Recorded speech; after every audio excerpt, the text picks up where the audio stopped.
awesome. Jason X, The Experiment. Prologue.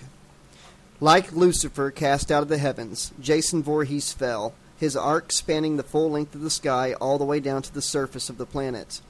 More precisely, it was as if he had actually been pushed, not by any sort of triumphant archangel wielding a flaming sword in service of a deity, but by a man who sacrificed himself by falling with him, to make certain there was no reprieve or interruption. It was the man who burned more brightly as they plunged toward the face of the world, and they were still some miles above it when the last of him was consumed. Jason Voorhees burned less easily, composed as he was of alloys impervious to all manner of destructive forces. This durability had been reinforced courtesy of the nanomachines which had integrated these materials into his original design when they had rebuilt him. Accordingly, he burned more slowly, but brightly enough for the path of his fall to be visible in the night sky to observers on the ground below. Bit by bit, he was broken down and carbonized, until the only thing left was a charred fragment, unrecognizable as anything that could once have been human. The bright streak across the sky delivered its tiny black fragment to the surface of a lake, where it rested for a short time in the shallow waters at the edge, near to a glacier-fed stream. Just a tiny fragment of him, attached to a part of his mask. For a day it lay there, in the shallows and the faint sunlight. Then the weather warmed, the glacier started to melt faster, the stream became a torrent, and the fragment and the mask were swept out and out into the lake, to the deepest and darkest center, where it fell again, through the depths into the darkness at the bottom. Cold, pressure, hundreds of feet of water pressing down, but within the core of the fragment a tiny spark of something remained, something that still burned with a tiny flame, something dark and angry, above all, evil. The cold and pressure tried to overwhelm the spark of anger and obliterate it, but it was too strong. It continued, in the remaining wreckage of what had once been indestructible, unstoppable, and yet strangely beautiful. It was a grotesque and terrible sort of beauty, malign, murderous, and unmerciful, but beauty nonetheless. Also remaining in the tiny fragment were a couple of even tinier artifacts. They were the nanomechanisms called ants by the inhabitants of this world, several of which Jason had killed aboard a spacecraft before taking his long fall from heaven. There had been billions of ants aboard the ship, and they had created the original terrible and beautiful body, rebuilding it from organic wreckage, before withdrawing back into the reservoirs that held them after they had done their work. But 2 of them had remained in the body to perform routine maintenance and make other repairs. Only 2, but enough to begin the process of replication, to produce more ants. Even with the full complement of ants, however, there was very little in that tiny fragment with its spark of anger to work with. The problem was compounded by the environment at the bottom of the deep, dark lake, which lacked so many of the viable elements they needed to use in their rebuilding. Above all, it was cold. They had very little energy to work with, and the work was slow. But the nano-ants were both patient and persistent. They had been programmed for the task, and only for this task. Atom by atom, molecule by molecule, and eventually cell by cell, they went on with their work. That which had been cast down from the heavens and had fallen burning to earth too was the kind of creature which only existed in myths, legends, and children's stories. But the ants didn't know. Knowing was not a part of their purpose, only rebuilding. They worked steadily, and the tiny remaining spark of anger was patient. There was plenty of time. No matter how long it took, he would rise into a world where there was much work to do, so much human flesh to rip and tear apart, to slash into bloody ruins. Jason Voorhees was coming back. He always did. Part 1, Chapter 1. With a gentle touch on the steering wheel, Lynn Bowes maneuvered her cruiser past the cluster of cable robots and wondered, not for the first time, whether being in control really made that much difference to her. It would have been so easy to flip back to automatic, put her feet up on the dash and watch the scenery go by while she listened to music. In most areas, you didn't have a choice about it. Traffic control meant auto was compulsory. Way out in rural areas like this, however, There were fewer vehicles, so you weren't bound by the necessity for constant congestion management, and you could actually drive if you wanted to. And as the owner of a perfect reproduction of a classic pre-evacuation Earth PT cruiser, meticulously designed and constructed according to the original manufacturer's specs, Lynn often wanted to. In fact, it seemed kind of a waste not to. She took a quick look in the rearview mirror at the cable robots, receding behind her in the distance, busily extending traffic control farther out. In another day or so, they would reach the new power station. On her left, she spotted the command Hummer parked just off the road with a clear line of sight to the robots. The Department of Transportation seal on the doors seemed to be newly painted. She was hoping to get a look at the interior as she went by. Hummers were so ugly, although they were cute, but the windows were at full tint. Lynn pressed her lips together briefly. The human supervisor inside was most likely taking a nap and leaving all the hard work to the bots. No need to bother with any human control. Control, power, politics. As ever, these were the heart of the matter, Lynn thought. And here she was a student at CM University, one of the top grad schools in the country, supposedly preparing herself for a career in public policy and management, and dithering as to whether she wanted to be in control of her own car. Curious paradox, or merely ironic. Let history judge, Lynn chuckled to herself. History, at least the political history of Earth 2, and what could be determined from the records of pre-evacuation Earth, gave her one answer: freedom. Of course, the records of pre-vac Earth were decidedly fragmented and missing important sections, but the recent archaeological missions back to the dead planet continued to yield new information for the historians. The records that came back might as easily be a recording of a popular singer of the early 21st century as a digital copy of a politics book, but enough was coming back to fill in important gaps in knowledge about the pre-vac planet. And no one should be sniffy about recordings of pop songs coming back, since the whole culture of Earth 2 was constantly enriched by the surviving cultural artifacts from Earth 1. It had been the founding parents who made the decision to take over wholesale the Constitution of the old United States as a model for the new planet. The Constitution had, of course, been created by the old founding fathers in a less sexually enlightened and emancipated age, 4 centuries before its reinterpretation at the practical politics of 21st century America and its wealthy allies. This had resulted in headlong increases in the greenhouse gases which had destroyed pre-vac Earth. As the warming of the planet had accelerated, the frequency of disasters such as hurricanes, droughts, floods, and killer heat waves had gone through the roof. The natural environment had collapsed, unable to support human life or much other life of any kind. It was only through the cooperation of the remaining populations that a small number of the human race had been able to evacuate and start the human diaspora. The diaspora had been assisted by encounters with aliens who had provided humans with interstellar drive, a technology which enabled them to look for a new planet to settle. For something more permanent than space habitants humanity had previously developed, mostly in the old solar system. So they had come to Earth 2, with the determination to set up a society based on ideals of freedom and human rights. Over the centuries, since the new planet had been settled, the human race had begun to grow again.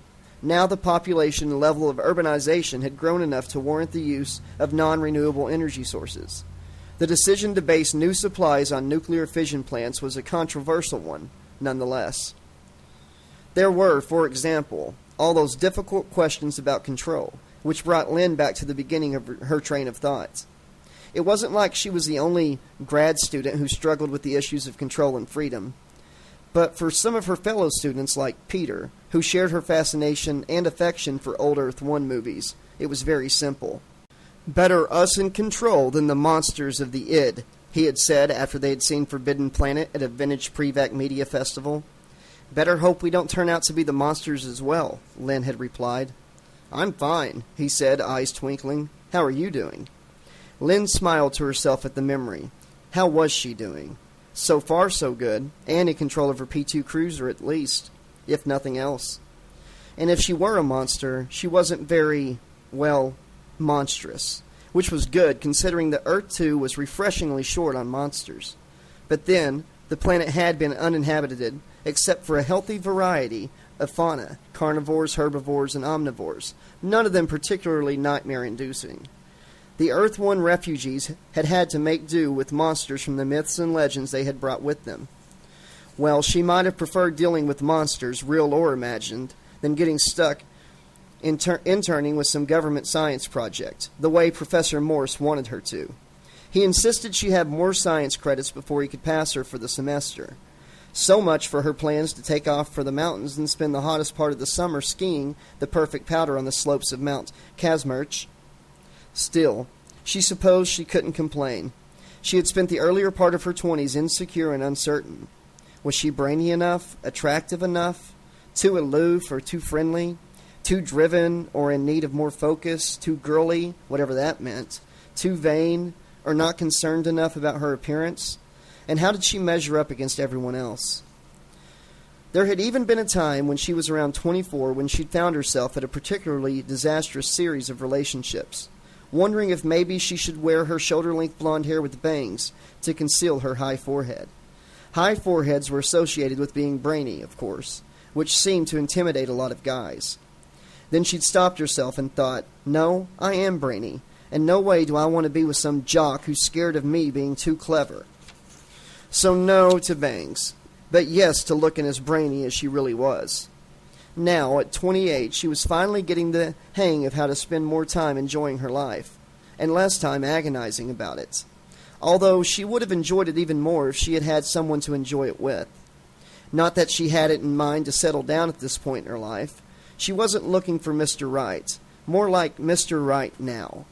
The problem was, it wasn't getting any easier to meet people. That was the irony of being in the prime of your life, she supposed. You were more busy than before and had less time for recreation. Between her studies and part-timing for the local weekly newspaper, she was lucky to get enough time to dream about having a social life, or a sex life. And if she did dream about the latter, she usually woke up soon, which was so unfair. Dreams weren't supposed to be anything like real life. Well, in a perfect world they wouldn't have been, and in a perfect world she wouldn't have any bills to pay either. But obviously, it wasn't a perfect world, and that fact happened to be how she managed to pay her bills. When we tell them something they didn't already know, that's news, her editor was always saying. If they already know it, that ain't news. Since no news is good news, then good news is no news. Bad is news, and scary is news. Waxy Anschutz was a throwback who fancied himself a direct descendant of the pioneers of pre-vac Earth-One journalism, and was trying to single-handedly revive what he called the great and noble ink-stained newsrooms of yore. Exactly how he was going to accomplish that with the once-a-week hard-copy broadsheet was something he had never explained to her. But Waxy, what if the news really is good? She had asked him, indicating the front-page reproductions he had framed and put up on the walls. You have to admit that along with everything else, wars did end. The lost were found and the sick were healed. Sure, happened all the time. On page 34, somewhere behind the society page in the crossword puzzle. Don't give me a lot of grief, Bowles. Just give me news. And real news always involves something bad or scary, no matter how good it is. So here she was on her way to a 10:30 a.m. appointment with Dr. Timothy Olson, head of the new power station, to interview him for a feature that would appear on the day the station finally went live, if she did well enough. Waxy had promised to send her back to cover the formal launch, so she could witness some government fat cat proudly throwing the big switch and officially connecting the station to the national power grid. Unofficially, the station was already connected to the grid and had been for about a day, but apparently that supply of cheaper, more reliable power wouldn't be real without the ceremony, and the ceremony itself wouldn't be real unless it was in the news. And that wouldn't be news unless it had some bad or scary element. Lynn smiled to herself as she looked out over the countryside. On her left, sunlight on the river running through the heart of the valley flickered and flashed through tiny spaces in the dense woodland. On her right, the forest became even thicker, before stopping abruptly at the edge of the valley floor. The steep, almost vertical side of the valley reached up and up to the plateau level, where the forest resumed and the river wound its way down towards the heart of the sprawling Ramsey County. This was, as Lynn had learned in her undergrad geography classes, a classic area of upland glaciation. The huge lake up ahead, where the new power station was sited, was a result of a combination of glacial relic, land ships, and terminal moraine material dumped by the retreating glaciers all those millennia ago, which had dammed the valley. Amazing how unspoiled it all appeared, she thought. She might never have noticed any of the pylons if she hadn't actually been looking for them. After a while, the road began curving to the right, heading towards the valley wall, cutting through a section of woods where the tree branches were so thick overhead that they seemed to form a natural tunnel. Then the road emerged into sunlight and climbed up and up, over the natural dam, finally descending on the far side. When the road reached the decline towards the lake, the forest which grew atop the huge natural dam thinned, and Lynn was back in the bright sunlight with Veronica Lake and the power station directly in front of her. The power station was an uninspiring gray chunk of structure. Lynn felt a funny little flutter of disappointment, or perhaps even ennui at the sight of it. But then, what had she expected a power station to look like anyways? A luxury ski resort? In a perfect world, whispered her mind. She sighed. On the other hand, ennui might have been exactly what the designers had been striving for. She thought this as her gaze fell on the people gathered near the barbed wire fence several yards to the left of the front gate. If so, it didn't work on everyone. The demonstrators still weren't giving up. Lynn marveled at their tenacity. There were always a few hardcore individuals in every group who wouldn't let go of the fight, but this bunch were still turning out to march in pretty respectable numbers. New banners and place cards, too, or at least newly cleaned and repainted. Don't kill our home again! Gaia is here, too! You are killing me! And you, too! Don't blow our second chance! There is a God, and he's mad as hell! Go find your own world to fuck up! So many signs. Lynn smiled at the last two. United in the greater cause, yet still diverse in spirit and occasionally indecisive, but nevertheless sincere. Granted, some of the demonstrators did look a bit mechanical, like they were going through the motions on autopilot.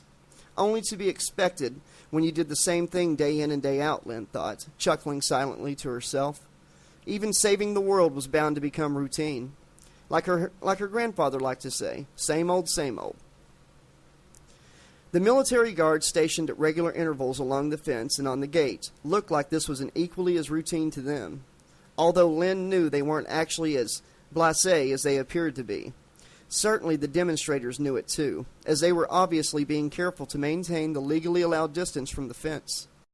The few people who felt ambitious enough to chant were sticking with the more generic kind of slogan. Green is life. Life is green. It's not too late to turn back now. Rather than anything aggressive despite the banners, which Lynn found a bit curious. Maybe they thought grunts couldn't read. She started to turn right into the parking lot, but one of the guards at the gate signaled her to drive right up to the entrance instead. Amazed, Lynn obeyed, and was even more surprised when the woman came out to meet her with a broad, welcoming smile on her face, while another one opened the gate. Either they're even more bored than I imagined, she thought, or this is the new military they keep advertising. She rolled down the driver's side window. Lynn Bowles, she said, offering her ID card. Ramsey County Star, I have an appointment with Dr. Olson. Lieutenant Rena Safira, said the other woman cheerfully. She glanced at Lynn's ID card without taking it. We were told to expect you. I used to have one of these, she added, patting the cruiser affectionately with one gloved hand, also in red. Really, Lynn said. It was the only thing she could come up with. Still got it, actually. It's just in storage. She beckoned to one of the other guards who stepped into the booth next to the gate, and then came out again with an 8x10 waterproof envelope. The lieutenant took it from him and passed it to Lynn. Okay, what you've got in there is some documentation and your visitor's pass, which you'll see identifies you as being from a government research facility, here on consultation. Lynn blinked at her. It does? Why? Dr. Olson does not want to advertise the fact that anyone from the press has been invited in. She turned to look pointedly at the demonstrators for a moment. Things have been more or less quiet, and he doesn't want to stir anything up. Like, let them know there's a reporter on the premises. That would really get them going. Lynn couldn't stop herself from laughing a little. I'm from a locally weekly run by a guy who keeps a functioning typewriter in his office, and I'm just a part-timer working on my way through grad school. Hey, this is not my call. I'm just giving you the gospel according to Olson. If you want to keep your date with him, you'll go along with it. She tapped the envelope in Lynn's hand. Also in there is a radiation check strip. Be sure you have it with you at all times. Not likely you'll end up anywhere hotter than normal, but it's the law. She pointed at the open gate. Head straight on till you see the sign that says Management Main Reception. Pull into the lot, park anywhere, and just go on in. Someone will meet you. And thanks. Actually, I'm the one who should thank you, Lieutenant, Lynn said, feeling awkward. And you're certainly welcome, said Lieutenant Sophia, her broad grin reappearing with even more wattage. I was thanking you because you won me a nice chunk of pocket money. You see that guy over there just outside the gatehouse? She pointed at a husky uniformed man who was trying not to look disappointed and failing completely. He bet me that when you showed up, you were going to come walking out of that bunch. I said you weren't. Lynn frowned. That would have blown Dr. Olson's secrecy plan all to hell, she said. What would you have done? Well, first I'd have to give that clown my next paycheck, the guard said. After that, I really can't say, but it probably wouldn't have been pretty. She stood back and waved Lynn through. Lynn obeyed. She glanced up at the rearview mirror, almost expecting to see the lieutenant doing a victory dance. But the soldiers simply closed the gate and went back to their previous positions. At the bottom of Veronica Lake, things were changing. As the water became warmer, the nanomechanisms became more energetic, which enhanced the new, low-level radiation now present in their immediate environment. The pace of reconstruction and restoration accelerated, increasing exponentially. The available materials were different, but the nanos had been programmed to modify and adapt as necessary, and they did, without thought, without hesitation, without stopping. Lynn was seated in main management reception, sipping a cup of coffee the dark-haired man on the front desk had brought her. The coffee was pretty good, and the delay had given her time to go to the bathroom off the reception area and freshen up. However, Lynn still didn't like waiting around. She might be working for a small weekly newspaper, but she still had some illusions about the rights and powers of the press. She had been told when she got back from the bathroom that there would be a few minutes wait before she could go to Dr. Olson's office, so she used the time to scan the material she had been given at the front gate. There was the usual glossy PR stuff under the heading, New Power Working for the Nation, with sheets of background facts and figures about the power station. Some of it looked like it would only be of interest to engineers. What was that old campus joke about engineers? Oh, yes. Graffiti found on the engineering faculty wall on the second day of semester. Yesterday I couldn't spell engineer, and now I are one. That pretty well summed up Lynn's attitude to engineers, and engineering for that matter. However, given time to feel and a chance to avoid asking background factual questions in her interview, which would have been a big waste of time and really not what her editor was interested in, Lynn scanned the less technical stuff. She read that designs for the new power station were based on surviving plans from the new generation of plants introduced in the early 21st century on pre-evacuation Earth. They were less complex than plants produced over the preceding 50 years, making them safer and more efficient. For example, a major influence on the designers was the Westinghouse AP1000, supposedly 100 times safer than earlier models. It had, for example, fewer parts, 36% fewer pumps, and 83% less safety-related valves. And this meant less likelihood of something breaking. Earth 2 engineers had improved this even further, reducing the number of parts by more than 30%. Lynn had never been that good with statistics, and her eyes were glazing over. Geez, she thought.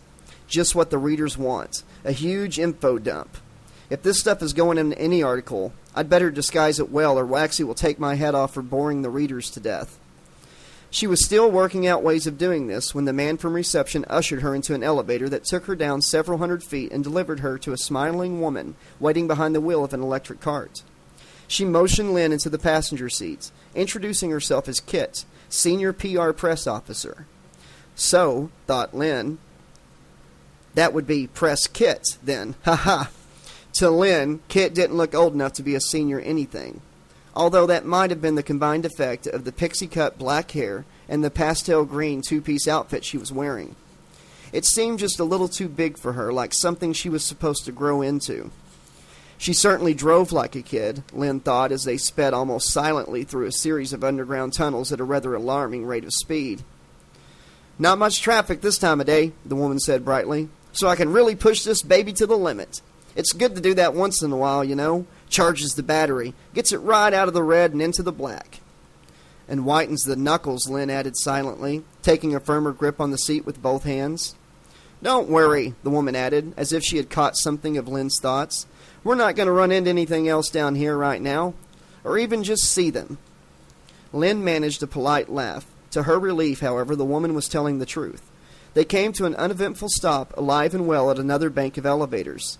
The ride had been so fast that Lynn had formed only a vague impression of endless gray tunnel walls, cabling, and a host of side tunnels with helpful labels, such as BS 59, which told her precisely zilch. Except perhaps that this underground complex, far below the visible building of the plant at ground level, was vast. She didn't have the foggiest idea what it was all for, and Kit waved away any questions with a laugh and the non-reply. "Search me. I just drive the main tunnels when I get a chance. Everything else is off limits to anyone except the high-security techies." Well, Lynn thought, maybe the tunnels are just there. Maybe no one knows what they are all for. They got out of the vehicle, and Kit escorted Lynn up to Timothy Olson's office. "Glad to see you survived the Grand Prix," Olson said with a quick glance at the press officer. "I hope it wasn't too much of an ordeal." Lynn laughed nervously as she shook his hand. As the head of a major power station, he was a most unimposing figure, slender, almost delicate, and she felt as if she were towering over him in her high heels. She had traded the comfort of her favorite sneakers for a more formal, professional look in the car before going in. At the moment, she didn't feel so much professional as she did gawky, a feeling not relieved by the rather courtly way that Dr. Olson tucked her hand into the crook of his arm before he turned to the door of his office. Lynn had only a few moments to enjoy this, and to wonder why none of the men she had dated in the last 10 years, since she came of age, had ever taken her arm in such an old-fashioned way. She thought that Dr. Olson had meant to open the door, but the moment he reached for it, it vanished, along with the entire wall, and she found herself staring at a spacious room that looked more like somebody's luxurious living room than a scientist's office. The entire far wall was transparent from floor to ceiling, giving a perfectly unobstructed view of the rolling green lawn stretching all the way to the shore of the lake. Olson brushed his fingertips across the transparent door in front of him, and suddenly she was seeing the room through a smoky tint. "This is one hell of a nice office you got here," Lynn said, as he finally opened the door and let her inside. "Back at the newspaper, I can't even get one little window." "This isn't really my office," Olson said, motioning for her to take a seat on the outrageously long, pastel blue sofa facing the view. We use it more as a conference room." He motioned at the PR officer as he sat down beside her. In the next moment, the woman was wheeling over a cart with a full coffee service on it. Lynn suppressed the urge to make a joke about what a careful driver she had become. Olson served her with a display of old-fashioned manners that made her feel boorish as well as gawky. He couldn't have been more than 45, but he had the air, even the body language, of someone much, much older. Even the charcoal-colored suit suggested, well, not age exactly, but some of the qualities that went with it: substance, authority, even wisdom. She was starting to find him rather intimidating. And then all at once she heard Waxy's voice in her brain, so clearly that he might have been in the room with her. "Well, of course you're intimidated. He's a physically small man. Do you think he'd be running a power station if he couldn't present himself as powerful? If he hadn't figured out how to intimidate? He'd have been squashed like a bug long ago.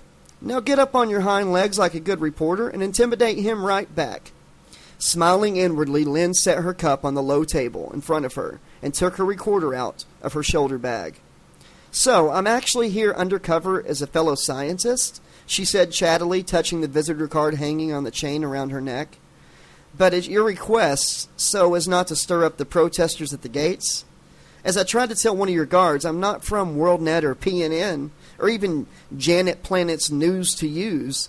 I'm a grad student working part-time for a weekly hard copy sheet." Olson nodded politely, obviously waiting for her to go on. So why agree to an interview with, well, to be brutally honest, a nobody like me? The man's lips stretched in a slow, wary smile. I might point out that it's yourself you're being brutal to, not me, he said.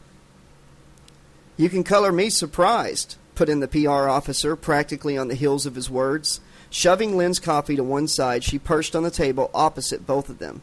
The last thing I ever thought I'd ever hear any journalist say was how unimportant they were. Olson chuckled and reached for a chocolate cookie. Nibbling at the cookie, saying nothing, he sat back on the couch and sipped his coffee. Personally, I blame the PR industry as a whole for this sorry state of affairs. Then the PR woman began. Or maybe it's society. Stratification, the pecking order, etc., etc. But when Dr. Olson took charge of the power station, he called us all together, all the employees, and he just laid the vision right out for us. Oh, Lord, thought Lynn. Here we go with the vision thing. What chance 1,000 points of light? She started to say something, but the woman talked over her. This power station is not for the elite. It's for everyone. It's to make life better and easier for everybody. And, like all the best tools, it's supposed to do that inconspicuously, just running along in the background without fanfare or a whole lot of fuss. If it does the job right, we're all supposed to forget it's even there. Here, I mean, that's our duty, and that starts with the people of Ramsey County. She added quickly, talking over Lynn again. We're smack in the middle of where they live, which means that even though we contribute to the national grid, we are first and foremost members of this community. There's no better way to demonstrate our commitment to everyone in Ramsey County, especially to those protesters out there, than to put Ramsey County first whenever we can. In this case, to give first crack at media coverage, not to some impersonal global news mill, but to our hometown hard copy broadsheet. She punctuated her statement with a sharp, cheerful nod. And that's the living, breathing truth. Lynn gaped at her open mouth for some unmeasured time before turning to look at Olson. Does that answer your question? He said. Lynn hesitated. I guess I blame PR too, she said finally. Some people just can't handle honesty. More coffee? No, thanks. She stood up as well. But you can direct me to the nearest restroom.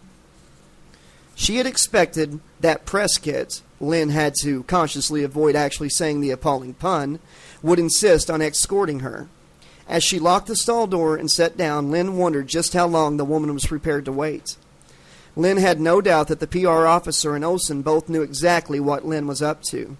And it was equally likely that every bit of the email she was currently writing to Waxy was being copied to a cache in what was officially labeled their counter-espionage system.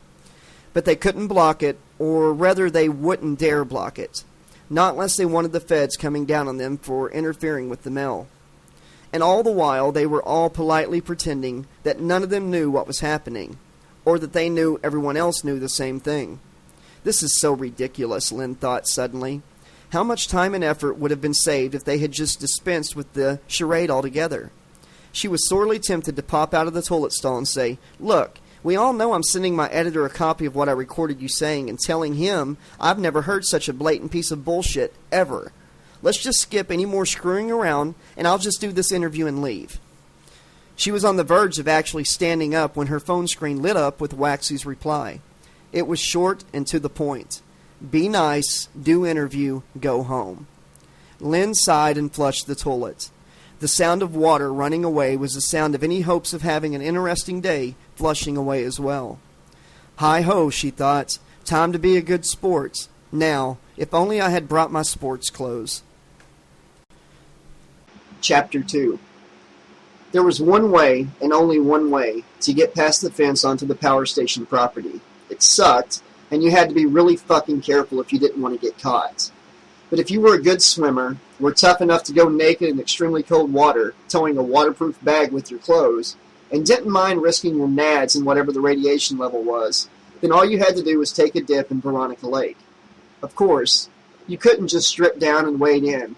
You had to strip down and cover yourself from head to foot with mud, and make sure you slipped in and out at a spot screened by as much overgrowth as possible. Although the groundskeepers didn't tend the area of the lake shore off the grounds, the security guards watched it pretty closely.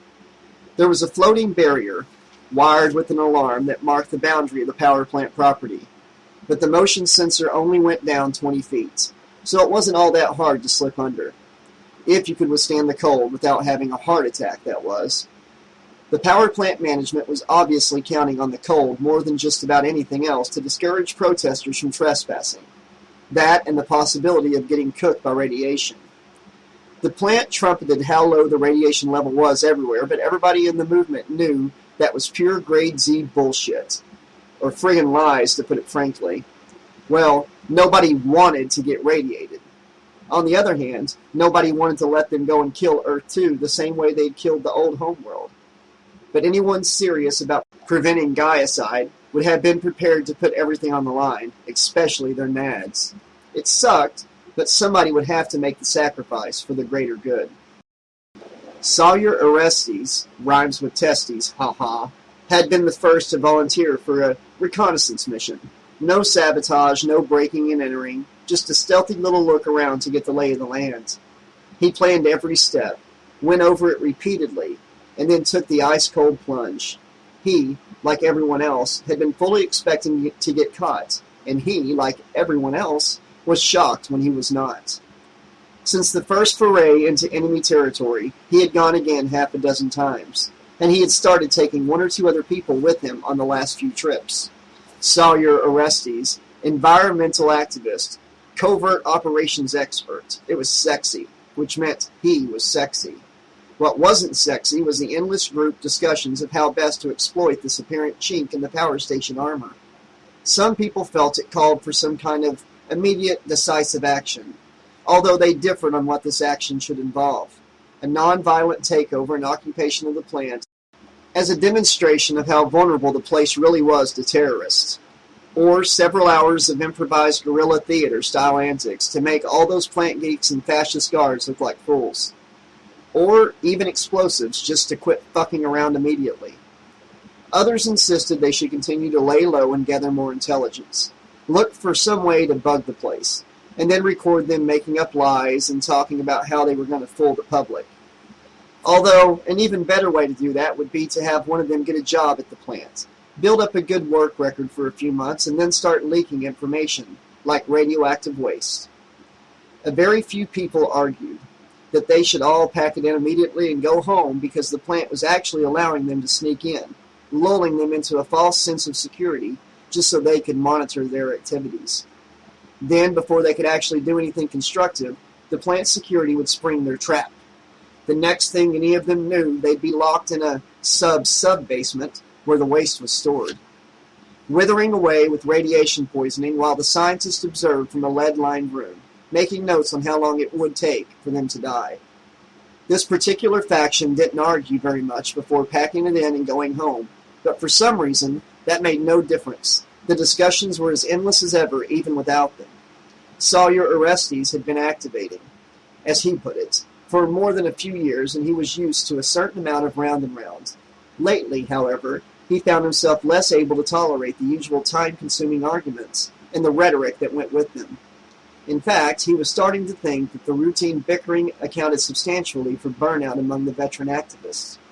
Bad enough that they went on fighting the system and the status quo all the time and getting nowhere. Fighting each other and getting nowhere was so much worse. Follow that up with the usual walking around and around in a pocket line, chanting slogans, and pretty soon you would find yourself thinking you might as well be a hamster on a wheel, which was more or less what he had been thinking when the shiny red cruiser had pulled up at the front gate. They had been picketing for a little over an hour, leaving another 5 hours before the second shift came in to relieve them, assuming the entire second shift made it. Yesterday, 2 of them had been an hour late, while 3 more had failed to show up at all. It could be pretty tiresome. This morning's turnout had been decent enough that he had been giving serious consideration as to how he could get out of another long day's march to nowhere. Toothache, maybe? His wisdom teeth actually had started to erupt. Or queasy stomach might be better. Everyone else would probably be more sympathetic if he said he wanted to go get himself checked for radiation sickness. But then the car had appeared with the pretty young blonde woman behind the wheel, and all of a sudden he had felt a lot less bored. Pretty young blonde women in general had that effect on him. But this one in particular woke up something inside him because he recognized her. She worked part-time at the Ramsey County Weekly, one of those quaint hard-copy things that published a combination of pre-chewed headline news and local features. He had seen her going in and out of the building only because his favorite cheap cafe happened to be right across the street. A couple of times she had even come into the cafe to pick up a sandwich or a carton of noodles. For my editor, as he had overheard her say many times. As soon as the car had driven through the gate, he had nudged Estelle and told her to run over and ask the guards who she was, just to see what they said. Estelle did so and came back to report that in a departure from her usual response of no comment or sorry, that's classified, Sophia had decided to actually inform her that the woman was an intern for some other unnamed government project for some kind of meeting. Sawyer had gleefully enlightened her and everyone else to the truth, but his glee was short-lived. The ensuing discussion, conducted as they continued to walk the standard picket line ellipse, did not quite descend into bickering, but it did make his eyes glaze over. Then inspiration struck. It was time for another covert expedition into enemy territory. With a reporter on the premises, even just a part-timer from a nothing printout like the RC Weekly, they were going to be busy trying to sell her a bill of goods, maybe too busy to worry about possible trespassers. Another discussion ensued, but Sawyer was already too bored. He was going, he announced, and he was taking one other person along with him. Maybe they'd get close enough to the building to scope out possible points of entry for the future, or maybe they'd get even closer than that, like all the way inside this time. Or maybe they'd find the security so beefed up that they didn't even dare get out of the water. But at least they'd be doing something. Estelle and Mara had both immediately volunteered to come with him, which had both surprised and delighted him. He was not surprised that at least two of his fellow activists shared his boredom. He was simply delighted that they happened to be the two most attractive women in the group. He had managed to get all three of them mobilized before another discussion could break out. Estelle had actually made the trip with him before. Mara was the first-timer, virgin as she put it, with a deliberately provocative smile as she took off her clothes and handed them to him piece by piece. Estelle's smile had been amused and tolerant. Sawyer had decided to play it cool and made a point of keeping his gaze fixed firmly on each woman's face as he stashed their garments in the watertight pack with a thin, self-heating blanket and a few handy tools. As the strongest and most experienced swimmer, he would be carrying the burden of their clothing. "Now you have to promise me 3 things," he said as he tied the pack around his waist, making sure the weight was in front. It sagged a little, but not enough for even a minimal amount of modesty. Estelle's heard some of this before, but she'll bear with me, right? He grinned at her. "Pun intended," Estelle said to Mara, who nodded knowingly. "First, for as long as we're in the water, we swim single file, as close to each other as possible. Mara, you'll be between me and Estelle, which is the safest place for you, since you've never done this before. Secondly, you don't get out of the water any other place but where I tell you to, and not before I tell you to. And third, and most important," he paused, looking as solemn as he could, so they would both know this was serious. "This water is really, really cold, so please, I beg of you, do not laugh at me." By the time they neared an area of shore on the power station property, no one felt much like laughing. Mara had suggested earlier that their clothes, along with the thin thermal blanket, were an unnecessary burden. They should just take the tools, after all. They were sneaking in, which meant they didn't intend to be seen, so why bother with modesty? Sawyer had only chuckled without saying anything. No doubt she could answer that question for herself now. Once her teeth stopped chattering, anyways. They crawled up out of the water under the cover of a thickly overgrown bush that had no thorns but still managed to scratch the hell out of them. Shuddering violently, Mara began to tear some large leaves off a low-hanging bough to dry herself with, but Sawyer motioned for her to stop. He carefully pulled off a couple of the largest ones without shaking the branch or any of the surrounding greenery and gave them to her then. "Use as few as you can, and not all from the same place," he whispered with his lips against her ear. "The groundskeepers and guards don't come around here very often, so when they do, they shouldn't see anything that would make them decide otherwise." Mara was still shivering badly, so he wasn't sure if she actually nodded, but she did as she was told. They all dressed quickly. Before they were completely dry, they spent a long time squeezed tightly together with the blanket around them until the worst of the chills went away. Sawyer thought the recovery went much better with 3 of them. Or maybe it wasn't so much a question of how many as it was simply who. Sawyer found that when feeling finally returned to his body, it came on strong and hearty. He didn't actually want to be naked at the moment, but if he had been, it wouldn't have been a laughing matter this time. "Wait," Estelle said, speaking softly but urgently as Sawyer folded up the blanket. "I saw something kind of funny, I think." She jerked her curly blonde head toward the lake. "While we were under." Sawyer raised his eyebrows. "Oh?" "Care to describe it?" Mara asked, still rubbing her arms briskly. "I'm not sure how." Estelle made a pain-thinking hard face. "It was deeper down. I'm not sure how far. It was just a shadow, really. But I can almost see different..." She broke off again for a moment. "Different shades, I guess you could call it. And it was moving. Rising." They all turned to look at the surface of the lake, but there was nothing to see other than ripples spreading out from where insects or some small airborne seed or pollen had landed. "Maybe whatever it was changed its mind and went back down," Sawyer said after a bit. "It looked like a person," Estelle said seriously. "You know, how you would see someone who was coming up from somewhere below you?" Mara turned to Sawyer with an alarmed expression on her pinched face. "Oh, God! You don't think one of the others decided to come along at the last minute without saying anything?" Sawyer shook his head, frowning. "I'd expect one of their fascist guards before one of our people," he said, unsure whether he wanted to be right. "Oh, God!" Mara drew closer to him and Estelle. "You think we might be busted?" Estelle cleared her throat, still whispering. "Actually, those of us who share that particular characteristic prefer the term full-figured." Mara stared at her in disbelief. "Are you kidding me?" "I'm sorry. I do that when I'm scared." Estelle grimaced apologetically at Mara, and then at Sawyer, who was still staring at the water. "If you really did see a person," he said finally, "they should have come up by now.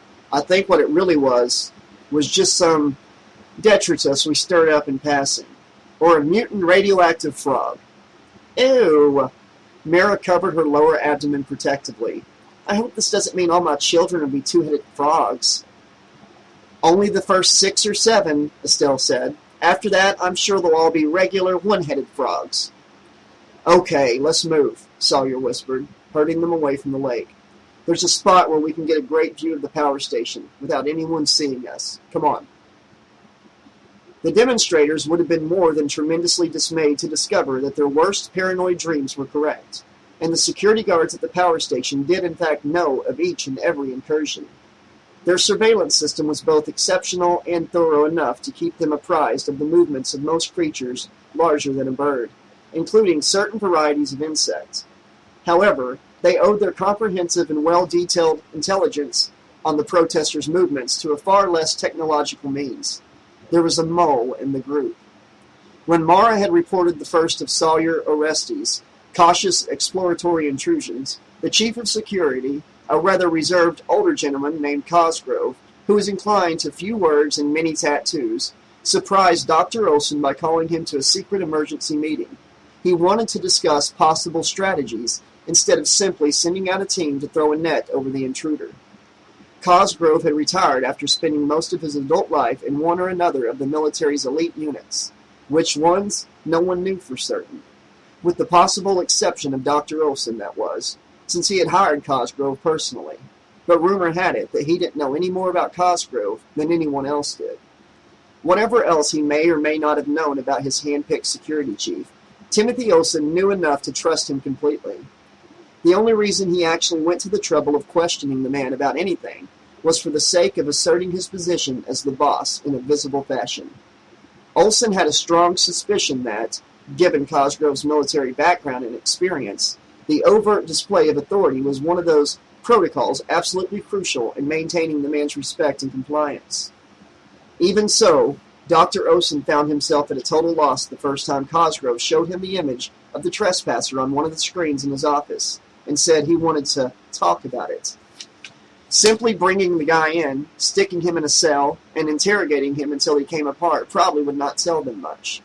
The rest of them would probably postpone any further actions indefinitely, and there they'd be, paying Mara a fat salary just to tread water with them for 6 months, possibly more, and not getting any smarter for it.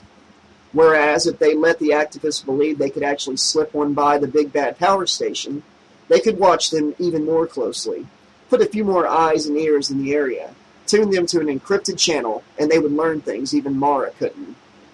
If they were planning to mount some kind of big sabotage operation, Cosgrove had said, then let them. He and his team would be able to watch every step and catch them in the act. Then they wouldn't have to settle for prosecuting 1 or 2 of them for mere trespassing. They could have the whole lot put away as terrorists, which was the sort of thing that tended to discourage other would-be activists from getting ideas. Hell, after that, it might be years before they saw another picket line, maybe even decades. "And if they do something else instead?" Olson had asked him. "What then?" Cosgrove had almost smiled. How the hell could we possibly know whatever they're doing isn't a serious attempt to sabotage the plant?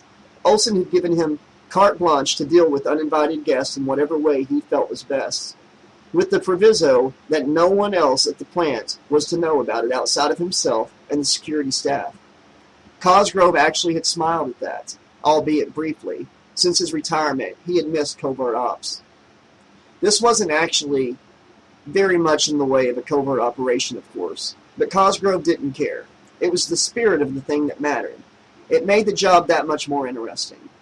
Privately, he thought it would possibly be some time before the activists got their shit together enough to organize anything even remotely resembling a guerrilla-style raid, at least from what Mara had been telling them. When they weren't picketing, they seemed to spend most of their time arguing.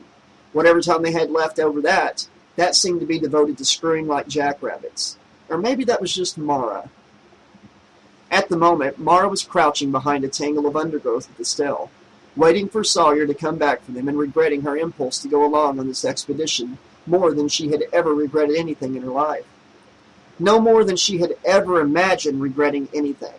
Also, she was pretty sure more than she would ever regret anything else in the future. She had heard them talk about how cold the lake was, but she had in no way been prepared for the reality. What was really wild was that this was Sawyer's 7th goddamn trip. Sawyer Orestes rhymes with testes, ha-ha. The guy had never been a candidate for the Sane Man of the Year award, but geez, he had to be crazier than a friggin' sack full of monkey butts to keep doing this over and over. And what in God's name was going on with Estelle? She had always been low-key, demure even, to such an extent that Mara had been shocked when she had volunteered to go with Sawyer at all. And now here she was, doing it for the 2nd time, even though she knew what to expect, how cold that freaking water was going to be. God damn, she had to be even crazier than Sawyer. Estelle had to have completely lost her mind, and if she had to back into that water one more time, Mara was certain she would lose her own as well. Since there was absolutely no other way of getting back on the other side of the fence, this was definitely a problem. Staying behind and insisting she could find her way back was out of the question. Sawyer and Estelle would never allow it. However, if she forced the issue by running away and reappearing safe and sound later on, they were all bound to take her for a mole. But holy mothering blue hell, the water was so fucking cold. The more she thought about it, the more certain she was that she simply could not bring herself to make the return trip. It was not just that the water was murky and actually kind of creepy. She thought she had seen something moving farther down in the depths on the way in, although she had dismissed it as nothing. Nor was she particularly taken by the idea that the lake probably was more radioactive than the power station claimed, and definitely more radioactive than it should have been. But most of all, she just could not get past the bone-crunching, flesh-numbing, brain-killing cold. And anyone who could was maybe not simply crazy, but fanatical crazy. Kamikaze and die for the cause crazy, which meant that at least 2 members of this group were seriously dangerous, and she had just made sure that she was completely alone and unmonitored in the woods with both of them. Several yards behind where she and Estelle were hiding, something stirred in the lake water near the shore. Mara glanced over her shoulder but could see nothing without standing up. All at once a twig snapped sharply somewhere much too close to where she was crouched. She looked up to see an enormous figure towering over her with a long metal blade in one hand. In that moment, everything else around her seemed to go black, so that she was looking through a long, dark tunnel at the length of sharp, shining metal in the figure's hand. Then the blade began to move, cutting through the very air itself as it descended toward her. Reflexively, she opened her mouth to scream, and felt something hard and brutal clamp itself over the lower part of her face, forcing the cry back down her throat so that she choked on it. Chapter 3. Lynn found herself wondering if she were actually going to get out of the power station alive. She had never heard of anyone dying of boredom in one of these places, but that meant nothing. It wasn't like these people weren't highly adept at covering things up. They did it all the time. Hell, they probably even covered up things that didn't need covering up, just for the practice. But you'd never know, because somebody else came along behind them and covered up the cover-up. Your tax dollars at work. Shifting position on the couch, she had to suppress a smile at the ancient joke while Timothy Olsen wittered on, believing she was nothing less than fascinated by how his education had inspired him to do something or other. Thank God for the high-capacity log, she thought, otherwise she might actually have had to pay attention to all this. The tiny little device on the coffee table had room for another 8 hours of Olsen's auto-hagiography before the batteries would quit, outliving her by a good 5 hours at least at that point, she thought. Of course, even if she did survive the interview with Olsen, she still had to live through the ride back to reception. Her heart might not be up to that much excitement after such a quiet interlude. She was never going to forgive Waxy Anschutz for this, she thought. Him and his pronouncements on what was news and what wasn't. If good news was no news, what was boring news exactly? She couldn't wait to get back and ask him that one. And while she was at it, she was also going to ask him what sort of master plan he'd had in mind when he had sent her out here essentially to be present for a public relations puff piece in real time. Yeah, that certainly was hardcore. No prisoners, old-school investigative journalism just like Mother used to make. Abruptly, she became aware that Dr. Olsen was looking at her expectantly and realized that he had just asked her a question. "I'm sorry," she said. "I got stuck thinking about something you said earlier. A lot of what you've been telling me about the science and technology involved here is really complicated if you're like me and don't actually understand why you can't just use a hammer and a chisel to split an atom." Olsen's expression turned slightly bewildered. "Ah, so does that mean you would consider taking a break for a while and joining me for lunch in the garden?" Lynn could feel her face redden as she laughed nervously. "Actually, I think it means I'd better." The garden Olsen had been referring to was on the roof. Lynn had never actually set foot in a real roof garden before. Of course, even rural, bucolic Ramsey County had its share of trendsetters with patios and decks and flat roofs covered with greenery. But none of them were a patch on this. It looked exactly the way she would have imagined it. A bit ethereal, like someone's idea of what every place in the universe would look like when the human race evolved to a higher level of consciousness, and didn't have to do anything except wander around discussing formerly incomprehensible philosophical concepts and smelling flowers. Or maybe even smelling philosophical concepts and discussing incomprehensible flowers. Who knew what kind of stuff might be possible? Even plain old LSD did a pretty good job in that department. Not that a straight arrow like Lynn would ever admit to having used a drug, or inhaling. Not inhaling drugs aside, she would have gone along with the flower smelling. Lynn thought, admiring the rows of flowering bushes on either side of her as Olsen led her to a round table in the shade of the largest umbrella she had ever seen. She hoped it was well anchored. All it would take was a sudden, hearty gust of wind and the whole thing would be airborne. Or perhaps there was nothing to worry about because Olsen had worked out an arrangement with the wind as well, just like he had with Waxy, and God only knew who else. The food looked incredibly wonderful. Her stomach growled shamelessly as she let Olsen put a chair out for her. Picnic stylings of the incredibly rich and powerful. How the elite dine al fresco. Lynn looked around for the impossibly young senior PR officer, but she had disappeared, without either explanation or farewell, replaced by an older woman wearing an outfit that her friend Jack would have called machine shop chic, in the nicest possible way. The sturdy brown verging on black fabric, the matte vinyl accents on collar and cuffs and pockets, the skinny belt and the discreet holster of tools fastened to it on her left should have looked foolishly affected, and perhaps on another person it would have. On this woman, however, it looked like becomingly natural. Her strongly oriental face was framed by a loose mass of rippled salt and pepper hair that felt almost to her waist and made Lynn wish she had let hers grow. "Dr. Ann S. Kai," said Dr. Olson, and Lynn was embarrassed to realize that she had been staring. "Lynn bows," she murmured, offering her hand. The woman's smile was unexpectedly sunny as she reached over from where she was sitting. "Enchanté," she said, the slightest hint of a laugh in her rich contralto. Dr. Kai is the head engineer overseeing the management and processing of the waste with the highest risk rating. Olson said this chattily, and realizing that this stunning woman was an engineer, Lynn was forced to reassess her harsh view of the profession. Dr. Olson turned toward a younger, dark-skinned man on her right. "And this is Dr. Theo Shabazz, who is a member of our Human Needs team." "Human Needs?" Lynn said, shaking hands with him. "Any needs in particular, or just whatever comes up?" Shabazz's smile was no less friendly for being as reserved as his suit and tie. "We look after the employees. This can be an extremely stressful place to work for any number of reasons." Lynn looked from Shabazz to Olson and back again. "So anyone having a bad day can just go to your office and unload, however they need to? Scream, yell, rant, rave, hold their breath till they turn blue, get drunk?" "Never a dull moment," Shabazz replied, utterly deadpan. Lynn turned to Olson again. "Damn, he's good. If I worked here, I'd be a lot more worried about how he does his job than how she does hers." She nodded at Kai sitting opposite. "No offense," she added with a look that included all three of them. "None taken." Shabazz's reserved smile was back. "Although there's very little chance that you would be working here any time in the foreseeable future." "Oh?" Lynn's eyebrow went up. Dr. Shabazz's team vet every potential employee, without exception. Scientists, bottle washers, engineers, laundry staff, pipe fitters, bakery assistants.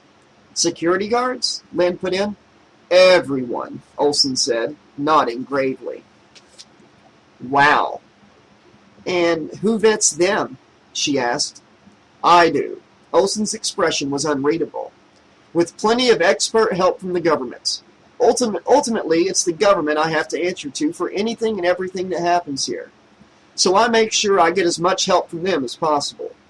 If I have to do all the answering, I won't be telling them anything that they don't already know." And who vets the government, thought Lynn? Who watches the watchmen? But she kept her thoughts to herself and sat back in her chair, shifting a little. "You're right," she said to Shabazz. "There's very little chance that I would ever work here." Pause. "But just out of curiosity, what made you say that?" The man's face was pointedly expressionless. "We're not hiring. No offense," he added politely. Lynn burst into hearty laughter in spite of herself. And on that note, Dr. Olson stood up and reached for the salad bowl in the middle of the table. "Let's eat." "You son of a bitch bastard!" Mara's body jerked convulsively as she fought without success to free herself. "You rat fuck pawn scum asshole! You failed mutant abortion!" She was screaming at the top of her lungs as she struggled, but with Sawyer's big hand clamped firmly over her mouth, nothing came out but a lot of shrill, heavily muffled noises that bore no resemblance to words. Mara went on screaming, too hysterical to care about that or about the fact that with Sawyer straddling her arms as well as her torso, and Estelle's full weight on her legs, she could barely move no matter how hard she struggled. How long this went on before her energy finally gave out, she had no idea, but it seemed as if they had held her there for hours. And even after she went limp, that fuckhead Sawyer took his time climbing off her. That son of a bitch. It was just a goddamn good thing for him that she really was too wiped out to do anything other than gasp for breath while she lay there in the dirt and the dead leaves and the twigs and the frickin' bugs and Jesus, who knew what else? Rabbit afterbirth for all she knew. Otherwise, she would have torn Sawyer's stupid motherfucking head off and stuffed it so far up his old dirt road that it popped out his neck again, and then followed it up with that stupid machete. At least Estelle was smart enough to understand. "If she goes for you after we get out of here, you're on your own," Mara heard her saying in an angry whisper. "I only helped you with Mara just now so we wouldn't get caught. But if you'd done that to me instead of her, you'd already be fucking dead." I didn't do anything, Sawyer said, for what must have been the 6,000th time. I wasn't screwing around. I wasn't trying to be funny. I didn't sneak up on her. It's not my fault that she's so goddamn fucking jumpy. Mara rolled her head to one side and saw him sitting well out of her reach with his back against a tree, while Estelle sat cross-legged beside her. You, Sawyer said, using the machete to point at her, are never going on one of these with me again. Is that clear? Promise, she sneered. It's not funny, he snapped. Oh, good, said Estelle. I'm glad you finally understand that. Hey, I'm not kidding around. Sawyer got to his knees and continued to use the machete to point to each of them while he told them off. This isn't playtime in the playground. We are doing something very serious here. In case you haven't noticed, we're deliberately breaking the law, and if we're caught, we are seriously and deeply screwed. Jail could be the least of our problems. We don't know what those fascists could do to us before they bother to turn us over to the government. Which is why I don't want to be out here with anyone who's going to go bug house if something happens. I only want people who can ride out the rough parts and wait till later to shit themselves. Anyone here who understands a word I just said, feel free to toss a yes sir right back at me or eat me. I don't care. Eat me, Mara croaked. Sawyer let his head drop back and closed his eyes with exasperation. Great. That's just great. Thanks, Mara. Hey, given a choice between yes, sir, and eat me, I'd say the same thing, Estelle told him. Who do you think you are with this yes, sir shit, one of those fascist guards? And I thought you'd know better, Estelle, just because you've done this before, Sawyer jeered. That'll teach me to underestimate the power of human stupidity. And I thought you were worried about getting caught, Estelle said. Talking pretty loud there, sir. Should I still bother to keep my voice down? Stop it, both of you, Mara said as she raised herself up on one elbow. She was still somewhat breathless, and she still felt like pounding Sawyer's obnoxious face against a tree trunk until there was nothing left but a grease spot. But she did her best to look and sound completely calm and reasonable. I'm sorry I shorted out on you guys like that. Sawyer's right. I could have fucked it all up. And not just for us three, but for everyone else, too. The government would be charging the whole group with conspiracy to commit sabotage, and God knows what else. She paused, trying to relieve her dry mouth by swallowing a few times. Anyways, I am sorry. Estelle reached over and gave her arm a sympathetic squeeze. Sawyer's expression softened slightly, but he didn't look completely convinced. Okay, you're sorry. What do you expect me to say to that? He asked after a moment. Estelle made an exasperated noise. Do you have to be such a prick? I don't expect you to say anything, Mara replied, taking over her, except maybe tell us what we're supposed to do now. Are we going to do whatever it is we came out here for, or are we just going to call it off and go back? Sawyer sat back against the tree and gazed down at the machete resting on his lap while he thought it over. I vote for going back, Estelle said suddenly, to both Mara's and Sawyer's surprise.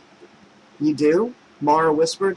Yeah, I'm not trying to make you feel bad, but I'm just really rattled now. I don't think I'm good for anything more today. Not high-pressure stuff like this. Mara nodded. The thing is, I'm definitely not ready to go back into that water yet. That too, said Estelle as they both looked at Sawyer. Just what did you have planned anyways? You didn't say before we left. Sawyer shrugged. Well, besides getting the two of you more familiar with the terrain, I was thinking about having a look at the fence. I think I might be able to work out a way to disarm it temporarily from this side, so we can get back without having to swim. Oh God, please, Mara said. Please do that. I take back every rotten thing I said. I am so sorry. If you fix it so I don't have to go back in that lake to get out of here, I'll be your slave forever. What an offer. Sawyer's face was unbearably smug. I'll do my best, but I can't promise. And even if I figure something out on the spot, I still can't promise I'll be able to do anything today. You could try, Estelle said reprovingly. I always do. It's just that I might not have the right equipment with me. Mara and Estelle looked at each other. Please tell me you brought something besides that oversized toad sticker, Mara begged. This isn't a toad sticker. It's a perfectly balanced cutting tool and a weapon. Sawyer held the machete up and showed them the handle. Plus, there are a half dozen separate tools in here, including a mini laser and a rechargeable energy source. He paused, suddenly looking a bit self-conscious. I lost the magnifier, and I can't do a whole lot of intricate close work till I replace it. I've got good close-up vision, Estelle said, brightening. We could try. You talking me through whatever needs to be done? He shook his head. I couldn't do that unless I knew exactly what kind of setup we'd be dealing with, which means I'd have to be able to see it for myself in the first place. No doubt it'll be some of the most advanced shit on the planet, way beyond stuff like color-coded circuits and just don't cut the red wire. Sawyer got to his feet. Okay, here's what I think we should do. I'll go look at the fence. Estelle, see how long it'll take you to go 50 yards west from here as fast as you can without making any noise and back again. Why 50 yards? She asked. Sawyer rolled his eyes. I don't know, it seemed like a substantial distance. You want to try 100? Go ahead, but it'll probably take too long. I just want to get some feel for how long we need to allow for any shit we want to do in the future. Estelle looked from him to Mara and back again, mystified. Okay, for example, he went on, impatience creeping into his voice. I already know that depending on the number of people I've got with me, the first leg of the trip in will take anywhere from 30 minutes to almost an hour. Counting from when everyone goes into the water to the moment when everyone's recovered enough so I can fold up the blanket and put it away. Timing, Estelle. If the group actually stops arguing long enough to plan some kind of action, we have to factor in how much time things take. We'd better know if we have to allow more than 4 seconds to go 50 yards. Estelle gave a single, breathy laugh. 4 seconds? What are you, a track star? Sawyer rolled his eyes, this time more dramatically. No, I thought maybe you were. He turned to Mara. How are you feeling now? I'm all right. Mara pushed herself to her feet and tried to brush off as much dirt and other debris as possible. You want me to go 50 yards south real fast? He shook his head. How's your visual memory? As good as anyone else's, I guess. Why? I want you to map out as much of this immediate area as possible, taking special note of anything that makes a good landmark. Memorize what it looks like and where it is relative to the lake. Mara wrinkled her nose. You should have told me. I'd have brought my camera. It's got enough capacity to chart everything in a 100-mile radius, which means it puts out enough power to show up at the power station security scans for electronic activity. And I assume it's got a locator chip in case it's lost or stolen, correct? There are ways you can block that, Mara said, unsure as to whether she were lying or not. You know any of those ways? She made a noise of disdain. Don't be ridiculous. If I knew shit like that, I'd be over in the power station making a fortune. Not out here with you guys making an ass of myself. No offense. She added quickly, Sorry, I'm just having a bad day. Now Sawyer and Estelle were trading looks with each other. But hey, I didn't say I wouldn't map, she said, doing her best to look agreeable. I'll do it. I'll map like mad. I'll get as many details as possible, and after we get back, I'll draw as much as I can. And next time I'll bring something to sketch with. That shouldn't be any problem. As far as I know, they're still making wax crayons without locator chips, right? Fine, said Sawyer in a flat, unenthusiastic tone.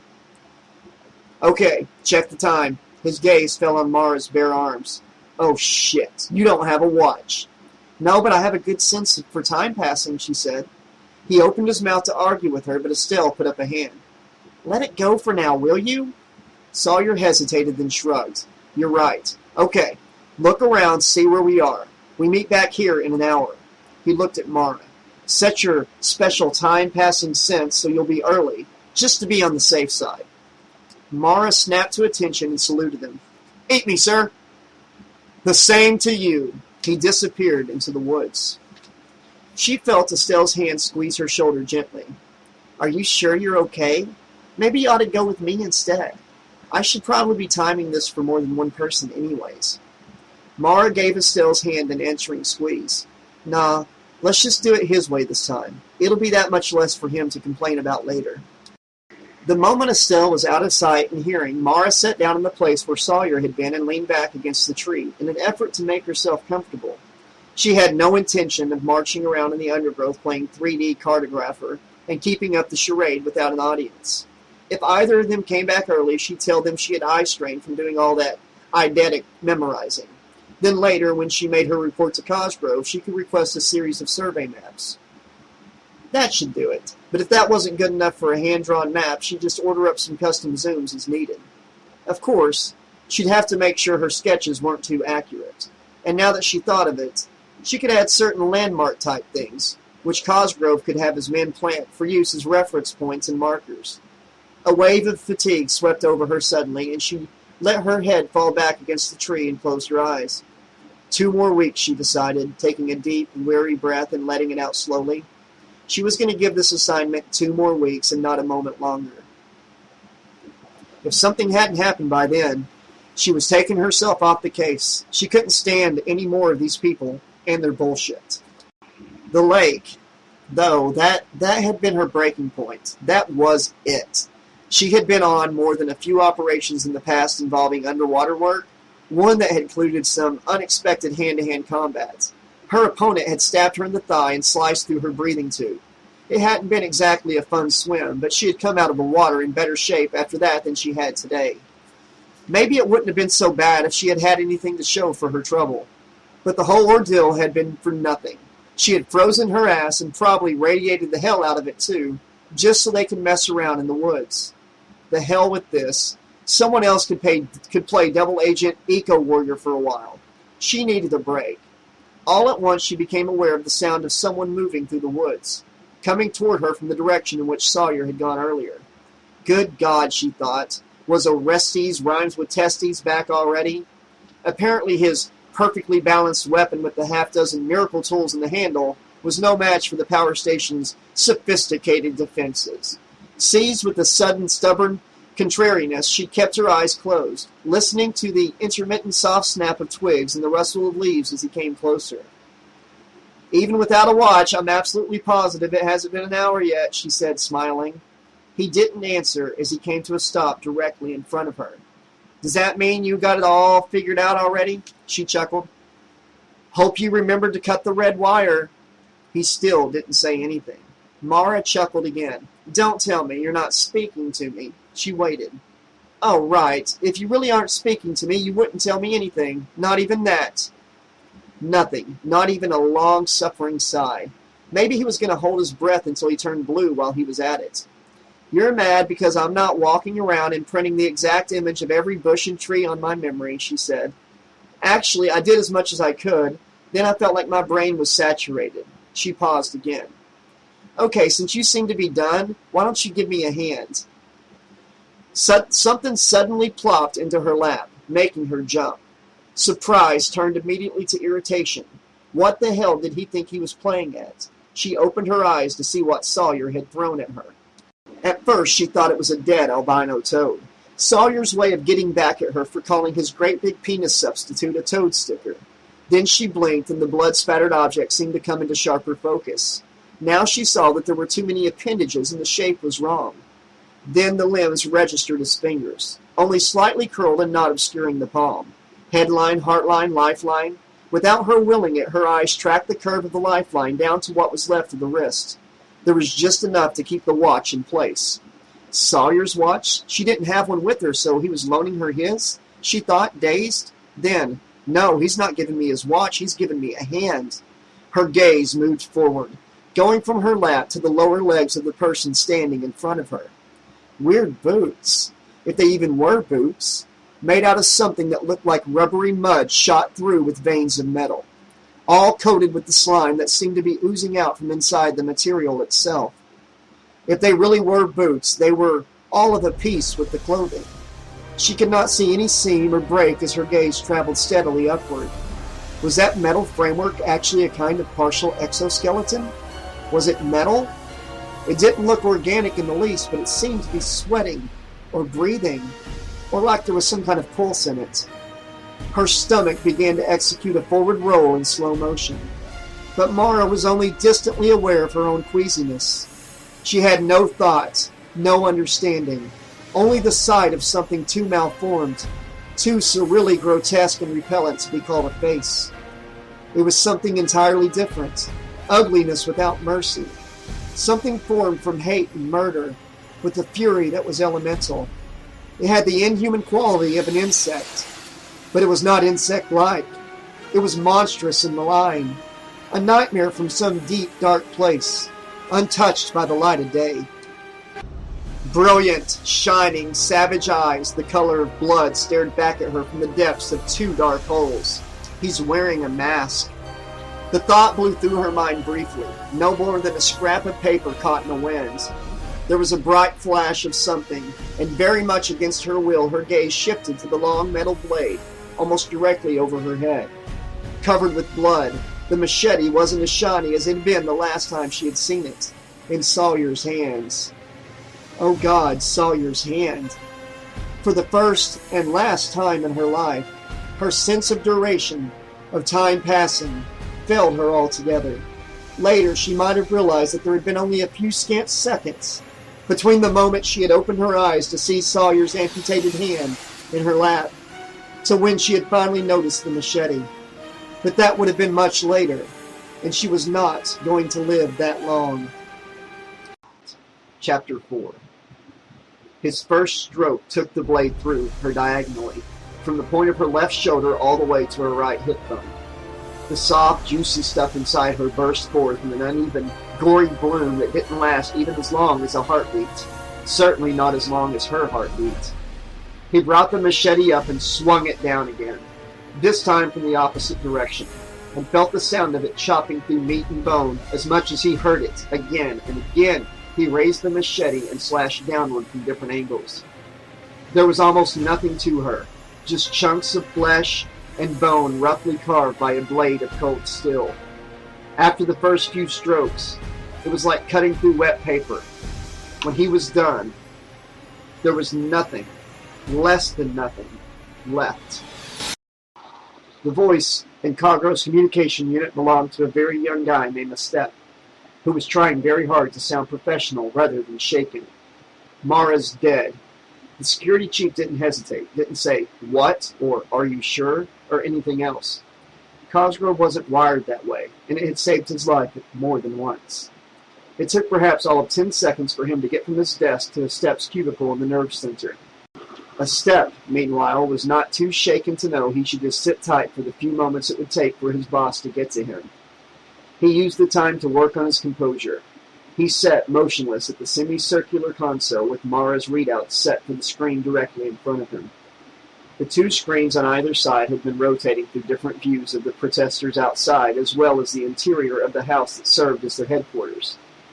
Facing Estep's console was a framework with a further 24 screens, half of them active and the rest on standby.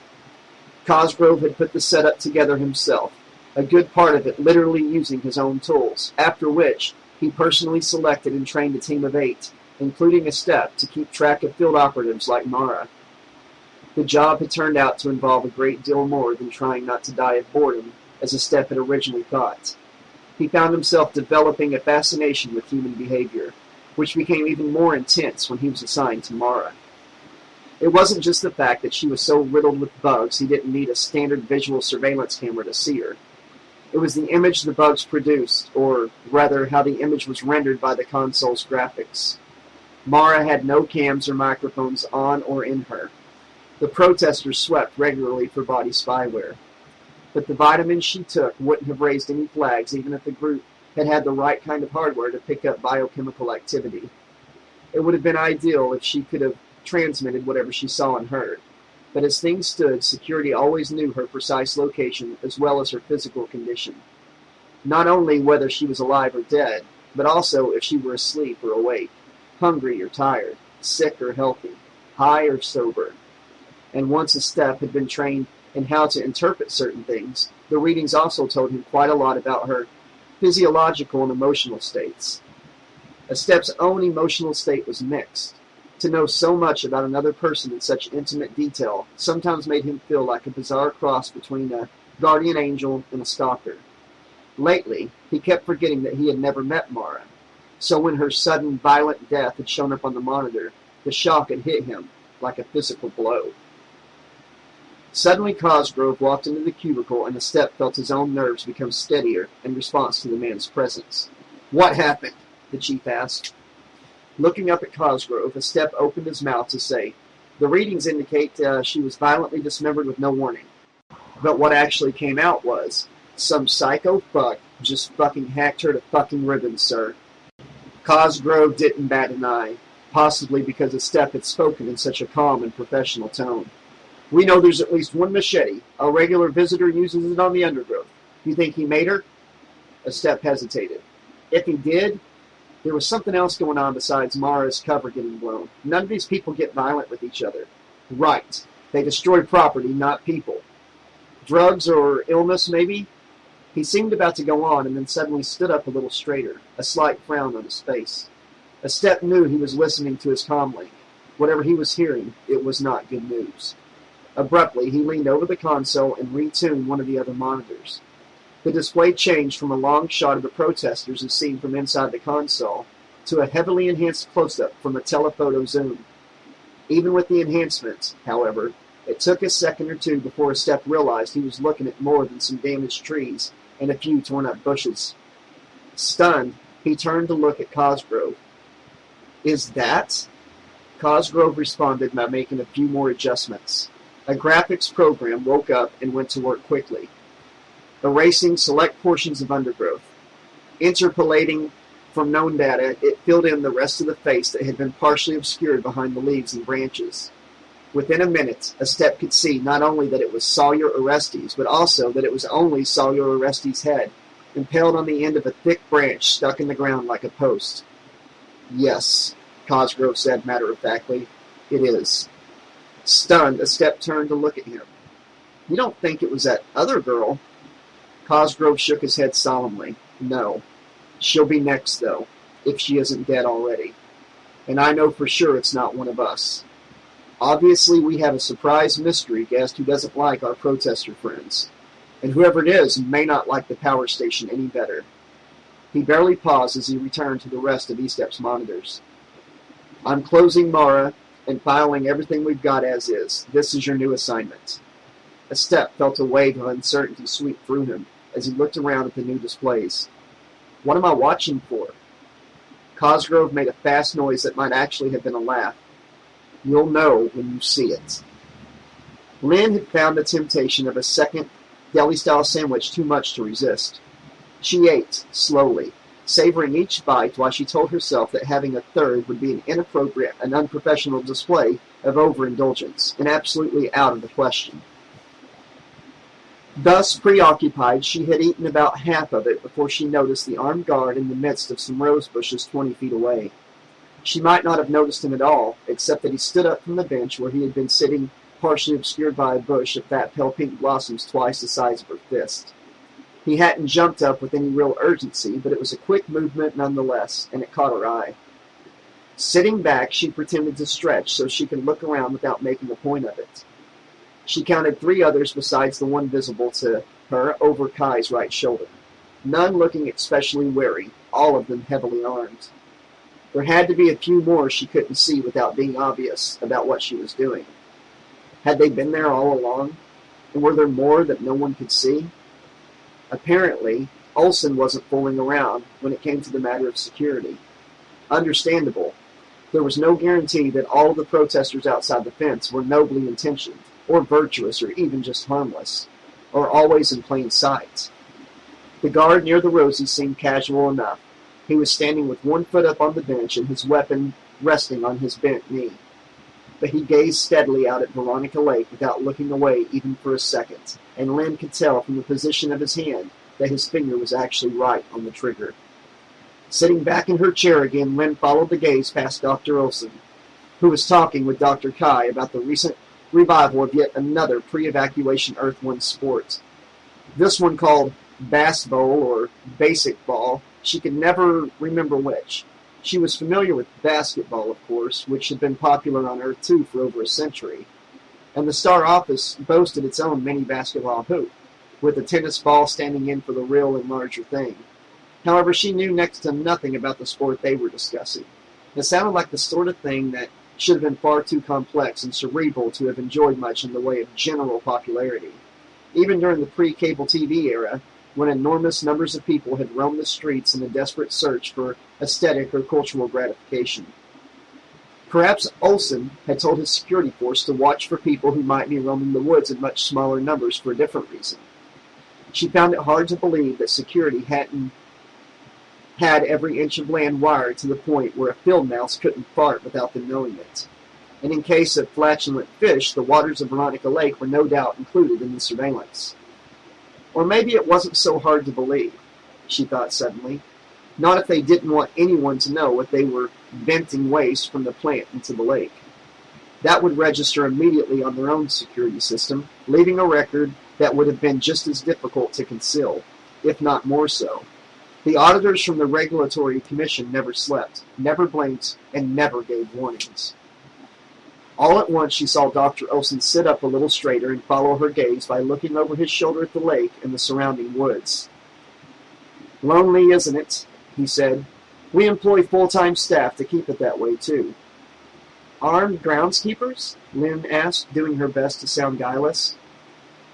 "I'd rather not put my employees in a potentially unsafe situation without some means of defending themselves," Olson said evenly. Lynn nodded and turned to Shabazz. "And is that very hard, finding decent landscapers or horticulturalists who can also be trusted with loaded weapons?" Shabazz gave her a half smile. "Not for the military. You'd be surprised at the number of tree surgeons in uniform." His eyes swiveled to Olson, and instantly the amusement in his face vanished. "Are you expecting trouble?" Lynn asked, turning back to Olson.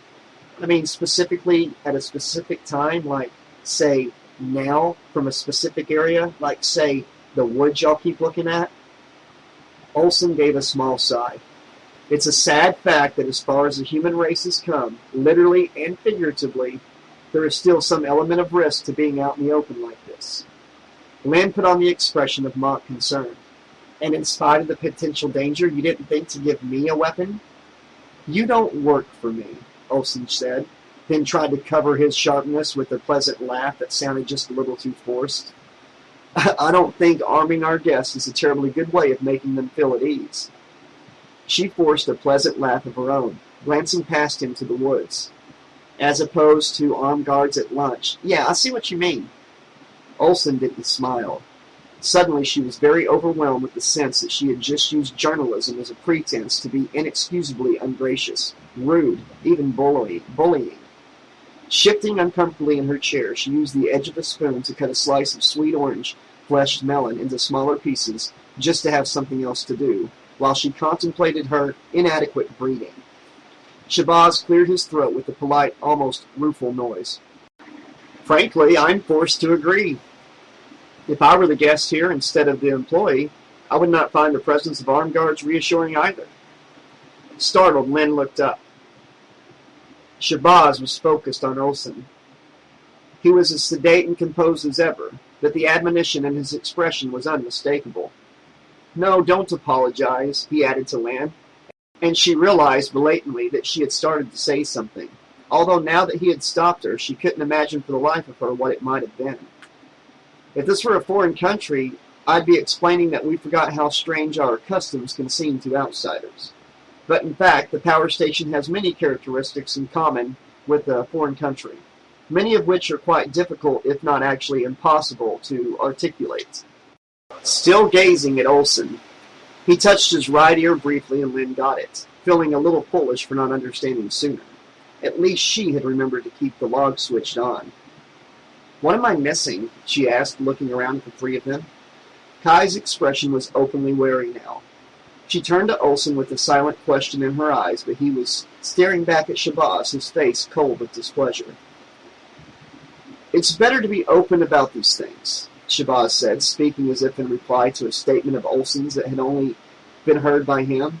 "In this type of situation, it's more likely to work in our favor rather than against us."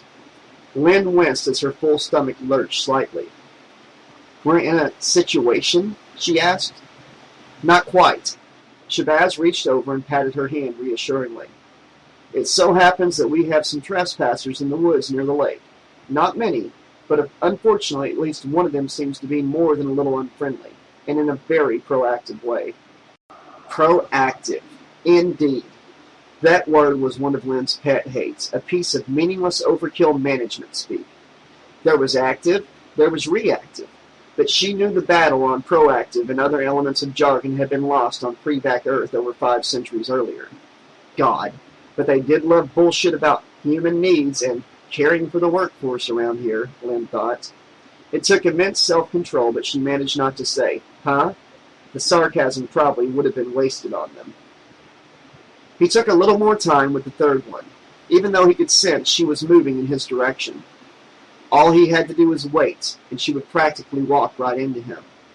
Instead, he circled around and got behind her. This was the one that had gotten the clearest look at him while he was still on his way up from the bottom of the lake. He didn't know whether she had understood what she was seeing or not, and he didn't care. The only thing that mattered was that he had understood what he had seen there above him in the dark, cold water. 3 naked human bodies. 3 living, naked human bodies. He had watched them reach the surface, and though they disappeared from view, he had had no trouble sensing where they were. When he had finally emerged from the water himself, he had moved quietly, and with utmost care to avoid revealing his presence to them. Not because he thought he had anything to fear, he knew he didn't, but because he wanted to observe them. Their behavior might tell him something about his new killing ground, other than the fact that these were a lot of live things for him to wipe out. As the last live human made her way through the forest, repeatedly glancing at her watch for some reason, he moved out from behind her and positioned himself on a parallel route several yards to her right, drawing even with her. Now he deliberately let her hear a little extra noise as he paced her. Nothing very loud and not at all the time, but just enough to make her glance in his direction now and then. She was already uneasy, and now he could sense new anxiety waking inside her.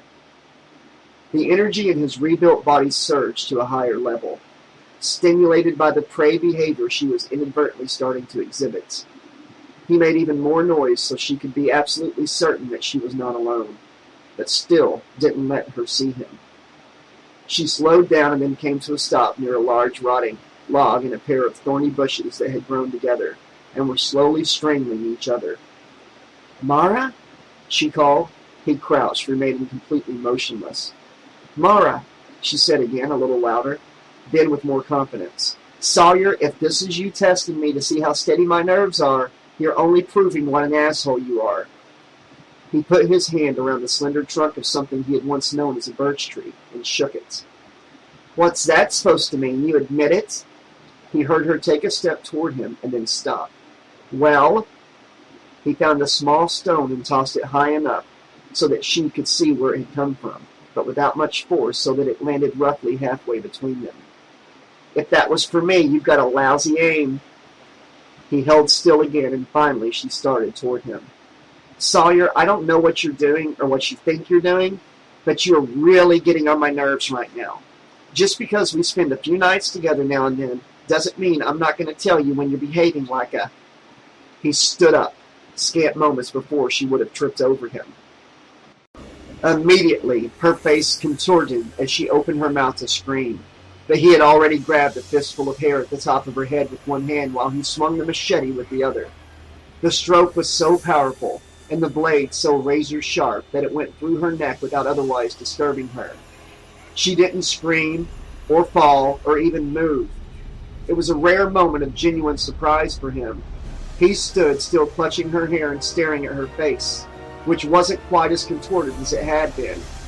Now there seemed to be a faint glimmer of bewilderment in her eyes, and long with terror. All at once there was a strangely airy, bubbling rasp as she let out a breath. The sound came not from her lips, however, but from the center point of the very thin red line marking the path the machete had taken through her neck.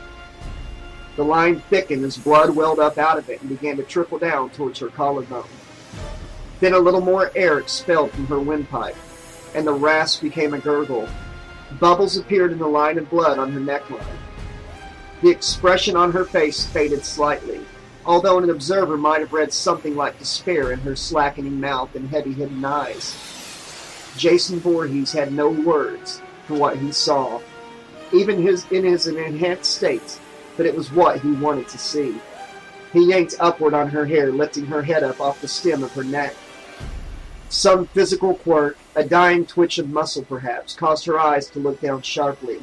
as if she were actually still conscious enough to register shock at what he had done. He waited for her headless corpse to topple over or crumple to the ground, but muscle spasms had taken control of her death. Her body stayed upright, not swaying even a little, as if it had been planted in front of him like a tree, or as if the body were clinging to some residual life left inside of it to remain standing as a way of defying him. Suddenly furious, he swung the machete again, slicing through the waist and severing most of the forearms. The upper torso fell away immediately, but the lower body stood for all of a second before it finally fell to the ground. He looked at the head dangling from his fist. All color had left the face and the gray lips sagged shapelessly. There didn't seem to be any large branches around that he could use as a pipe, that he didn't go to any real trouble to search. There was no longer any point. She had been the last of the live humans in the forest. The rest of the life he sensed was elsewhere. His work here was done. He tossed the head over his shoulder and moved on. Chapter 5. Olson announced that they would take their coffee and dessert at the foot of the indoor waterfall. He assured Lynn that she was going to love it as he ushered her inside. It just happened to be right next door to one of the plant's half-dozen Zen rock gardens, which he was also delighted to show her. And these were only a few of the marvelous on-site features that existed purely for the benefit and pleasure of the employees. All employees, of course, from the highest to the lowest, were given equal access, as recommended by those brilliant and insightful folks who made up the human needs team.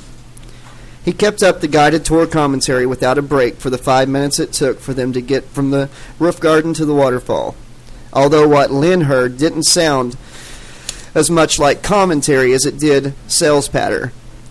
The enthusiasm in his voice certainly seemed genuine enough, and when she saw the waterfall, she understood why. It was a spectacular creation, about 40 feet of carefully carved, slightly glittery stone with enough of a slope so that the water didn't thunder down, but trickled and danced along several separate routes into the fish pond at the bottom. But she could also hear a faint underlying urgency, as if he were literally trying to sell her the power station, or at least this part of it, and he had to talk her into it today if he wanted to keep his job. It was irritating, although Lynn had to admit the ambience produced by the waterfall tempered her disagreeable feelings considerably, which, of course, must have had a great deal to do with why he had brought her here in the first place. Too bad for him that he didn't realize he was trying too hard. In any case, Lynn wished he would drop the pretense that he had brought her here just to see this, and not because the situation they supposedly weren't in had turned into something serious enough to warrant sending armed guards down to the lake. Or perhaps he really believed he had managed to usher her back inside before she had had a chance to see them moving down the grass with their weapons up and ready. Tables and chairs had been set up along the wrought iron fence around the edge of the pool. Olson kept chattering away, pointing out the gates at either end of the fence. There was actually a kind of staircase built into the rock. If she looked closer, she would see the steps. They began right over there. Did she see them? So any lucky employee who felt the urge could actually climb up to the top of the waterfall, which was where one of the Zen gardens was located. While Olson was telling her all this, 2 men dressed like high-class waiters appeared out of nowhere with a coffee service cart, served the 4 of them in silence, and vanished again without causing him to miss a syllable. Lynn tried to catch Shabaz's eye, but he had positioned his chair in such a way that he was facing the waterfall and could not look in her direction easily. Kai followed his example, making Lynn wonder why the 2 of them didn't just offer the old gotta-get-back-to-work excuse and leave. Maybe they actually were here for the waterfall, she thought, looking around. Unbidden, it suddenly came to her that there were no windows here. No windows and no sound other than the pleasant white noise of the water and underneath it. A nearly inaudible hum from the ventilation system, or possibly a water pump. Soundproof, she said. Olson broke off and stared at her, mystified. Pardon? I said soundproof.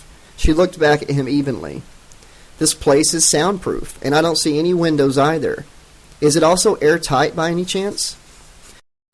The man floundered, finally at a loss of something to say. I don't suppose I could persuade you to give me an update on that situation that we weren't in earlier, could I? She asked. Olson now looked thoughtful, and she wasn't sure if he were trying to choose his words or if he were listening to someone giving him instructions by way of his communication link. "Well, to be honest, I'm still waiting for an update from the head of security myself." His smile was a bit sheepish. "I'm the boss, except when it comes to protecting the power station. Then he is, and he runs everything on a need-to-know basis." Lynn nodded politely. "Go on." The man spread his hands. "I'm afraid that's really all I can tell you, other than that we already know there's an intruder or intruders in the woods, and whoever it is seems to be displaying hostile intent." "How?" Lynn prodded. "Sorry." Olson spread his hands again. "Need to know." "And your security chief doesn't think you need to know?" "Afraid not." "Tell me something, Doc." She leaned forward over the table and put her hand over his firmly enough to trap it. "If your security chief did think you needed to know, that wouldn't mean you'd think I needed to know, right?" Olson blinked, his expression neutral. "More coffee?" While Lynn had caught a glimpse of a small armed detail of guards heading towards the wooded area around Veronica Lake, Olson had succeeded in getting her off the roof before she saw the van. If she had seen it, the level of her anxiety might have gone up substantially.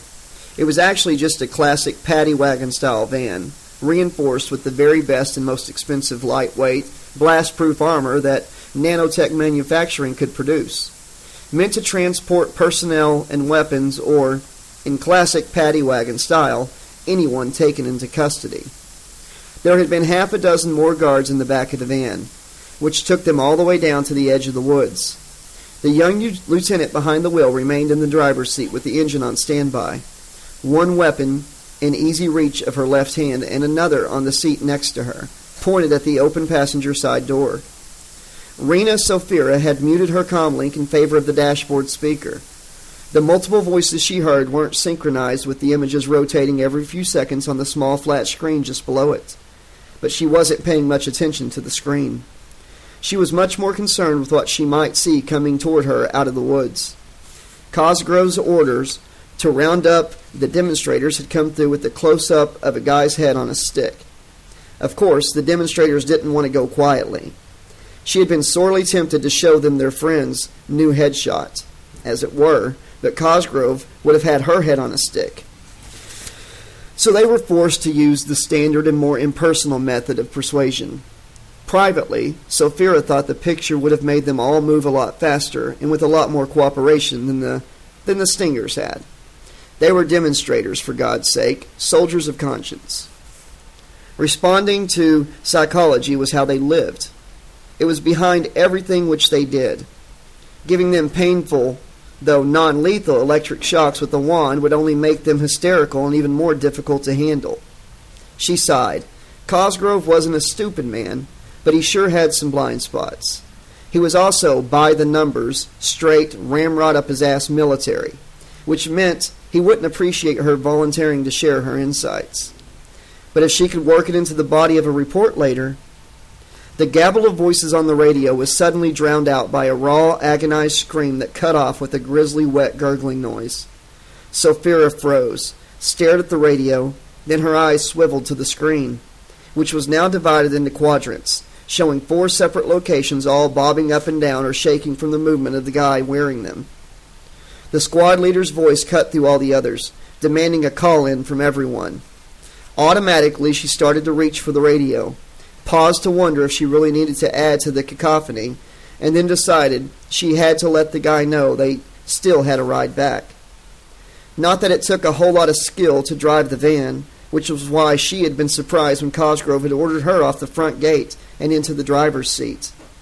A bit unusual, considering she had probably had more interaction with the demonstrators than anyone else on the front gate. She had actually expected him to put her in charge of the demonstrators. But as he had explained to her, there was a chance that the murderous trespasser was one of them. If so, she would be more familiar with him or her than any of the other guards. That made sense, she supposed, but she still wasn't sure that behind the wheel of the van was really the best place for her to be. "Oh, shit!" a voice blared from the radio, causing all the other voices to die down. Sophira immediately recognized the speaker as Mo Keller, with no little surprise. Mo was another ramrod and not given to lapses in comm protocol. "Lou, I found Dino. He's... The four-way split on the dashboard screen was replaced by the transmission from Mo Keller's cam. "No," Sophia mouthed silently, unable to look away from the scatter of human body parts on the ground. All at once the image seemed to give a jump or a flicker, and she realized that the pieces had not been scattered randomly, but arranged to form a gory arrow, although she didn't know what it was pointing at. "Keller to squad leader. We have a man down in section G6 on grid," Mo Keller added suddenly in an eerily calm voice, as if she hadn't said anything else before. "Strong indications that the intruder is heading north, possibly with intent to exit woods and proceed to power station." Pause. "Over." "Keller, this is squad leader. Copy that. Proceed to vehicle and wait for further orders." Pause. "Visual received. Cancel general override in your transmission." Over. "Wilco, as soon as I receive verification of receipt from all intended targets." Over.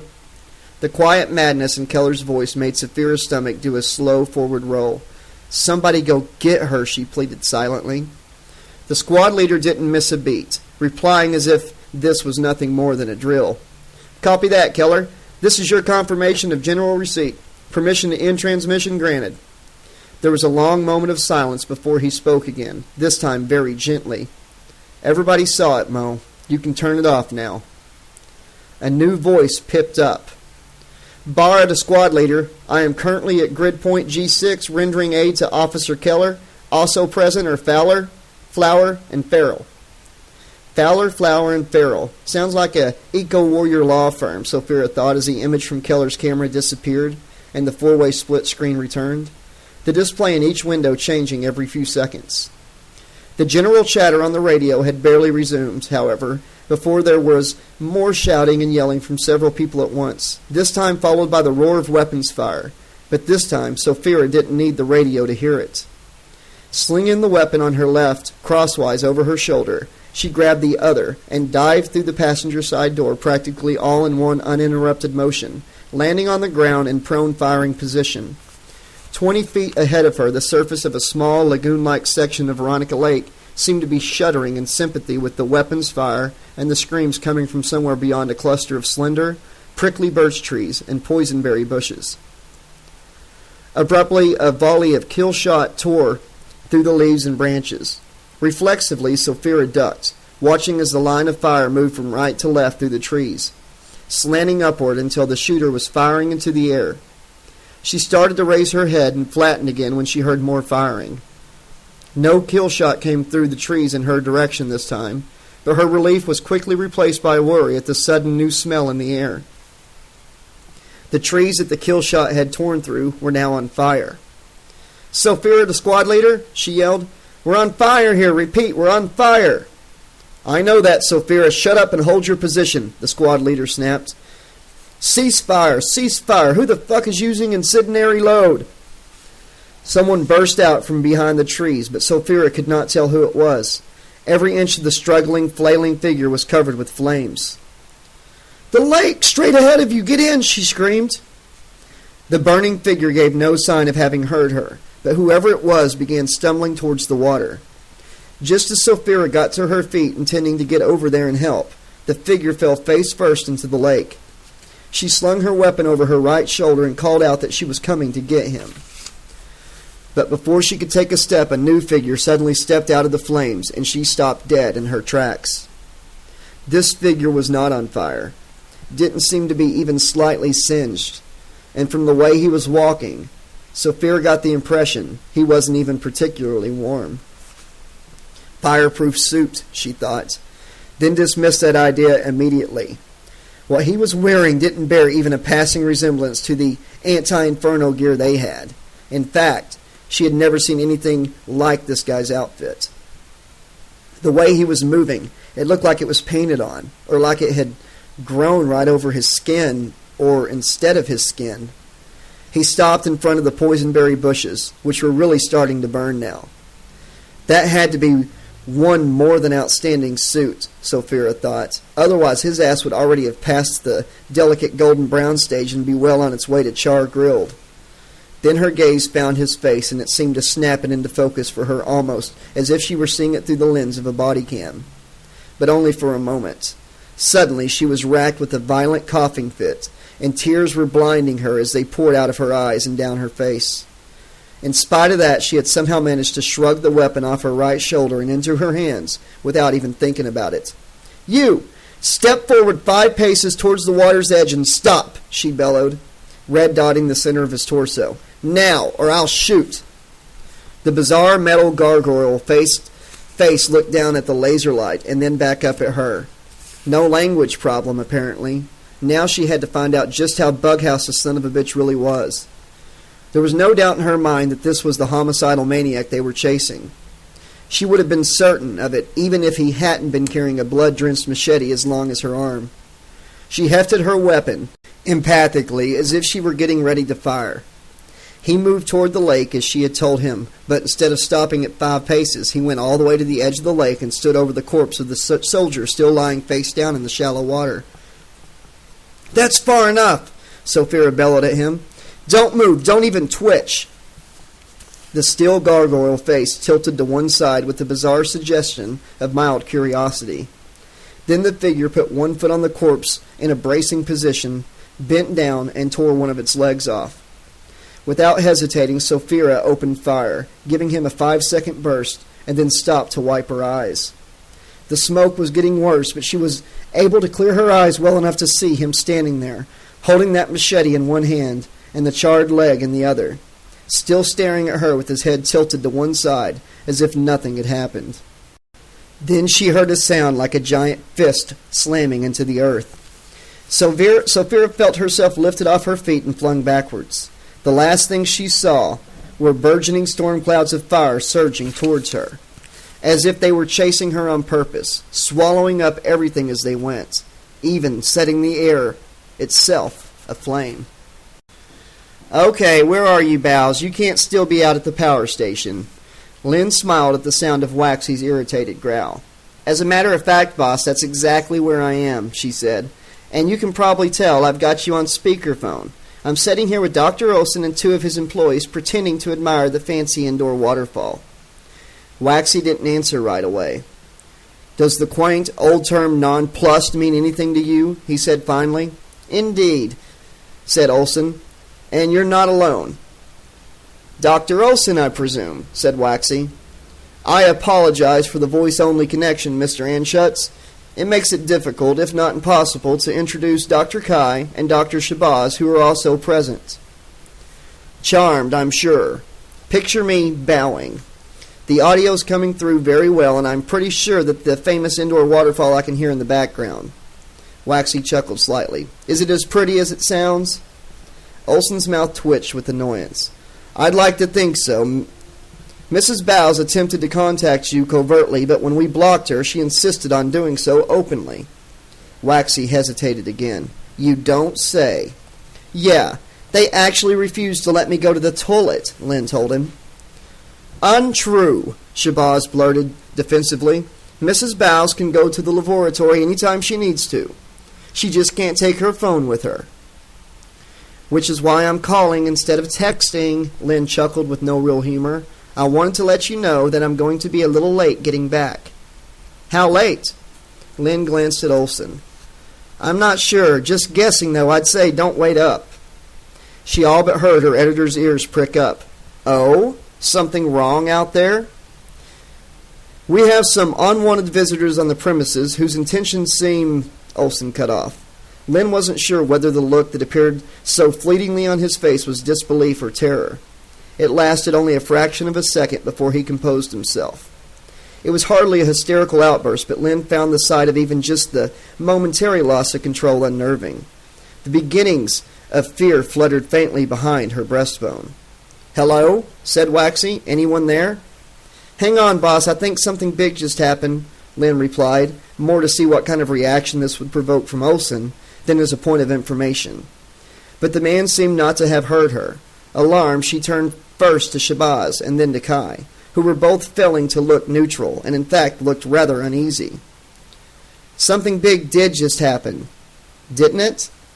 Shabazz kept his gaze fixed on Olson. who was still sitting motionless and silent, staring over Kai's left shoulder at something no one else could see. "Dr. Olson!" Lynn prodded, almost yelling. He pushed back from the table and stood up sharply. "I am afraid that circumstances demand we adjourn to a shielded area of the station. Unfortunately, that means you'll have to terminate your discussion with the editor until further notice." Before Lynn could react, he picked up her phone, turned it off, and put it in his pocket. "Hey!" Lynn got up and started after him. She had barely gone 5 steps when a security guard materialized on either side of her and took a hold of her arms. There was nothing rough about the contact. They didn't manhandle her or treat her like a prisoner, but she knew better than to test them and to see if they would. "First-degree burn." An extraordinarily cool and pleasant mist puffed into Rena Saphir's face, barely conscious. She smiled at the way it felt, then stopped as a stinging sensation suddenly spread over her cheeks. But the stinging went away even as she became aware of it, overruled by the burn medication sinking into her skin. "Hear me, Sophia? Wake up. Let me see your eyes." She frowned. The stinging flared up on her forehead now. It began to fade almost immediately, but this time it didn't go away completely. The cool mist touched her skin there, too, and it felt as if there were billions of cold, tiny bubbles bursting all over the area between her hairline and her eyebrows. No, beyond her hairline and within her eyebrows. "Lieutenant Sophia, look at me. That's an order." Her eyes flew open, and she found herself staring up at Cosgrove himself. "Sir?" she asked, bewildered. "Congratulations, Lieutenant," he said grimly. "You're the only one to come out of the woods alive." Sophia struggled to a sitting position and found she was sitting on the grass about 20 yards away from the inferno that had once been the forest surrounding Veronica Lake. How? The word dissolved in a spasm of coughing before she could choke out a question. "How'd you get me out of that?" "I didn't," he said, turning her head toward him and shining a light first in her right eye and then her left. "You came staggering out of the trees right after the explosion. Now open your mouth." "Huh?" she said. Immediately he stuck an inhaler between her lips. "Deep breath now." She obeyed, grimacing at the terrible pain in her chest and windpipe. "Breathe out through your nose," he ordered. "And one more deep breath in. I know it hurts. Suck it up." The pain in her chest began to ease considerably as her throat loosened. "You were on fire," Cosgrove said matter-of-factly. He dropped the inhaler into an open medikit. "Your hair, your uniform. I'm afraid you lost your eyebrows," he added as she put one hand up to her head in shock. "You dropped and rolled to put out the flames. Then you managed to crawl a few feet before you dropped again. You didn't move. I thought you were dead." "I don't remember any of that." Sophia swallowed painfully. "What happened to the van?" she croaked. "Fire?" Cosgrove looked mildly troubled. "No. Somebody got in and took off around the other side of the power station." "Then I'm not the only survivor?" "Yes, you are." Cosgrove shut the medikit and helped her slowly to her feet. "The bios of everyone we sent out are gone." "Then who drove the van?" she asked incredulously, leaning on him. He shook his head. "No idea. He had something over his face. A mask. Can you walk?" A mask? The image of the impossible figure she had just seen before the explosion appeared in her mind. "No," she rasped. "No, I was looking right at him when the blast... No. There must have been 2 of them. Or more terrorists." "Save it till we're back inside." Cosgrove slung her arm over his shoulders and began to help her up the lawn toward the power station. Chapter 6. A lot of the hair on her head had been burned off as well as her eyebrows, and the front of her uniform was scorched in some places, charred in others, and generally covered with soot, which also obscured her nameplate. Here and there on her face were bright red blotches where spray-on topical burn medication had either not yet taken effect or missed altogether, and she had a wild look in her eyes that wasn't as intense now as it was going to be later. All told, she should have been unrecognizable, but Lynn knew her right away. She was looking at Lieutenant Sophia. Whatever Sophia had just lived through certainly hadn't impaired her faculties. "What the fuck is she doing here with them?" Sophia hollered in a gravelly rasp that sounded painful to Lynn. The lieutenant turned from the group of demonstrators in the holding cell to the guard who had been sitting next to Lynn on the sofa and was now standing at attention, looking as if she was really expecting someone to answer. None of the demonstrators said a word.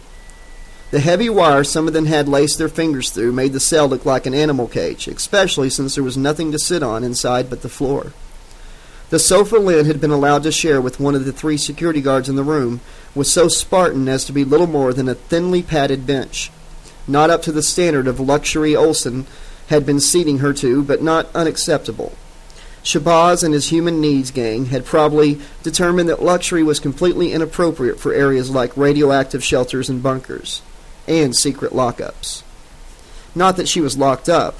She was sitting on the sofa like a guest, not standing inside a cage, which meant that she was in no way a prisoner here. Absolutely not. Her shoulder bag and her log had been confiscated, but that was only standard procedure in an emergency, and Dr. Olson had merely forgotten to give her phone back. She could remind him later, and he'd just hand it over.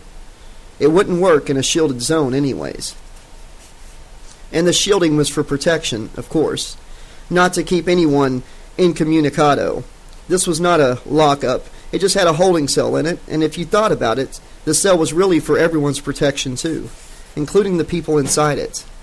Yes, indeedy do. It was all safe, and everybody was safe, and damn, it sure was great to be alive in an era that was so safe, wasn't it? When Sophia had come striding in, scorched and breathless, and very much the worse for wear, Lynn had felt so insanely glad that someone had finally dispensed with the whole ultra-civilized, everything's-under-control charade that she could have jumped up and kissed her. For that matter, why the fuck are they still here? Sophia looked over her shoulder at the 2 guards by the door, then turned back to the other guard. Evacuate all these people immediately. Get them out of the building now. That's an order. The guard didn't move. Yes, ma'am, but what about her? Sophia peered around him to look at Lynn. I said all these people, mister. Now do it. The guard made a move towards the holding cell and then hesitated. Ma'am, the chief's orders. I'm giving you the chief's new orders. Unlock that cell. Does the chief want these people in custody after evacuation, ma'am? Asked one of the guards at the door. All right, listen up, everybody, because this is the last time I'm going to tell you, Sophia said. That ragged rasp of a voice wasn't going to last much longer. She sounded like someone had sandblasted her throat. Lynn thought, unconsciously putting a hand up to her own neck. Get every civilian in this room out of the building, off the premises, and as far away from here as possible. You 3. You take them to the parking lot and load them into the first transport you see. You 2, get back here on the double. While you, she pointed at the guard, and only you, get behind the wheel and drive without stopping until further notice. The guard started to say something else, and Sophia actually drew her sidearm. You have your orders. All 3 guards scrambled to obey without further discussion. Lynn stood up and cleared her throat. Lieutenant Sophia? Sophia whirled on her with her sidearm. I am trying to save your life, but I swear to God I will shoot anyone who doesn't do what I tell them. The lieutenant's finger shifted slightly. Lynn looked down at herself and saw that a small red dot had suddenly appeared in the center of her chest. I'm packing incendiary load in this thing, thanks to some skinbag down in weapons who decided we'd all be safer if we set fire to everything we shot at, Sophia added. So it won't be pretty or survivable. You copy that, citizen? Lynn had no voice to answer. Sophia's threatening croak seemed to be coming from a long distance away, somewhere on the other side of the panic that had frozen over her. Then all at once the lieutenant was practically nose to nose with her. Lynn could see the residue of burn medication on her skin and smell her scorched uniform and burned hair. Come on, you! Snap out of it! Sophia grabbed her upper arm and gave it a quick, emphatic shake before pulling her close enough to put her lips to Lynn's ears. Get up on your hind legs or you will die, she added, speaking with far less iron in her tone now. She dug around in her trouser pocket suddenly and produced a tiny red tablet. That's just how things are now. Eat this, it'll help. Don't argue with me, I'm not making the rules. Lynn did as she was told. Sophia turned away from her and went over to where the demonstrators were huddling together near the door.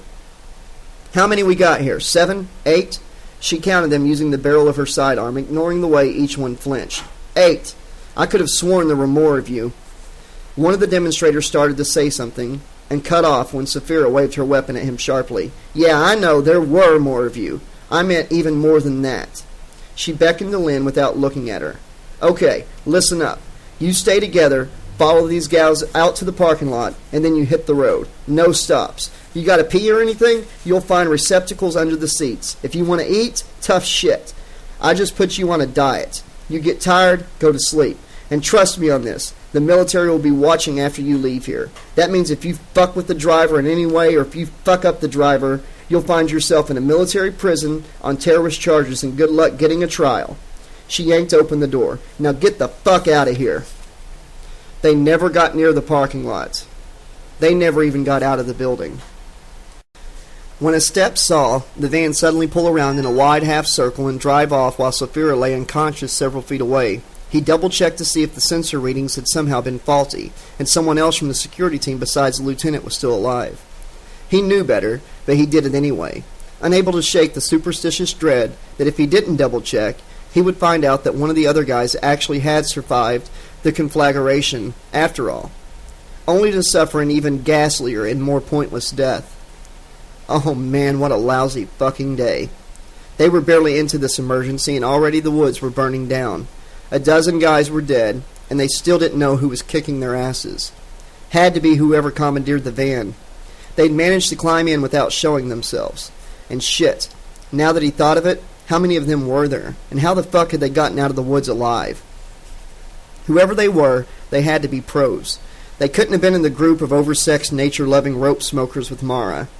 She would have made them right off, and vice versa, which wouldn't have turned out too good. Not that anything had turned out too good anyways. But at least Sapphira made it, he thought, watching on one of the monitors as Cosgrove brought her in. Didn't make it any less of a fucking lousy day, though. And it was only gonna get... Every alarm in the building went off at once. Estep blinked. The screens on his console were now showing areas inside the power station. "Enemy in the house," said a voice in his comm tensely. "Repeat, enemy in the house." "Copy that," came the reply from Cosgrove. "All personnel to meeting points. Shoot to kill." Training took over immediately. Estep's sidearm was live in his hand before he was even aware of the excitement surging in his chest and kicking his heart into double time. "How many are there?" he asked, addressing no one in particular, and the world in general. Several other voices echoed Estep's question, but no answer came. Not then, and not ever. As soon as he had seen the truck, the nanomechanisms had sprung to a higher level of activity inside of him, guiding his hands and feet so that he could control it. If the nanos had not been inside him, he would have simply walked past the thing. But they had told him what to do, made his body know the movements. Once he got it going, he understood he could take it around to the other side of the building, where there were entrances which would have been more difficult to get through if he had been subject to the same limitations as the living. The nanos had made him understand that he needed to get inside, and not only because there were living things in there to kill.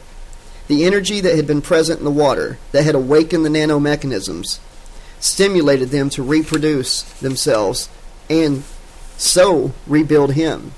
That energy was also inside the building in a concentration thousands, even millions of times stronger than what was in the dark depths of the lake. The nanos wanted it.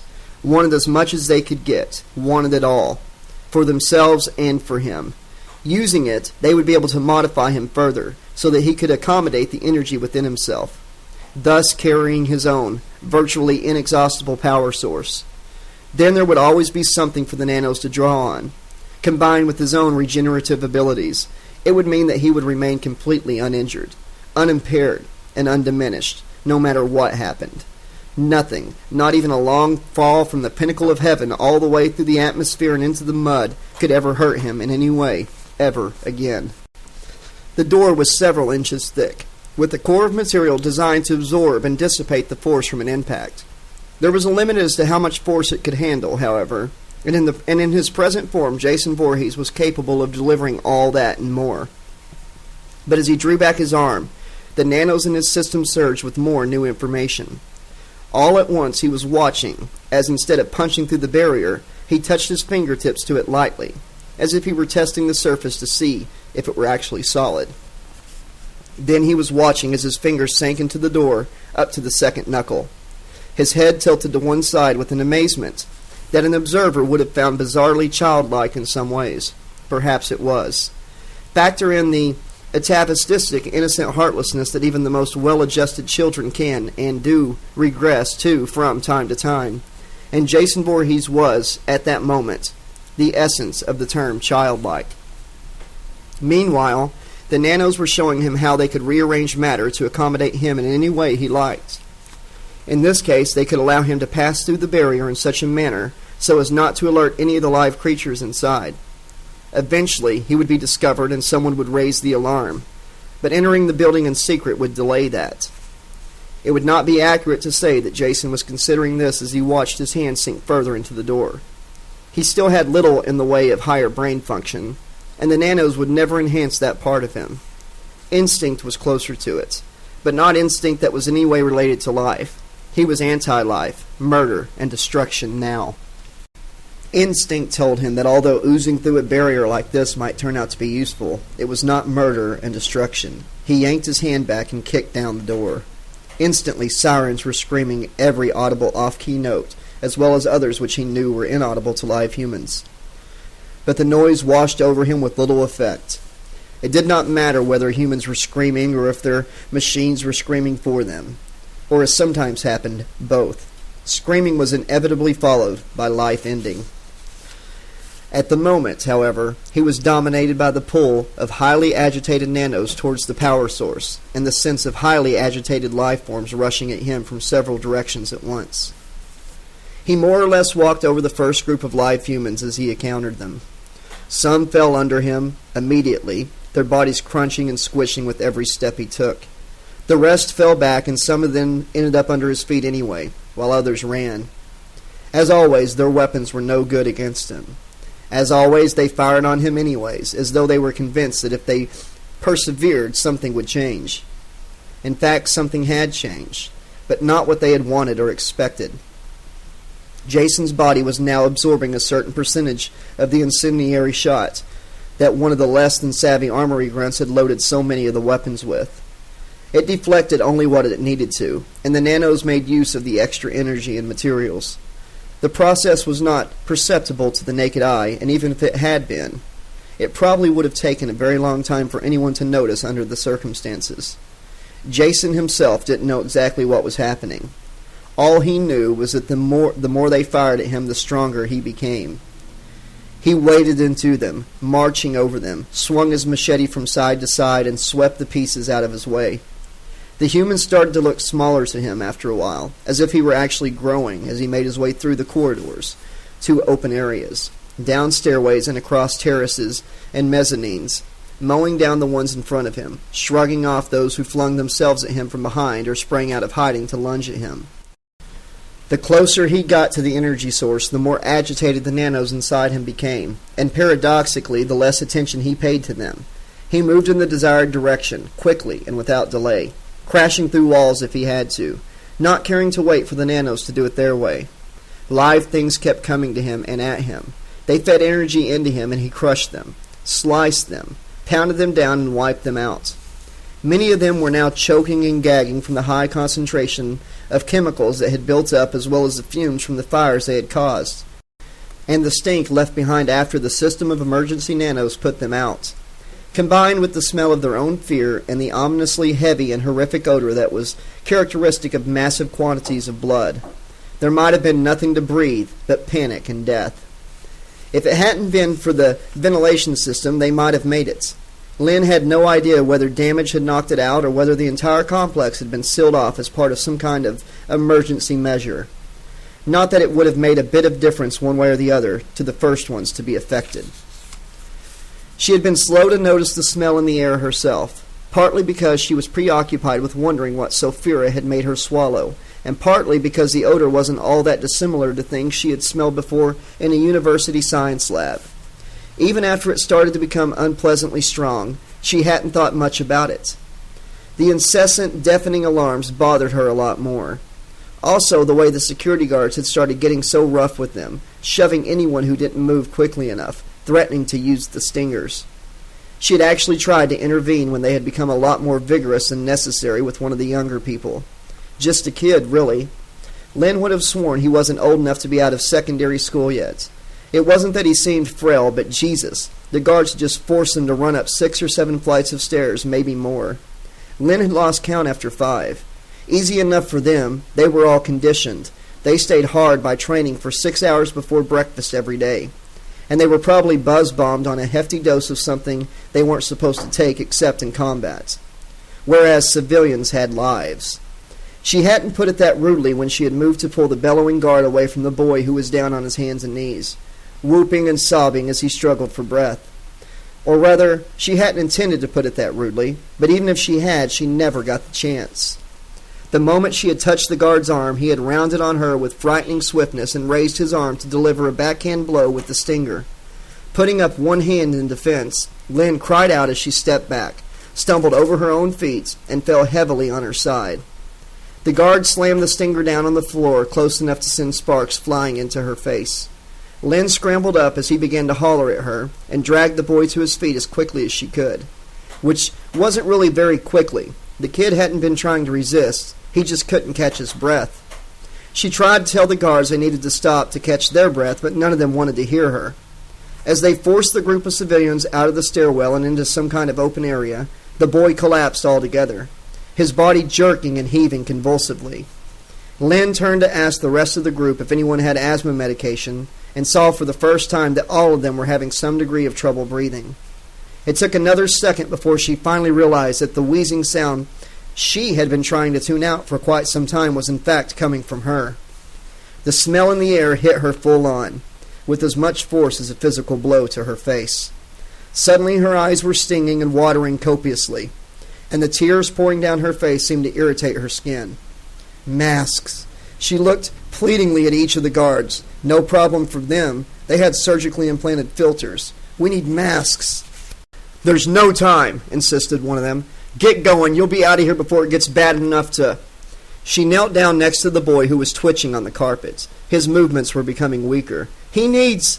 One of the guards shoved her away from him, then stooped to haul him up with one hand and throw him over his shoulder, almost in one smooth motion. Happy now? Move!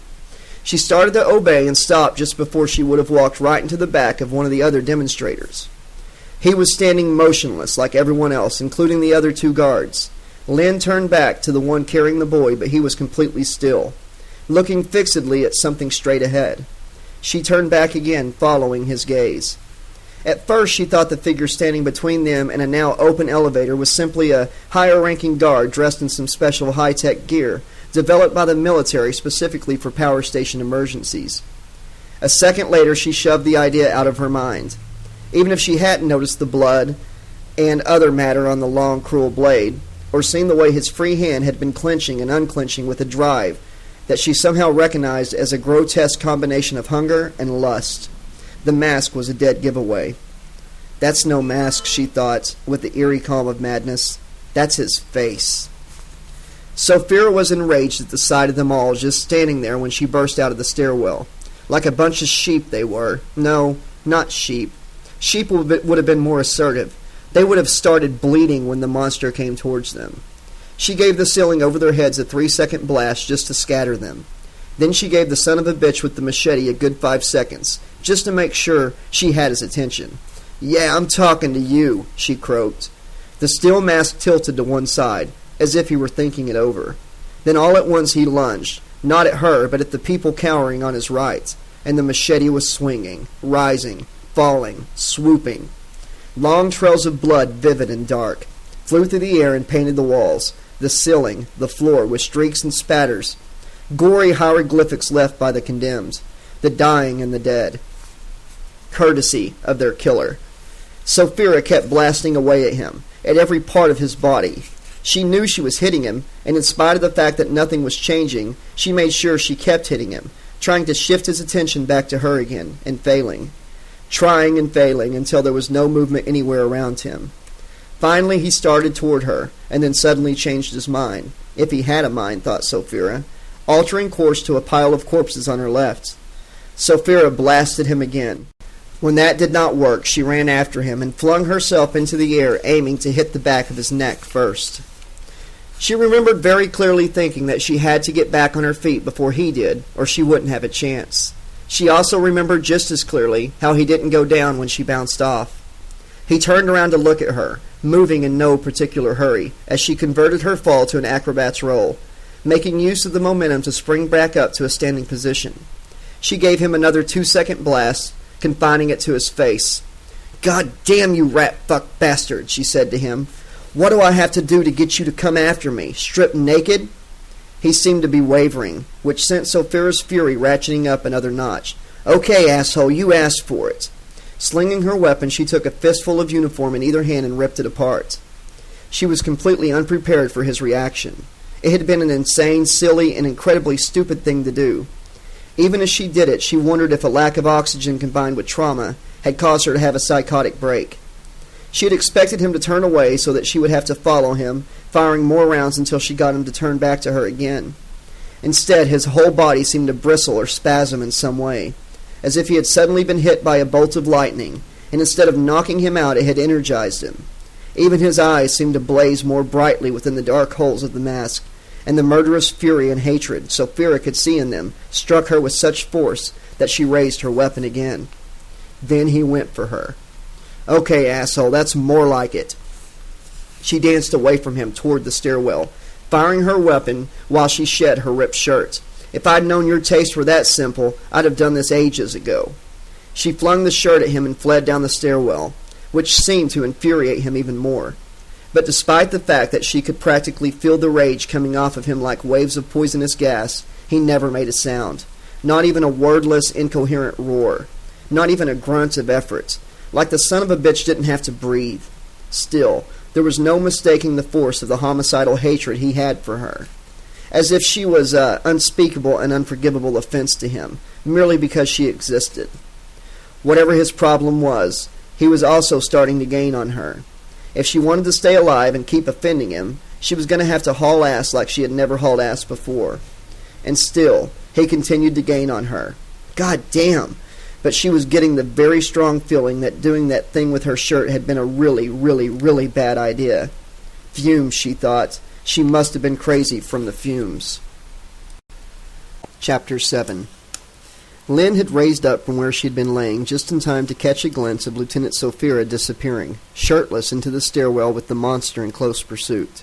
Dazed, she managed to bring herself to a sitting position with her back against the wall while she forced her mind to come out of the fog it wanted so very much to sink into.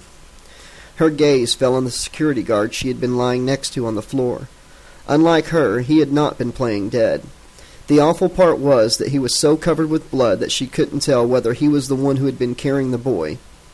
She looked for the boy himself, but the guard near her was the only intact body she could see. Then she realized that she was wrong about that. The guard wasn't intact at all. His head simply still attached to his torso, which happened to be relatively complete. Nausea surged with the force that made the world tilt sideways. Lynn clapped both hands over her mouth and pressed her back against the wall as hard as she could in an effort to steady herself. The world went on tilting relentlessly. She squeezed her eyes shut, but that felt worse, like something was pressing hard on her temples and her eyeballs. She opened her eyes again, and suddenly everything seemed to be rushing at her. Not just the sight of the slaughter in front of her, but the terrible thick blood, the dead body smell, and the painfully loud clanging and buzzing and ringing of God only knew how many alarms all at the same time.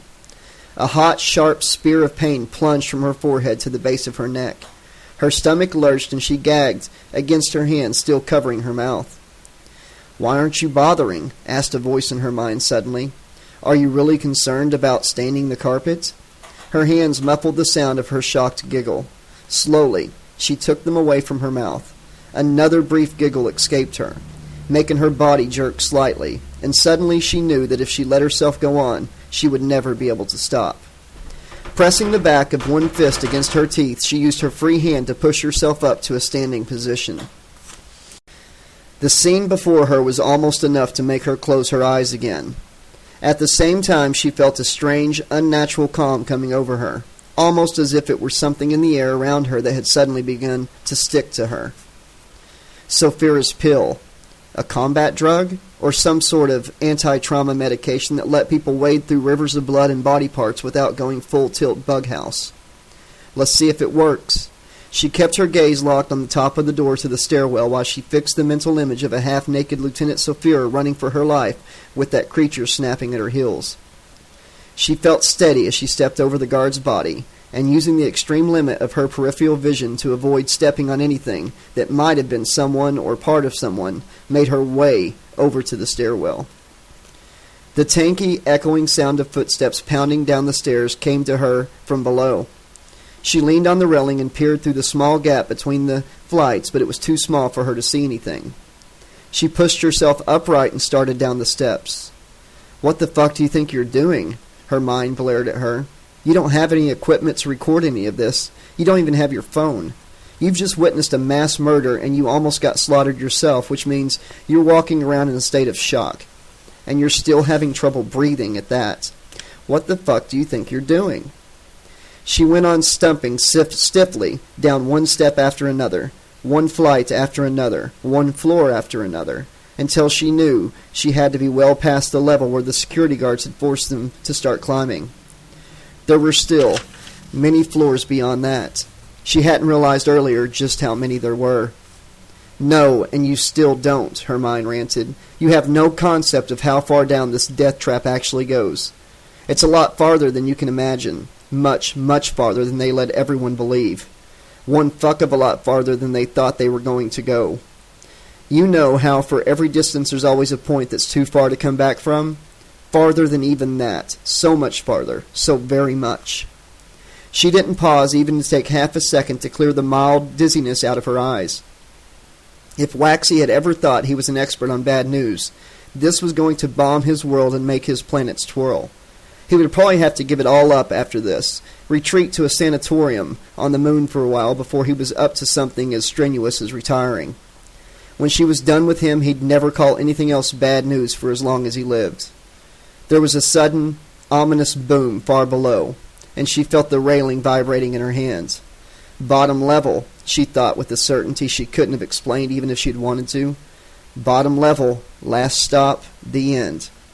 She wasn't quite as certain about that last. Putting it out of her mind, she continued her descent. If he lived, Cosgrove thought, the first thing he was going to do was ask Sophia why she had gone all the way down to the grid access level. Then he was going to ask her how she had missed noticing that one of the civilians had not only survived the massacre uninjured, but had also followed her and the hostile down to the grid room. After which he would ask her assistance in assembling all the data recorded by the security cameras and sensors, so he could work out the exact order of events from the moment Mara showed dead to when he was finally able to determine the number of survivors. Whether or not she wanted to explain her reasons for being out of uniform while engaging the enemy was a matter he would leave completely up to her. But that was if he lives, and he wasn't putting any money on that yet. "Sir, we have reached the bottom level in the number 3 stairwell and are holding position," said a voice in his comlink. "Sir, holding rock bottom in stairwell number 4, another voice added. "Copy that, 3 and 4, he said, his voice barely audible to himself. "We are in position in access tube overlooking grid room." "Lieutenant Sophia?" asked the first voice timidly. "Swinging from the chandelier." Cosgrove put his eye back to the peephole just to make sure he was still right. He was, although to be more precise, Sophia wasn't actually swinging, only hanging upside down by her knees and firing her weapon from time to time at the big bastard standing directly underneath her. And she wasn't hanging from a chandelier, but from the center of the overhead framework that carried a portion of the rerouting system, whatever that meant. Olsen had made it sound crucial on a cosmic level, but he made everything sound that way. Right now it was pretty goddamn cosmically crucial to Sophia. Good thing for her it was sturdy enough to take her weight. How much longer she was going to be able to hang on like that was anybody's guess. Every so often she would curl her body upward and grab hold of another part of the framework to take the strain off of her knees. It was easy to see that she was starting to get tired, and there wasn't enough room for her between the framework and the ceiling itself. Christ, how the hell had she gotten up there in the first place, he wondered. It had been one hell of a trick, whatever she'd done. The next couple of minutes would determine whether she would have even a harder time getting down again. 3 and 4, listen up, he murmured. On my signal, exit stairwells to new positions outside grid room. 3, you go to the general entry point. 4, you guys get into the observation chamber. Line up across the spyglass. De-opaque your side only. Copy? He barely waited for their responses. Go! Some period of time between 20 seconds and the first part of eternity went by before he heard their voice in his comm again, confirming their new positions. Now, listen up. There is a civilian in the room. Repeat, civilian in the room. She's hiding in the southwest corner, very close to the spyglass. Capture alive, if possible. Do you copy? Capture, sir? Yes, I said capture. Do not execute, but rescue is not a priority. Do you copy? This time he didn't wait for an answer. Sophia was looking bad. On my signal. Lynn had arrived just in time to see Sophia fire at the cable dangling from the framework she was clinging to near the ceiling. There was a smell of scorched rubber as it dropped uselessly to the floor 30 feet below, landing practically at the feet of the homicidal maniac who was looking up at her as if he thought she too would fall if he stared at her long enough. Hey, dumb shit! Sophia yelled, giving him a 2-second blast. You were stupid to come in here after me. Get the fuck out while you can. What the fuck's wrong with you? The lieutenant's voice, more ragged and hoarse than ever, now began cutting out completely on random syllables. She stared pointedly at the killer as she spoke, but Lynn knew whom the words had really been meant for. She intended to do as she was told, but instead of running back out the way she had come, she found herself taking cover behind a stack of crates in the nearest corner. Now I know you got to be the all-time dumbest of the dumbasses, Sophia yelled, firing at the killer again. Lynn nodded silently as she sat, hugging her knees tightly to her chest, trying to make herself as small as possible. That's right, Lieutenant. I'm the all-time dumbest of the dumbasses. I don't know what I'm doing. I don't know what you're doing. I don't know what the fuck's wrong with me. She willed herself to let go of her knees, get up, and run like hell. But when she finally forced her arms to move, it was so she could shift position and peer around the crates. He knows I'm in here, the thought came unbidden out of nowhere, as irrational as any paranoia. But not paranoia. Her senses told her that he senses me somehow, smells me, maybe, or... Her mind seemed to go blank for some unmeasured period of time. Then all at once, the room blew up. He had sensed more life forms in the building, and knew that they would be looking for him, thinking they could kill him. Right now, however, there was the half-naked woman overhead, pumping power directly into him. Each time she fired on him, the mechanisms in his body went into a frenzy of activity, assimilating the energy and materials. They had stopped deflecting projectiles some time ago and were now absorbing everything, integrating it into his body, finding ways to store whatever wasn't needed immediately. He could feel them rushing through him in high gear, could feel how they craved for the woman to give them more, even as he craved to get his hands on her and tear her in half. At the same time, the mechanisms were frantic at being so close to the source of power. It was closer now than it had ever been, only a few yards beneath his feet. The woman would die. Then he would go to the power source, the way the nanos inside of him were demanding, and let himself be suffused with the radiation. The life forms would come to him as they always did. The dangling woman fired on him yet again. As she shot, the shots penetrated. He felt a strange new spasm squeeze him deep inside. Then suddenly, for the briefest moment, he turned to stone. The sensation released him almost immediately, but for the first time, he felt something that bordered on uncertainty. Instinct told him that the problem had to do with those things inside of him. It seemed that all those billions of mechanisms that powered him and fed his strength and made improvements and repairs had certain vulnerabilities that he did not have. Even though they were not life, they were not anti-life either. They were machines, just machines, and machines could be destroyed. All machines, no matter what they were, no matter how large or how small, complex or simple, were all fashioned by the minds and hands of living creatures and could be destroyed. He knew the live things had used a multitude of different machines against him with intentions of either defending themselves or destroying him, and he had reduced them all, machines and humans alike, to wreckage. And now he had machines inside of him. His body had been overrun by human-made machines, mechanisms created by the living. They could be controlled by the living and broken by the living. And these flawed mechanisms that had rebuilt him, operating inside of him now, made up his physical being to such an extent that there was no possibility of ever getting them out again. The rage and hatred Jason Voorhees embodied, not as the unfortunate casualty of cruelty and neglect, but as a monster created by the very things that had killed him, suddenly bloomed all over again with a terrible force, exploding with a new level of intensity. At the exact same moment, everything around him exploded with life. A long rectangular section of wall to his right suddenly shattered like glass as humans hurled themselves into the room, firing their weapons at him. More of them streamed through the doorway behind him, while others quickly lowered themselves one by one down a rope from an opening in the wall facing him. They were screaming. He could hear their life voices over the sirens and alarms that had not yet cut out. Screaming and firing their weapons at him as if they could actually damage him, as if they could still be alive after this. He raised the machete in one hand and reached for the nearest human's throat with the other. "Chief!" Cosgrove was barely able to mask his shock at finding a step under the desk with him. A step was well down the list of grunts he had expected would survive this long. Obviously, he had seriously underestimated the kid. Either that or there was a god and he was definitely on a step's side. "Chief, you gotta look at this!" The tablet a step was shoving under his nose wasn't military issue, but one of those clunky 8x10s the scientists carried around. Possibly to build up their biceps. The things weighed at least 3 ounces, more if they had fancy attachments like this one. "What am I looking at?" Cosgrove snapped impatiently over a step's stream of excited chatter. "Plain and simple, 10 seconds or less." "It's him!" A step thumbed something on the edge of the screen, and Cosgrove found himself staring at a 3D schematic of the monster. "He's not human. He's full of nanos." "Cyborg?" Cosgrove frowned suspiciously. "No. I don't know what he is," a step went on. "But he's full of nanos like nothing I've ever seen, and they're about to choke." Cosgrove frowned intensively. "They've been eating the ammo for him, making him stronger, but they're close to capacity. All we got to do is keep firing at him and they'll overload, shut right down." "Then what?" asked Cosgrove. "He blows up and takes us all with him?" No.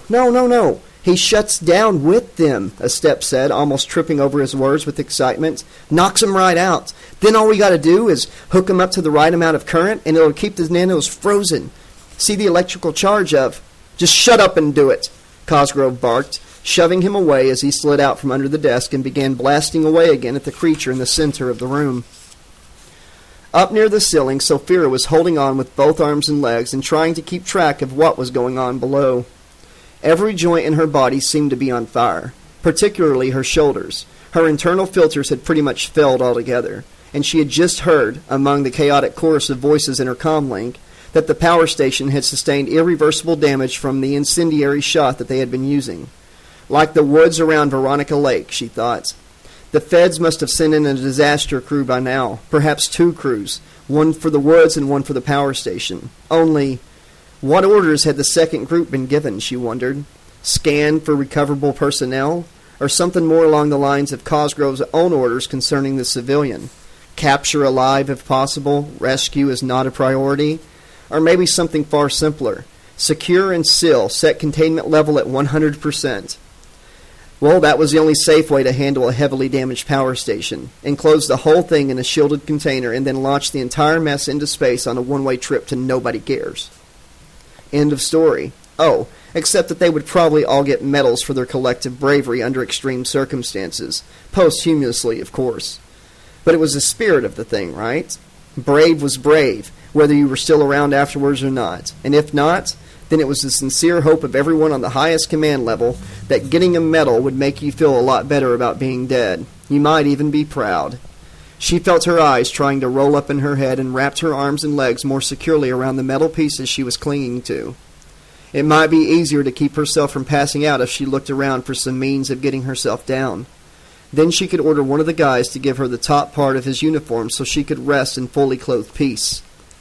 With absolutely no idea or plan in mind, Sophia began slowly pulling herself head first towards a corner of the room. Her shoulders immediately roared into burning protest along with her hips and knees. She told herself she was ignoring all of it, even as she grunted between clenched teeth and tears squeezed out of the corners of her eyes to drop 30 feet to the floor below. She had traveled only a couple of inches when all at once something blue happened. In some distant part of her mind, Lynn knew that what she was seeing didn't make any sense at all. which had to be why she couldn't do anything. Not blink, not move, not speak, not even breathe. Something blue was happening. Emphatically, intensely, and genuinely blue, and it was happening to everything in every possible way. After a bit, she could make out long, bright lines extending from the guards' weapons to the creature in the middle of the room. There were hundreds of these lines, perhaps thousands, lines of brilliant blue light, each taking its own path and never becoming lost or muddled up with any of the others. They circled the now motionless creature from top to bottom, but with a minute bit of space between each line so that he was still partly visible. More time passed, unmeasured and immeasurable, and she saw that the blue lines of light also rose up from his head, extending all the way to the ceiling, where they spread out until they covered every part of it. Movement, not from the monster, but from somewhere overhead, a slow, easy, sagging sort of movement, like a lightweight pebble making a sluggish descent through an extremely viscous liquid. There was another movement then, but a movement that she felt rather than saw, as if a ripple had traveled through the room, affecting every bit of matter from the nano level all the way up to the realm of human perception and beyond. She blinked. When her eyes opened again, the blue moment had passed. Only one brilliant line of blue light was still real. It ran from the center of the monster's torso to what looked like a stack of tablets wired into a console. One of the guards was hovering around it, looking like he couldn't decide whether this was the best thing that had ever happened to him or the last few moments of his life. With no warning, the monster toppled over backwards. The whole room shook when he hit the floor. Several of the guards started to raise their weapons, but the young guy at the console yelled for them to stop. No, don't fire. It was okay. This was good. This was really good. Lynn blinked again at the sight of Lieutenant Sophia rising slowly to her feet from a spot on the floor right next to where the monster had been standing. However, she had gotten down from the ceiling. She couldn't have fallen. She was obviously unhurt, but also obviously still half naked. Judging from the look on her face, Sophia seemed as baffled by this development as anyone else. As Lynn watched, she suddenly seemed to shake it off and turn to the guard on her right. "You! Give me your shirt right now," she snapped. "That's an order, mister." The guy never hesitated, pulling the shirt off over his head without bothering to unfasten the front. Sophia put it on the same way, and immediately turned to point at Lynn. Lynn opened her mouth to say something, but a guard already had her wrist locked in a bring-along hold and was dragging her forward. She looked down as she went past the monster, still lying face up and motionless on the floor, and flinched, certain that she had seen a glint of awareness in those unblinking eyes. Chapter 8. "How long will he stay that way?" Sophia asked a step tensely, staring at the large, high-resolution screen on the desktop. "How long have you got?" a step said. "A whole lot longer than that. I wired him directly into the pile under the floor. As long as it holds out, he's a statue." "Well, he's a conscious statue," Sophia corrected him. "Conscious as in awake, anyway? Not much in the way of higher brain than that skull, so I don't know how conscious he actually is compared to us." She turned to Cosgrove. He looked oddly natural sitting in the expensive ergonomic chair with his feet up on the glossy black desk, as if he actually belonged here in the main reception area. The whereabouts of the real receptionist, on the other hand, was anyone's guess. No doubt he decided to relocate with all due speed as soon as he'd heard weapons fire in the woods, even before the explosion happened. Hard to say for certain, though, since she hadn't stopped to check on him when she had brought the demonstrators in. The images of their slaughter appeared before her inner eye as if some switch had been thrown. Sophia felt her teeth grinding together as she looked around in an effort to drive it out by flooding her eyes with sights in real time. Neither Cosgrove nor Estep paid any attention to her as she ambled over to the public seating area, where the remainder of the security team were slumped in various positions of exhaustion on the custom-made furniture or sprawled on the carpet. The journalist, meanwhile, was down at the far end of the room, staring out of the window as the choppers maneuvered in and out of the heavy smoke that rose from the woods. Abruptly, she turned her head and her gaze met Sophia's. For a moment, she seemed on the verge of saying something, then only pressed her lips together in a hard, colorless line as she turned back to look out the window again. "Won't last for much longer out there," Sophia told her. "Probably not even another hour." "Oh, yeah?" she said, not looking at her. "Yeah. Can't have a fire when there's nothing left to burn." Now the other woman's head turned back to her with a sharp attentiveness. Once again she looked as if she were about to speak, and once again she said nothing. Although this time she didn't turn back to the window. "Where's Dr. Olson?" she said suddenly. "I'm sure he and his staff are safe," Sophia replied. "Oh, yeah, I'm sure they are, too. I'm just wondering where." She hesitated. "He took my phone. I never got it back." Sophia crossed the room to look out the front window. "Your cruiser's still parked out front. Looks like it took a little hot ash here and there, and it probably smells like a chemical barbecue, but I'm sure it's fine otherwise." She glanced over at Cosgrove, still looking relaxed and unruffled with his feet up on the desk. He gave her a barely perceptible nod. "I suggest you get behind the wheel and see if I'm right." The journalist's mouth dropped open. "Are you kidding?" Sophia made a face at her. "They'll have the road closed," she said. "I'll never get through." "If you get stopped, show your credentials. Nobody will want to delay you getting back to your important government research." She reached her pocket and came up with another dose of anti-trauma. "Eat another of these first, helps you look honest." The woman looked over at Cosgrove, who ignored her, and then at everyone else, her gaze finally coming to rest on Sophia again. "But that's not really... it's not..." Sophia pushed the pill at her. "It's not anything but how you're going to get out of here." Lynn took the pill, hesitated, then put it in her mouth, and she swallowed. "Wise move. Sorry you lost your phone, as well as all that other stuff. Makes it kind of hard to compose a detailed account of what happened. I mean, I'm sure your memory's great, even better than average, but without any sort of record or notes." She shrugged. "I'm no expert on this, but even I know you can't publish news you can't substantiate. But don't worry, I'm sure Dr. Olson or someone from PR will be in touch in a few days with a media release detailing today's unfortunate incident, complete with true color photos." "But..." Sophia reached over and opened the front door. "Will you get the fuck out of here before my boss changes his mind?" The journalist hesitated, looking around again. Then, to Sophia's great relief, she got smart and got gone. The unmarked black chopper arrived half an hour later, settling down neatly in the parking lot in full whisper mode. Probably just to show off, Sophia thought, watching from the still open front door as the rotor slowed to a stop. The feds loved all that extra luxury features shit. Just couldn't get enough of it. She had expected Olson to be the first one out, looking smug and important, but in his highfalutin, elegant way. But as it turned out, he wasn't among the 8 people who stepped gingerly down the small set of steps that telescoped from the passenger compartments. Sophia didn't recognize any of them, which set off a warning bell in her mind, although she couldn't have said exactly why. She stepped back from the doorway, poised to introduce herself, but they walked past her as if she were invisible, heading straight for Cosgrove. Another warning bell went off in her mind as she stared after them. The idea flashed through her mind suddenly that she should have planted her ass in the passenger seat of the journalist's shiny red cruiser. Then she pushed it away and took a step in the same direction, only to see Cosgrove put one hand up and give his head a brief but firm shake. Her head was now full of warning bells, and some of it must have shown in her face, because Cosgrove did a double take and frowned at her. Immediately she composed herself and took a few casual steps towards the rest of the security team. When he looked away, she moved back over near the open door, carefully adjusting the volume on her comlink. She didn't expect Cosgrove to forget he had left the channel between them open. On the other hand, he probably wouldn't remember she could access at least a couple of the frequencies in the receptionist console. It took a moment, as there was a lot of interference, but once she had them, they came in perfectly clear. "Psst!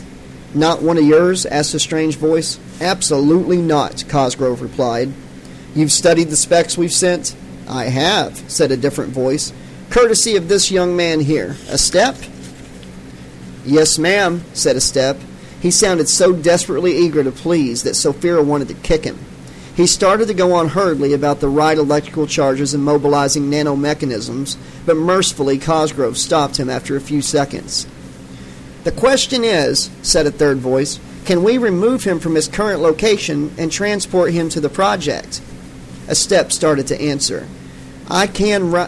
A step assures me that he can rig up a portable energy source with enough capacity for the duration of the journey," Cosgrove said, talking over him. "Then hook him up again on the other end." There was total silence for several seconds, and Sophia had to force herself not to turn around and look directly at them. If Cosgrove noticed, he'd understand immediately that she was eavesdropping. Finally, she heard one of the strangers say, "I see," and realized that all of them had just been listening to instructions on their own comms. "All right, Estep," said the same voice after a moment. "You rig up this device, and when it's ready, we'll remove him." Pause. "And all of you..."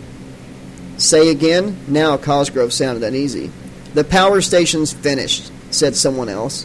Sophia wasn't sure if she had spoken before or not. "It's leaking radiation, toxic gas, total loss. We'll have to seal it off, remove it piece by piece, and we'll just have to start over." "Dr. Olson must be devastated," Cosgrove said dryly. Sophia hid a grin behind one hand. She had just been thinking the same thing. "Devastated is one way to put it. He's just as irradiated as all of you are. We've made separate arrangements for him and any of his staff who were affected. You and your team will be transferred to a facility that can provide the very best in specialized care." "I see," said Cosgrove. "However, I believe if you check our radiation strips..." "Radiation is a tricky thing," said another voice, impatient now. "We've discovered that so-called safe levels can vary from person to person. If we took chances with our people in the military, well, it would be unforgivable." Another pause. "You have received your orders, haven't you?" "Just now," Cosgrove replied. "Well then, you'll supervise a step? I'll take 4 or 5 to remove..." "The disaster team can handle that part. We've arranged transport for the rest of your people." Another pause. "Now." Cosgrove stood up and raised his voice. "Lieutenant Sophia!" "Yes, sir," she snapped to attention. He jerked his chin at the door. "We're being transferred." One of the strangers leaned over and said something to him.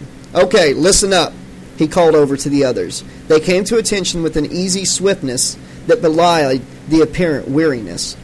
"Catch your ride at the front gate with Sophia. We'll catch up with you later."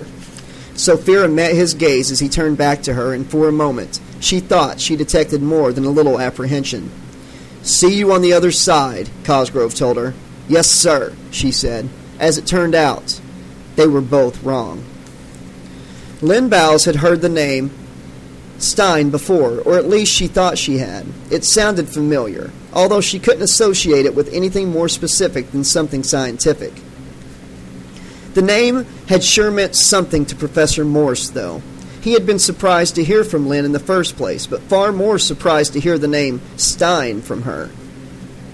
"This is quite a swerve," he had said, his deep voice rattling the speaker of her disposable phone.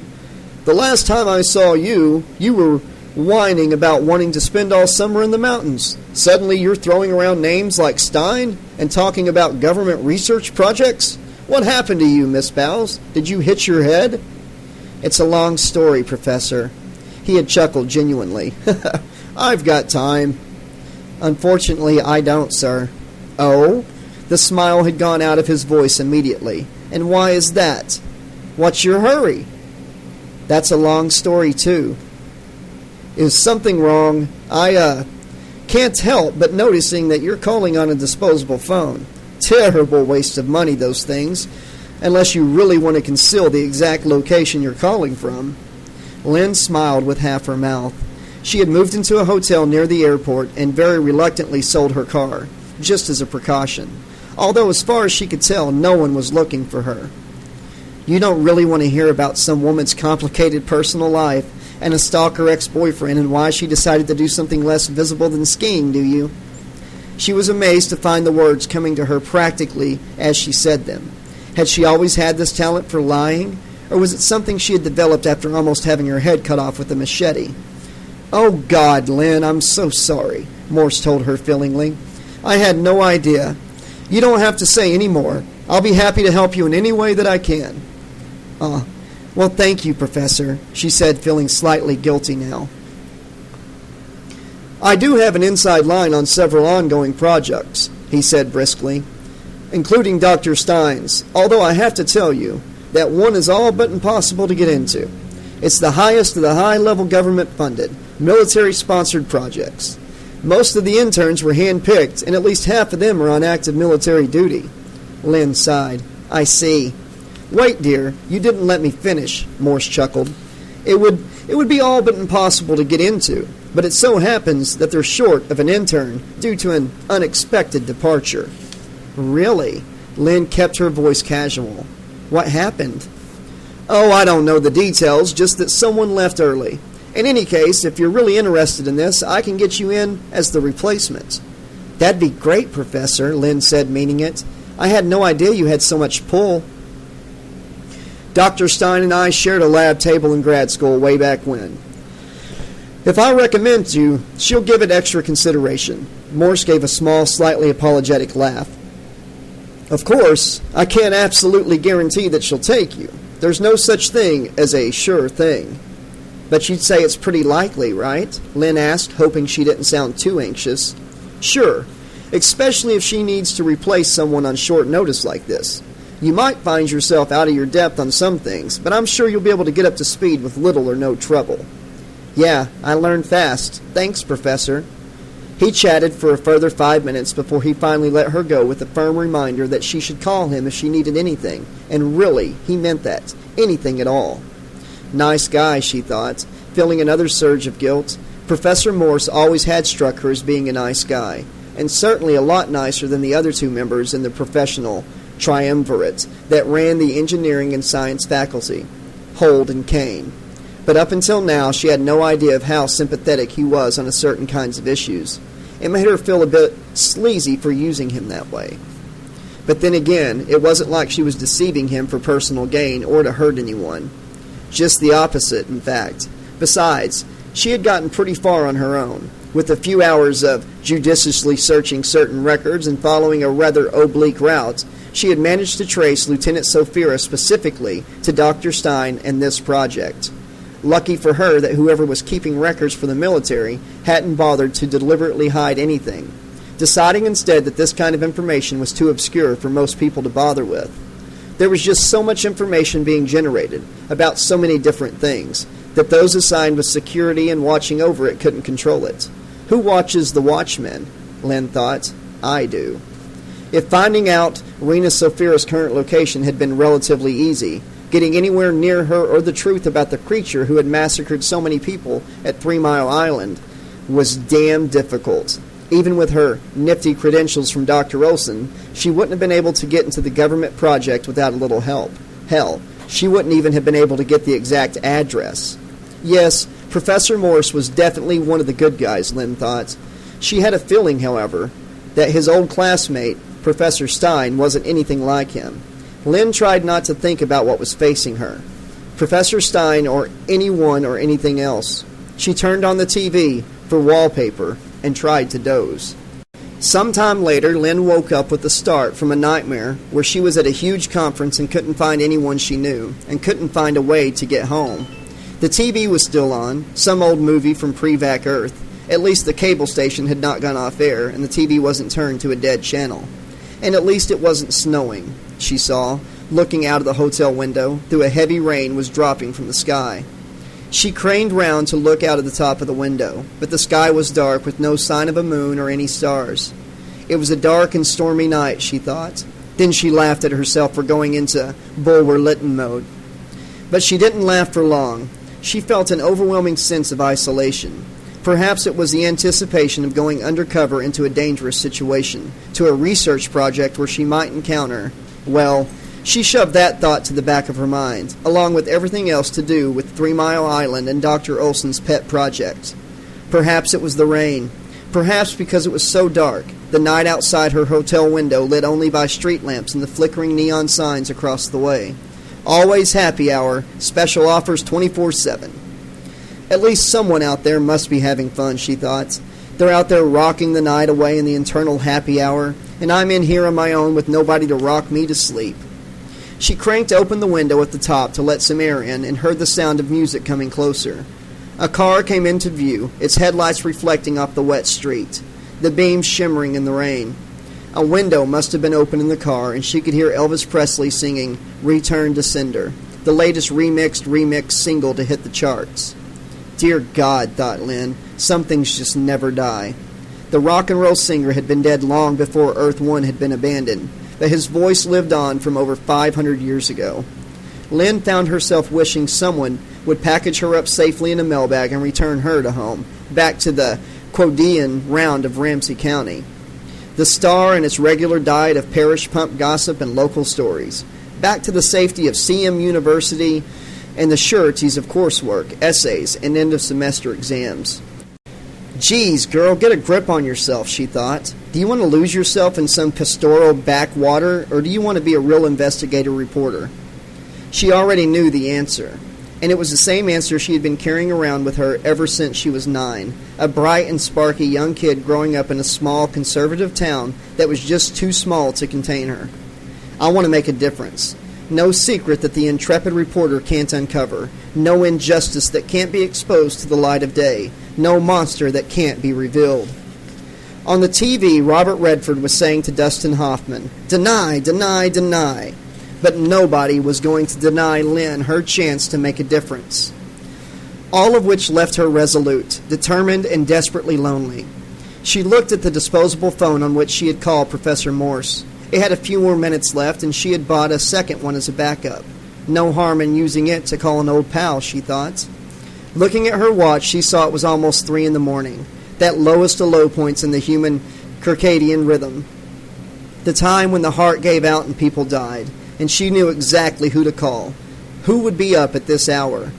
"Allô?" said the voice of Kendall in his best impression of a French accent. "Mr. Kendall?" Lynn asked, trying to join in with her own version. "Oui," said Kendall. "Ça va, Lynn?" "Yeah, I'm fine. So what's my favorite design and layout guy doing at 3 in the morning?" "Watching All the President's Men on cable. What are you up to at the witching hour?" Lynn looked closely for the first time at the movie on her hotel room TV. Robert Redford was talking again to Dustin Hoffman. She laughed. "Kendall, you would not believe me if I told you." I believe the truth is out there, and I believe you're going to find it, or it's going to find you. I believe in you, kiddo, and I believe you're watching the same movie as me." "True, great minds, huh?" "Great? My mind?" "Must be true if you say so, kiddo. 'Cause you got a great mind, and you're the woman who knows what evil lurks within the hearts of men." "Yeah, me in the shadow," said Lynn. It was always reassuring to talk to someone who had so many of the same cultural reference points as her. Kendall had spent a lifetime fascinated by the 20th and 21st century cultures of the dead planet. Lynn had had a pretty strong interest in this herself, and a year of working on the weekly, where Kendall was the only regular staffer apart from Waxy, had reinforced that interest and deepened her knowledge. "Waxy's going frantic. He's called in a freelancer to help get this week's edition together, but there's a great big Lynn-shaped hole in the reporting. Not to mention the hole left by the non-appearance of your Olsen interview. He's making discreet inquiries, but he says you were kind of undercover on that one, so he doesn't dare contact anyone up there in case he blows your cover. Something bad happened up there. The government's not saying much, but the whole area's sealed off. Military all over, and rumors are running wild." "What happened up there was more than bad, Kay. I was lucky to get out at all. So right now I'm still undercover.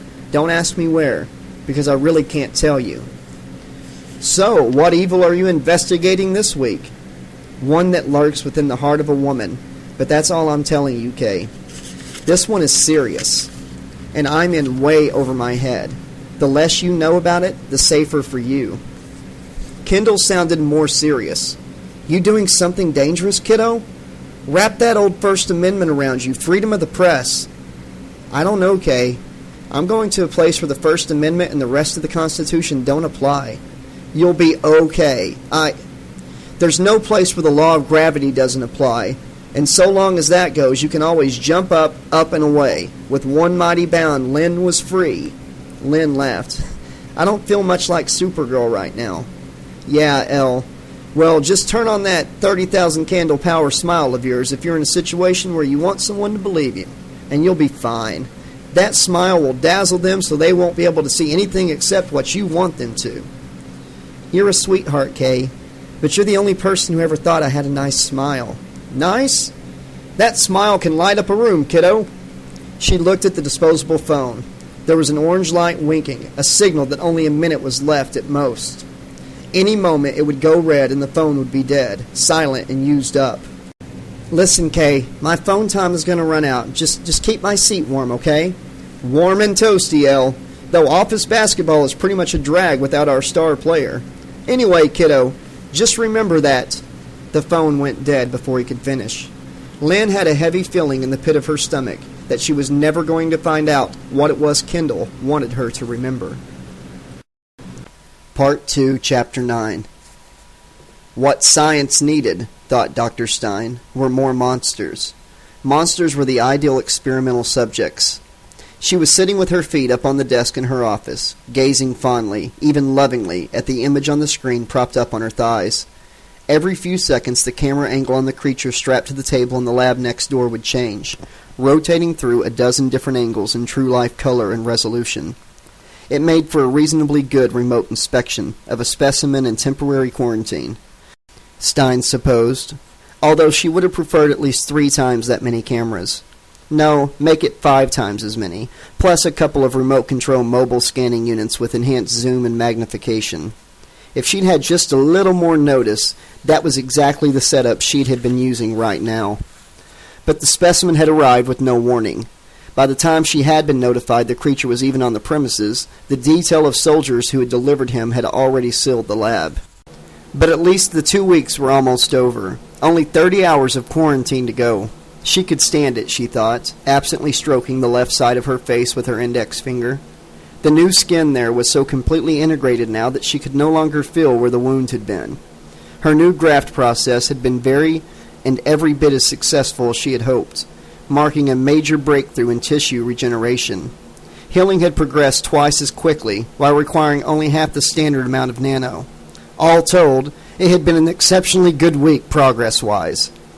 If she were able to maintain the same rate of advance, she had estimated that by this time next year, she would have subjects routinely growing back extremities like hands and feet in a matter of hours, bringing her that much closer to realizing the military's ultimate vision of self-repairing combat units that would never actually have to leave the battlefield. The big hurdle was finding a way to increase the soldier's systemic tolerance to the inherent toxicity of the nanomechanisms, while at the same time reducing the quantity of nano that each soldier had to host for efficient self-repair in the field. Of course, the leading intellects in the nano and life sciences communities were all but unanimously agreed that this two-headed problem was insurmountable.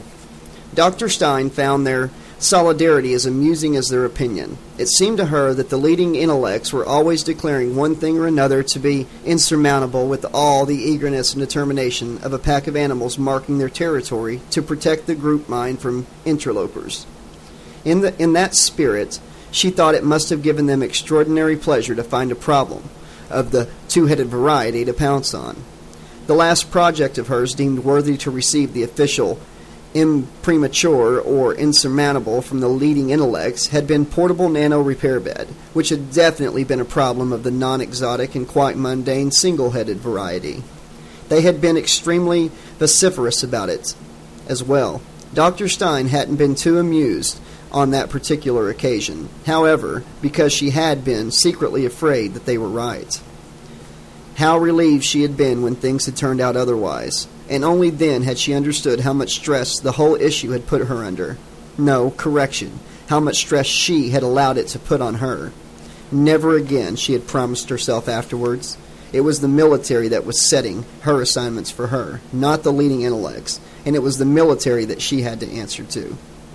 When she had accepted the position as head of this particular area of research and development for the military, it had seemed as if she had agreed to take on the impossible right from the start. None of what they asked her to do was new or unheard of. Many before her had already failed to eliminate the standard, full-size repair table from the medical treatment equation, and not because they were stupid. She had plugged away at the problem with a gut-level certainty of having nothing to lose, which had somehow imbued her with an oddly weightless, almost carefree feeling. It didn't actually make the work any easier, but it did make her willing to try certain things that her predecessors had refused to even consider.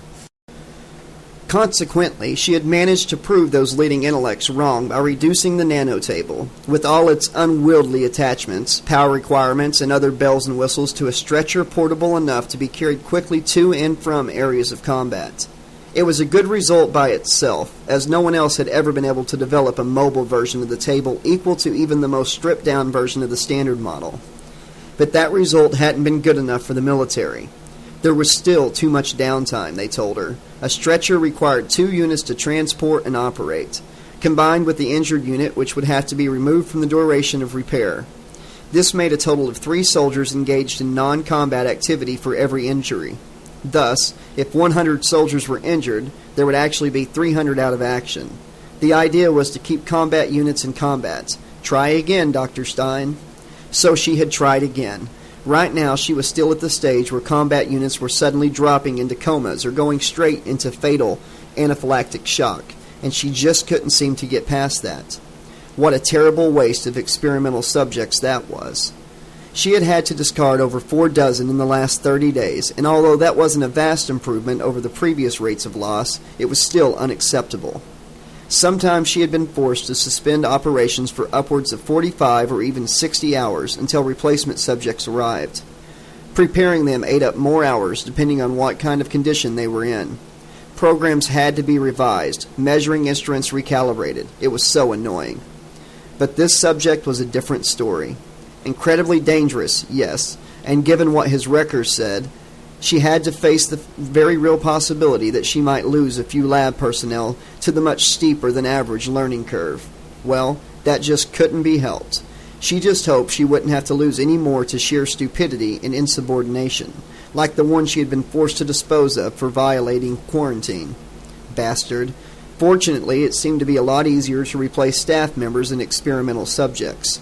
The bastard's replacement had arrived in record time. Apparently what Gunnar Gottman had told her had as much truth in it as ass-kissing flattery. There really were more than a few people who would jump at the chance to work with the eminent Dr. Stein. She only hoped that there wouldn't be any more sad little girls like Zelda Yamaguchi among them. Anyone who didn't have the stomach to face the realities of this kind of research was a drag on the outfit. If it had simply been a matter of little squeamishes, she could have forgiven the girl. Everybody was squeamish at the beginning. Even she herself had felt queasy now and then in her less experienced days. But Yamaguchi had been fretting, even crying over experimental subjects. Crying over skin bags, over bags of meat, for Christ's sake. Stein had heard about this sort of thing, but it was the first time she had actually witnessed it personally. So annoying. She had tried to shock some sense into the girl by showing her some unedited combat footage, since combat casualties were worse than experimental failures by several magnitudes, but no such luck. Yamaguchi had only become even more unbearable. Stein had had to conclude that the woman was defective. Just couldn't cut it. Couldn't cut anything. And then, to add insult to injury, the military had refused her request to have the fragile little flower transferred and replaced with someone more suitable, because supposedly the fragile little flower was a security risk. Stein had had a number of ideas as how to get around that problem, but the military hadn't been interested in hearing anything from her that didn't have to do with the project directly. Besides, they reminded her, hadn't she insisted back in the beginning that she not be burdened with administrative matters? Indeed she had, and a good thing, too. It was Dr. Stein's experience that you had to make it utterly clear as to what you did and did not do. Otherwise, you could find yourself filling out forms for the convenience of some bean counter instead of doing something real that mattered. But perhaps Yamaguchi would change her tune now that they had this subject in the lab. Not only was he absolutely unkillable, he also seemed to lack any pain receptors. According to the somewhat sketchy data that had come in with him, he had always been like that, even before the introduction of nanos into his body, which, to make things even stranger, registered at more than 10 times the level that had been proved fatal for the toughest human subjects she had on record. That was the result she had been working for, and it had just come out of nowhere, dropping into her lap like manna from heaven. Most of the hard parts had been taken care of for her. She would have liked to know by whom or how, and in a perfect world she might have dropped everything to find out. But seeing as there was no such thing as a perfect world in the first place, it didn't really matter. The military was paying her to get certain results, and at last they had had the supreme consideration to supply her with the proper materials. What an incredible specimen this was. What an incredible opportunity she had. Oh, this was going to be very, very good. Here was a subject that could not be permanently hurt or incapacitated. As soon as Yamaguchi understood the nature and properties of this new specimen, she would have to straighten up and stop acting like they were experimenting on kittens and puppies. Dr. Stein wrinkled her nose in revulsion at the thought. Animal experimentation. Ugh. Now, there was something she could neither understand nor countenance. Mammals were not interchangeable. Rodents were rodents, pigs were pigs, and primates were primates. Not hairy people with opposable thumbs on their feet. One was not an acceptable substitute for the other. And that wasn't even taking into account the stark truth at the heart of the matter, that human beings only ever got what they asked for. If they asked for advances in things like, say, enhanced physical capabilities for combat personnel and on-site solutions for casualties that were more efficient and less wasteful, then they just had to pay the price. That went for all human beings, no matter who they were. No one was exempt, because sooner or later they would all see some kind of benefit, directly or indirectly. What this ultimately came down to, in Dr. Stein's view, was that if you were human, you were inherently deserving of anything that happened to you, good or bad. While the only truly innocent creatures were, in fact, animals. Dr. Stein loved animals, which was why she found it so annoying that there were numerous instances in the report she had been given where the creature in the next room was referred to or described as an animal. Erroneous nomenclature. Oh, how she hated erroneous nomenclature. Bad enough when it came from non-scientists, although not exactly remarkable when you consider that most people were incapable of uttering even one grammatically correct sentence in their native language. But to have to hear it from educated individuals who should have known better was so annoying, especially in this case. This subject, she checked the name, this Jason Voorhees, was most definitely not an animal.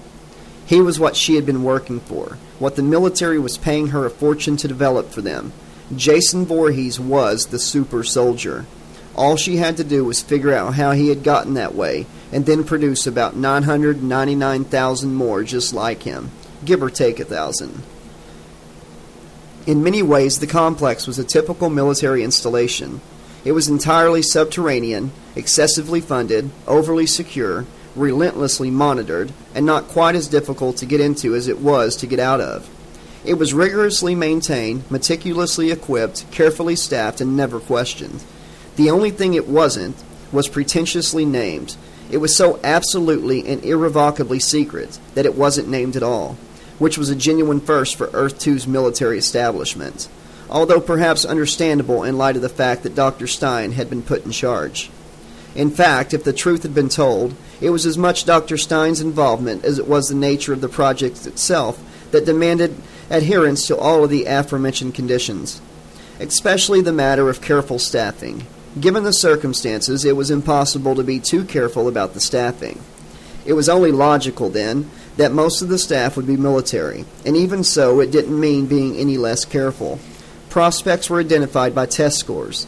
They were transported to isolated areas and retested for days without being told why. There were a few candidates who registered the right psychological profile but were in the wrong field of study. They were persuaded to see the wisdom, or at least the profitability, of a change in career. Finding high-level scientific personnel, however, was a different problem altogether. For one thing, they had to be acceptable to Dr. Stein, and Dr. Stein categorically refused to be burdened with either the search or selection process thereof. Eventually, someone managed to convince her that she could at least provide a list of names, and she did, with the proviso that certain of her choices were mandatory and non-negotiable. The military agreed, but only if it could also designate a few mandatory, non-negotiable names of its own. Dr. Stein replied that as long as her instructions were followed exactly, she didn't care what the military required. Of course, not all the people that Dr. Stein had marked as mandatory wanted to accept her invitation, but this didn't create any problems for her or for the military, just for those people. "Where are you, Bowes?" Lynn smiled to herself without any real mirth. "You sound nervous, Waxy." "Nervous? That's Rich." He blew out a short breath. "I'm annoyed, Bowes, with you, in case you didn't know. I get that way when one of my employees doesn't come into work for 2 weeks.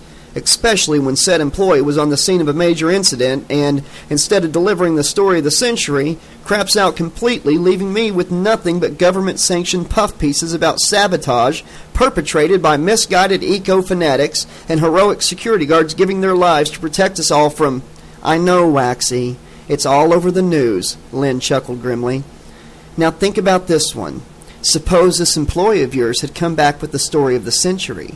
Everyone else on the planet would still be going with those government-sanctioned puff pieces about bad protesters and military heroes, except for the Ramsey County Star, a weekly hard copy piece of sheet nobody's ever heard of except the locals, who use it mainly to line the bottom of hamster cages.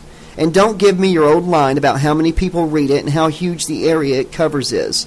That's because the county is bigger than some of the states back in pre-vac America.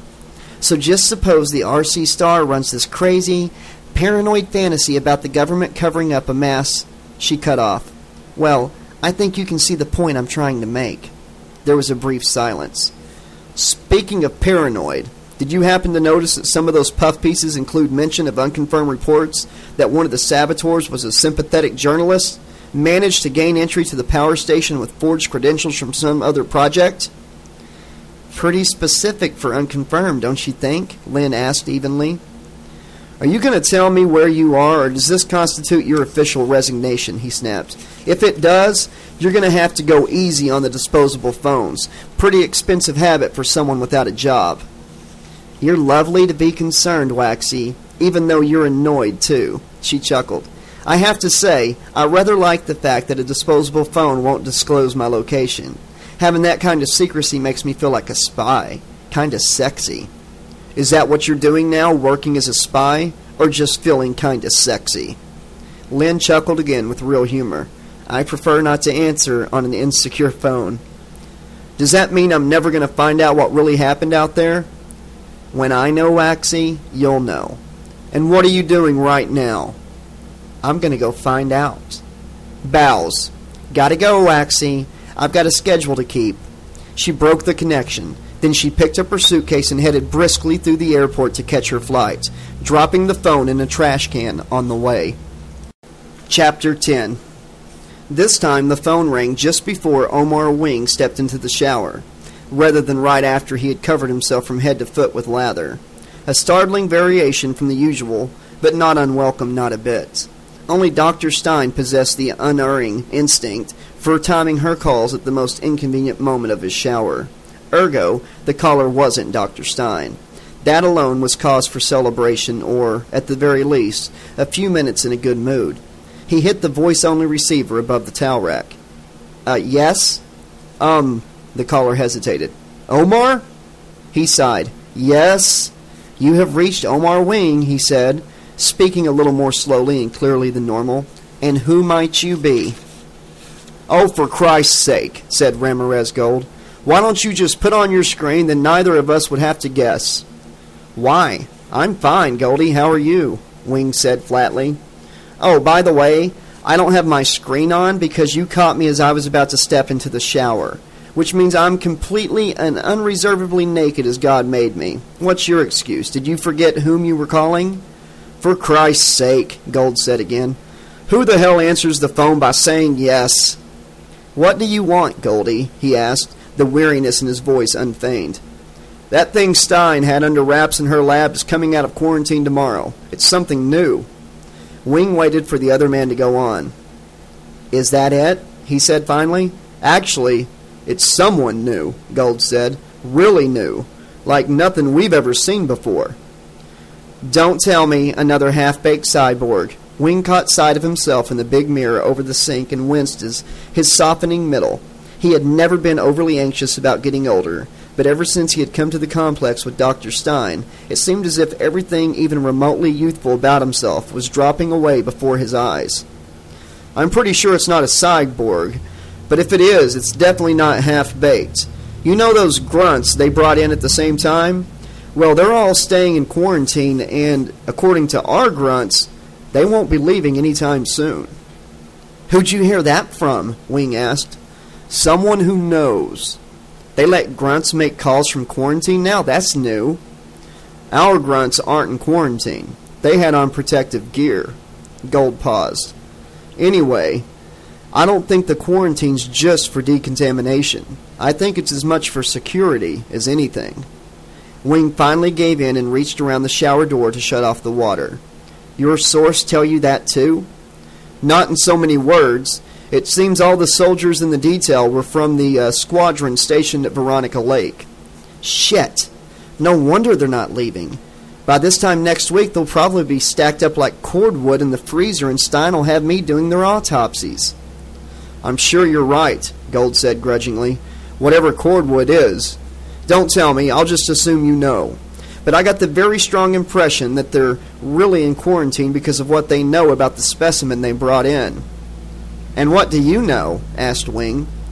Did you hear about what happened with the new Harvard professor and his class a few years back? Went on a field trip to the old homeworld and brought back something they couldn't handle? Wing tried to think. I don't know, he said after a moment. Maybe, maybe not. To tell you the truth, I haven't been paying a whole lot of attention lately. Well, you'd have had to be paying very close attention to know anything at all about it, said Gold with a grim, humorless laugh. New Harvard and the military were really trying to hush it up. A bunch of people died. Students, the professor, and an elite bunch of grunts who had come along for the ride, plus their ship.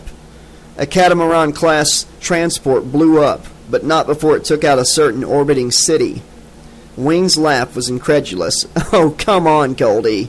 I haven't been paying attention, but even I know it was some terrorist coalition that destroyed Solaris. Yeah, some terrorist coalition.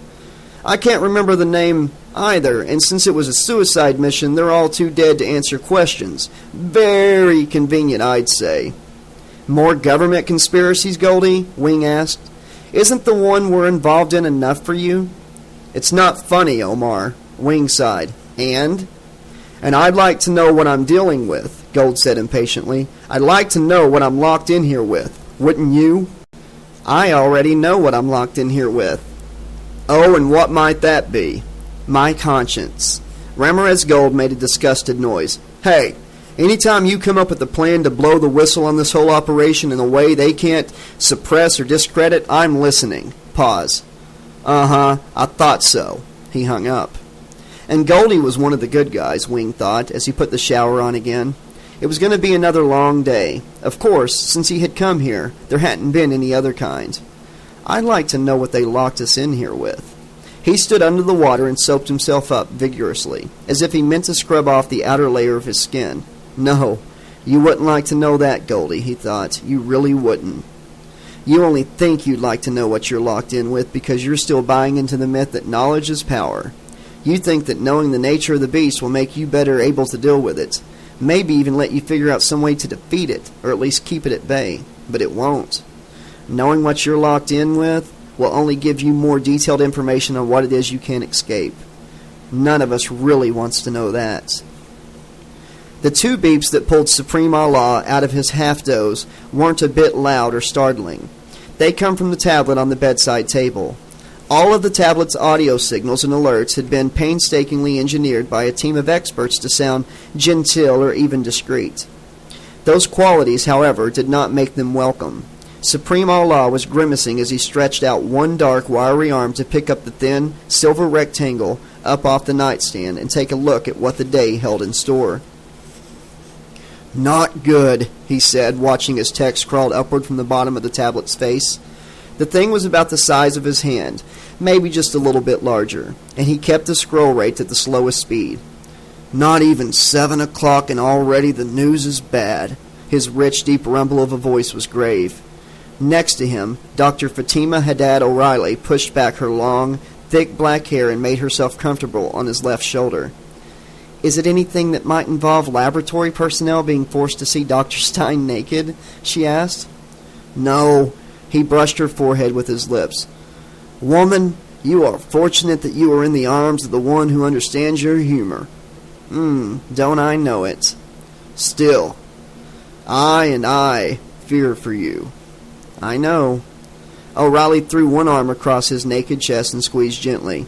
You and you worry about what'll happen when I say something like that in front of the wrong people. No, he said patiently, kissing her forehead again. I worry about what will happen when the humor no longer protects you from the truth of the life in this place. That's why I love you. O'Reilly gave him another gentle squeeze. So, what's the matter? Is there something even more ghastly than usual on the calendar for today? The new specimen comes out of quarantine later today. Dr. Stein wants half a dozen specimens prepped for neurosurgery to begin right after the quarantine expires. Half a dozen? O'Reilly frowned and looked up at him. That's a bit excessive, especially after her last inter-office epistle about not wasting resources. She raised herself up on one elbow and took the tablet from him, her frown deepening. Am I reading this right? She wants to operate on one simultaneously with the new specimen while holding the other 5 in reserve? Supreme Allah regarded her solemnly. See? Very bad. Yeah. O'Reilly gave the tablet back to him and pushed herself up to a sitting position against the padded headboard. Fire us up some breakfast, will you? 6 inches at the very least. As you wish, he said. But you know what? She'll have to be cleansed before you leave this room. The sacrament won't help you after you go. No, but it'll help me while I'm still here, she said.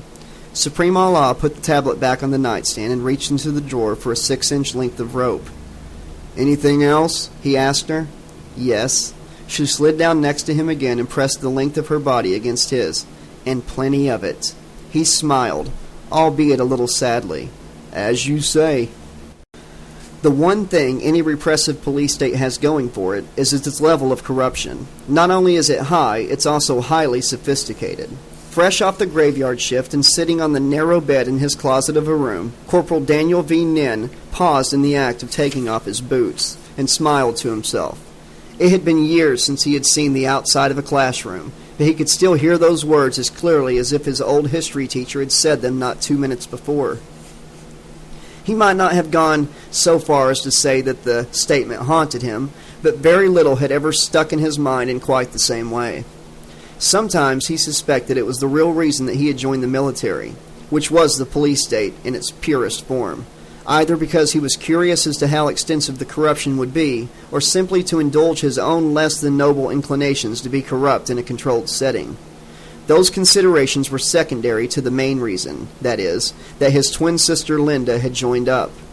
He and Linda had enlisted in the military together, because that was the way they did things, together. They always had. Occasionally, whatever it was they were planning to do would be preceded by a long, torturous discussion, and once in a while they might actually argue from positions that were poles apart. But inevitably they would reach a decision that they would both abide by, just the way the family had always insisted. While Dan Nin had questioned this form time to time, he had been careful never to express any of his qualms aloud, never tried to go against the order of life that had been established for the two of them as a single unit. Intuition warned against stirring up that kind of trouble for himself too soon, before he could formulate any sort of plan to deal with it. He had no regrets about playing it safe. In fact, he could say in complete honesty that he was glad he had done everything that had been expected of him. It only made him more confident in himself as he prepared to bring the whole thing to an end. And if there was one thing he really needed, it was to be confident in himself. This wasn't going to be easy, not by a long shot. The uproar he would cause in the family when he announced that he would not be re-enlisting with Linda was going to be unprecedented, at least in his lifetime. Now that he had committed himself to this course of action, he had to take every opportunity, no matter how small, to emphasize his status as a singleton. It wasn't enough just to think, I am one person, all alone, over and over in the quiet of your head. You had to actively avoid inclusions of even the most mundane or superficial variety. Anyone could be alone, and with a little effort, almost anyone could feel alone. But the mark of a true singleton was feeling alone without actually having to be alone. Dan Nin was working very hard on that part. Having a room all to himself was a big help in that area, even if the room in question wasn't much bigger than he was. There was a lot to be said for this particular special duty assignment, even if the hours he drew were the absolute worst outside of anything other than frontline combat. But even though it wasn't combat, it paid the same, and goddamn, you couldn't get a sweeter deal than that. Stripped to his shorts, he climbed into his skinny little bed and hit the blackout control on the nightstand. The room as it was didn't actually need a blackout control, but it was there, given to him as another perk. And he was, by God, going to use it. Like the ancients always used to say, use it or lose it. He shifted around on the mattress until he managed to position himself in the least uncomfortable arrangement of lumps and worn spots. Not even 3 months from now, he would be sleeping in a better bed, not just in his own room, but in his own home. And nobody else's, thanks to Dr. Stein. She had promised that to him as a reward for his good service to her, even though everything he did for her or anyone else was supposed to be just part of his duties in general. Hell, he wasn't even supposed to get overtime pay for double shifts. But Dr. Stein had just sprung this on him, insisting that she had the power to do whatever she wanted, because she had informed him in a final, no-nonsense tone, rank had its privileges. That was hardly news to Dan Nin, and every day in the military was a reminder about the privileges rank had, so he was in absolutely no danger of forgetting either. But he had never once known anyone of rank to exercise any privileges for the purpose of making a grunt happy. And to think that nobody else in the complex liked the lady, not even any of the other scientists, Dan Nin found that really puzzling. Dr. Stein wouldn't have been anybody's idea of a sex symbol, and she sure wasn't all warm and friendly and cuddly, but hell, she was a goddamn brain box, not a game show host. Sure, she put people off, and she had finally put him off back when he'd first met her.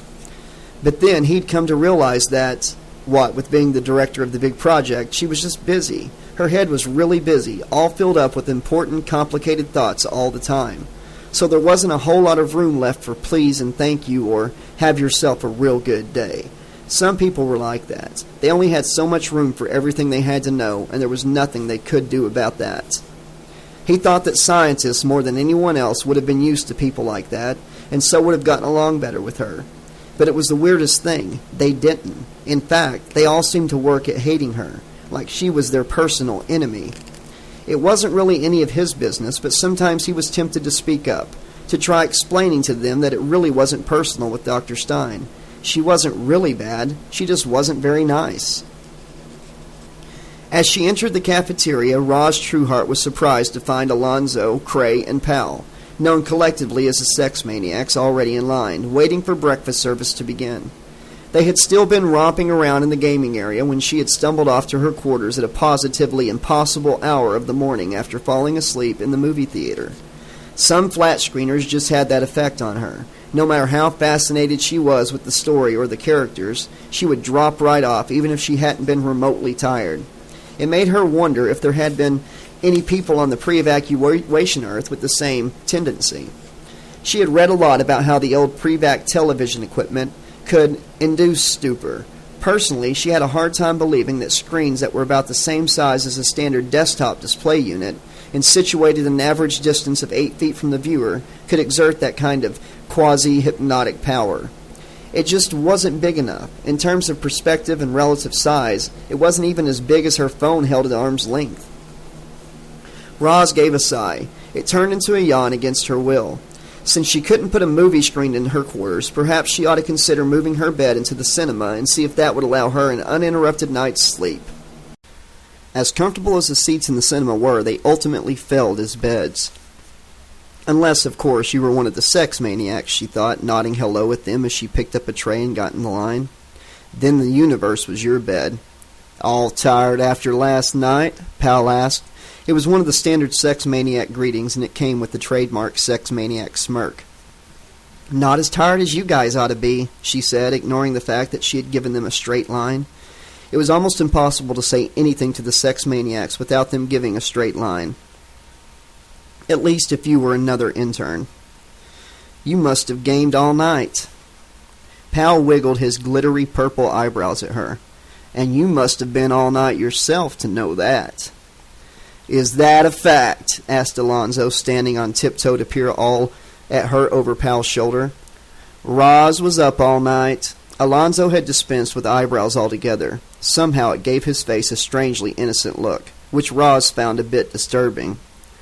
I fell asleep watching a flat screener in the cinema, she said, wondering why she was supplying them with material.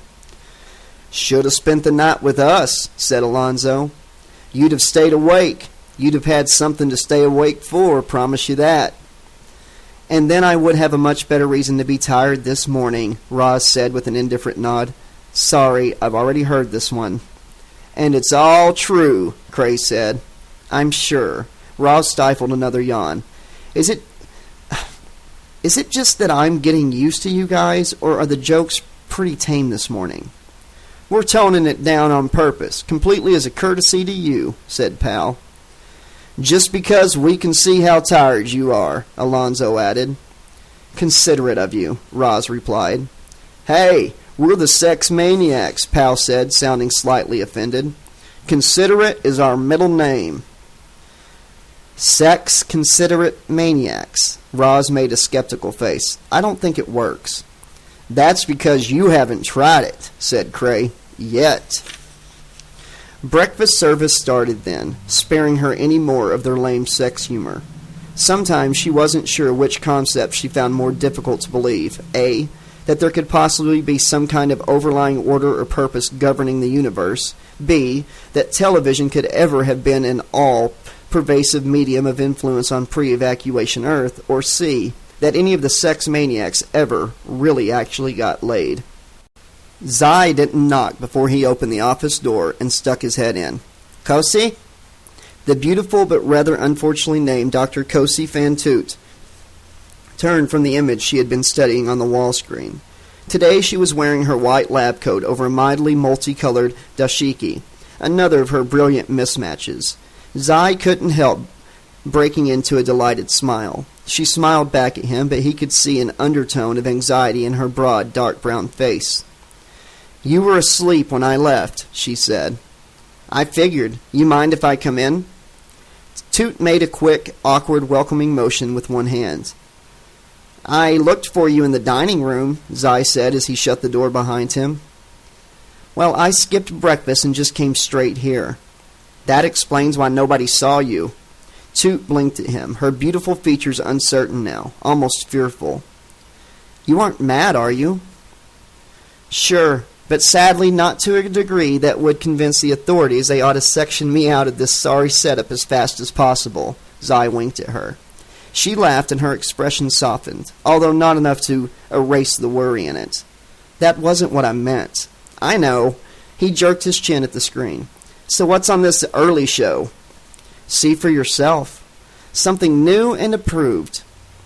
Toot beckoned him to join her in front of it, and he did so.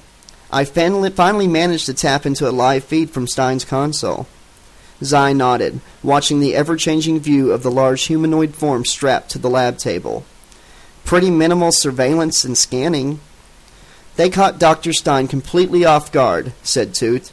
She didn't have time to equip the room properly before it was put under quarantine. Now Zai turned to look at her, astonished. Are you talking about the same Dr. Stein that I know? Face like a homicidal bug, brain like a steel trap, heart of dry ice? Possibly a form of life, but not life as we know it? Toot's smile was both reluctant and fleeting. I wish that were funny. You and me both, Zai said, running a hand through his ragged black mane. On waking to discover that he was male today, he had given in to the sudden, rather mysterious urge to hack off several inches of hair as carelessly as possible. Hormones, he figured. It was as good an explanation as any. Switching back and forth between sexes had given him a profound appreciation of the role of biochemistry in human behavior. So what is it anyways? Some aspiring organ donor who made a spur-of-the-moment, middle-of-the-night bequest? Aspiring organ donors don't usually need a dozen heavily armed grunts to transport them. Or 2 weeks in quarantine, Toot said, and then shrugged. Or maybe they do, if they come from 3 Mile Island. 3 Mile Island? Are you sure about that? Zai asked her, glancing at the figure on the screen again.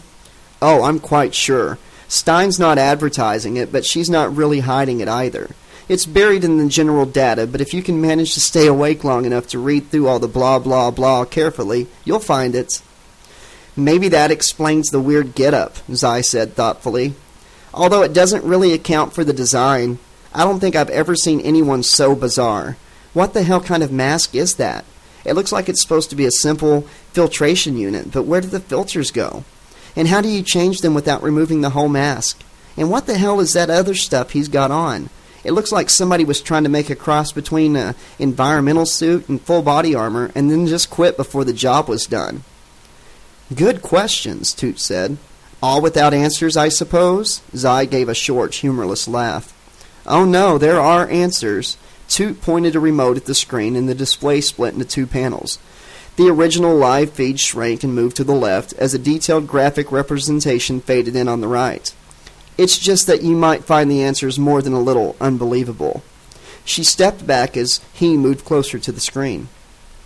Out of the corner of his eye, he could see her watching him. More than that, however, he could feel the intensity of her gaze. Her large brown eyes were actually a few shades lighter than her skin, and the irises were unevenly pigmented so that at just the right angle they seemed to twinkle with tiny gold sparks, something Zai found both beautiful and unsettling.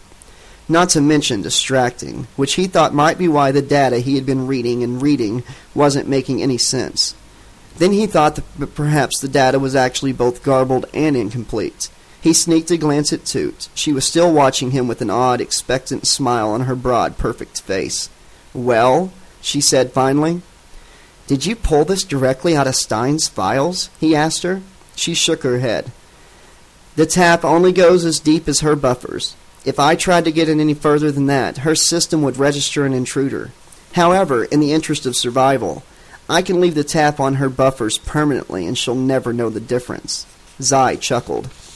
That's what I love about you. You're not just another brainy beauty, you're savvy too. Now she actually looked embarrassed. I know it's not right. Nothing here is right, Zai said. You said it yourself, in the interest of survival. I know. I was just thinking that if we can do that to Stein, she can probably do it to us, and we wouldn't like it very much if she did. And what makes you so sure that she hasn't had us under full, continuous surveillance since we got here? Toot's full lips curved down with revulsion. I'm trying not to consider that possibility. A little denial can be good for the soul. She brightened a little. And besides, I don't think she does have us under surveillance. No, I'm positive that she doesn't. Because she doesn't know about us. Or she just hasn't told us that she knows. Toot shook her head from side to side slowly, and with conviction. I can't imagine for one moment that Dr. Stein wouldn't tell us if she found out. I don't think she'd be able to stop herself. Zai hesitated, thinking it over. You could, well, be right about that, he said after a bit. But even if you are, this shit still doesn't make any sense. And what is it exactly that you don't understand, Zai? Toot asked, folding her slender arms. I didn't say I don't understand it. I said it doesn't make sense.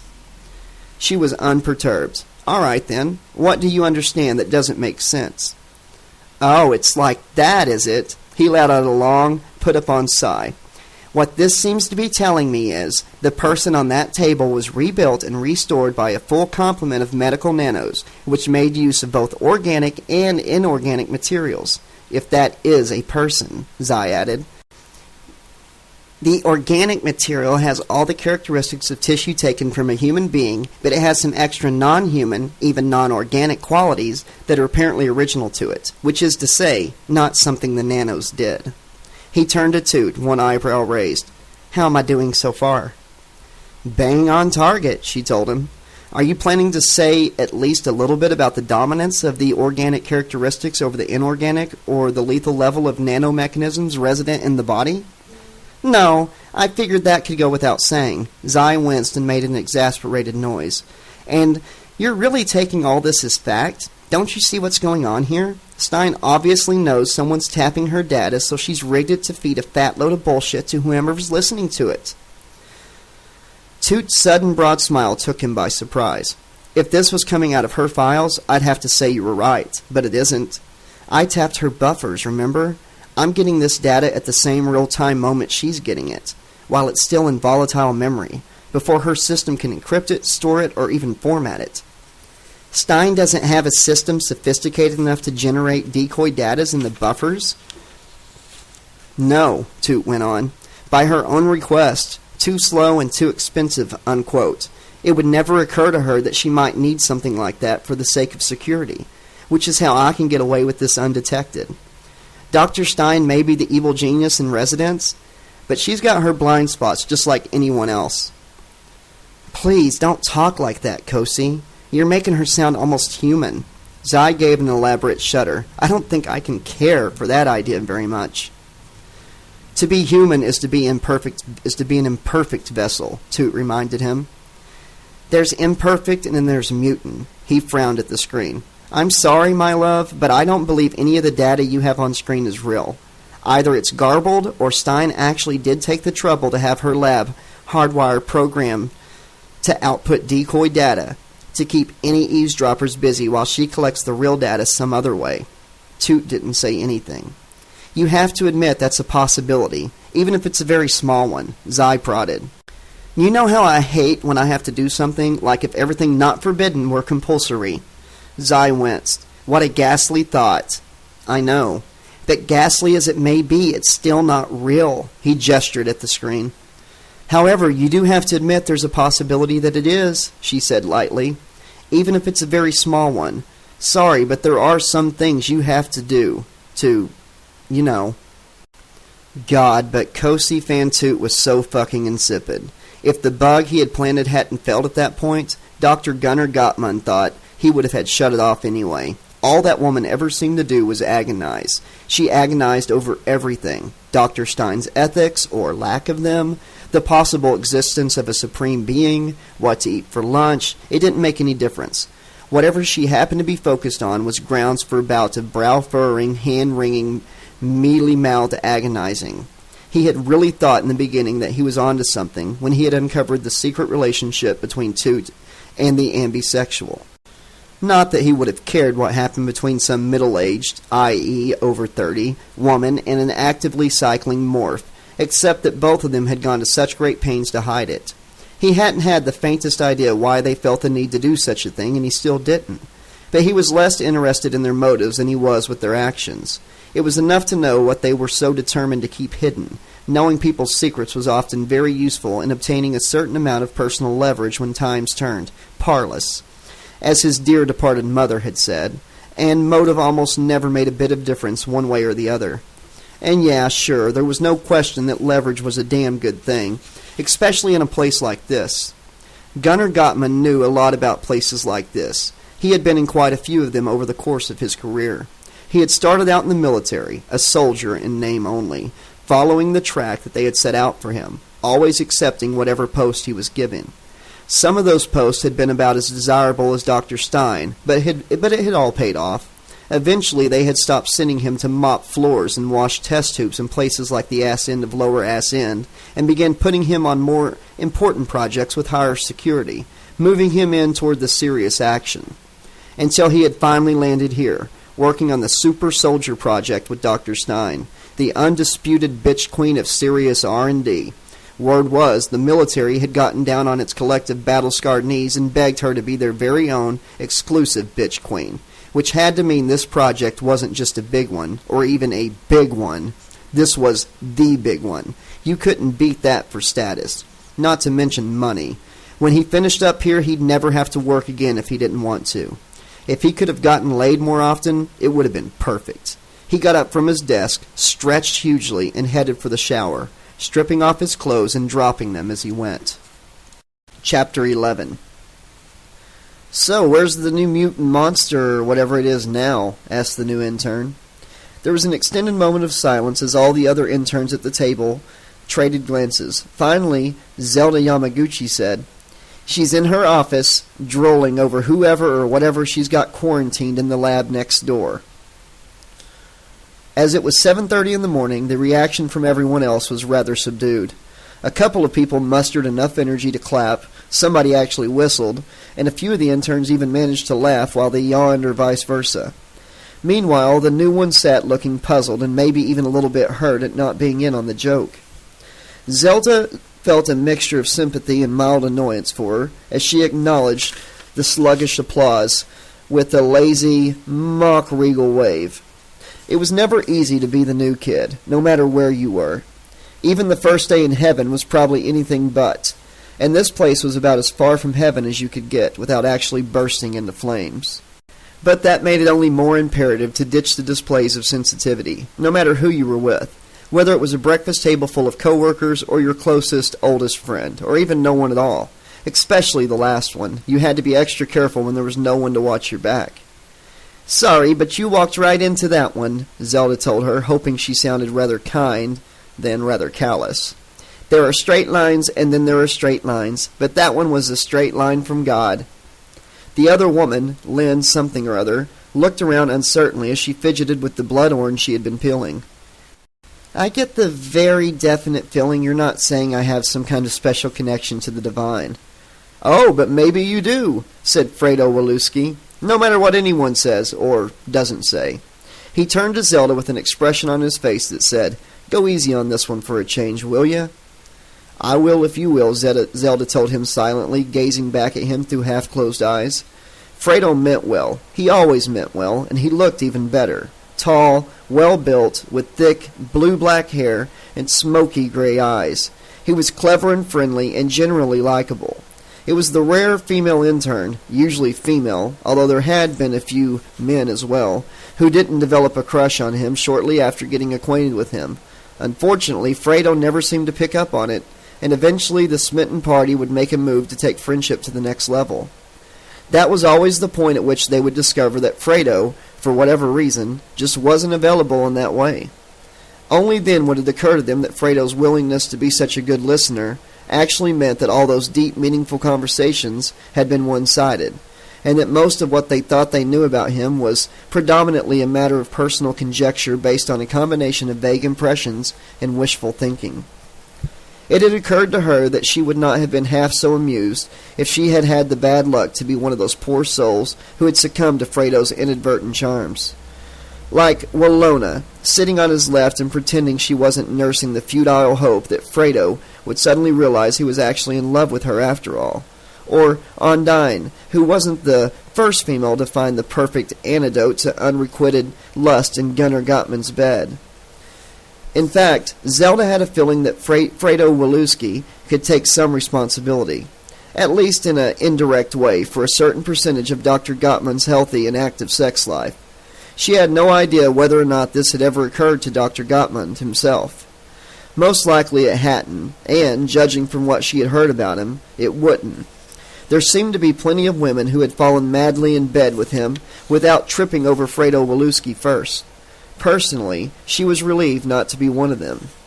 She did think from time to time, however, that she very well might have had a couple of things to regret in that area if she hadn't been so wrapped up in the ugly truth of what she had found herself in after coming to the complex to work with Dr. Stein.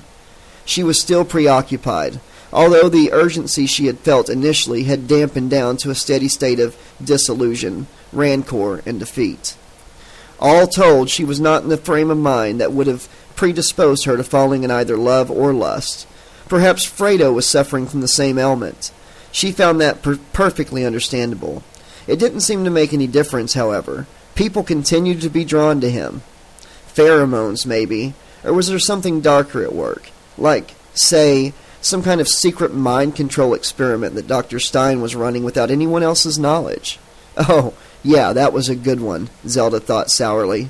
That could happen. While she was at it, she could also consider voodoo or some kind of gypsy love spell. Abruptly, the image of an old Earth One artifact appeared in her mind, or to be more precise, a replica of an old homeworld artifact. Her father had given it to her for her 13th birthday, and it had made her giggle every time she looked at it.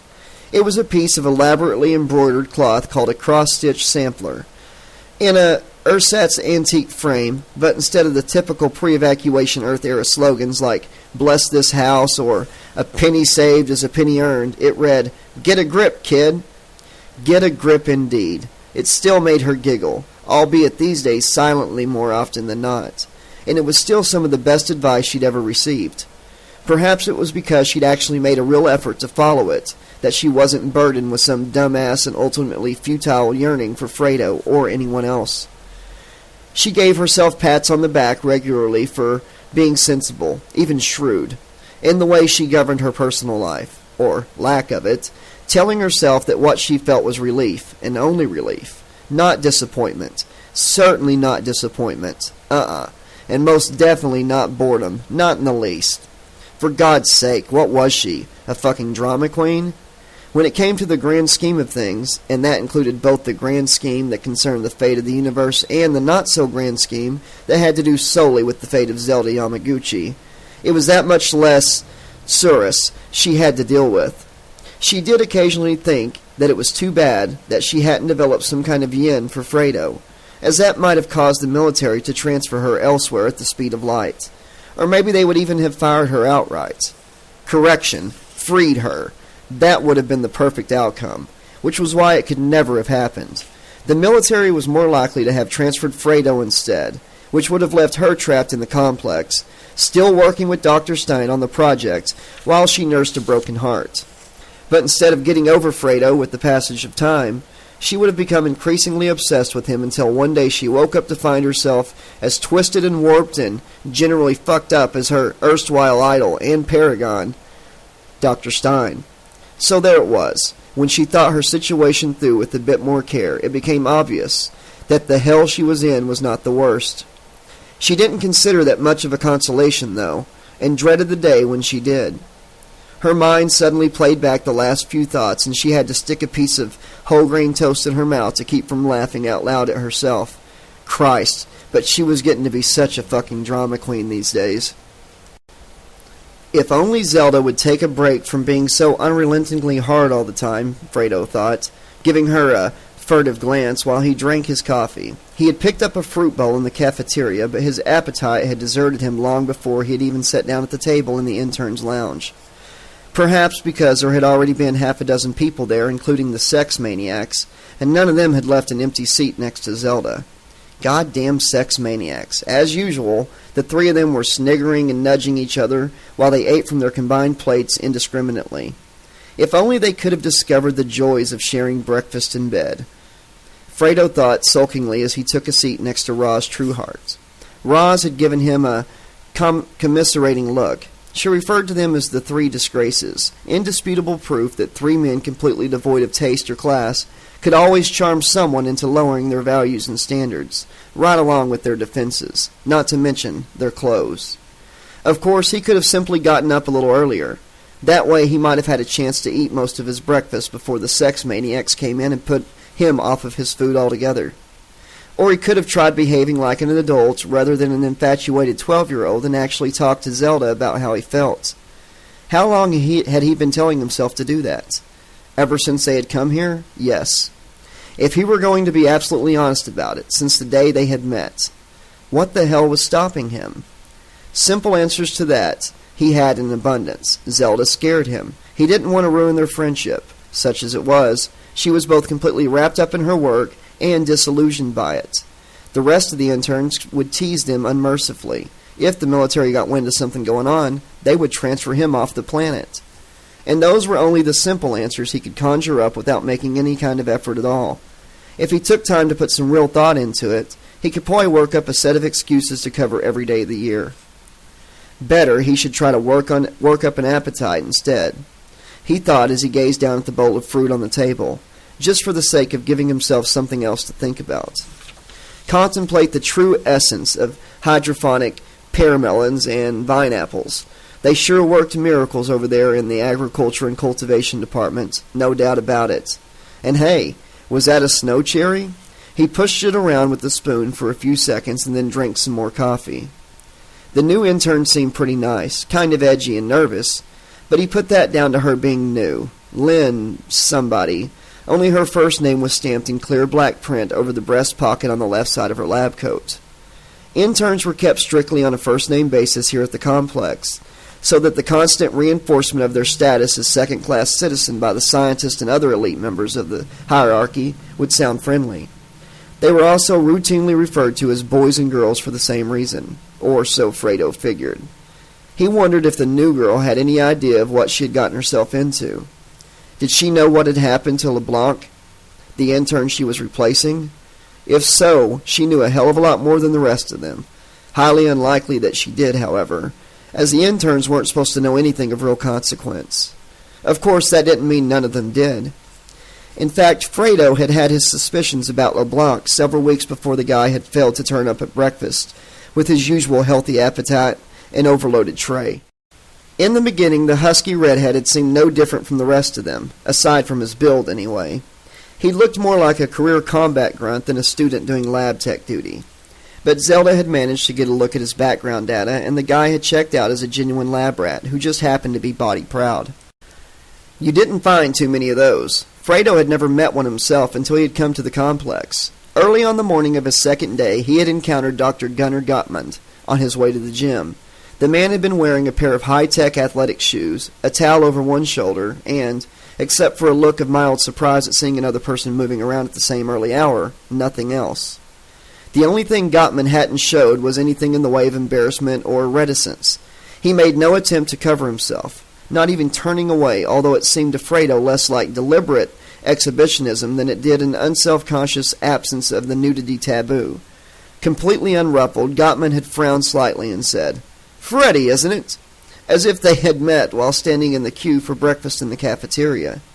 Fredo had to clear his throat before he could answer. "Actually, it's Fredo, Dr. Gottmund." The man nodded and moved past him, not hurrying but moving quickly enough that Fredo had barely had time to step aside and let him by. He had been unable to stop himself from stealing a quick glance at Gottman's retreating back and backside. Gottman himself had apparently had no urge to do likewise, to Fredo's intense relief. He had stopped getting up quite so early after that, and so far had managed to avoid a repeat of the incident.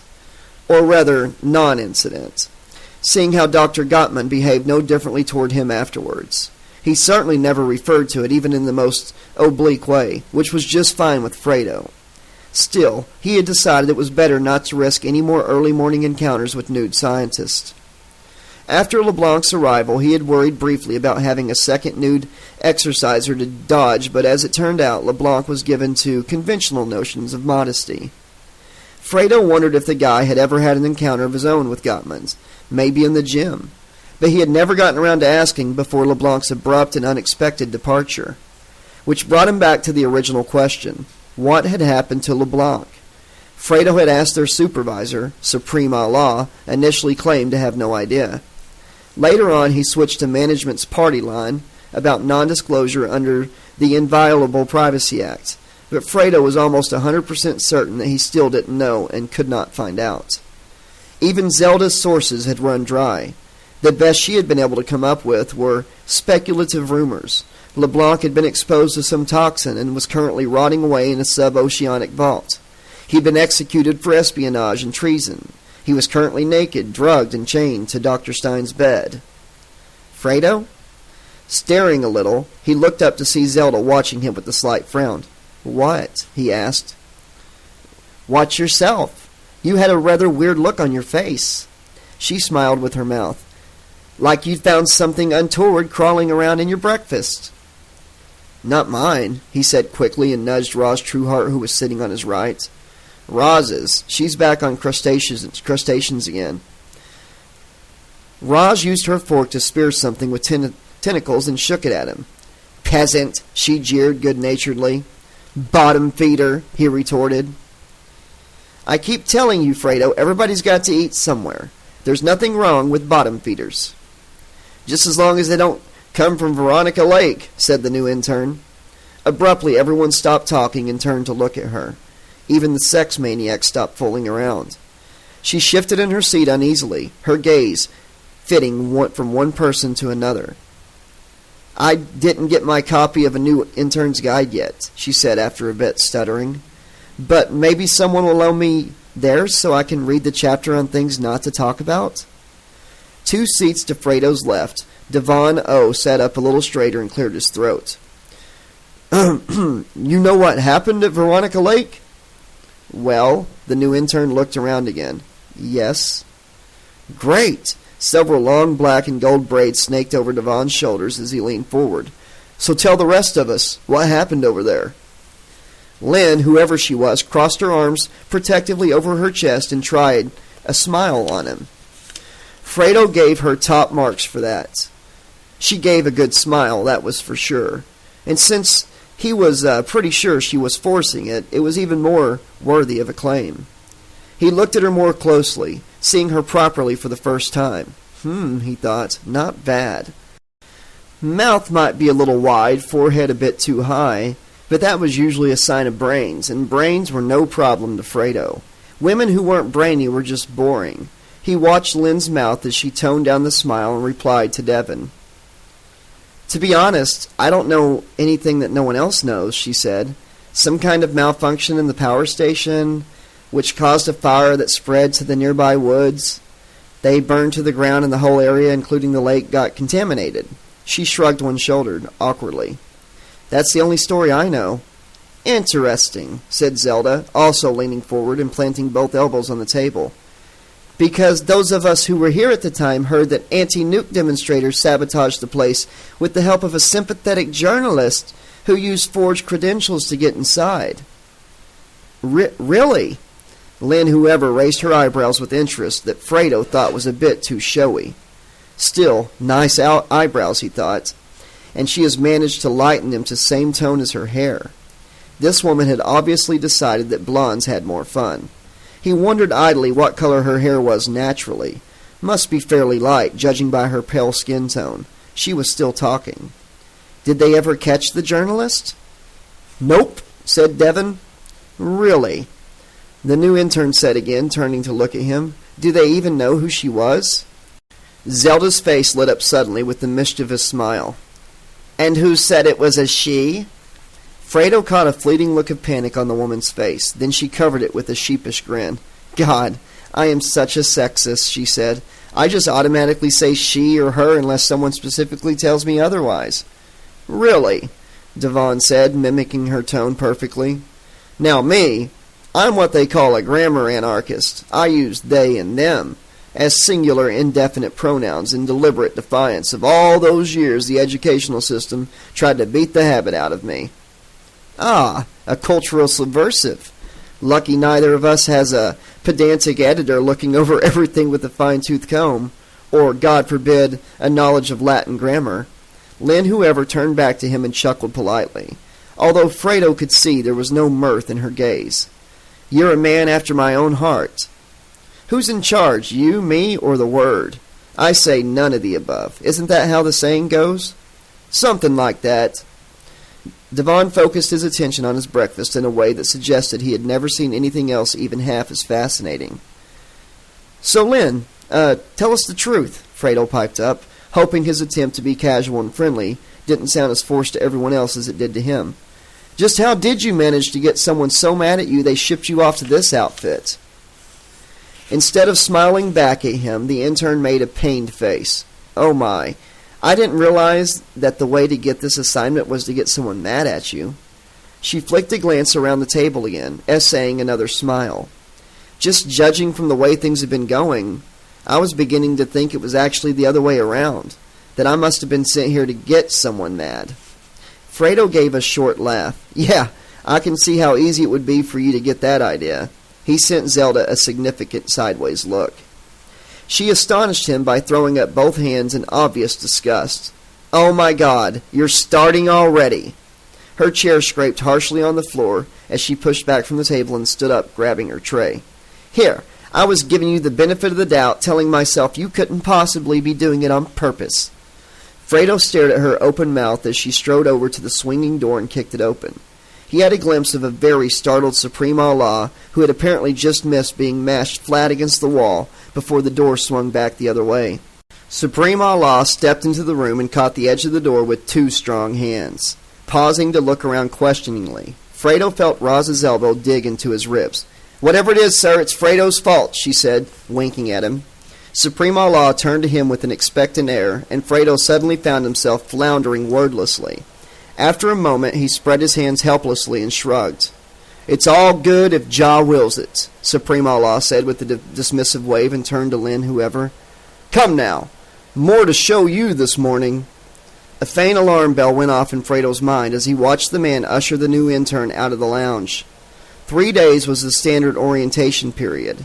Lynn, whoever, was now 2 days past that, and as far as anyone knew, she still hadn't been given a definite assignment. Supreme Allah had done the same thing yesterday, pulled her out of the lounge before the official start of the day shift. That was the last anyone had seen of either one of them until late that night. when Fredo had spotted her just by chance buying a reconstituted mill bar from one of the vending machines in the hallway outside the cafeteria. She hadn't appeared guarded or concerned that he had seen her. They had nodded a silent greeting to each other, and then she had headed back toward the woman's dorm area before he could come up with a conversation opener. Tonight, he decided to make a point of looking for her, so he could ask her right out what was going on with her and Supreme Allah. Maybe it was just plain old hot sex, after all. The sex maniacs weren't the only ones getting laid around here, just the only ones that everybody else knew about. Or maybe it wasn't that at all. Maybe it was something boring, like they had gone to the same school or lived in the same neighborhood. Whatever it was, important or not, he was going to find out. Because maybe, if he could tell Zelda something she didn't know, she would stop treating him like something she had scraped off the bottom of her shoe. And even if she didn't, what the hell? He'd seen all the movies and played all the games, and they weren't getting any new ones till next week. He needed something different to think about. Chapter 12. Is there some reason why you aren't just remixing genetic material in the lab? Lynn asked Dr. Gold as they stepped into the elevator. Her question came not out of any genuine curiosity on her part, but as a way of making conversation with the man about anything, thus avoiding a thunderingly uncomfortable silence. There was no guarantee it would work. She had not expected any of the scientists she had met over the last few days to display the congenial behavior of a politician running for office. But Ramirez Gold was in a class by himself. In that, he had had the saddest face she'd ever seen on any human being. There was nothing overly physical about it. His eyes didn't droop, there were no lines around his mouth, or, for that matter, just about anywhere else on his face. Nor did he walk around with his head down, or his shoulders slumped. Nonetheless, there was something about him, the look in his eyes, the set of his mouth, or perhaps some element that was completely subliminal. Whatever it was, it made him the portrait of melancholy. And that melancholy seemed out of place here in the research complex. Fear, maybe? Maybe uncertainty. Definitely. But melancholy? Not when everyone was trying so hard to be a good team player. She got the impression that they all tried so hard to do that because something really, really bad happened to people who got kicked off the team. And something far worse than an early bath. You know, I had the very same thought, Gold said finally, after some long and sad contemplation of Lynn's question. Then he actually smiled at her, but sadly as if she had said something to do with a regret he was particularly fond of. Lynn found herself wondering where his melancholy would have not been out of place, perhaps in the company of a bunch of romantic poets dying of consumption on Earth 1, back in the 19th century, before they had a cure for TB or even knew what it was. But that was another story, and she found herself feeling it would be a sad one. My God, she thought, his melancholy is infectious. Shake yourself out of it. Miss Intrepid Undercover Reporter, get it together. She realized that there was a silence hanging in the air, and she came out of her sad feelings and blinked at Gold. Oh, you did? The very first day I was here, I asked Dr. Stein why she didn't just have material shipped in from donor banks. It seemed to me that it would save an enormous amount of time and trouble, not to mention space. I see, and, she cleared her throat to cover a nervous laugh. What did Dr. Stein say her reason was? Gold sighed to suggest that he was sorry he had had to be the one to tell her this. She said that without the originals themselves there were no reliable control specimens. He turned his gaze to the numbers lighting up with maddening slowness on the panel above the door.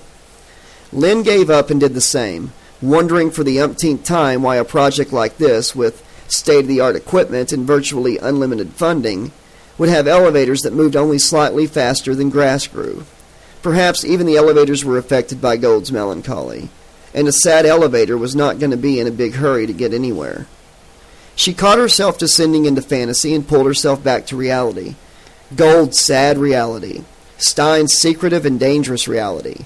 Lynn's own scary and isolated reality. She considered asking Gold about the elevators. No doubt Dr. Stein had a very good reason for that, too. She also pointed out that people are not produced from genetic material remixed in laboratories, Gold added suddenly, turning back to her again. Nor do they live their lives under glass. We have to factor in nurture and environment, among other things. She is right, of course. about the human organism being multidimensional. I just hope it doesn't turn out that she's secretly an unrepentant disciple of Lysenko." That sad smile again. "What a scandal, eh?" Lynn smiled back and made a polite murmur of agreement, while she tried desperately to remember who or what Lysenko was. She still hadn't figured it out when the elevator finally slid to a stop and the doors opened again. "This way, madam," Gold said, one hand briefly cupping her elbow as he directed her to the left. The mannerism reminded her of Timothy Olsen, although Gold had to be much younger. Maybe they knew each other. It wasn't impossible. And now that she had made the association, she was starting to notice a couple of other mannerisms that reminded her a little of Olsen. She was going to have to figure some way that she could bring up Timothy Olsen's name and see how he reacted to it. At the very least, asking Gold about the former power plant project director might give her some glimmer of information about what had happened to him. She didn't know if he had survived the massacre at the plant, or the radiation, or the security clampdown. "You haven't been to the clinic yet, have you?" Gold asked her as they approached an airlock-style door at the end of the hallway.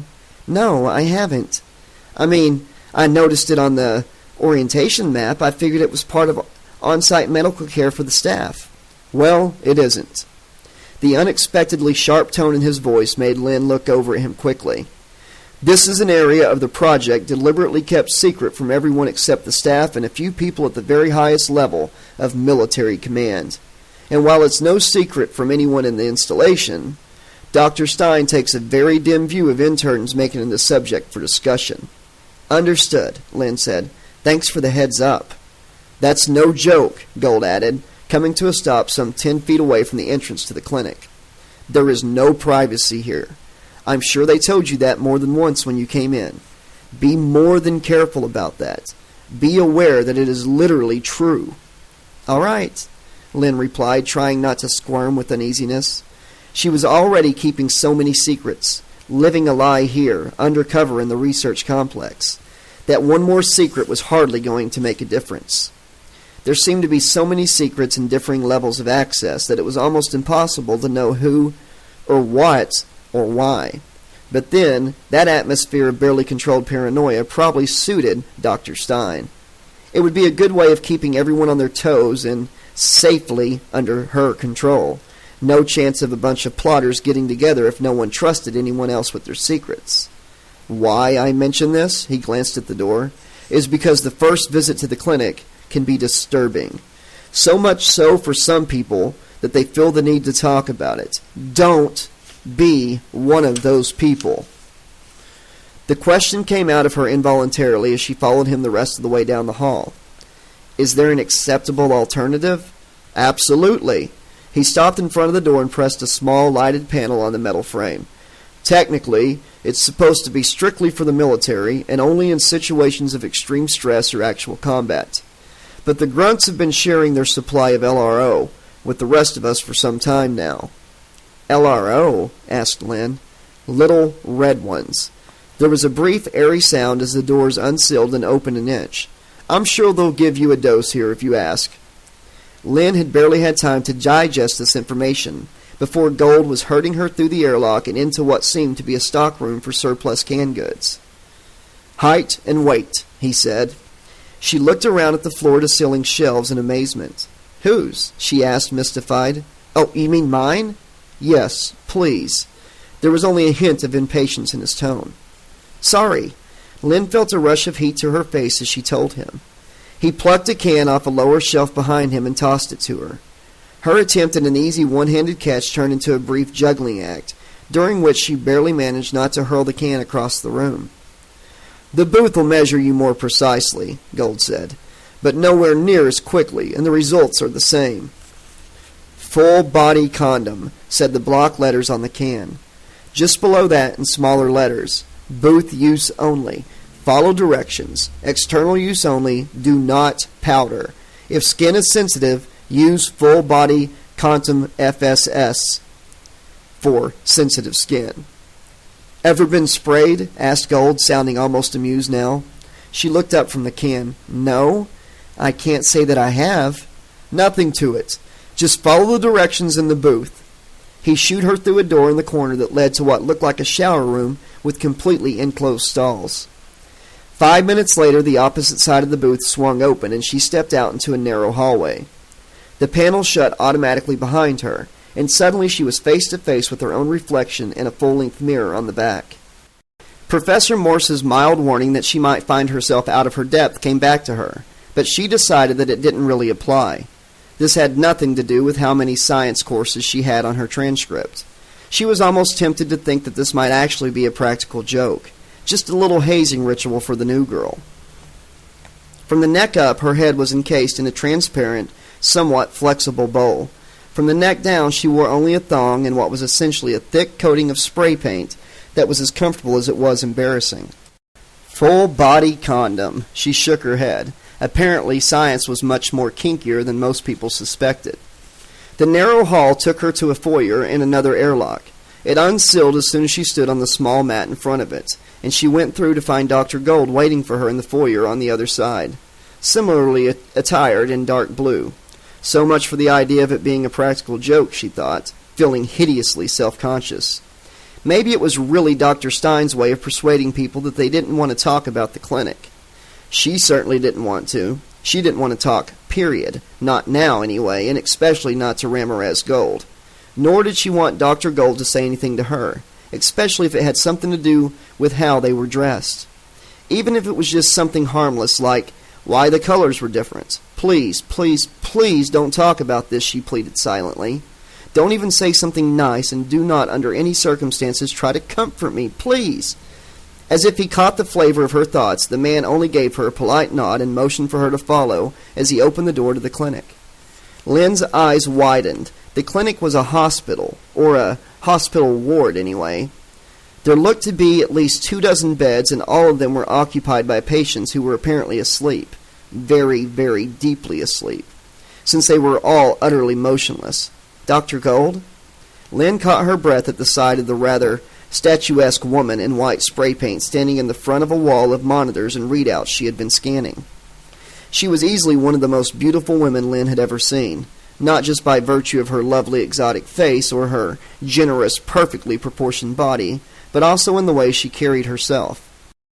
If she could get the hang of that, Lynn thought, trying not to look awestruck, she probably could have worn spray paint to work, and Waxy wouldn't have said a word about it. Work? Hell, she could have worn spray paint to 3 Mile Island and had everyone genuflecting.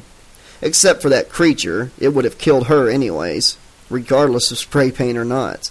Something of her thoughts must have shown on her face, because the woman motioned to someone, and suddenly there was a man in white spray paint applying a round patch to her left bicep. The effects kicked in immediately, telling Lynn that it was a heftier dose of the same drug Rena Sophira had given her. Nonetheless, she stepped back sharply, looking from him to the woman and then to Ramirez Gold. Lynn, it's nothing to work, Gold started. I know what it is, Lynn told him. Next time ask me, or at least warn me. Gold made a vague gesture that didn't promise anything one way or another, and introduced the woman somewhat belatedly as Dr. Haddad O'Reilly. Lynn, isn't it? Haddad O'Reilly gave her a smile that could only have been described as relentlessly professional. I beg your pardon. I took the liberty of having the nurse medicate you purely out of concern. You're so new. You've only been here, how long, 2 days? 3, Lynn said, wishing she didn't sound so small all of a sudden.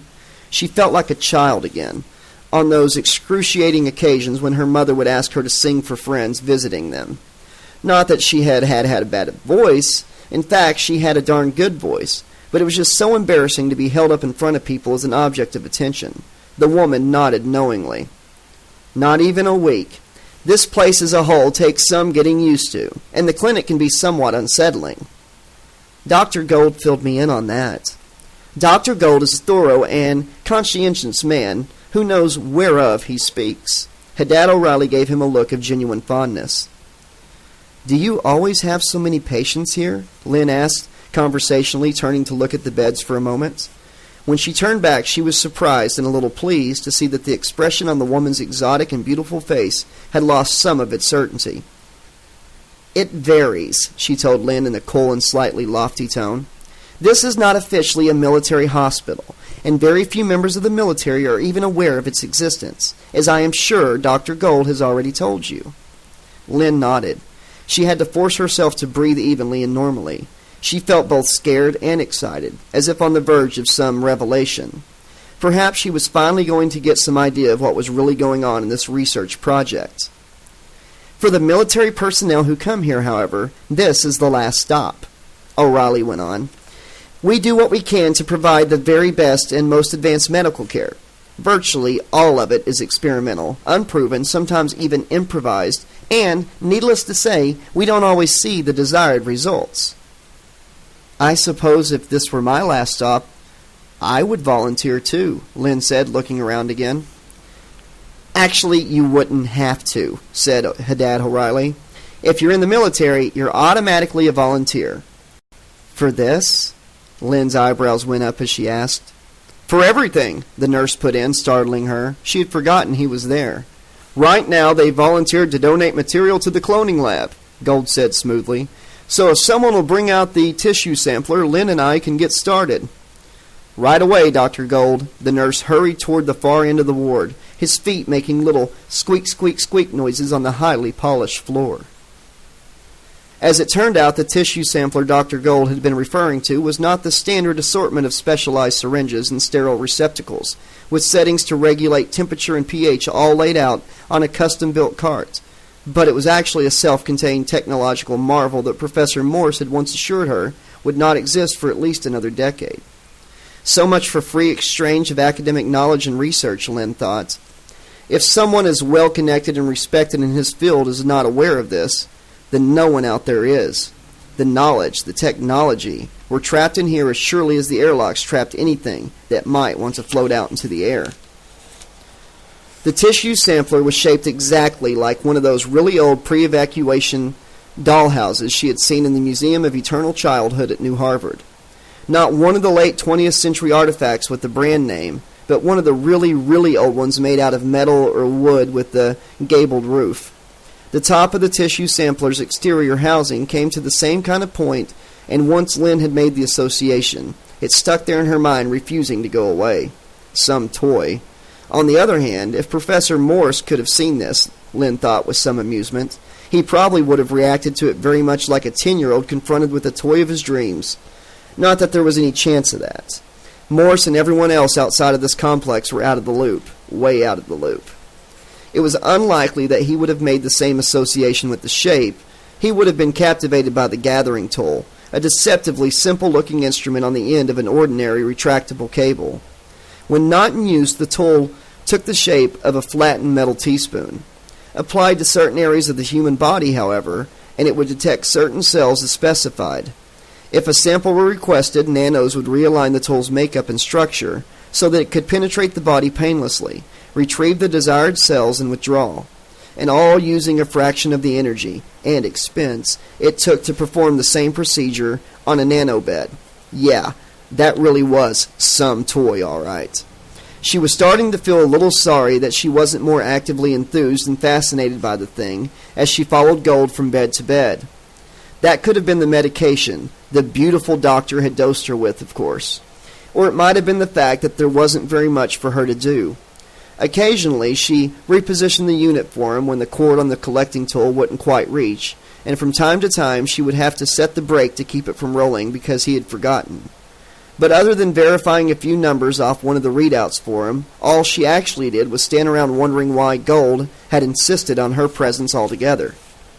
Once again, it seemed as if the man picked up on the gist of what she was thinking, because he suddenly looked up and asked her to take his tablet and use it to collect patient information, including vital readings. Pure busy work, but she moved to the next bed, feeling relieved to be doing something other than holding down a section of floor. Moving towards the first bed, she began to feel a bit like a spare part, an entirely redundant member of the big team, just a new little intern who knew nothing about anything. "Wouldn't have guessed you for a soldier," she told her first subject silently as she touched the tag on the inside of his wrist to the tablet. He didn't look any older than 16, and barely 16 at that. She tried to picture him in a uniform instead of the loose white pajamas he was currently wearing. The nurse had pulled the top sheets back from every patient for Dr. Gold's convenience, and it was all Lynn could do to keep from not only covering him up again, but tucking him in as well. She wasn't sure whether she should have been amused or bemused with herself. "Get thee behind me, thou unexpected maternal urge, and don't push."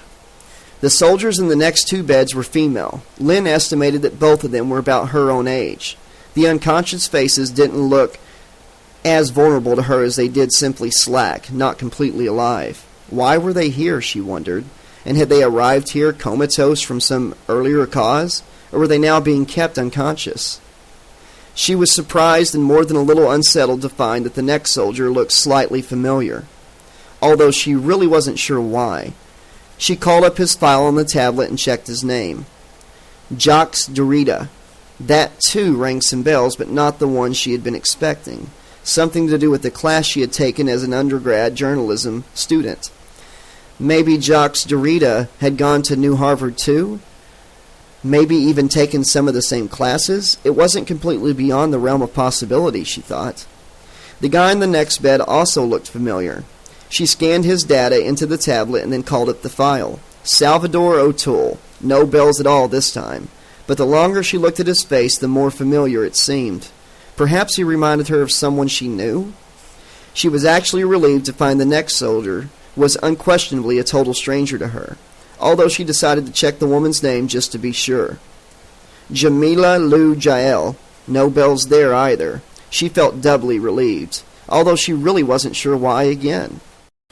Ali Grace was followed by Clementine Janus. Two more names she didn't know, Lynn thought, trying to pretend that she wasn't beginning to feel uneasy again. She paused at the foot of Clementine's bed. There were 8 or 9 more for her to scan on this side of the room before she could start down the opposite row, where she now noticed the beds were close together, so that there were actually more of them on that side. Frowning, she wondered why. "Lynn, everything all right?" She turned around quickly and met Gold's questioning gaze with a smile that she hoped was a lot more natural and pleasant than it felt. Perhaps she was getting better at turning it on when needed. "Everything's just fine, Dr. Gold." "No problems with the scanner function on the tablet?" She shook her head. "None at all." He still had a speculative look on his face, as if he were trying to decide how likely it was that she would lie to him, or maybe that was her guilty imagination. "No problems at all," she reiterated. "I just couldn't help noticing that there were more beds on that side of the room than there are on this one, and I was just kind of curious why." "Ah," Dr. Gold shrugged hugely. "Well, if you should happen to figure that one out, tell me, will you?" She gave a polite laugh and went on to the next bed, trying her best to project an air of totally engaged diligence. "Busy, busy, busy," she chanted to herself silently. "We're all very busy here." She wasn't sure why she felt so jumpy, as if she were doing something she wanted to hide from Ramirez Gold and the other one, Haddad whatever, knowing at the same time that they were already suspicious of her. "Busy, busy, busy," chanted her mind as she took hold of the next patient's wrist, preparing to press the band around it to the tablet. "We're all very busy." She caught sight of his face and froze. This man she did know. She was absolutely certain, not only of that, but also of where she knew him from. Immediately she understood why the others had looked familiar to her as well. She could place them all without any trouble now. She could see them very clearly in her mind's eye. She checked his name anyways, just out of curiosity, in spite of the fact that she was almost equally certain she had never had a chance to learn it before. Estep Sihan. Lynn hesitated. Sihan stirred nothing in her memory, but she had a vague near memory of having seen the name Estep in plain block letters on a nameplate. She flicked a glance at Gold to see if he was watching her again, but he was busy, busy, busy, busy, with his back to her. Best for her to do the same, she decided. She just hoped that she would be able to keep up the act now that she knew what was coming at her, what she had to face, as it were. In the face of adversity, that, oh, so familiar face of adversity. She was barely surprised when she came to the last bed on the side of the room and found Rena Sophira there. It seemed fitting more than anything else, a bit of inadvertent satisfaction for the inner drama queen that all flesh was heir to. It was also a relief. Lynn had actually been afraid that when she finally did find Sophia, the lieutenant's unconscious state would somehow make her look so different that she wouldn't recognize her. Good thing I'm chemically calmed, Lynn thought wryly. Otherwise, I'd be wondering what this is all about, and what the hell do I do now, and is the shit I'm in already too deep to get out of? As if on cue, Sophia's eyes flew open and looked directly at Lynn. Chapter 13. The creature strapped to the table had no intellectual concept of things like paralyzing agent, nano-neutralization charge, or organic ambiguity. All he knew was that even though he wasn't frozen in quite the same way as before, he could not move, a condition that had persisted for a very long time. Not that he actually had any comprehension of time. Not as people knew it anyways. He could remember, in his way, and he could also anticipate, but only as those things applied to now, which was the only time that had any reality for him. The things that had already happened were not memories to be recalled, but what he was now. So were the things that he was going to do. Actually, there was only one thing that he was going to do, and it was the only thing he had ever done: eradicate life. There was plenty of life to eradicate, although none of it in the immediate vicinity had come within reach of him in a while. But as always, he had sensed all those living things. They were moving around, spewing emotions, engaging in activities that produced more emotions for them to spew. If he could move, he would wipe them out. When he could move, he would. At last, he found himself with a live human body close to him. She was only inches away, but he still couldn't move. He stared up at her, unblinking as she moved slowly around him, touching and prodding. She used odd devices on him, handheld tools that made little or no sound but caused changes in the areas of his body, allowing her to penetrate him and cut out pieces, either close to the surface or from somewhere deeper inside. The swarms of internal mechanisms that would have taken care of any injuries remained inert, as paralyzed as he was. But she had mechanisms of her own that she used to repair the damage. They worked as well as his own, but they felt alien and wrong, and as they moved around manipulating his substance, they produced sensations that did not belong with the way he was now, that he had not had since before his final transformation into anti-life. He was feeling pain. When the mechanisms finished, they withdrew from his body and the pain receded. The woman stayed, exuding the offensive, revolting essence of her life into the confined space so that it pressed in on him all over from all directions. Eventually he somehow came to understand that he could not move because she didn't want him to. That was so typical of the living. The living wanted, they needed, and wished for, they desired, and the only way to make them stop was to obliterate them, destroy them, wipe them out. The woman who hovered over him was particularly unrelenting in this area. All he could do was wait for her to change her mind and decide that she wanted him to move. Then he could kill her. The fact that he was what she wanted so inexorably made no difference at all. I did not say that I am refusing to tell the interns to have a half-dozen experimental subjects ready for neurosurgery by this evening, Suprema Law said patiently. I do not refuse to obey the order. I simply cannot carry it out. Dr. Stein's face, currently displayed in the lower right-hand corner of the flat screen in a phone window, did not change expression. But then to do so would have meant having one in the first place. She didn't, and Suprema Law knew it wasn't because of some flaw in the video resolution. And I am telling you that this simply cannot be right, Stein told him. There should be more than enough experimental subjects on hand for my requirements. There are not, he replied, maintaining his tone, and it was becoming a real effort to keep it that way, particularly with Omar Wing half pacing, half wandering around his office instead of planting his ass in the chair on the other side of her desk, and keeping it planted. It could have been worse, though. Ramirez Gold could have been there as well, not only helping him wear out the carpet, but muttering under his breath. He looked a silent appeal at Zai, who spread his hands helplessly.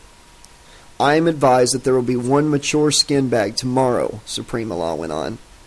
But even pushing the development process to the absolute limit, it will take 3 days to give you another 2. Then, no more for 3 more days. And do my colleagues all agree with you? Dr. Stein coolly asked.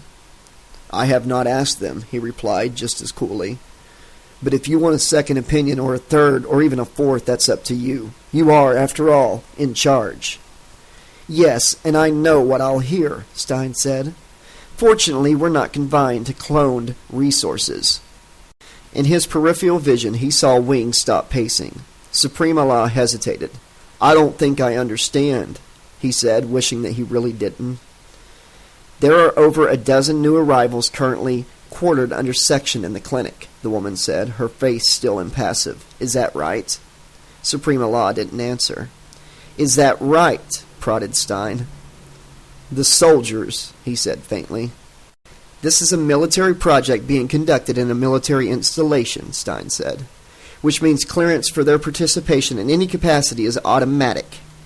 She paused, and a barely perceptible frown appeared on her face. Please make a note of that if you're having trouble remembering it. She broke the connection. Supreme Allah turned away from the screen and started to say something, but Zai was already calling down to the clinic, and Wing had left the room. You broke quarantine early, said Omar Wing, standing at the observation window in Stein's office. On the other side of the glass, Stein looked up from the incision she was making down the center of the creature's skull from a spot just above his forehead to his crown. A viscous substance the color of tar oozed out of the incision and dripped into the curved metal pan attached to the neck brace, holding the creature's head at Stein's preferred angle. I reviewed the data and determined that it was perfectly safe to do so, she said, her voice sounding filtered in the small, tiny speaker. She eyed him dispassionately for a moment before resuming with the incision. Do you have some objection to that? Not to that. She flicked a glance at him, but did not stop what she was doing. Wings laughed silently at himself, as if Stein wouldn't pick up on that one. He was making it far too easy, and for no good reason. The woman wasn't going to let anything go just because it was too easy. She never had. Why don't you remove the mask? He asked her.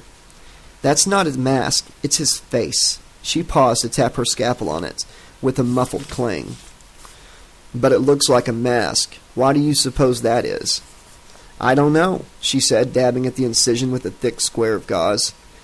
Any more than I know why you're suddenly so interested in this specimen. She gave him a sideways glance, but didn't let her eyes linger. What would give you the idea that I wasn't interested? Wing said evenly. She was still focused on extending the incision past the crown and down to the back of the neck. If she had any reaction to what he'd said, he saw no sign of it in her profile. Pardon. I misspoke. You'll have to forgive me, Dr. Wing. I'm too busy at the moment to choose my words correctly. Perhaps we should continue this discussion later, when I can. Right. You've scheduled some neurosurgery. I noticed on the schedule, but I didn't realize you had decided to start on that early as well. She flicked him another sideways glance. I'm just taking in advance. Look at my prize specimen here while the other subjects are being prepped. And yes, of course, I've already used the scanner, she added as he started to say something. I've scanned and rescanned. I've even scanned the scans. Now I want to look at his brain matter, personally, with my own eyes. And what are you going to hope to accomplish with the other half dozen? Stein stopped what she was doing again and straightened up slowly. Actually, I don't know that I'll need to use all 6. She tilted her head to one side, appearing to study him. I want to compare brain configurations and try making a few modifications to the standard specimens. See if that will have any effect on their capacity to tolerate an increase in the level of internal nanos. Why would it? I don't know, Doctor. First we'll see whether it does, then we'll ask why. The impatience that had crept in her voice was starting to show in her face as well. Please check on how preparations are going with the standard subjects for me. Omar, please do that now. It seems to be taking a lot longer to prepare half a dozen specimens than it should, especially considering they're all life-ready and pre-sedated.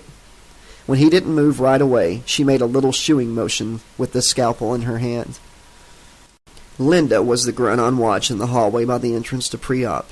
She was a little too gung-ho for Wing's taste, so he had been surprised to find he had developed a real fondness for her in spite of that. He had to admit that the fact she was a classic beauty with a mane of white blonde hair and a build like a Valkyrie might have helped. The hair was pulled back and wound into a neat coil, and she had the same pasty look under the lousy overhead lighting that everyone else did. but it didn't hide the natural beauty of her features any more than the fatigues could hide the fact that she was a bit more voluptuous than the standard grunts of any sex. "How are they?" Wing asked her. She looked down the 3 inches she had on him in height and gave him a small, sour smile. "Sick." "Sick?" "Sick."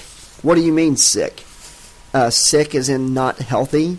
The smile turned slightly mischievous. "You're starting to get the idea, Doc. Or should I try semaphore?" "Ah, yes, it's all coming back to me now. How did I ever live without you?" Wing gave her a pained look. "How many of them are sick?" "As of 15 minutes ago, all of them," Linda said. "All 6? She gave a short laugh. "No, all 25. "Jesus," Wing breathed. Haddad O'Reilly certainly hadn't wasted any time. "Why'd they bring any of them up to pre-op if they were sick?" "They didn't get sick until the grunts brought them up here. When they called down to the clinic to say they were coming back to exchange them for healthy ones, they got the bad news." Wing nodded. "Does it get any better than this?" Linda's smile widened. "Oh, it gets a lot better. Haddad O'Reilly's up here now, and she's instituted the same dress code for pre-op as she has down in the clinic. Full body condoms are mandatory. No exceptions. Suit up or ship out." "Jesus," Wing said again. "So who was the poor unlucky bastard who had to call Stein and give her the bad news?" Linda's smile faded. "As far as I know, Dr. Stein is not yet aware of the situation." "Fucking great." Wing ran a hand through his short black hair. "I suppose it's too much to hope that you grunts really do have a secret apocalypse-proof shelter a few hundred feet below the complex where you can survive anything. Tell me it isn't, even if you have to lie to me." Linda snapped to attention and looked straight ahead. "Sir, this soldier cannot tell a lie, sir. It is not too much to hope that such a shelter exists. It is not too much to hope that we will let you in, sir." She dropped the pose and gave him a wry look. "Sorry, Doc. Rank has its privileges, but grunts always get the last laugh." Wing chuckled. "I'm surprised someone with your brains hasn't already figured out a way to end up with both." "Funny, I was just thinking the same thing about you." "Oh," he clapped a hand over his heart. "The fatal blow. I'm skewered again." "Or still," Linda stepped to one side. "Full supply of condoms in the anteroom, if you want to go in and have a look at the situation." Wing nodded and started patting himself down, searching for his swipe card. "God damn it." "Thought all you scientists made a habit of wearing your keycards on a chain around your neck," Linda said, pointedly not watching him. "Only when I can actually remember to put it around my neck," he said, digging in his pockets now. "Which is only when I don't forget where I took it off." "Of all the absent-minded professors I've ever, befriended, you're my absolute favorite." Linda motioned for him to step back and produced her own card on a retractable line attached to her belt. "And this is the last time I'm doing this for you." "Today?" he added flippantly. She looked over her shoulder at him. "You took the word right out of my mouth." "Rank has its privileges," he said with a chuckle, as she held the door open for him. "Thank you, Private." "You're welcome, but I did it for science, sir."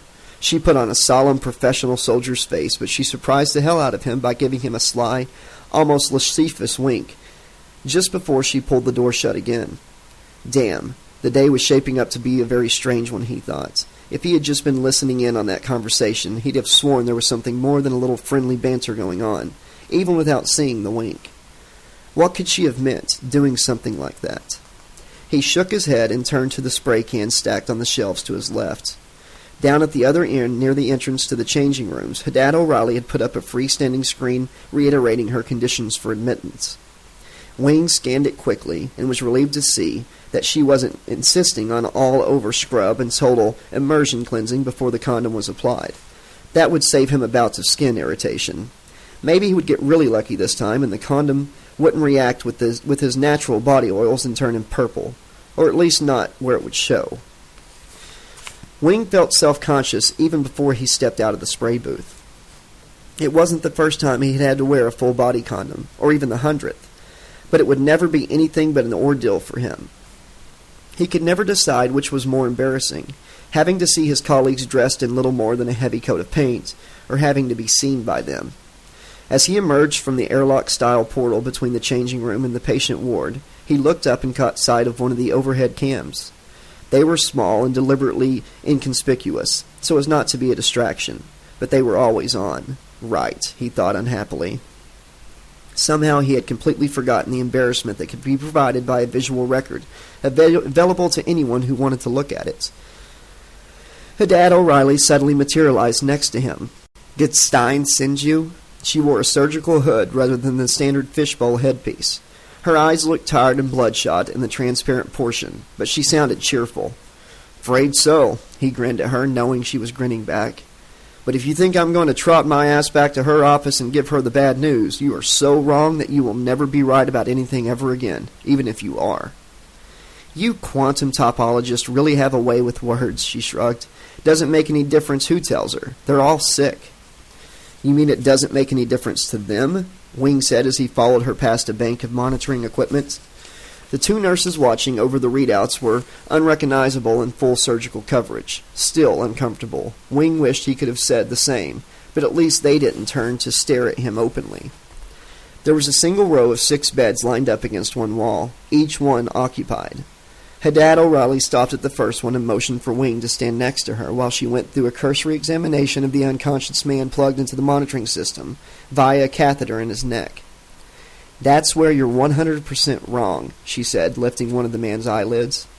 "What about that?" Wing asked, bewildered. "About the difference it makes to them." She lowered her voice. "This makes a whole goddamn lot of difference to them." She insisted on making him take at least a brief look at all of the soldiers, and he obliged her without protest. Doing so wouldn't tell him anything he couldn't get from the report already in the patient files, but it was preferable to going back to Stein's office right away. He knew that he was going to have to be the one to tell her about this latest inconvenient development.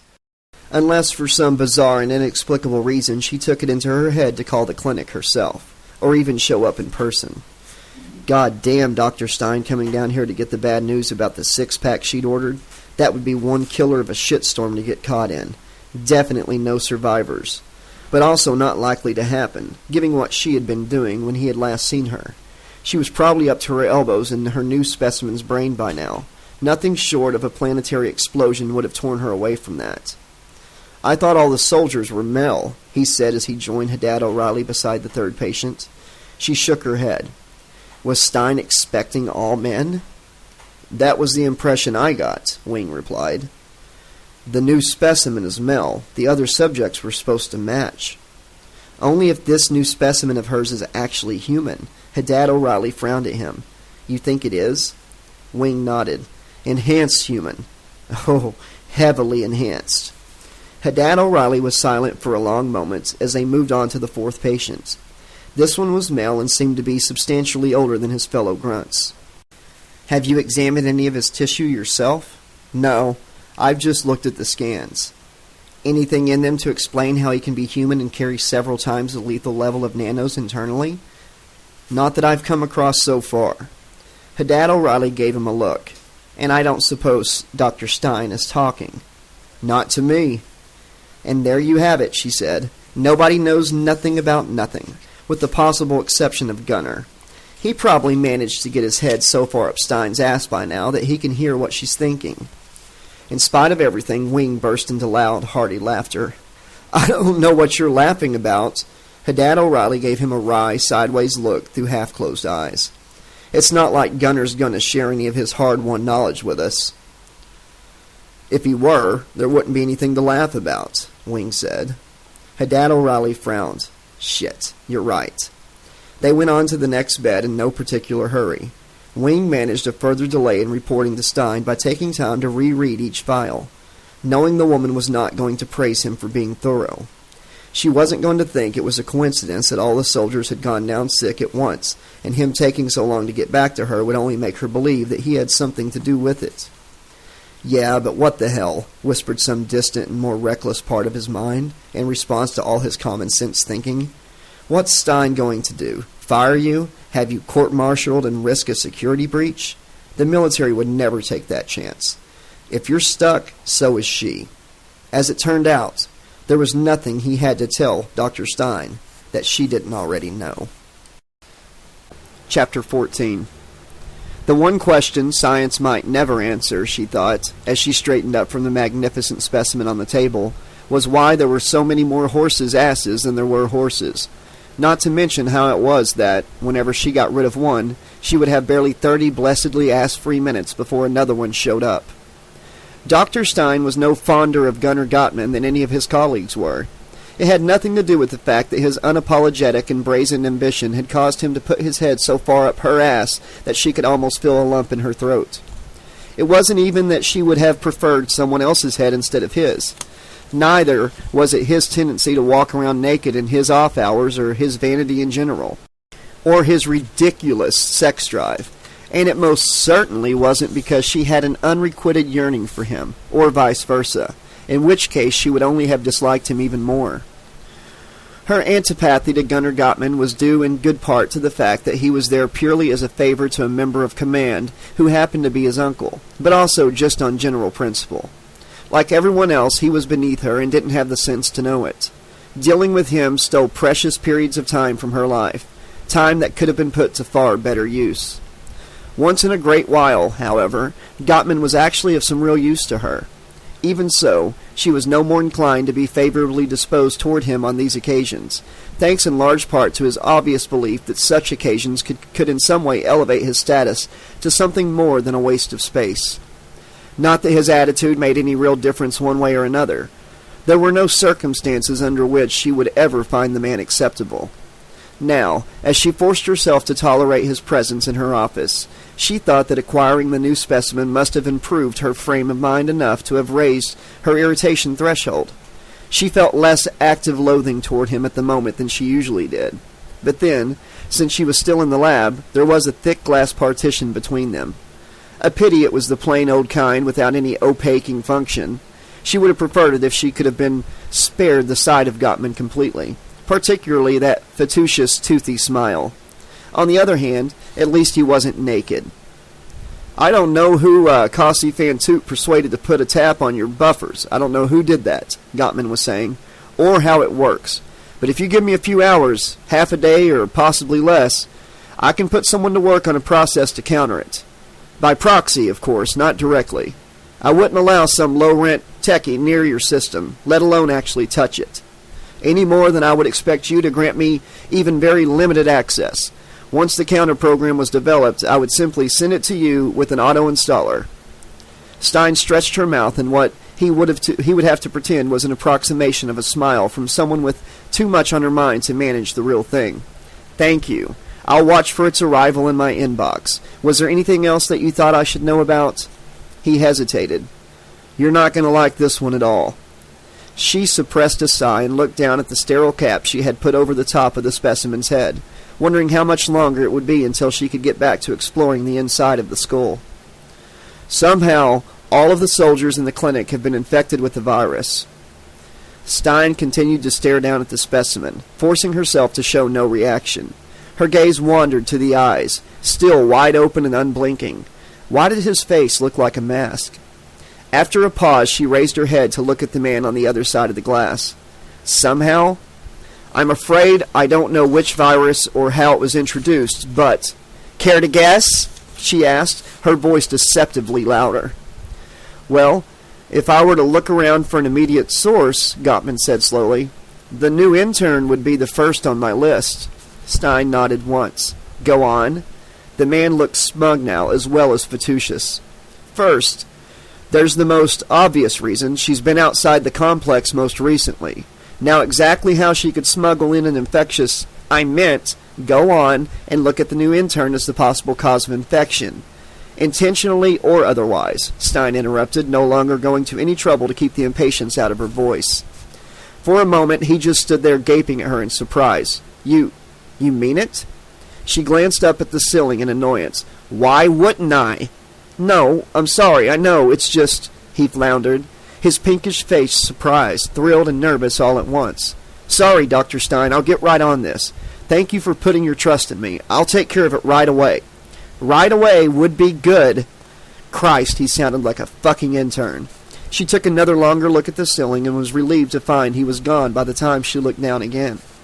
Instead of resuming her exploration of the specimen's skull, however, she took a seat on the adjustable stool next to the operating table and let what Gutman had just told her sink in. The rabble was getting awfully bold, she thought. To pull a stunt like this. She couldn't decide how likely it was that Wing had been directly involved, and then concluded that it didn't really matter. Given the chance, he would have been. Unbidden, a new idea began to take shape in her mind. Even before it had all come together, she understood that it was a much better plan. Unorthodox in terms of procedure, as it meant skipping over certain steps, which would in turn up the danger factor. There were going to be fatalities, that was guaranteed, and not the usual kind. But it would yield a faster result, and the military certainly wasn't going to find fault with her for that. In the end, this would actually put her ahead of schedule. But the fact that it would also serve to teach the rabble a serious and unforgettable lesson about trying to fuck her over was pure, sweet icing on the most delicious cake. Lynn estimated that the boy in the tube was about 7 or 8 years old. He might have been younger. When it came to judging children's ages, she had very little in the way of experience. She was fairly sure that he could not have been any older. She was also absolutely certain that she had never seen a more beautiful child. His straw-colored hair fell to his shoulders, framing a face with the round cheeks and upturned nose characteristic of children who have years to go before the world begins to change. The position of his mouth in repose made it seem as if he were on the verge of smiling in his sleep. He might have been in the midst of a particularly pleasant dream from which he would awaken at any moment. That's what makes the sight of him so horrifying, Lynn thought, breathing slowly and deeply through her nose in a concerted effort to keep from throwing up. It wasn't the cable feeding directly into his brain through the glass partition set into the top of his head, or the hardware clamped to his bruised temples. Nor was it the tracheal tube coming out of his throat, or the half-natural, half-artificial umbilical cord that snaked out of the center of his belly and under his left arm to connect with something behind him. It wasn't even the vat itself, which Lynn thought should have been called a pod. The long, transparent capsule where the boy lay with his body partially submerged in a colorless substance that made her think of jellyfish. It was how utterly normal and natural he seemed. "That is not a child," Dr. Gold said on her left. He was looking at her rather than the boy in the vat, and she could sense the pity in his gaze. "It's only tissue in a shape that humans would identify as a male child. It's really just a cloned organism passing through one of its immature forms as part of the growth process. In 6 hours it'll be fully grown, nowhere nearly as pretty, and no more a man than it was a boy. Not in the true spirit of those terms." Lynn said nothing. At least his eyes remained closed. She could be grateful for that much. Another moment like the one she had with Sophia was about the last thing she needed. Twitching muscles due to random neuronal misfires. That was a good one. She wondered if Haddad O'Reilly had made the nurse practice that one until she was absolutely sure he could say it with a straight face. She continued to concentrate on her breathing. "Not what you were expecting?" Dr. Gold asked her. She couldn't decide whether she was really hearing an oddly light, almost taunting tone in his voice, or just imagining it. "The standard hospitals and medical centers all grow cloned organs in skin bags," he said. "But what most people don't know is that it actually takes some extra time and effort to keep skin bags from looking too human. It's not a massive amount of time and effort, and it's not a terribly difficult procedure, really.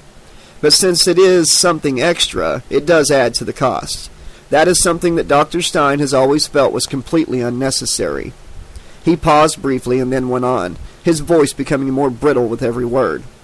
"Dr. Stein says if we're able to overcome our characteristic cultural sensitivity to the matter of appearance and understand that the resemblance in this case is nothing other than superficial, we could reduce the cost of producing replacement limbs and organs to a fraction of what it is now. She even has a complete set of charts and spreadsheets that project in detail exactly how much money and time could be saved over a 10-year period." The scientific research community as a whole was not swayed by her arguments. But within the confines of this project, her word is final, no appeal. The military are interested in results, not what her skin bags look like, and they're not averse to saving a little money. Lynn made a polite noise of acknowledgement. "Are you feeling unwell, as if you might faint or throw up?" Dr. Gold asked her, the brittle tone completely absent from his voice. Before she could answer, he took hold of her elbow again and steered her past the growth vats into a darkened area of the lab. Lights flickered on automatically. Not standard indoor lights, but simulated daylight. which emanated from sources placed in such a way as to suggest the presence of large windows. It was a fairly popular style of lighting, but it didn't always work.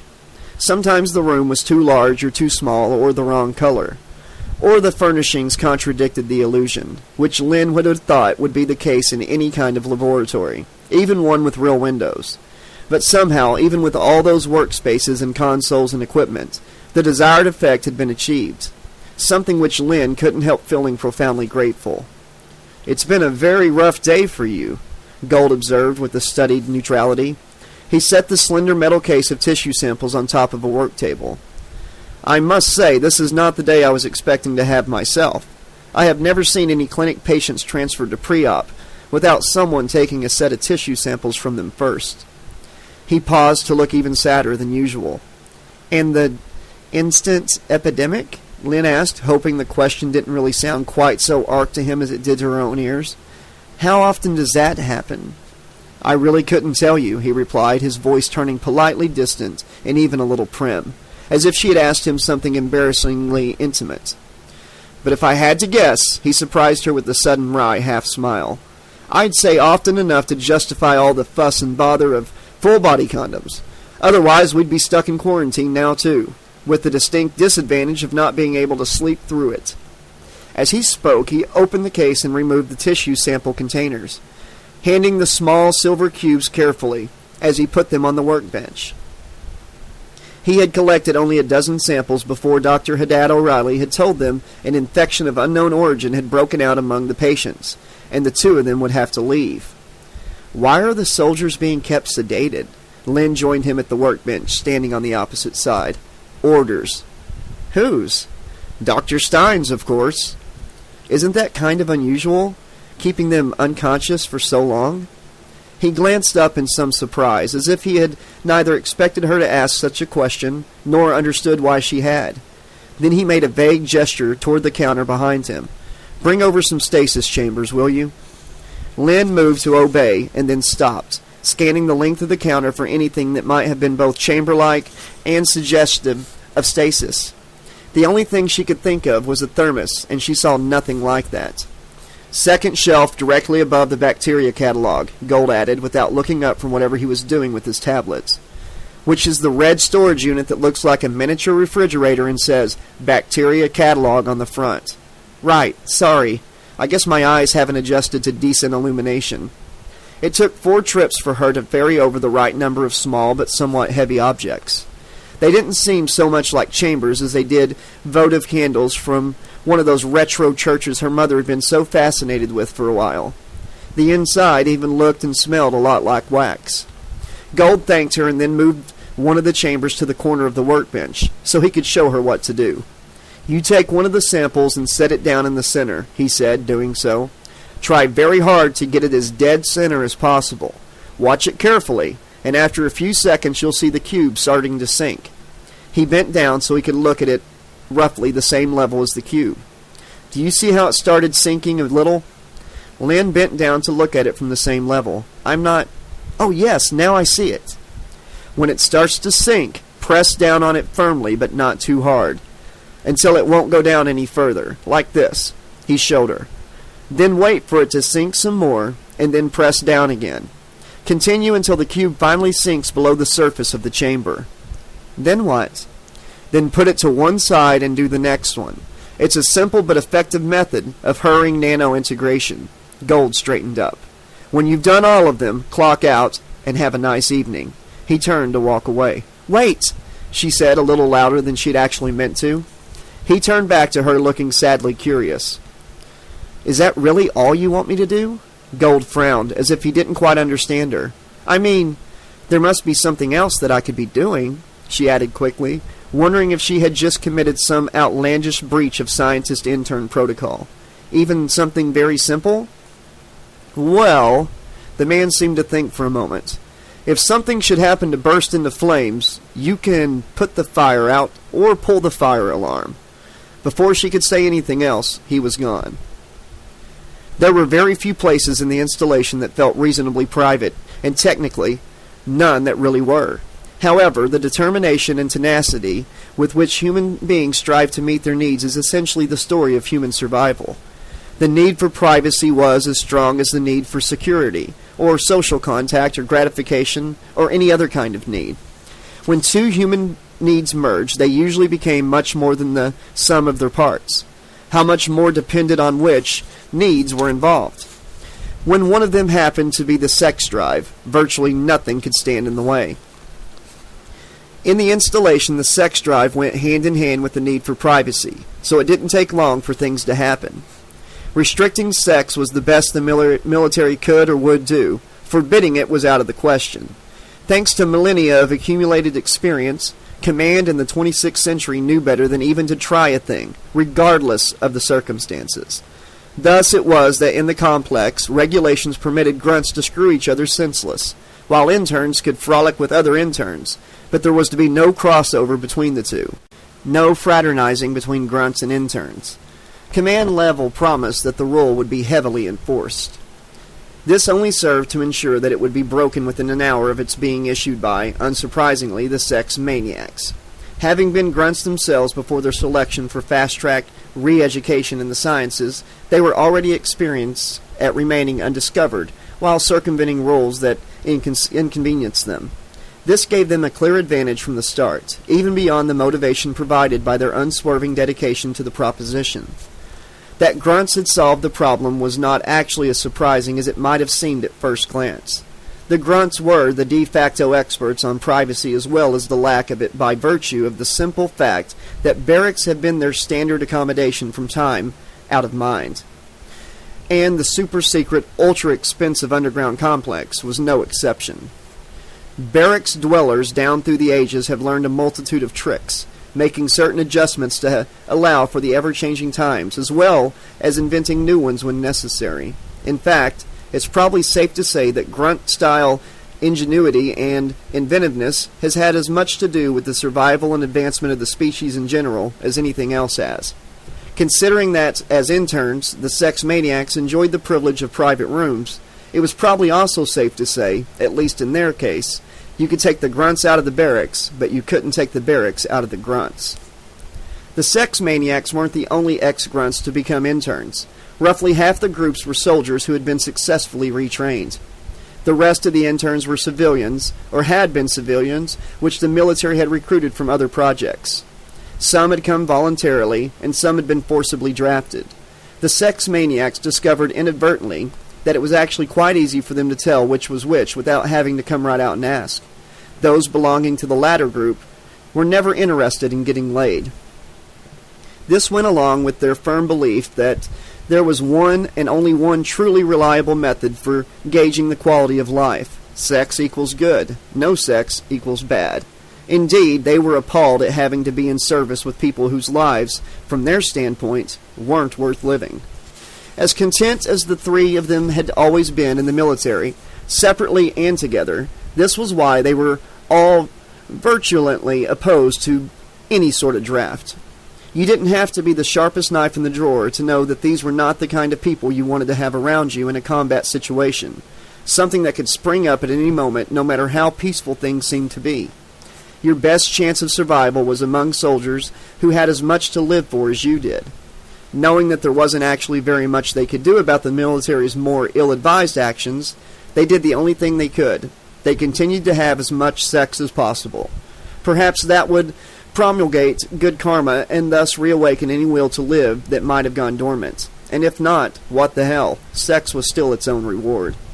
Since the military only regulated sexual activity rather than forbidding it, there were certain areas that had been set aside to allow recreation in private. Command was unwavering in its insistence that rooms in the no-tell-motel, as the grunts called it, were not under surveillance. If there actually were any people naive enough to believe that, none of them were grunts. Most grunts had been in long enough to know that, in fact, their sex lives were of little to no interest to those doing the surveillance, and they were right. If their methods of getting around rules and regulations bordered on divine inspiration, what they did after that was neither original or imaginative. But that wasn't really the point anyway. It was the principle of the thing. Thus, even when the grunts weren't violating the non-fraternization order by having sex with an unauthorized partner, They often proceeded as if they were. Pretending to break the rules was almost as much fun as breaking them. The method pioneered by the sex maniacs to get around the lack of privacy owed a great deal to Cray's background in encryption and steganography. It was also deceptively easy. All a privacy-loving individual had to do was log into the holo gaming area, set up an avatar as a decoy, and then, while the avatar was playing the game, slip through a trapdoor in the software that allowed access to the infrastructure of the holographic setting. The access was actually for the convenience of engineers intending to perform software maintenance. To the grunts, who were intending to perform something else entirely, it was akin to hiding behind the scenery on a stage set. In this case, however, they were slightly more involved. They were encrypted in the holo setting, whatever it was, jungle, city, ocean, asteroid, and at the same time inert to it, unable to affect it without the pertinent program codes. If the ambiance wasn't ideal, privacy was all but guaranteed. Short of a complete power failure, there wasn't much chance of being exposed. Well, not unless someone decided to take a close look. But that was the beauty of the whole thing. No one who used the holo gaming area, conveniently or otherwise, was going to blow the whistle, while those who didn't game had no interest in anything that went on there. Dr. Stein, for example, found the prospect of examining surveillance records from the gaming area about as desirable as several hours with Gunnar Gottman nude. Chapter 15. Lynn was stretched out on the narrow bed in her cell, as everyone else seemed to call it, with her headphones on, trying to shut out all the distractions of other people. Other people's noise and other people's secrets trapped within the enclosed space of the complex, all constantly under surveillance. No one had had to tell her that she, along with everyone else here, was being monitored all the time. Even if no human being was watching the surveillance, it was all being recorded. She was sure that powerful AIs were always monitoring absolutely everything, ready to alert human monitors to anything they found suspicious. The knowledge made her feel naked all the time, not just when she was as good as naked wearing an all-body condom. She even found herself wondering if her thoughts couldn't have been monitored in some way as well. But that couldn't be, she told herself. If that had been true, she'd never been allowed into the complex, because they'd have recognized her as a spy. She would probably have ended up as inert, helpless, and sedated as those grunts from the 3 Mile Island plant, including Rena Sophira. Lynn was still trying to process the information that the woman who had enabled her to escape from the chaos and death at 3 Mile Island, to put as much space as possible between herself and that killing machine, was now a helpless captive. God only knew what hideous fate lay in store for a grunt who had been diagnosed as beyond help. She doubted that Sophira or any of the other grunts in that ward had really been damaged beyond repair by what had happened at 3 Mile Island. When she had last seen Sophira, just before leaving 3 Mile Island forever, she had seemed remarkably unscathed by her ordeal. When Lynn had tracked down her name to this military research complex, she had assumed the lieutenant had been reassigned to guard duty there, not sedated and shoved into a ward full of people who, supposedly, were checked in at the last medical pit stop before death. The scientists tried to tell Lynn that when Sophira's eyes opened, it was some kind of involuntary muscle spasm, neuronal misfire or some such bullshit, that she hadn't really been waking up or becoming aware. Like hell, thought Lynn, because if that was the case, why had they been so fast to shoot Sophira full of medication, which was almost certainly more sedative? After which, there had certainly been no more involuntary muscle spasms. Lynn knew the grunts, whether lieutenants or higher ranks, were just there to be used, as far as the military and anyone like Dr. Stein working with them were concerned. And she had the very strong feeling that by the time Stein or anyone else on her scientific team had finished with them, Rena Sophira and all the other grunts lying still and helpless in that ward were going to be all used up, as in flush into the recycling bin, as in shove into the furnaces and save for money on fuel, as in gone. It was bad enough, Lynn thought, that these scientists were using skin bags that looked exactly like human beings, let alone that they were using real live human beings as experimental subjects. She knew that she owed Sophira her freedom, and almost certainly her life. There was no way she was going to let the lieutenant get used like some leftover piece of tissue. For all her determination, though, she came up blank on exactly how she was going to get Sophira out of the ward. She realized that time was short. In fact, for all she knew, Sophira was already on the way out of the ward to whatever fate awaited her. on the way out of life. She was scared. She was angry. But more than anything, she was resolute. There was always a way. Closing her eyes, she tried to let the sound of her favorite music calm her. In the absence of the famous LROs, it was the best she could do. No doubt LROs were better and faster and more reliable, but she had a feeling that the long-term effects might be distinctly unpleasant, undesirable, and rather more difficult to cure than anxiety. I don't have anything against the sex maniacs. Gold looked at Supreme Allah wearily. I just question whether they're actually intelligent enough for the kind of intrigue that doesn't involve getting someone into bed. They are very intelligent people, Supreme Allah said patiently. He sat back and put his feet up on his desk, much to Gold's undisguised displeasure. The good doctor had never discovered the joys of going barefoot. They are just hyperactive. Now Gold looked pained. Well, that's one way to put it. You have worked with all the interns, yes? Have the sex maniacs been wanting in some way? God, yes. Gold gave a short laugh. It's what they're wanting all the time, and not just in some way, in every way. Supreme Allah shook his head. If everything is double entendre for you, too, then you should be able to reach an understanding with them most easily. The scientist glowered at him. Didn't Dr. Haddad O'Reilly ever tell you that nobody loves a smartass? Supreme Allah raised his eyebrows. Fatima, surely you've got to be joking. It was just a fluke that Cray was the only one not reaping the rewards of his own background in encryption when Supreme Allah's call came in that evening. He had forgone doing the hollow sidestep in favor of hanging out in the lounge with the new intern. He'd known that there was no chance they would end up doing anything more than listening to music or watching 3D together, but he was broad-minded, and besides, tomorrow was another day. As it turned out, once the conversation got going, he had actually done most of the talking. Not because he'd intended to, it was just that she had asked him a shitload of questions.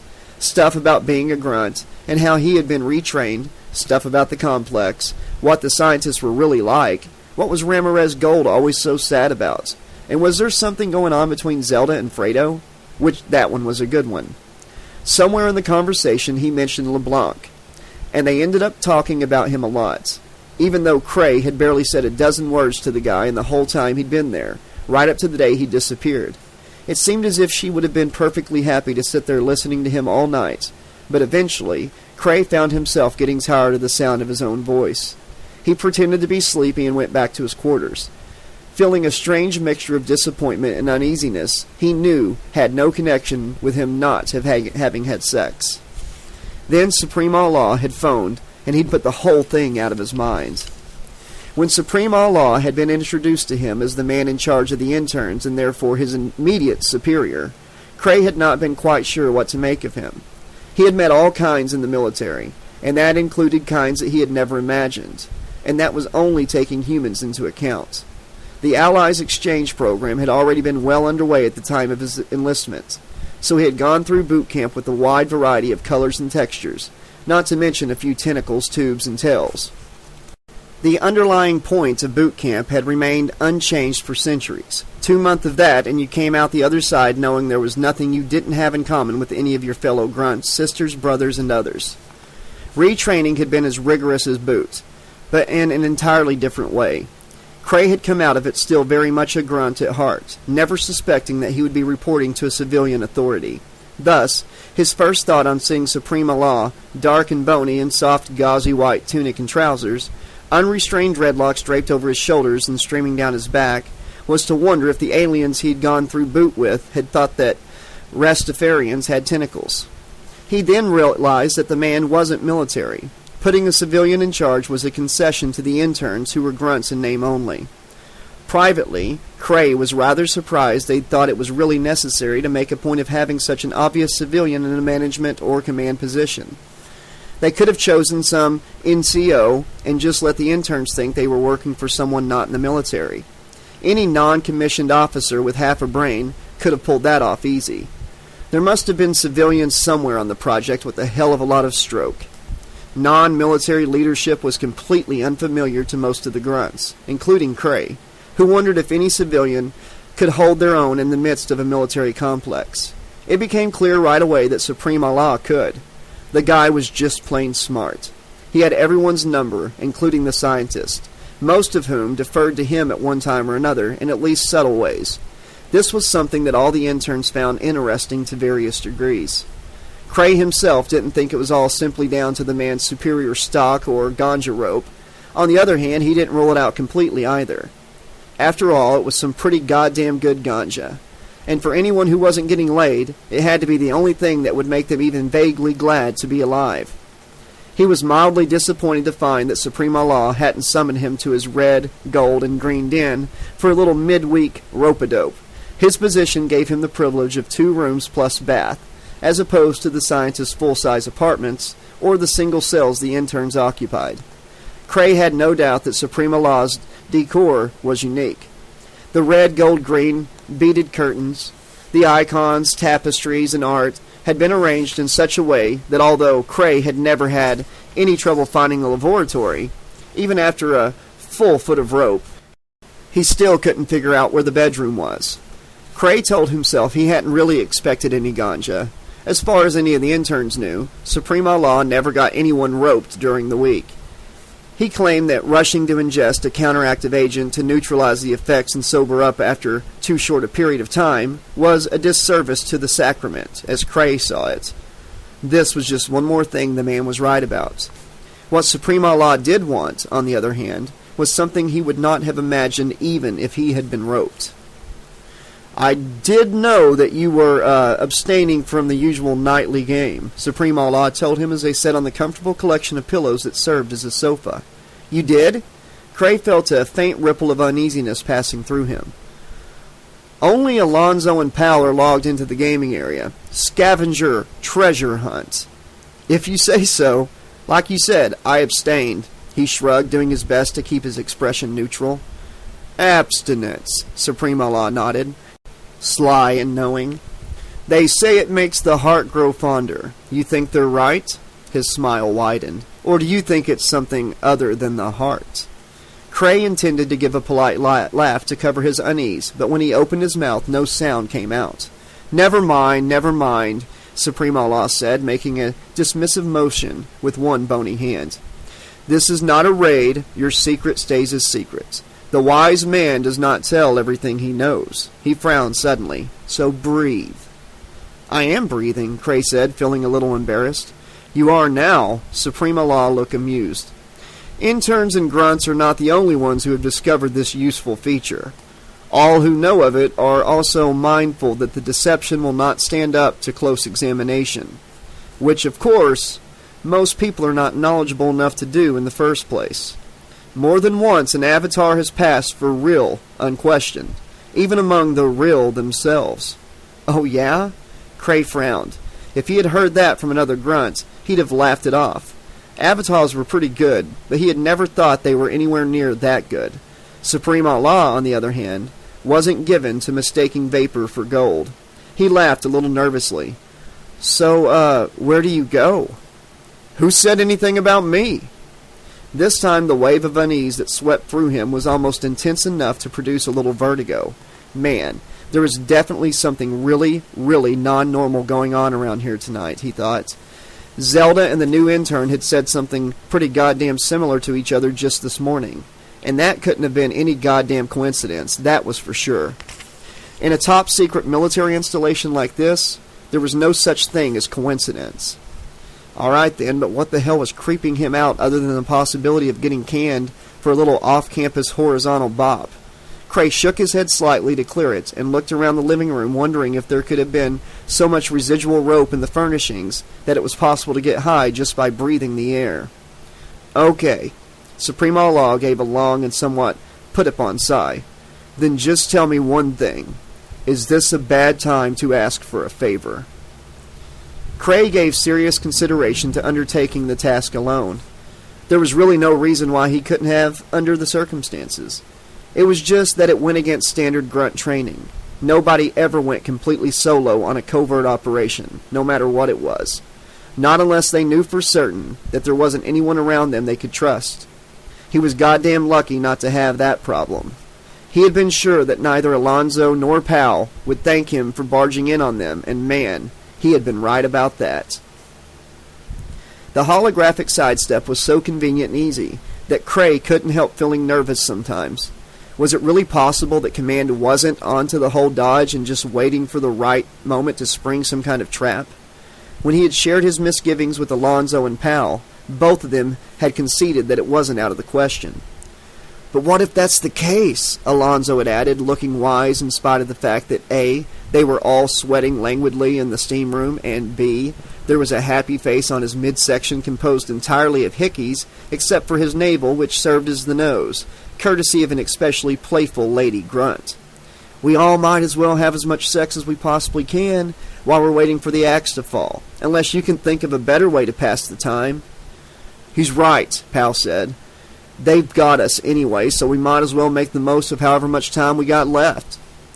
The last few words had seemed to snag on something in Cray's mind. He had felt the goose walk over his grave, sending a chill through him that momentarily canceled out the heat and raised goosebumps visible to the other two on his sweaty skin. However much time we've got left seemed to have an ominous quality to it beyond what Pal had intended. The memory bobbed to the surface of his thoughts as Cray slipped out of the main area of the Hollow game currently online and into the backstage area. But he didn't pay much attention to it. At the moment, he was more concerned with just how pissed off his fellow sex maniacs were going to be. If the situation had been reversed, he probably would have kicked ass first and asked questions later. As it turned out, Pal had a more tempered response, even if neither he nor the enchanting Linda Numanen were particularly thrilled.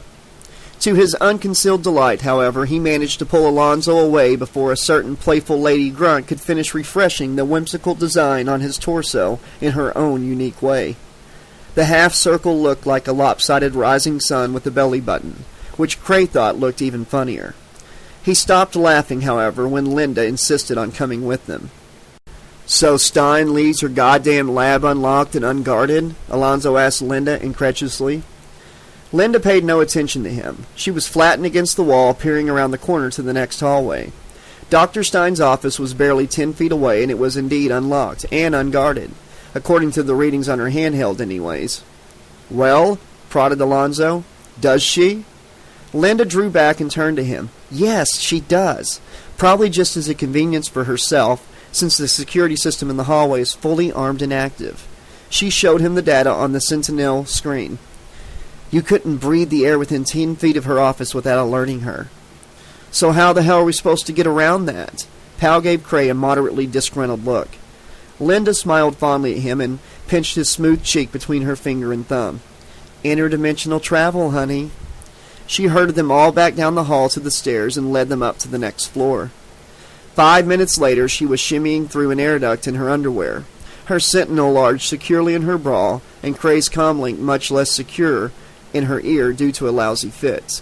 Too bad she hadn't brought her own comm, but she had never imagined for a moment that she was going to need it. She had been all set for a few hours of very friendly and completely gratuitous sex, not an impromptu covert op. She certainly wouldn't have been crawling through the walls in her best fuck-me lingerie right now, if not for the fact that Cray had said the magic word, Stein. She didn't mind postponing the pleasures of the flesh for the sake of something that involved getting an edge on that grizzle bitch. You guys had better not forget you're going to owe me major for this, she whispered as she reached a T-junction. Where are you? Pal's voice was tiny and filtered in her ear. Just about to slither into the space between the very floor you boys are standing on and the ceiling of Stein's office. If I'll fit, she added silently. This looked like it was going to be an even tighter squeeze than the one she had just come through. It was also a lot dustier. Thank God she had opted for permanent respiratory filters right after boot. The surgery had been expensive and a bit more painful than advertised, but in the end it had been worth it about 1,000,000 times over. She had been spared environmental asthma over and over again. God only knew what wasn't going to end up in her lungs after this. She maneuvered past the T-junction so she could change her position from feet first to head first, and began pulling herself forward with her elbows. Immediately her bra dragged downwards, the straps impairing the movement of her arms. Fuck it, she thought, reaching behind with one hand and springing the clasps so that the bra would just come off as she inched forward. Unfortunately, it meant having to leave her Sentinel behind along with it, but there was nothing she could do about that. Her panties were less cooperative. By the time she reached the access to the ceiling in Dr. Stein's office, they had become an uncomfortable, lumpy roll around her hips. "Where are you now?" asked Pal. "As far as I can tell, directly under you," she replied. She could hear muffled footsteps as he paced back and forth almost directly above her, causing dust to shower down on her intermittently. "Hold still, will you? Your pacing is driving me crazy." The footsteps came to an abrupt stop. "Sorry."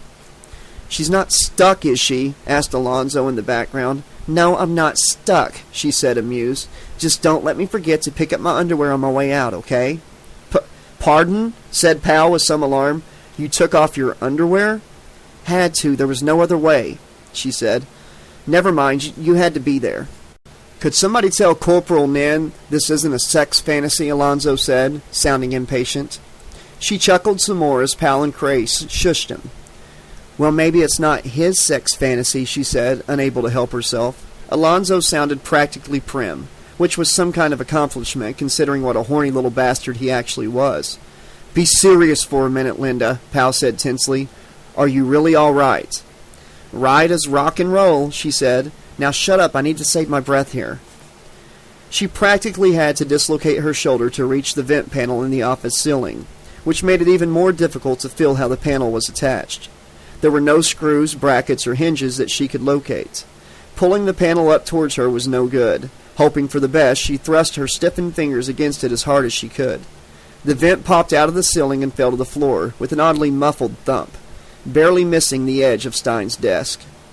"Now, if only I can land that easily," she muttered. "What?" Pal asked, his filtered voice high and anxious. "Are you all right?" She groaned. "For the umpteenth time, yes, I'm fine." "Linda, are you absolutely sure that you couldn't have gone directly into the lab instead?" came Cray's voice suddenly. "I just looked at the blueprint again, and the ducts don't look like they're that much smaller than any of the ones leading into Stein's office. And they say men have better spatial judgment," she laughed at him. "Listen, babe, you'll just have to trust me when I tell you the lab ducts don't have to be that much smaller than this one to be impossible. Not one of you guys could have made it even half this far without getting stuck. If I bought a bra this tight, I'd suffocate." "Say again?" "Shh! I'm concentrating." Finally, she maneuvered herself past the access to the ceiling so that she could try wiggling through the opening in the ceiling feet first. It was an even tighter squeeze, but she managed to lower herself to the desktop instead of falling directly to the floor on her head.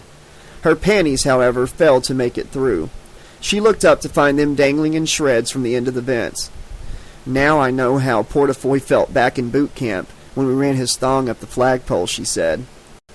"Say again?" Pal sounded slightly annoyed. "I thought you were concentrating." "Oh, I am." She turned to look at the enormous humanoid figure strapped to the table in the lab on the other side of the glass partition. Jesus, it really was a friggin' monster. "I most certainly am." If she didn't know for certain that Pal, Alonzo, and Cray had been grunts before they had become interns, Linda thought, trying to block out the tiny sound of them squabbling with each other as she worked, she might have had trouble believing it. They were acting like they had never done anything other than fret over how many pinheads could dance on the head of a quark. Not like the combat-seasoned hardbodies she had served 2 years with before they had all been stationed here. She paused to dial down the volume in the comm link before she resumed wedging a flat-blade screwdriver between the glass partition and a section of the frame. The screwdriver had been quite the stroke of luck. About the last thing she would have ever expected to find under the desk in Dr. Stein's office was a toolbox, and with actual tools in it, no less. All brand new, and as far as she could tell, virtually untouched, which was even weirder, she supposed. God only knew why the stuff was there at all. Dr. Stein, do-it-yourselfer? Well, there were stranger things abroad in the universe. She glanced up briefly at the creature in the lab. An 18-inch section of the frame pulled free of the glass with a pop. She folded it down without detaching it from the wall and moved on to the next section. The 3 months she had spent in construction were once again paying off. That had been one very crap detail. Nothing but endless heavy lifting all day that left her too tired to do anything in bed other than sleep. She hadn't realized just how much practical knowledge she had picked up, let alone how far its usefulness would extend. On the other hand, She was fairly certain that there were really no way she could have foreseen how often breaking and entering was going to figure in her future activities, although not nearly as often as sex, thank God. And she fervently hoped that this was the first and last time that the two would ever intersect. "How far have you gotten?" Pal asked her faintly. "Almost halfway there," she told him, "and it'll go faster if I don't have to give you a running commentary or regular process reports, hon." She tuned him out and kept working until she had pried back every part of the frame from the glass. Then all she had to do was lever the glass away from the frame on the other side, and it would pop right out. God damn, the son of a bitch was heavy. She staggered a little under the weight of the partition, and then managed to steady it against her body. Not the most comfortable way to hold a pane of glass. Not to mention the fact that she now had to clean boob and belly prints off it before she crammed herself back into the duct again. A woman's work is never done. Laughing to herself, she set the glass down, leaning it carefully against the wall, and climbed through the opening to the lab. "Okay, guys, I'm in," she said. "How's it looking where you are?" "No harm, no alarm," Pal assured her.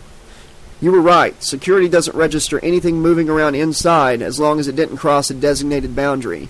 And there's no designated boundary across any of the air ducts." "Good. If I were wrong, this would be one fucking lousy way to find out." "This is too simple," came Alonzo's voice, barely audible in the background. "Why isn't there any security on the air ducts? That's stupid." "Pal, tell old lady Alonzo about how alarms were going off every time some overgrown skin bag twitched," she growled. "But do it away from the link. You guys are really starting to get on my fucking nerves." She found herself tiptoeing cautiously around the thing on the table, her arms cuddled protectively against her chest. Christ, it really was a monster, just by virtue of its size, if nothing else. There may have been a few grunts and black ops that big, but not many, and nobody she knew personally, except maybe for one guy. She frowned, trying to remember his name. Brady? Bradfield? No, Brodsky. That was it. Not someone she had really known except in passing, although she would have liked to. Big and beautiful, but not stuck on himself. A lifer with a pretty distinguished service record. Then some kind of bodyguard or babysitting detail went bad, which also had something to do with the Solaris disaster. Brodsky ended up flaming out, literally, on a long fall from the wild black yonder. How did that old Prevac slogan go again? Better to burn up than fade away? Something like that? She pushed the thought away, eyeing the figure on the table. Rumor had it this creature of Stein's was somehow connected to both it and the fuck up at 3 Mile Island. Sounded pretty far-fetched to her, like a wet dream from one of those conspiracy geeks that somehow always homed in on her brother Dan in bars. But damn, the way the thing looked in that body armor, like it could have destroyed Solaris single-handedly and then dropped down on 3 Mile Island without a parachute. "Concentrate," she ordered herself firmly. "Pal," she said, tapping the comm link to turn up the volume again. "Did you say there were already some tissue samples that Stein took, or am I going to have to dig them out myself?" "Look around and see if you can find any containers with labels on them." "Now I'm on a naked scavenger hunt. Great." Linda gave a long, exasperated sigh as she turned to the counter behind her, putting her back to the creature. "Can you give me any hints as to what these labels might say? Monster mash, creature feature, pie to 10 places?" "Sine, cosine, cosine, sine. 3.1159, Cray chanted. "Tell Cray if that's his idea of a dirty limerick, he shouldn't quit his day job," she muttered, moving down to the double sink at the end of the counter on her left. Nothing there, not even soap. Next to it was a piece of equipment she recognized as a centrifuge. Lifting the cover, she looked inside, but the few test tubes inside were clean and empty. She barely glanced at the small pressure plate scale next to that. "Try looking around for some kind of half-height refrigerator unit under the counter," Pal suggested. She stepped back and had a look. Nothing but plain cabinet doors. "Do you see anything?" "Not yet. Give me a minute," she said, opening the first door at the far end. "It's getting late," complained Alonzo. "Hey, anyone who's tired can pack it in and go to bed," she snapped, "including me." She went on to the next set of doors. "Nothing," she announced after reaching the other end. "Looks like I have to play doctor with this guy. Who wants to talk me through it, and keep it simple, will ya?" "I hear and obey," Pal answered. "Just take a blood sample." "Should have done that in the first place, don't you think?" she muttered, grabbing a sterile-wrapped syringe out of a nearby tray. "Okay, you guys have a preference, or should I just take what I can get? Don't answer that," she added quickly, tearing the packaging off the syringe and then noticing there was no wastebasket. Hell with it, she thought, crumpling the plastic and tossing it into the nearest cabinet. Linda had drawn blood plenty of times under a wide variety of conditions.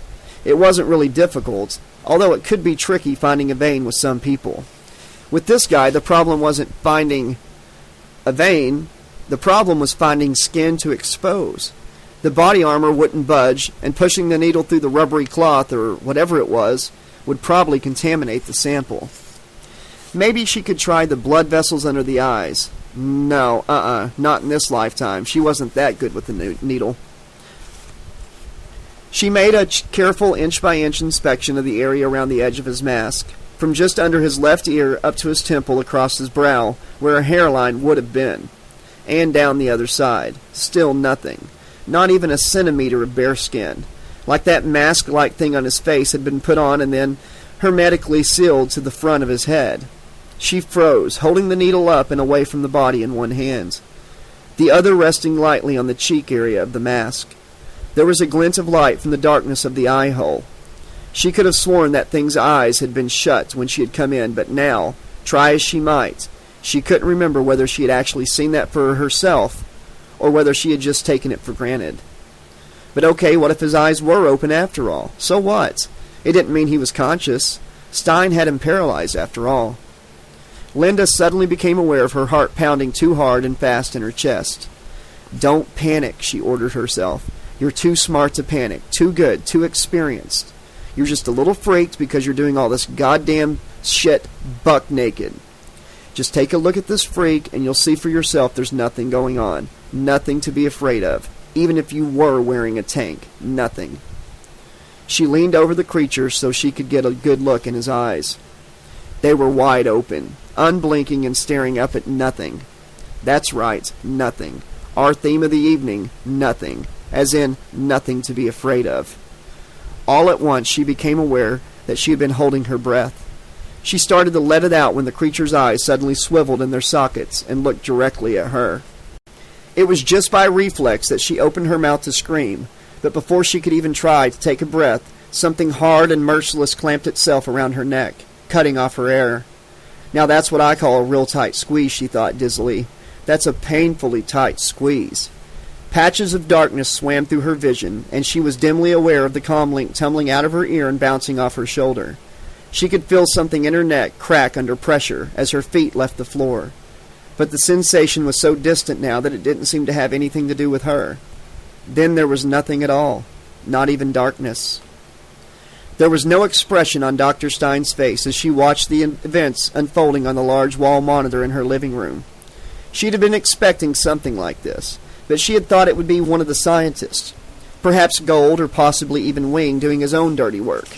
Maybe calling on one of the more devious X-Jar-heads for a little help in getting around the security system.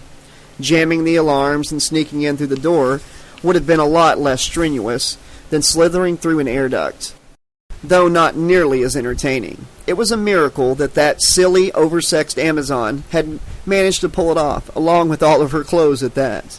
Neither Gold nor Wing would have had a chance, not even if they'd been stripped naked and greased from head to toe, with a wedge of cheese tied to their balls and a starving rat in pursuit for extra incentive.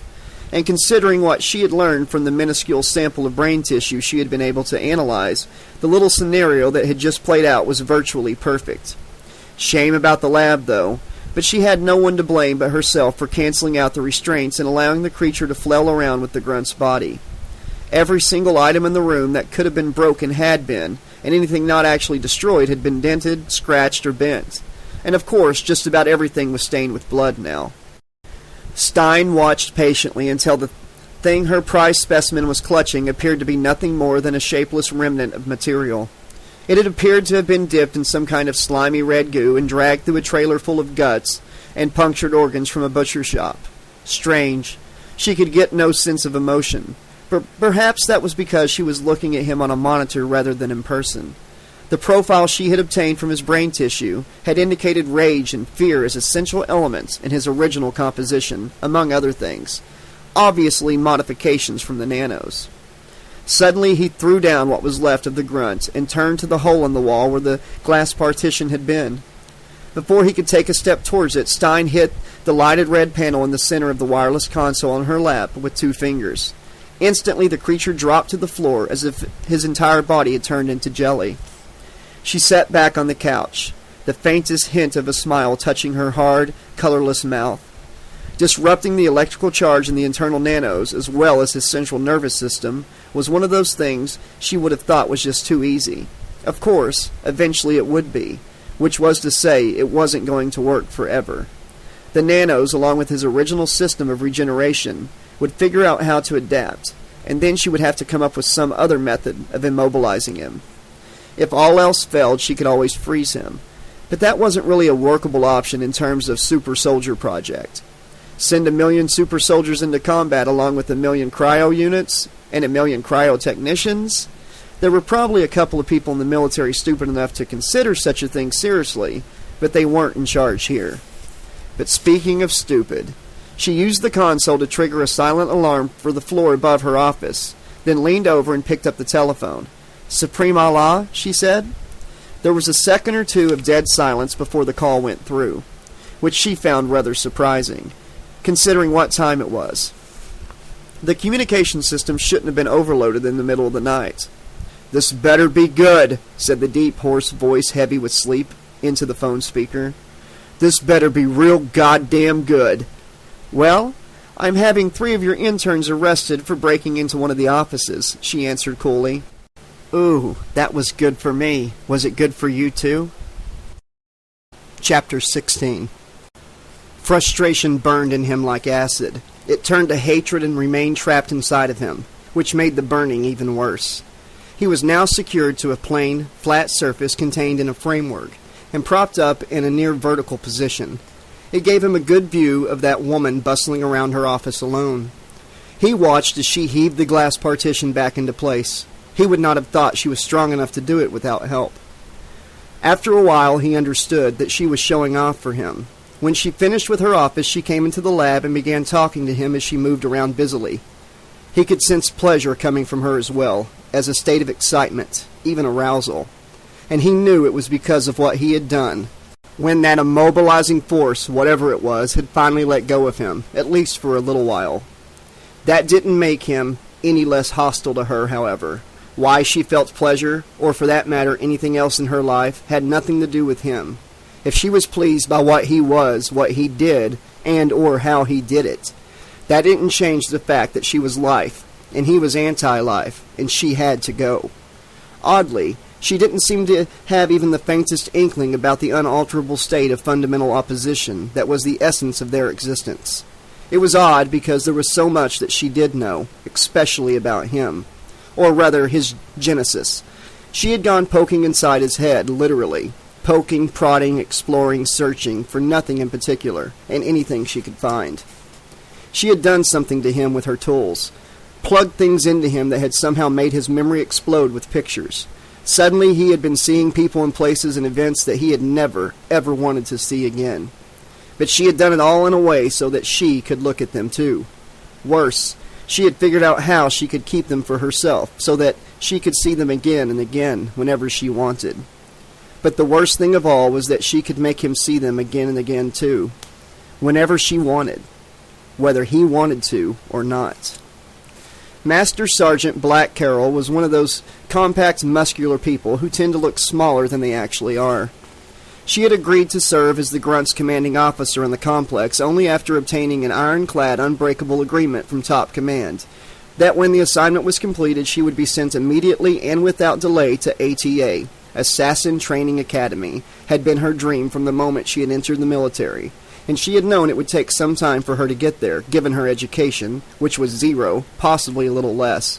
She was not ashamed of the fact that she had arrived at the new recruit clearinghouse utterly illiterate and ignorant of almost everything beyond the most basic social graces, malnourished and lousy with a wide variety of bugs she couldn't name. She didn't make a point of bragging about the fact that she had had to spend 6 months in remedial education before she qualified for boot camp. But if anyone made a point of asking, she didn't lie about it or try to gloss over anything. This course of action did not always end up convincing some shithead who had been trying to humiliate her that she was actually worthy of respect. But it had worked pretty well on the vast majority of people she came into contact with. These days, Master Sergeant Carroll seldom encountered anyone who treated her as if she were stupid. On those occasions when she did, however, she never took it personally. Stupid people with something to hide treated everybody like that.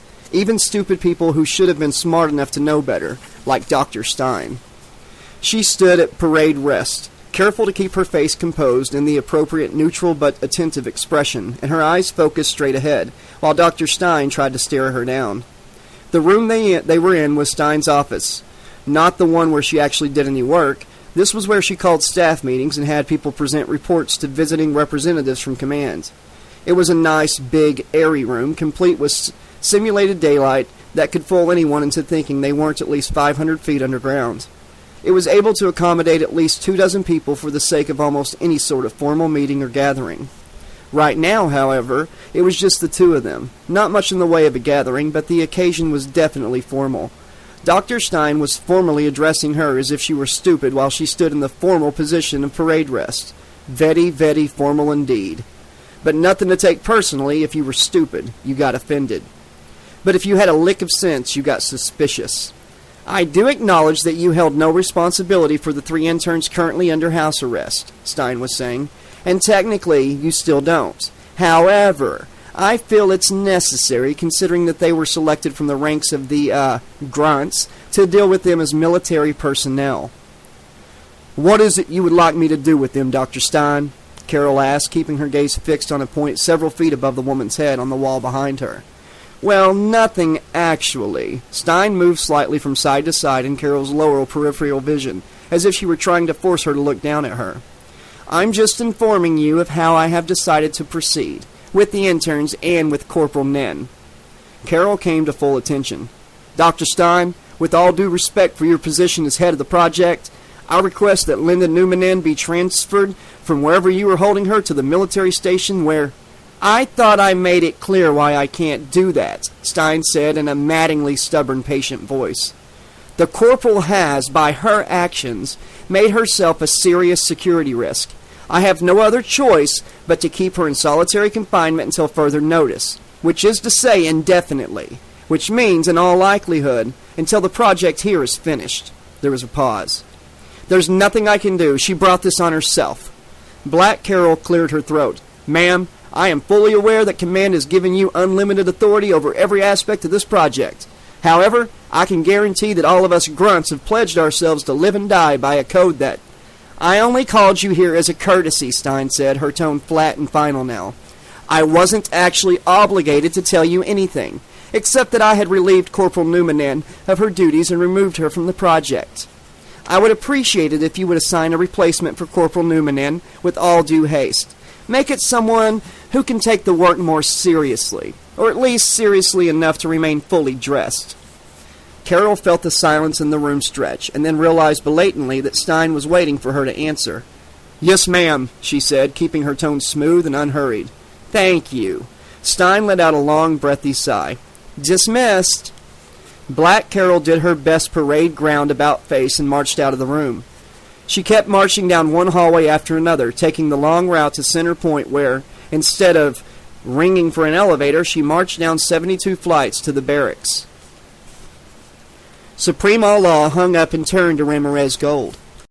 That was Black Carol. She couldn't do anything either, not even about the grunt directly under her command. And no one can find out anything? Gold said in total disbelief. I find it impossible to believe that. In a place where we're under such goddamn heavy surveillance, we actually can't find out something? We are the ones under surveillance, not the ones surveying, Supreme Allah told him, the tone in his voice as ominous as it was admonishing. Count yourself fortunate that you even know where you are. Gold looked at him sharply. Do I? Do you? I mean, really? For absolute certain? Point taken, said Supreme Allah, his dark face grave. All at once, I have a clear understanding as to why Gunner Gottman sometimes goes about this complex naked. Gold gave a harsh laugh with no humor in it. For that matter, why are we even bothering? Stein's probably got us bugged right now. She probably knows everything any of us have ever... Supreme Allah shook his head. There are ways to tell if surveillance is all pervasive. I can tell you for true that it is not. And in those places where it is, but should not be. He spread his hands, smiling a little. Where their will is, there is a way around it. The scientist appeared alarmed. But if you block their surveillances, they'll know. Don't you see? They'll know what we know. And they'll know that we know. And what will they do? Supreme Allah was amused. Own up to their illegal over-surveillance and demand we cooperate anyways? Surrender all privacy? He shook his head. No, my friend. The military will try to look and listen where it shouldn't, but it will never admit to doing so any more than it would admit either to failure or success. And think it out a little further. Who could be reviewing all the illegal surveillance? The military? Command has more immediate problems to deal with. With neither the time nor the manpower themselves, they would have the job it out. Only there is no one they could trust. No individual, no group of individuals, even within the military itself. Ultimately, full saturation surveillance would be a waste of money and resources. Personally, I think it's more likely that Dr. Stein herself would try such a thing. She has never been troubled by respect for human life. She never actually seen people as anything other than skin bags with varying degrees of mobility. You're not telling me anything I don't know, Gold said darkly. Supreme Allah dipped his head in a non-committal way. I should hope not, as I would be extremely upset if I were. In any case, Dr. Stein has no substantial interest in people other than how they can be useful to her. If she suspected that one or more of the people in the complex were involved in some kind of active opposition to her, she would react without hesitation. But just to monitor? That would mean hours of her precious time and attention squandered on skin bags, other than the clones and the growth vats. If she really were willing to do that, do you think Gunnar Gottman would still be free to trot bare ass between the gym and his apartment? Supreme Allah said. Gold interjected. You sound pretty sure of yourself, Gold frowned, but as good as your theory is, I'm not convinced. I have more than a theory to be sure of, Supreme Allah told him. There's hardware, too. Gold still looked unimpressed. Yeah, I've got hardware, too. Everybody does. Too bad we don't have any that could tell us what happened to the sex maniacs and their girlfriend. He made a disgusted noise. I told you, they weren't right for the job. Man, without the sex maniacs, it just doesn't feel like breakfast, Devon said. The dismay on his face looked genuine. Zelda wasn't sure whether she felt relieved at being able to drink her coffee without having to studiously ignore the usual double entendres flying thick and fast around her, or disconcerted by this new disappearance. Correction, absence, she told herself firmly, holding the large mug under her nose with both hands so she could savor the aroma. There was absolutely no reason to think of the sex maniac's failure to show up for breakfast as a disappearance. They were merely absent, and that didn't have to mean anything sinister. Given their well-known proclivities, all it probably meant was they had decided to have breakfast in bed. But it was kind of weird without them. Peaceful, but weird. All three of them? Roz said, looking thoughtfully at the empty chairs to Zelda's right. Am I going to be the first one to say LeBlanc? Who's LeBlanc? Asked the new intern. The tone of offhand curiosity in her voice sounded false to Zelda. The guy you replaced, Devon told her. Started out here with us, and then one morning he was just gone, like he'd never been. You didn't happen to run into him on his way out of here while you were coming in, did you? The new intern regarded him with a faint smile. No, but maybe I missed him because he went out through the parking garage. I didn't bring a car myself. Devon sat up straight and opened his mouth to say something, but Fredo talked over him. Save it, Dev, he said, speaking just a little too loudly. Several of the black and gold braids flew up and whipped the hair as Devon's head snapped around to look at him. I was just... Forget it, Fredo told him. Devon made a disgusted noise and turned back to the new intern. Did you know LeBlanc? He stuck a finger in his right ear to shut out anything else Fredo said. Seriously, did you ever meet him? How would she? Zelda snapped impatiently. She didn't get here until after he left. LeBlanc wasn't a trained grunt like the maniacs, Devon said. He came out of a civilian project. So did she. He jerked his chin at the new intern. So maybe she worked with him in some other lab before we all got buried alive, like you and Fredo. Leave me out of this, Fredo said tensely, and just drop the whole goddamn thing. Devon looked from Zelda to Fredo and back to Zelda again. What the fuck is the problem with you two? I try to ask someone a simple question. You were going to try to make some kind of major shit mountain out of the answer, no matter what it was, Zelda said. We're all used to your paranoid fantasies, but she hasn't even been here a week. I was just trying to spare her at least for a little while. I think she had enough of your crap yesterday. Devon sat back in his chair, looking around at everyone else with a mixture of surprise and hurt. No one else said anything. Most of the other interns had suddenly become utterly fascinated by something on the table directly in front of them, except for Roz, who was sitting on Devon's left and had spent the entire time studying him with unabashed interest. Finally, he sensed her gaze and stared back at her. What? He said finally, his voice sounding both nervous and defiant. We could just ask Supreme Allah, she said calmly. Devon made a single barking noise that failed to be a laugh, even a sarcastic one. And have him lie to us? Okay. How can you automatically assume he would do that? Roz replied, calmer and more reasonable than ever. Rastas are the most honest people I know. I don't think they're allowed to lie. It's against their religion or something. It's against all religions to lie, Galena piped up, surprising everyone. She was a tall, rangy woman with reddish-orange hair and a slightly weathered look to her skin. She seldom did more than sit with her chin on her fist and stare silently into her coffee. This morning she was sitting next to the empty chair Alonzo usually occupied, and from time to time she would glance at it sadly. But that doesn't seem to stop anybody, even the most devout. But we're talking about Supreme Allah, Roz said.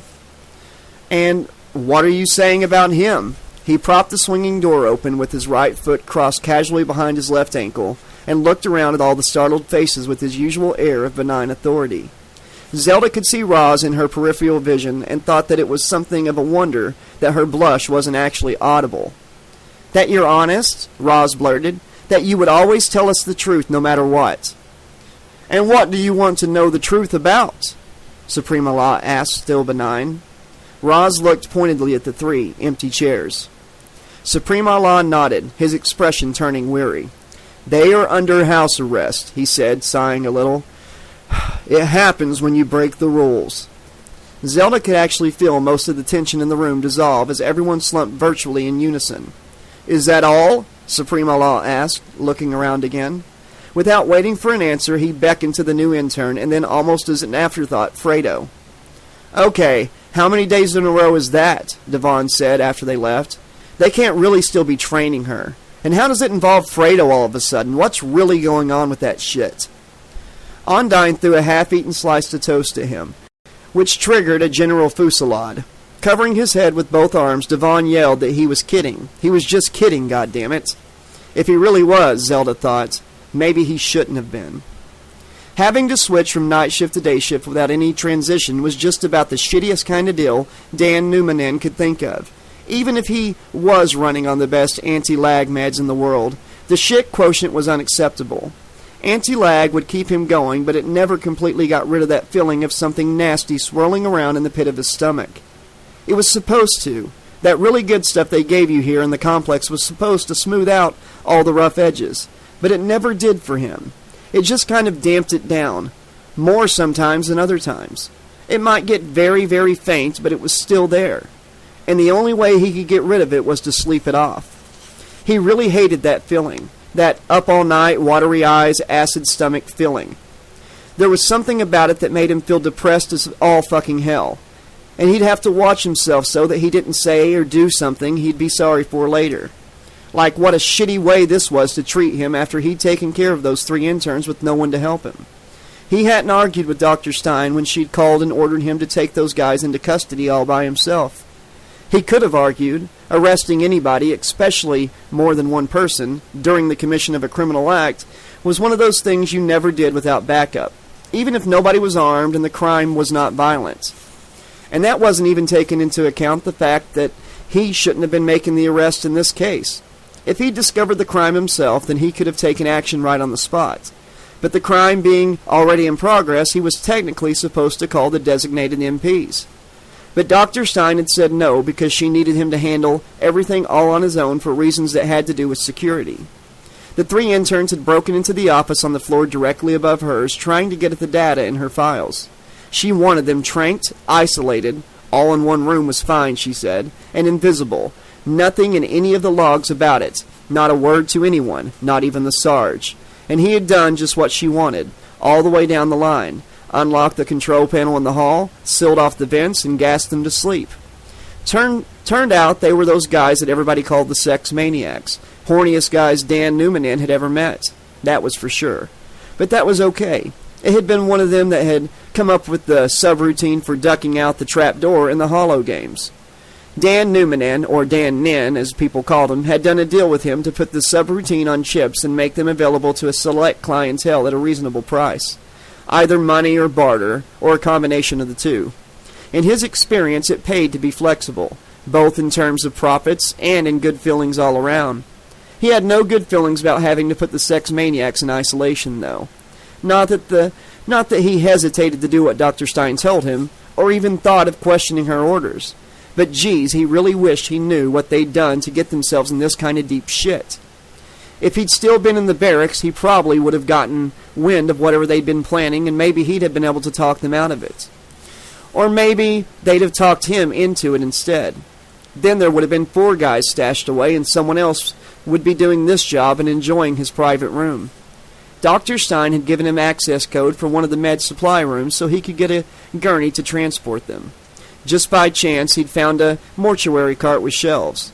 That had saved him from having to make 3 trips between the office and the isolation chamber Dr. Stein had told him to use. But geez, it sure had been hard to push that cart with 3 guys on it. A lot harder than he'd expected. And it was a good thing all 3 interns had been unconscious, because they probably wouldn't have appreciated being laid out on a mortuary cart when they were still alive. He'd done it all, everything Dr. Stein had wanted, just the way she wanted, and he hadn't said so much as boo to a goose.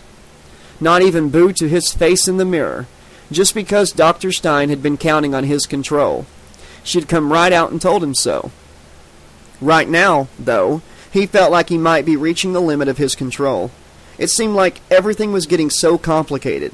He didn't really understand the situation, and he didn't want to. Which is why it was starting to get on his nerves so bad. If he'd been feeling even halfway decent, he would have just stood there and turned them all out. Dr. Gottmund and the intern's boss, the Rasta, and Dr. Stein and that new intern.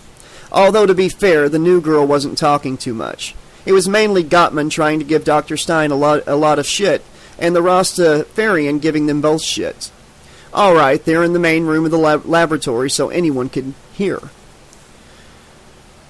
How many ways do I have to put it, Gunner? Dr. Stein looked down her nose at Gottmund as if from a great height, which was a pretty cool trick considering the guy was actually a couple inches taller than she was. Heavier, too.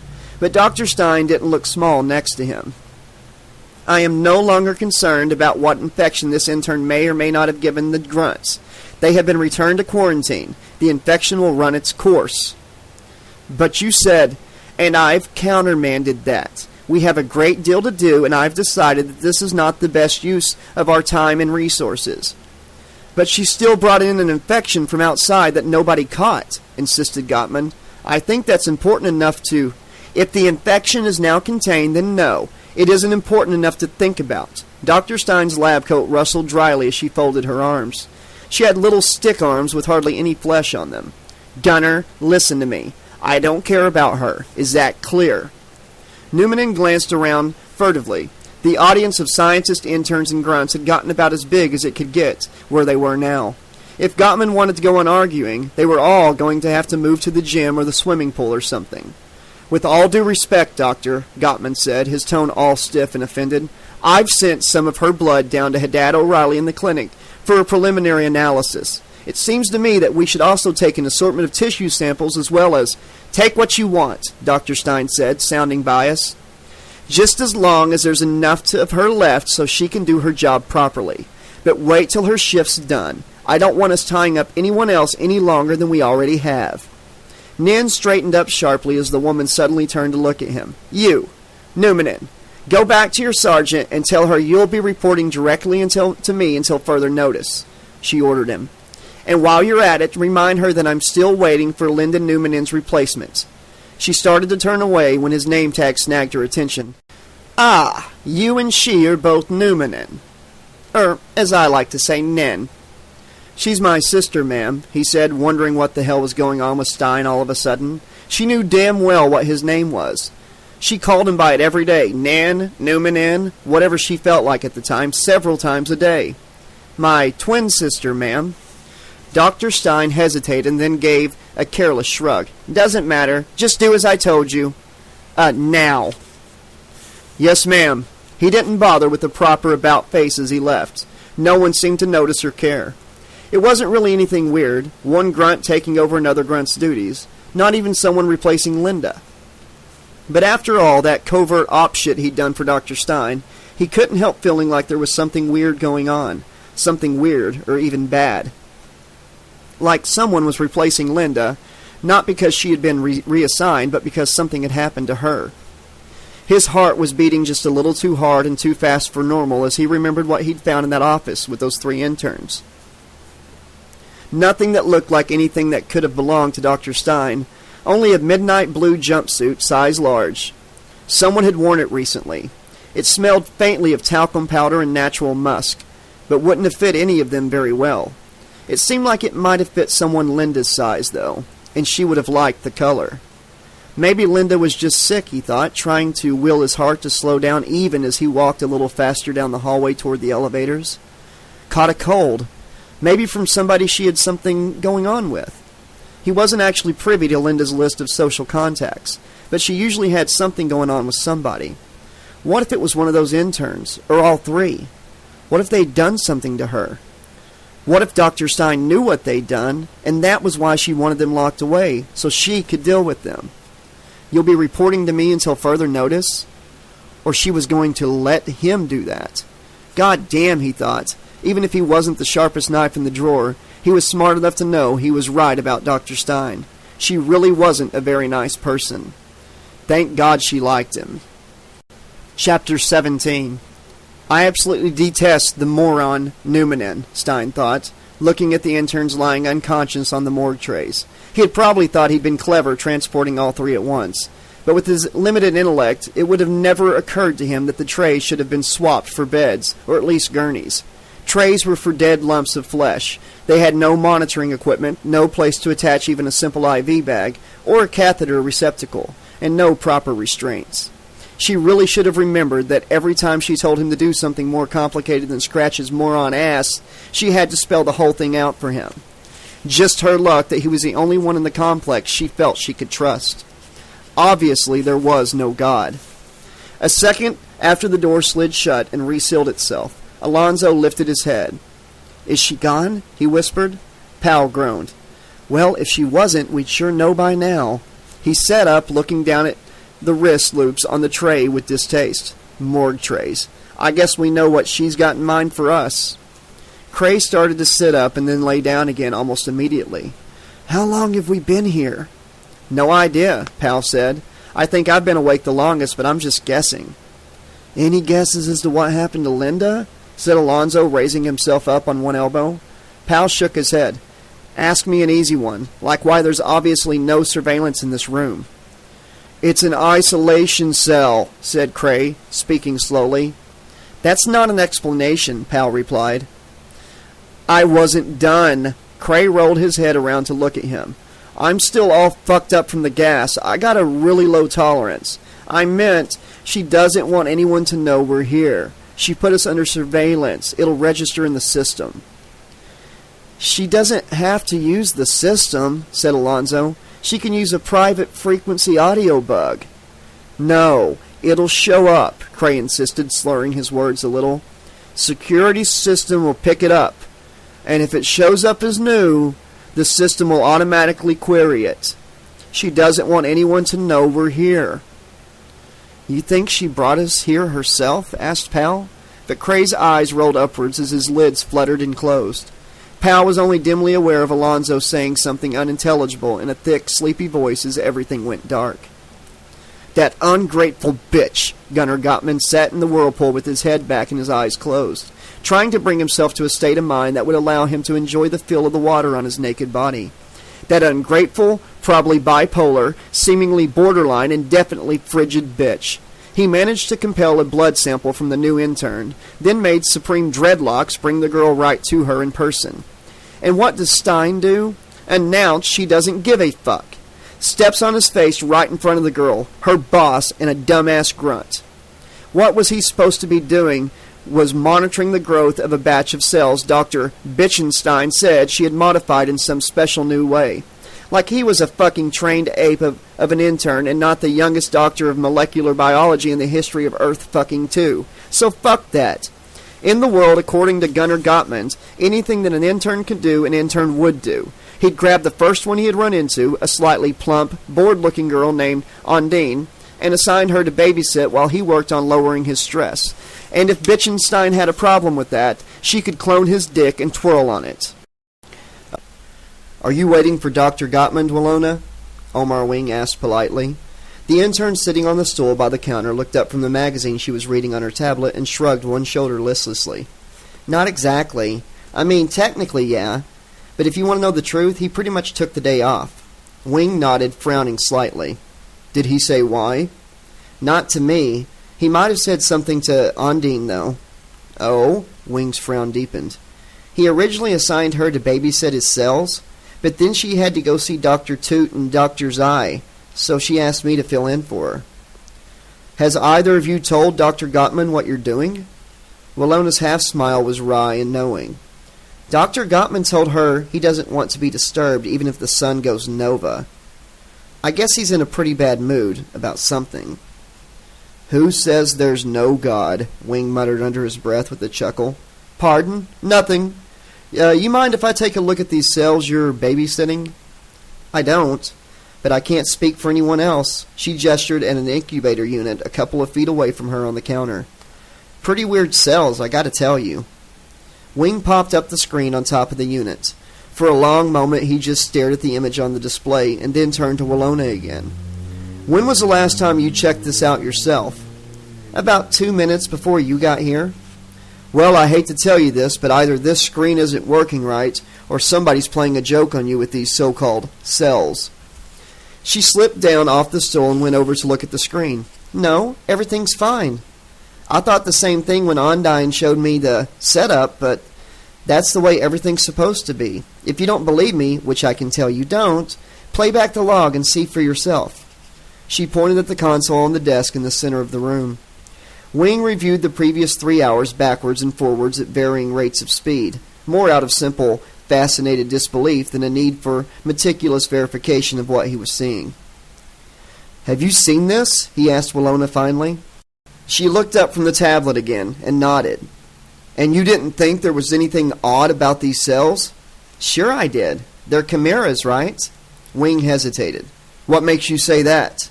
"You think they're hybrids or mules?" "I think they're impossible." "Yeah?" Walina gave a wry laugh and gestured at the incubator. "Tell them that."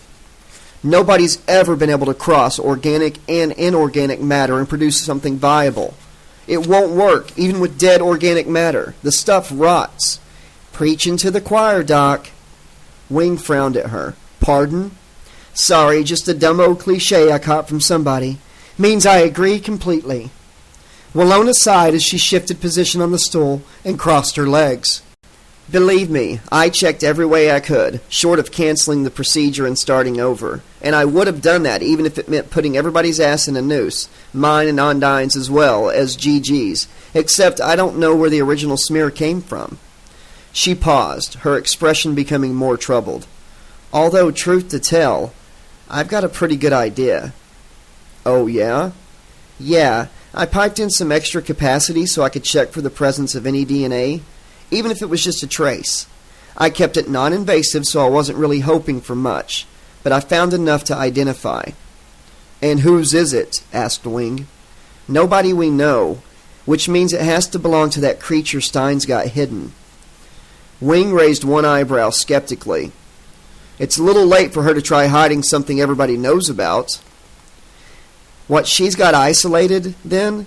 She's got 3 adjoining isolation cells locked down, contents unregistered and inaccessible, and yeah, she can get away with that, Willona added, seeing the look on his face.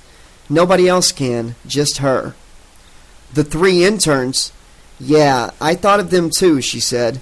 3 interns, 3 isolation cells, which is why I was checking the DNA in the first place.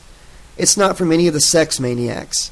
If she's got them in isolation, the only thing she's done to them so far is make them celibate.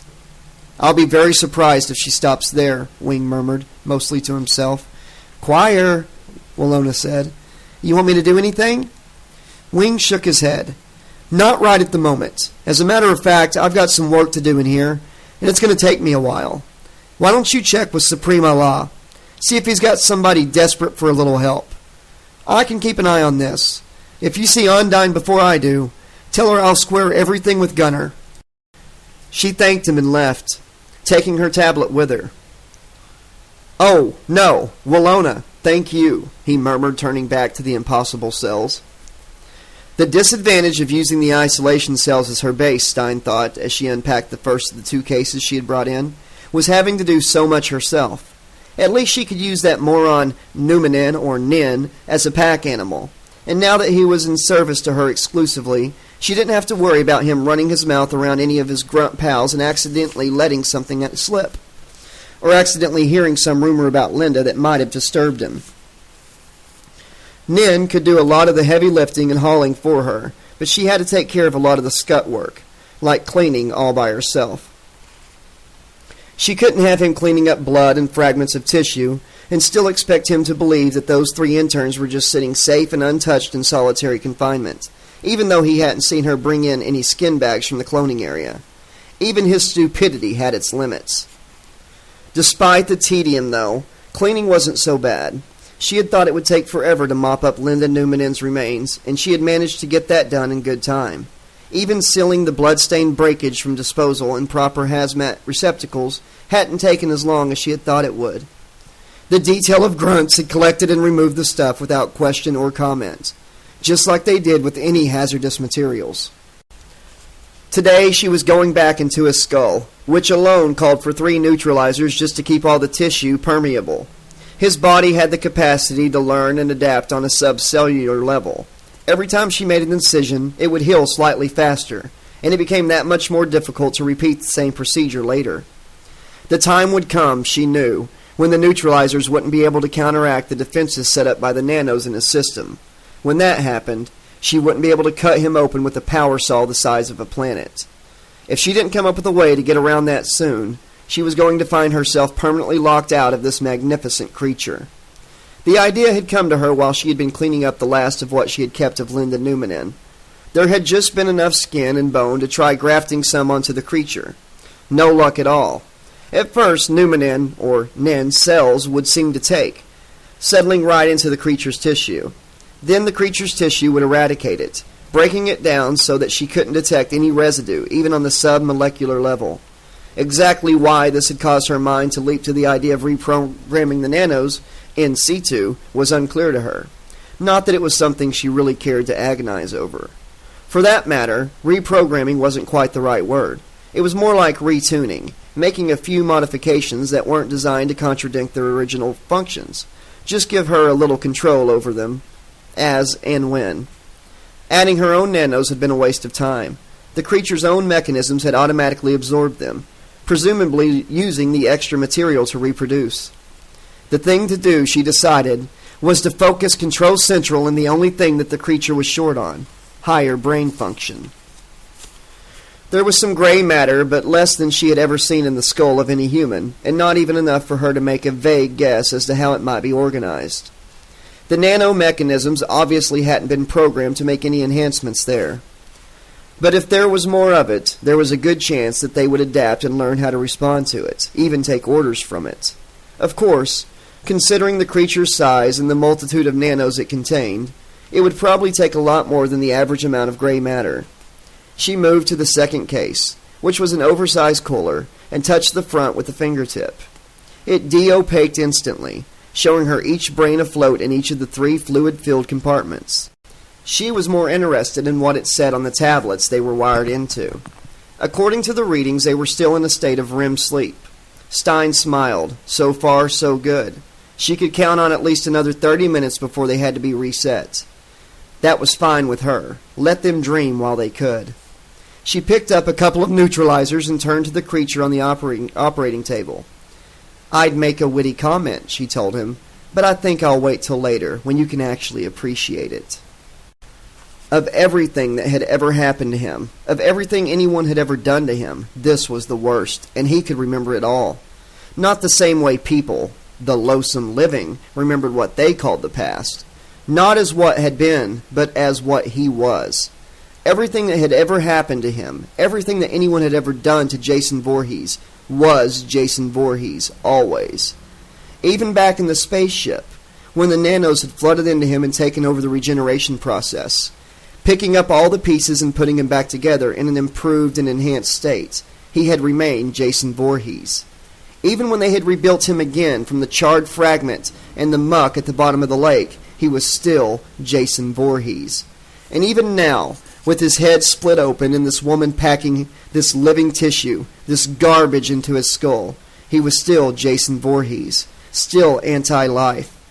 But in spite of his fury at this violation, the mechanisms inside of him remained inert. He knew there was some kind of force at work that interfered with them and paralyzed them, which in turn paralyzed him. And somehow the woman was doing it, the same way she was changing something in the composition of his body so she could cut into him. But both his body and the mechanisms were adapting, evolving to counter her instruments and tools. So she would have to change the settings, make them stronger, or make new devices. Eventually, she would run out of settings, and none of her devices would have any effect on him. That was inevitable. She seemed perfectly content to ignore this, to go on doing whatever it was she did as if she were always going to be more powerful than he was. It made no difference, though. What she knew about him, what she thought she knew about him, what she wished or hoped she was going to find out about him. He would simply wait for the time when he could finally just reach out and put a stop to her and her life. It was what he was. But now she was forcing pieces of life into him. The fury inside of him should have overcome anything, everything at work on him. His rage should have broken his restraints and put her skull in his hands. Abruptly, he felt the surface he was lying on tilting forward, raising him up almost to a standing position. The woman moved around to stand in front of him. "I'm going to leave the transplanted material hooked up to life support for another hour. Then we'll see how the graft between your brain and the new tissue is progressing." She gave him a long, searching gaze as she stripped off her gloves one at a time and dropped them on the floor. "Work with me on this." The insult of the living matter pressed into him. Chapter 18. "Where's Dr. Gold?" Lynn asked, hoping the question came off as politely interested rather than nosy or impertinent. "He didn't deign to tell me," Omar Wing replied as he set a small white insulated box. "Cool, Carrie, it's your lunch," the slightly faded red lettering across the side exclaimed, onto the workbench. "But whatever it is, it probably won't cheer him up either," he winked, which jerked a startled laugh out of her. "I'm sorry," she said, putting a hand over her mouth briefly. "I didn't know if he looked that way to me just because I'm new." "No, it's not just you," Wing said genuinely. "He looks suicidal to everyone. You get used to it after you've been here a while. But you never stop noticing." "I'm sorry," Lynn said again. "I really shouldn't laugh." She was trying not to, but now that she had started, she was finding it somewhat difficult to stop. Wing gave her a mock solemn look. "Maybe not, but if you don't, your face might freeze like that, too." She covered her mouth again, laughing harder. I'm sorry, she said when she could finally speak. "Stop apologizing," he told her. "You haven't done anything wrong yet." He paused and his gaze fell on the stasis chambers she had filled the day before. "Who are those from?" Her laughter dried up almost instantly. "The soldiers in quarantine. Dr. Gold took them before the virus showed itself. Dr. Haddad O'Reilly scanned them, and they're not infected." "Weird." He turned to look at her speculatively. "Doesn't that strike you as weird?" About as weird as Dr. Gottman insisting that I was the infecting agent, Lynn said honestly.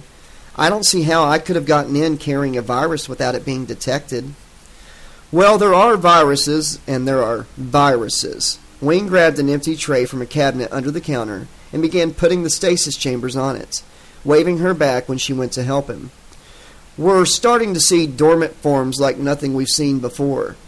You could almost swear that somebody's teaching them encryption. He finished loading the tray and set it down at the far end of the counter.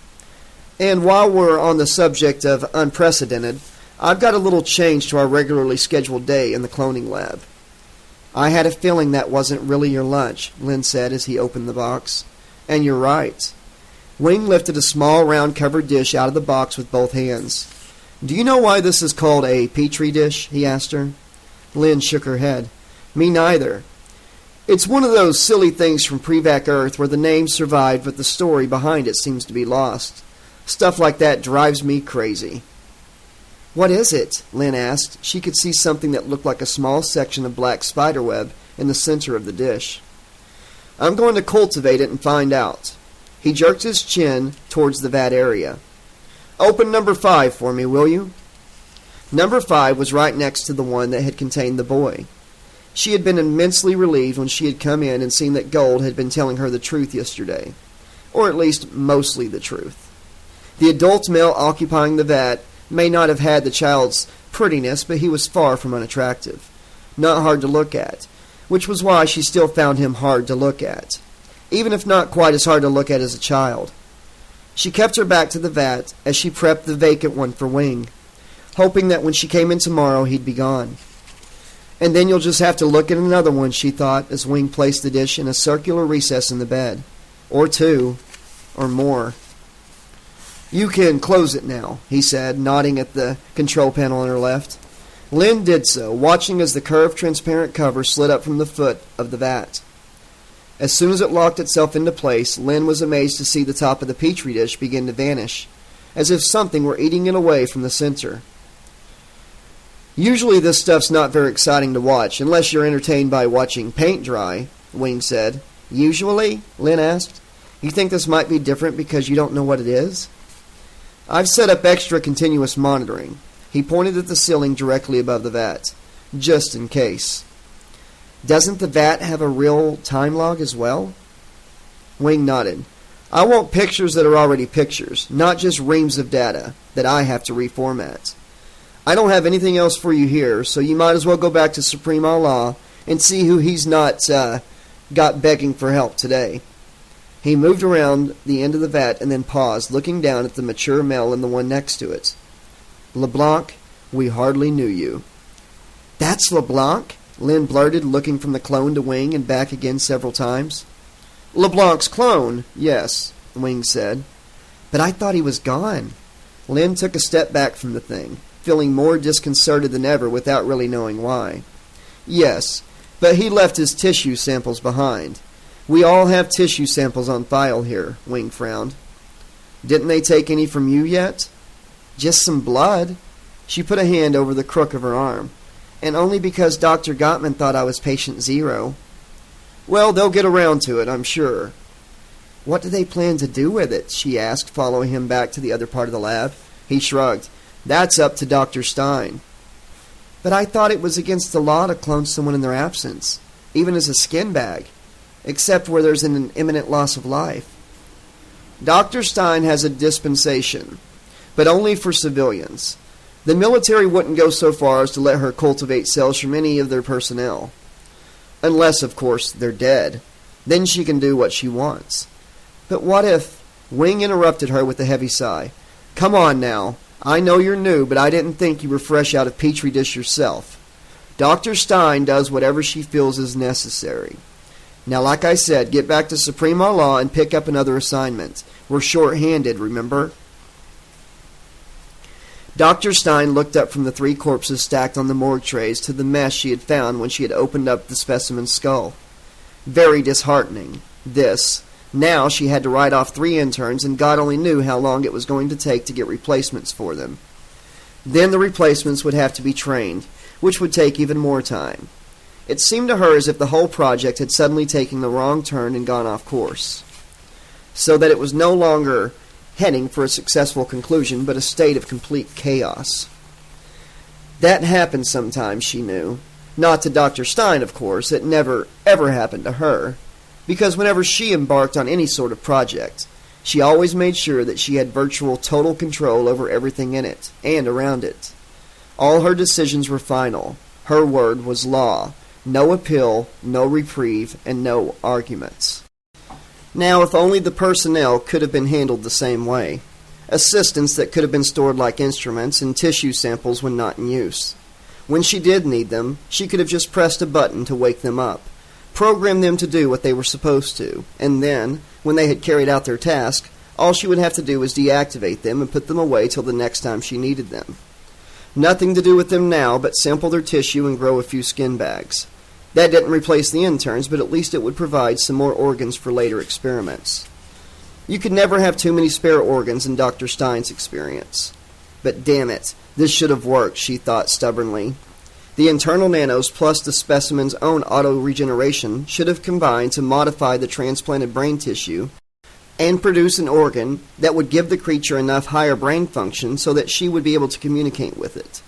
Instead, the creature's body had completely overwhelmed and consumed the donor brain matter.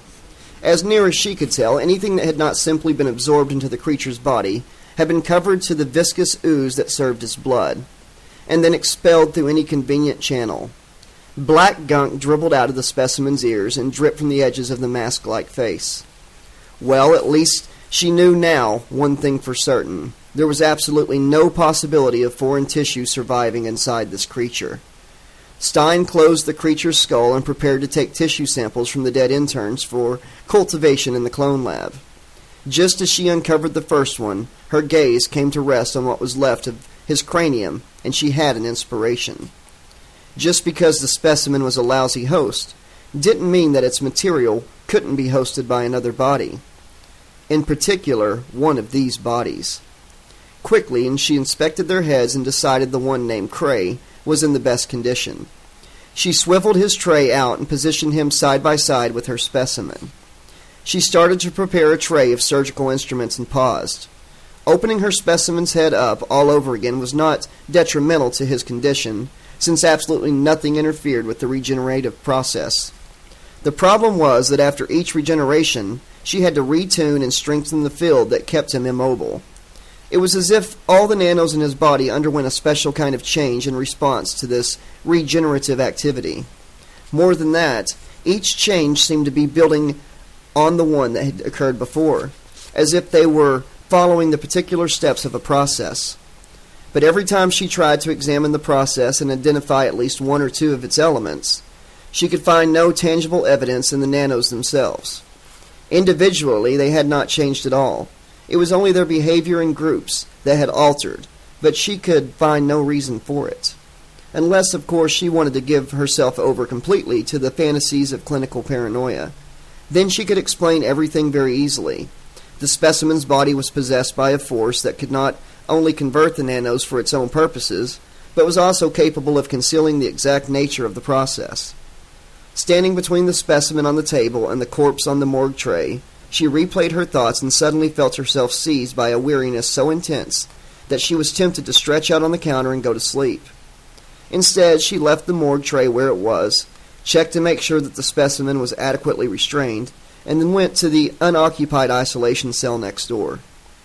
The nano repair bed had been recently installed, and its reservoirs freshly charged with new medical nanos. Stein set a program for therapeutic maintenance and restorative sleep and climbed aboard. It wasn't really that she wanted to waste time resting, but she knew as well as anyone that medication and enhancers would only take a person so far. Beyond a certain point, the human organism could not go on without genuine sleep. Even so, she might have tried anyway, if the specimen had still been quartered in the laboratory next to her office. But now that she had moved everything to isolation, her beautiful monster was completely secure and inaccessible. She could allow herself the luxury of a few hours of sleep, plus a medical tune-up. When she woke up, she would be better than ever. It occurred to her briefly that she would probably also be sorry she had let those 3 corpses sit and rot instead of taking care of them beforehand. Well, screw it, as the kids were always saying.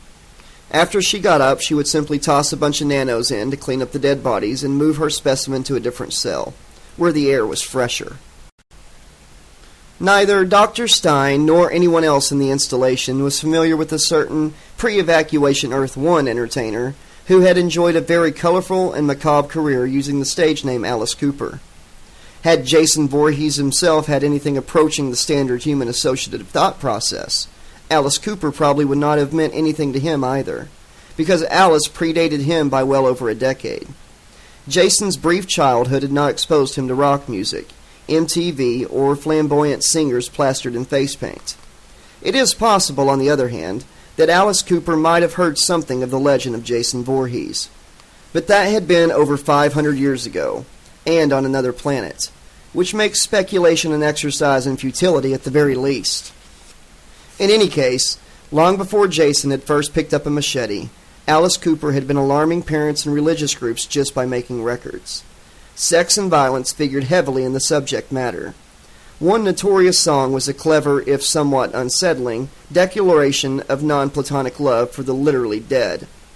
Those who had objected to the very idea 500 years before would have blanched considerably at what was occurring in the isolation cell that Dr. Stein had left unattended.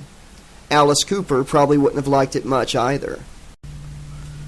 Of course, what happened while Dr. Stein slept had nothing to do with love, either for the dead or anyone else. There was a scientific explanation, but that only covered the sheer mechanics of the process. That was only what happened, not why. Had Stein actually been there to observe, she would have cobbled together some sort of scientific justification, and she would have been way off. Given 1,000,000 years to contemplate the circumstances, she probably would never have come close to grasping the existence of anti-life. As the embodiment of anti-life, Jason Voorhees was not moved to feel more kindly toward the bodies of his victims once he had eradicated the life within. But being shut in and immobilized with 3 dead bodies was not the same kind of ordeal as having to endure Dr. Stein. He was aware of decay, in the absence of any regeneration. Decay, rot, putrefaction, deep within all the invincible new material that had been modified and fashioned into a new, better, stronger body, beyond the reality of the nanos that had done the work. This was the essence of Jason Voorhees as anti-life.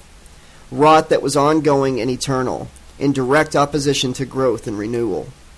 Eventually, Jason's essence stirred in response to the proximity of active deterioration. Nothing else might have happened. It all might have ended right there, except for the nanos in Jason's body. They were learning how to counter the force that paralyzed them, but they were still unable to neutralize it, so that the host could move unhindered. However, they could sense the nearby presence of matter somewhat similar to the host's, and it was not subject to any paralyzing force. A portion of the nanos in Jason's body had achieved some autonomous movement, even though they were unable to move him.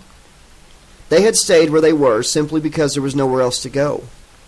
But there was now. They flowed out of Jason onto the edge of the table and began to spin a bridge to the morgue tray. Wing tried changing the settings on the vat in several different ways to no avail. The cells in the petri dish had reached what seemed to be a predetermined threshold beyond which they just did not develop. They didn't grow, but they didn't actually die altogether. It was as if they were waiting for an additional stimuli of some kind, and apparently they were capable of waiting forever, if necessary. This was crazy. There was no substance that behaved like this, but then there was no substance like this, period. He stood over the vat and stared down at it with his arms folded. The thing to do now was to take the stuff out of the vat and put it back where he had found it. Or maybe take it to Gottman and ask him what the hell he thought he was pulling. No point to tying up a vat when they could have been growing something useful in it instead. He moved past the LeBlanc clone and paused. Technically, the correct term was skin bag, since it had no real brain. But he couldn't bring himself to apply it to a familiar face. Goddamn Stein and her insistence on saving money and resources. It wasn't really that much more expensive to introduce a developmental scrambling element so that the clone material wouldn't look like a viable human being.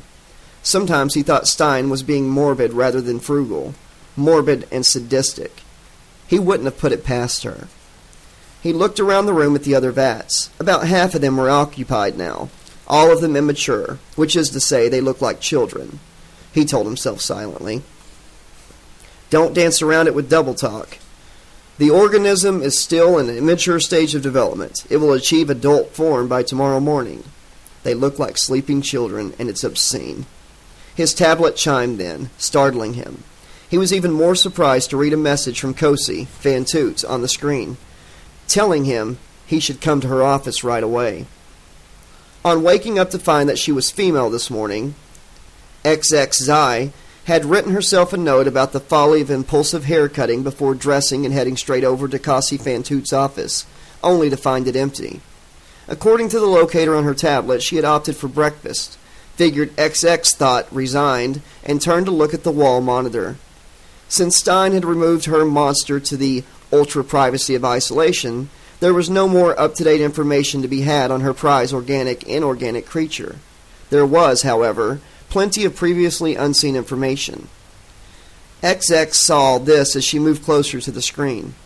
Toot had decided to take advantage of Stein's continuing absence to graduate from tapping her buffers to exploring her files in depth. This was a move that Zai, now XX, really had not expected, partly because of Toot's own ethical and moral misgivings about invading anyone's privacy, even if it was Stein's, but mostly because it was difficult to conceal that much activity except on a very superficial level. Any record of intrusion could be easily erased from the buffer if you couldn't simply wait for it to scroll away all on its own, as it would do eventually, but the internal log was a different matter. The code was permanently etched into the infrastructure of the file space itself, readable as an event log via a rather complex subroutine. The result output was not in any way easy to digest at glance, even for those with a great deal of experience in numerical interpretation. On the other hand, it didn't take a lifetime of expertise in the field to spot variations in values that had previously been holding steady. That alone was a sign that something out of the ordinary had occurred, and in the absence of some sort of power failure due to earthquake or other large-scale disaster, the occurrence was guaranteed to be an intrusion of some kind. All Dr. Stein had to do was take a close look at the log for her file space, and she would know. However, it was highly unlikely that Stein would be auditing any file activity records in the near future, XX realized, chuckling silently to herself. Not in the near future, and possibly not even in the middle-distant future. Not while she had her dream specimen to fuss over and experiment with.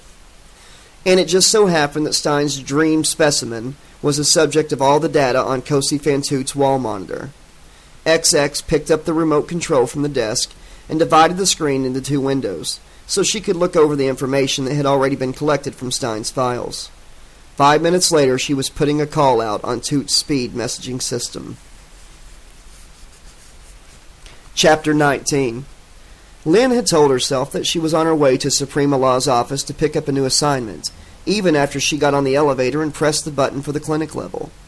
Even as the elevator made its painfully slow descent, she continued to tell herself that the better course of action was to do as Omar Wing had told her. She had to go through the motions, build up her presence, and as an ordinary intern. Then she would be able to move around without arousing anyone's suspicion. The elevator finally crawled to a stop, and the doors opened promptly, as if there were a high-speed express lift. She poked her head out to look up and down the hallway. No one there. Apparently this area of the installation didn't see a lot of traffic. Now get back on the elevator and go to Suprema Law's office, she told herself as she headed for the clinic. What makes you think you're going to get past the first airlock? And even if you do, you haven't even come up with an obviously lame excuse as to why you're here. Probably because you still haven't figured out what the hell you're actually going to do. Look at Sophia and wait for her to open her eyes again? And what do you do if she does? Slap a medicated patch on her so the two of you can bust out of there? Then she was standing in front of the entrance to the clinic, and although she still didn't have a clue as to what she should do next, she couldn't bring herself simply to turn around and walk away. She rang for admittance. For all of a second, nothing happened, and she was suddenly seized by the strong feeling that she had just done exactly the wrong thing. Then she heard the sill on the door release, and a male voice said, "It's about damn time." There was no chance for her to dwell on how self-conscious she felt in a full-body condom on this visit. The nurse barely glanced at her while he rushed through a sketchy explanation of how to read the monitoring equipment, or rather, how to tell if something was wrong with one of the patients before he left practically at a run, leaving her there by herself. She surveyed the room full of unconscious soldiers with confusion and trepidation tightening in the pit of her stomach. What if something did go wrong with one of them? Or even worse, more than one?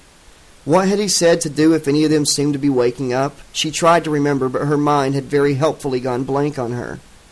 While she was still trying to decide whether she should panic or not, a chime sounded from the main console.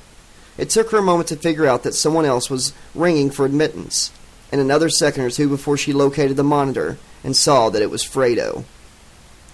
"I didn't know there would be two of us holding things down here while the grown-ups have their big secret meeting," Fredo told her. "Me neither," Lynn replied truthfully. "Is something going on?" "Looks that way." He ambled over to the nearest patient and checked the small readout screen on the panel at the foot of the bed. "I don't suppose you know what it is," she said, hopeful as she followed him. "No, but with any luck we'll be able to find out." He glanced at her with an enigmatic, near smile. "Really?" "Oh, yeah. Every inch of this place is bugged, you know." He paused at the door of the next bed to look at her again. "You did know that, didn't you?" "I figured it would be."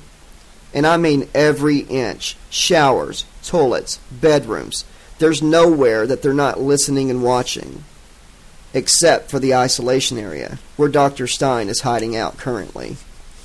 "Let me guess. That was her idea?" "I don't honestly know," Fredo admitted, laughing a bit sheepishly. "But that sounds about right. So if someone's always watching everything that goes on here, why is anyone actually bothering to have a secret meeting?" Fredo shook his head. "I said the whole place is bugged. I didn't say someone was always watching." Lynn raised her eyebrows. "Now I'm confused." He smiled at her in a kindly way, and in spite of everything, she felt her heart suddenly skip a beat. "Stop that," she scolded herself fiercely. "This isn't an undergraduate chem lab, and he's not some cute grad student instructor." But she still couldn't stop herself from checking out his butt as he moved on to the next bed. "The whole place is under surveillance, but it doesn't mean that anyone is actually looking. I mean, it is possible to call up a time-stamped record for any area of the installation, your room, for example, or mine, and find out what was going on at the time. But no one will unless there's a good reason, like if I were found dead in my room, for example." "You sound pretty sure about that," Lynn said skeptically. "I would have thought they'd have AIs watching all the time, alerting someone to anything they were programmed to find suspicious." Fredo laughed. "AIs? You have to be joking. Sure, they had them here at the beginning, but they kept flashing up alerts all the time. And the face recognition programs were so poor, they couldn't tell that someone in a full-body condom was the same person as in their normal clothes. No, the AIs were just too damn unintelligent, too stupid, to carry on using them. So it's only humans that can actually watch any of the surveillance. And you can be pretty sure no one is actually bothering to do that most of the time." She looked past him toward the end of the row, wondering what she would do this time if Sophia opened her eyes again. "You mean they respect our privacy? I wish I could share your faith that the nobler aspects of human nature will prevail." He gave a hard laugh. "Nobler aspects have absolutely nothing to do with it. Nobody's going to look because nobody's got the time. Not even Dr. Stein. Sure, she's paranoid enough that the whole idea of privacy is, at best, a personal affront to her, and at worst, which is probably 90% of the time, a plot by her enemies to destroy her. But she doesn't care to spend a single moment doing anything that doesn't directly contribute to the greater glory of Dr. Stein." "Accidental virtue?" Lynn muttered, barely aware that she was speaking aloud. "Hey, if that's the only kind available, why turn your nose up at it? I certainly wouldn't," Fredo chuckled. "Point taken," said Lynn. "So does this blanket surveillance deal have something to do with how you're going to find out what all the, grown-ups are up to?" Fredo smiled over his shoulder at her. "Say, you're not really a grunt, are you?" What would make you ask me something like that?" Lynn blinked at him. "I don't know." His smile turned apologetic. "A number of the interns here are retrained grunts. I'm not. and Supreme Allah said LeBlanc's replacement was also non-military. But just now, when you asked me about blanket surveillance, I suddenly flashed on you having some kind of military experience. Well, I don't. Lynn did her best to keep her tone light, in spite of the fact that she felt as if she weren't being entirely truthful with him. I've never been in the military. Never even gave a thought to enlisting. Even when I was going through my phase of wanting to be a starship commander back in the depths of my painful adolescence. Hell, I don't even know anyone in the, or anyone who did something like that, she finished lamely, hoping he wouldn't notice her momentary floundering. Which was completely stupid anyway. Why the hell was she so jumpy about telling a lie all of a sudden? She was living a lie just by being in the installation at all. It was the idea of lying to him, she realized. She didn't want to actively lie to him or any of the other interns, military or not. They didn't deserve that. And depending on what she found out here, they weren't going to like the idea that they had had a spy in their ranks. What makes you so sure there hasn't been one all along? A small voice in her mind whispered suddenly. It made sense. If Stein really was so paranoid, why wouldn't she have planted someone among the interns to act as her eyes and ears? Are you all right? Lynn looked up at Fredo sharply. Pardon? He motioned for her to lift her chin slightly as he studied her face for a long moment. You just about turned green all of a sudden, like you were going to be violently sick, which, I'm sure I don't have to tell you, is an extremely undesirable thing to do when you're wearing a full-body condom. A small surge of self-consciousness cut through the anxiety pressing hard on her stomach, and for a moment, she actually felt mildly amused at herself. In the middle of a serious, even dangerous situation, she thought, the intrepid girl reporter could still spare a couple of seconds to wonder if wearing a full-body condom made her ass look big. I'm fine, she told Fredo quickly. Are you sure? You know, sometimes the nanofilters in the headpiece get clogged, and before you know it, you're dizzy, and I'm fine, she said again, taking a deep breath and letting it out again. No problem with the air filters. I'm not going to throw up or faint or anything, really, I promise you. Fredo stood back from her, tilting his head to one side. Then what are you so worried about, Lynn? The grown-ups and their big secret meeting, she replied before she could think better of it. He gave a short laugh. Yeah, me too. A little. What do you really think it's about? Lynn asked him. The sex maniacs, he said promptly. I think something happened to them. Maybe the same thing that happened to LeBlanc. He shrugged. But we'll see. Zelda said she'd buzz me when she got the tap set up. Zelda's tapping the meeting? Lynn was honestly surprised. How? Fredo sighed. Don't ask me. I've got no head whatsoever for gadgets. He paused suddenly, and his serious expression deepened as he looked at her. You know, I'm really surprised that Supreme Allah didn't tell me he was sending you down here as well. He doesn't usually forget to mention if 2 or more of us are sharing an assignment. Maybe the big emergency meetings got him distracted, Lynn suggested. Fredo was about to say something else when the phone buzzed. Ah, the hotline is up and operational. He all but ran back to the front desk. This doesn't make any damn sense, Ramirez Gold said for what Wing thought could easily have been the millionth time. What makes sense to you isn't an issue here, XX Zai snapped. Kosi Fantoot put a restraining hand on his, no, Wing corrected himself, her arm. Sometimes it was hard to keep up with XX Zai's shifting persuasions, especially when you couldn't even go by the haircuts. The issue is, Stein's got some kind of large and extremely dangerous creature hidden in the isolation area, and as soon as it got here, people began to go missing. She looked around at everyone else in Toot's office. I say we hit the panic button and evacuate now. And I say we better make goddamn sure that thing doesn't follow us out of here before we do anything, said Haddad O'Reilly. She was standing to the right of the wall monitor with the remote control in her hand. She pointed it at the screen and brought up 2 separate analyses. One from Dr. Stein's files and the one Stein had received from the government anti-terrorist agency on New Harvard letterhead. She activated the laser pointer to indicate the latter. This is a complete description of the creature as it was when Braithwaite Lowe and his merry band of college kids pried it out of the cryo chamber on Earth 1. He was already dangerous before the nanos ever got near him. Our technology didn't make him like this. It just gave him an upgrade and a little makeover. But it doesn't make any... Gold caught himself as everyone in the room turned to glare at him. It's scientifically impossible is what I mean, he said, almost wailing. Don't any of you understand that? All of that so-called data on that screen is scientifically impossible. Yeah, said Hadad O'Reilly, sticking her fist on her hip. Then why don't you go tell Stein that? Her pretty little monster doesn't really exist. I'm not saying it doesn't exist. I'm saying all that this is bullshit. Gold waved at the monitor. Either it's just a load of crap planted by Stein herself to throw us off, or it's an encryption we can't read properly.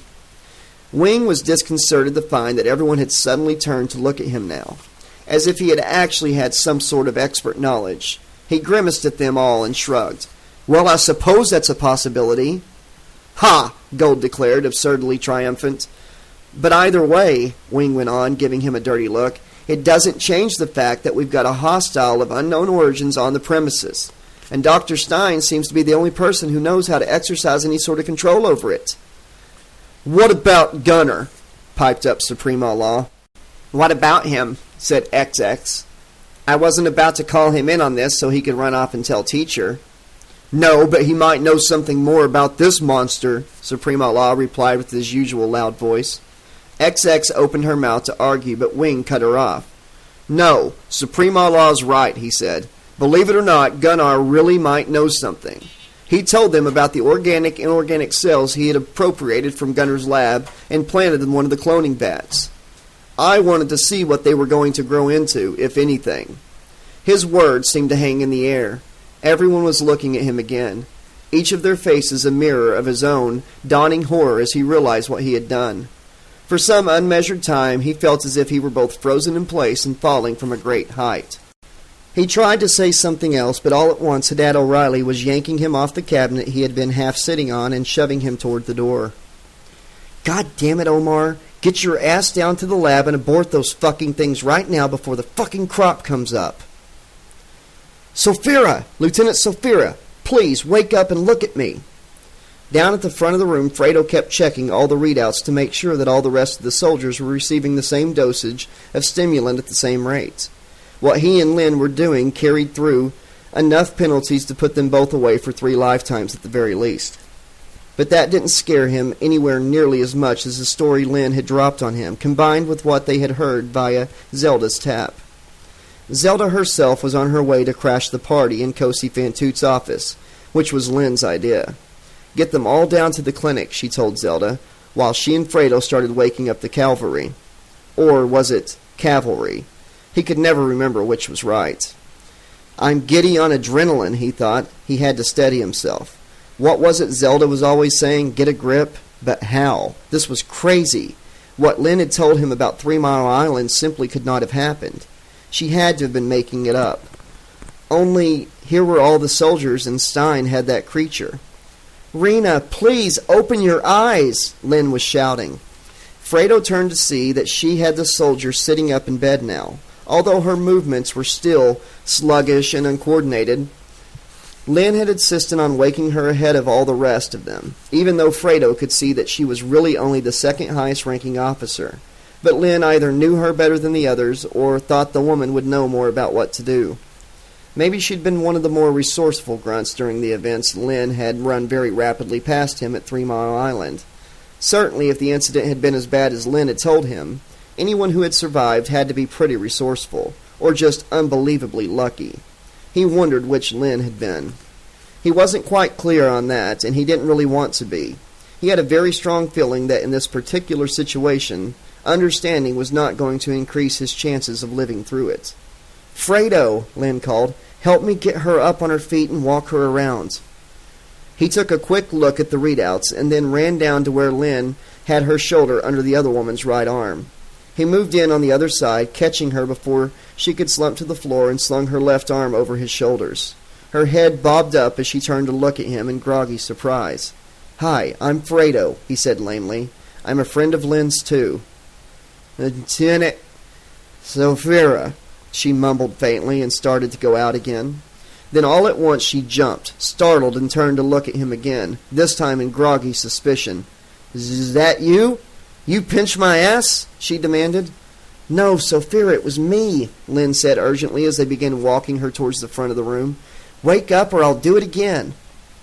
"Double devil dog dare ya," Sophia said, wagging her head slowly from side to side. "Kill ya." "You gotta be awake to kill anything," Lynn told her. "Come on, Sophia, wake up. We're in trouble here." Fredo could feel the soldier's legs becoming steadier and stronger. "Kinda trouble?" she asked Lynn, her words a little less slurred now. "Like at the power station," Lynn said. "That thing is back." "Creature?" The soldier's body suddenly stiffened in the curve of Fredo's arm as more of her weight shifted to her own feet. "Killer?" They captured it and brought it here with you," Lynn said urgently. "Here?" The other woman tried to look around. "Some government project. You've been unconscious for over 2 weeks," Fredo added. "What the fuck?" she said, bristling in her grasp. "What the fuck for?" "For experiments," said Lynn. "They were going to experiment on you, all of you. They wanted to turn you into something just like that thing." Completely alert now, the soldier dug in her heels and stopped, snatching her arms away from them. She looked from Lynn to Fredo, and then suddenly Fredo found himself trying to breathe with her hand almost crushing his windpipe. "Not him! Not him!" Lynn yelled, pulling at her hands. "Let him go! He's with us!" The last thing Fredo heard as darkness rose up and swallowed him was Lynn begging the soldier not to kill him. The last person Omar Wing expected to find waiting for him in the cloning lab was Gunnar Gottman, deep in the throes of what one of the interns referred to as a genuine hissy fit. "Who the fuck told you that? You could take my cells," Gottman demanded somewhat shrilly as he stood over the vat, all but stamping his foot. "Who the fuck told you that you could just come into my lab and dismiss my intern from the assignment that I had given her and just help your fucking self to something that I was working on? Who the fuck told you that?" "God told me," Wing said, irritated as he hit the abort switch. The lid released immediately and slid open. He caught a fleeting whiff of cool, sterile air as he stopped to reach into the vat for the pet petri dish. "Fuck you!" Gottman shouted and gave him a shove so hard that he fell over backwards. Wing stared up at him, stunned. He had always known Gottman was a prick, but he had never figured the man for a psycho prick. The son of a bitch looked like he was having a genuine psychotic break. "Who the fuck do you think you are?" Gottman bellowed at him. "You all think you can just walk all over me. Now, is that it? Is that what Bitchenstein said? Did Bitchenstein give you all permission to treat me like shit?" "Who?" Wing asked, completely mystified. "You want to take over all my stuff now? Then you go right the fuck ahead." Gottman bent over and plucked the petri dish out of the vat. "But you're not going to rub my nose in it, you son of a bitch. I'm going to rub your nose in it." Gottman lunged at him and mashed the petri dish roughly against his face. Immediately it cracked into several pieces, and all at once Wing found himself with a face full of blood and glass. He struck out blindly at Gottman and connected with something rather sensitive. The other man let out a cry and staggered back, clutching himself. "You bastard! You're all bastards!" Wing mopped the blood and glass from his face with the bottom of his shirt, still unable to get his mind around what was happening. Then he caught sight of Gottman standing several feet away, still holding himself between his legs and panting with rage.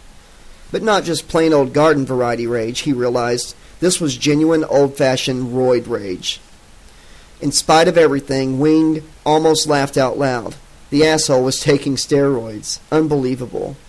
Gottman was supposed to be an educated man, a scientist distinguished enough to get in on one of Stein's exclusive projects. Although there were those rumors his presence here was really courtesy of a high-ranking relative. But even if that was true, he did have 3 or 4 doctorates, all of which he had earned honestly, without the need for family connections. And he still didn't know better than to gobble bulk-ups. Over 500 years of documentation as to the side effects and long-term damage, and Gottman still thought having the muscles was worth all of that? Well, sure, why not, Wing thought as he started to push himself slowly up to his feet. The highly intelligent could be as stupid as anyone else when they put their minds to it. Although he would have expected something a bit more inventive from Gottman. "Oh, you still feel like taking me on?" Gottman jeered. He began trying to rip his shirt off with one hand. The other one was still cupping his crotch. Before you do anything you're going to regret, you better have a good look at what you're up against. See this?" He tried to point at his chest and pull his arm out of his sleeve all at once. "It'll be like punching a steel vault. You'll break your knuckles." Wing backed away, knowing that if he actually turned around, he would only provoke Gottman into attacking him. Gottman shuffled toward him, still clutching his balls, glaring viciously and muttering threats while he tried to free his hand from his tangled shirt sleeve. To Wing's relief, however, he didn't seem inclined to close the distance between them. Maybe that punch in the balls had hurt Gunner more than he thought it had. Nonetheless, he had had more than enough of this shit. For a place that was supposedly under total and continuous surveillance, it sure could be hard to get any attention around here when you really need it. "Security," Wing said, addressing the ceiling for no reason other than it felt right. "Security to the clone lab. Code 000. "What did you call me?" Gottman wanted to know. "Urgent," Wing replied to the ceiling. Dr. Stein had never been less prepared for anything than she was for the sight that greeted her when, refreshed and renewed by several hours of enhanced therapeutic sleep, she let herself back into the cell where she had left the new specimen with 3 presumably useless dead bodies. The rotting cadavers she had expected to find awaiting disposal were gone. No, not just gone. They had vanished, utterly and completely, as if some force had erased every aspect of their existence. Not even the smell remained. The thought popped into her mind that Dan Nin had taken it on himself to clean up for her without being asked. She tried to summon a mental image of him coming in with a cleansing kit full of nanos and then discarded the idea. Even if by some miracle it had occurred to him to do such a thing, that would never have explained what was now lying on the morgue tray. Exactly what could have explained it, however, was beyond her, at least for the moment. She took a tentative step toward it and then stopped, unconsciously pressing one hand over her heart that was hammering in her chest. Very uncharacteristic, this kind of physiological reaction. Dr. Stein was in charge of herself. It was extremely rare that her body could do anything or would do anything unless she had specifically told it to. The only other time in recent memory that she had experienced an elevated heart rate was when she had first laid eyes on the beautiful specimen.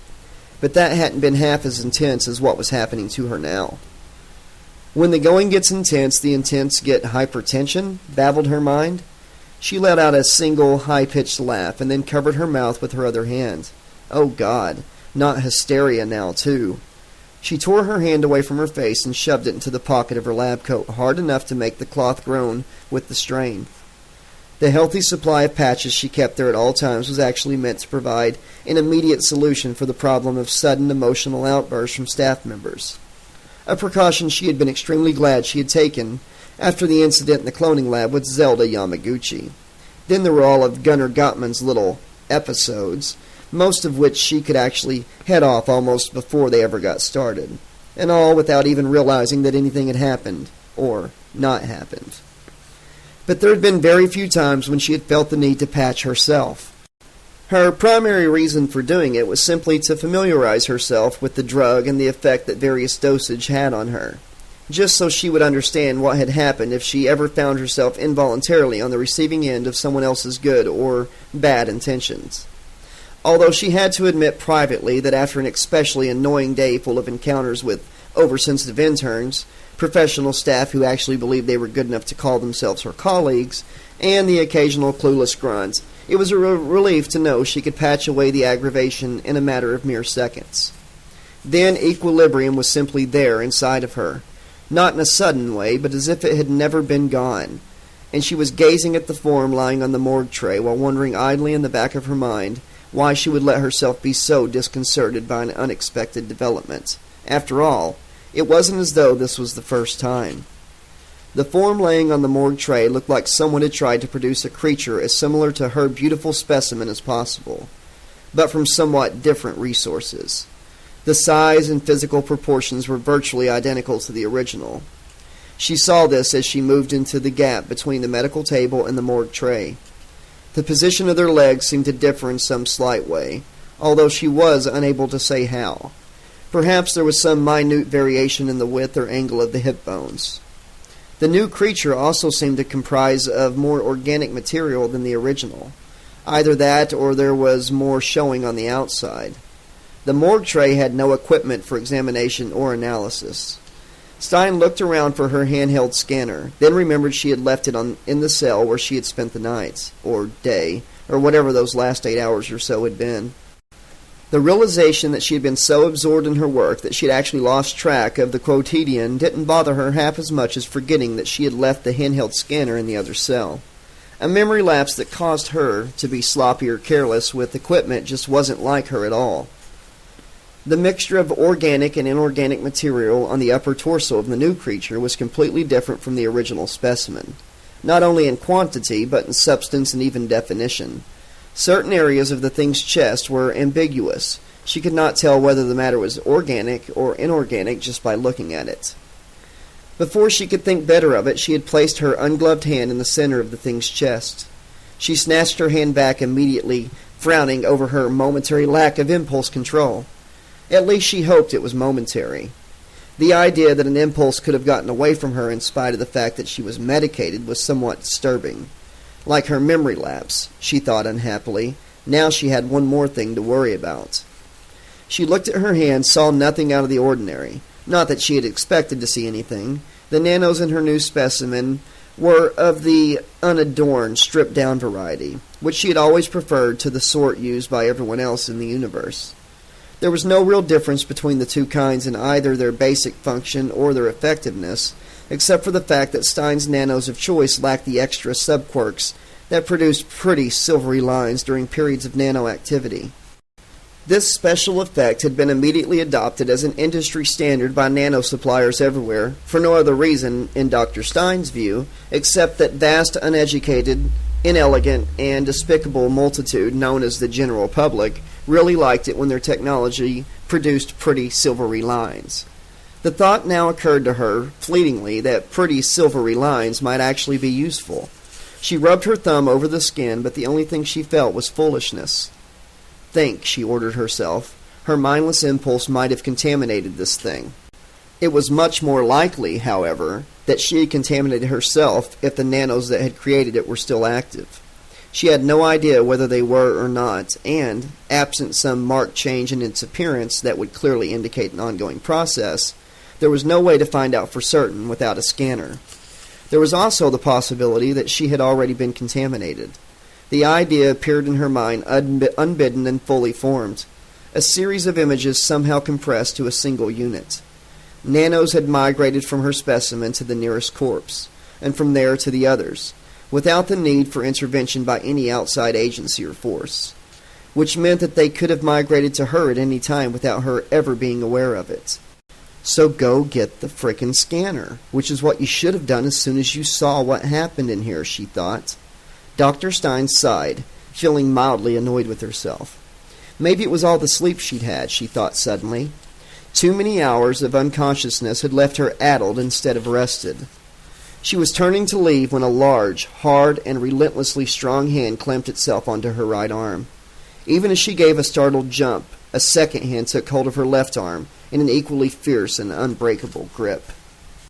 Since Dan Newman's assignment with Dr. Stein was exclusive, he wasn't in the general rotation for security detail or anything else. But Dr. Stein had ordered him to monitor all the emergency channels at all times, and when he heard Omar Wing yelling for help, he automatically responded. Technically, he had no obligation to do so, but Dr. Stein had no immediate need for his services, which left him on call but temporarily unoccupied. According to his training, however, all military personnel in the installation were expected to take appropriate action in any emergency unless specifically or forcibly prevented. Even so, had he been somewhere else in the installation, in his quarters or down in the barracks or even on guard outside, Dr. Stein's old office, he would have stood back and left it to the regular security detail. But it so happened that he was barely 30 feet from the entrance to the cloning lab at the time. Security wouldn't make it for another 20 seconds at the very least. It was his duty to render aid immediately. He slammed the master key override card that Dr. Stein had given him against the door as soon as he felt the lock disengage. He shoved as hard as he could. The door flew open and hit the wall with a bang that sent a shudder through the floor. Someone let out a startled cry. His sidearm was in his hand before he registered that the two other men in the room were Omar Wing and Gunnar Gottman. "Don't shoot!" Gottman hollered, putting both hands up, or trying to. His shirt and lab coat were half torn off, and one hand was still stuck in the sleeve. Several feet away from him, Wing wasn't wearing his lab coat, something that wouldn't have made Dr. Stein any too happy if she had seen him. Lab coats were the law with her. Jesus, was that blood all over the front of his shirt?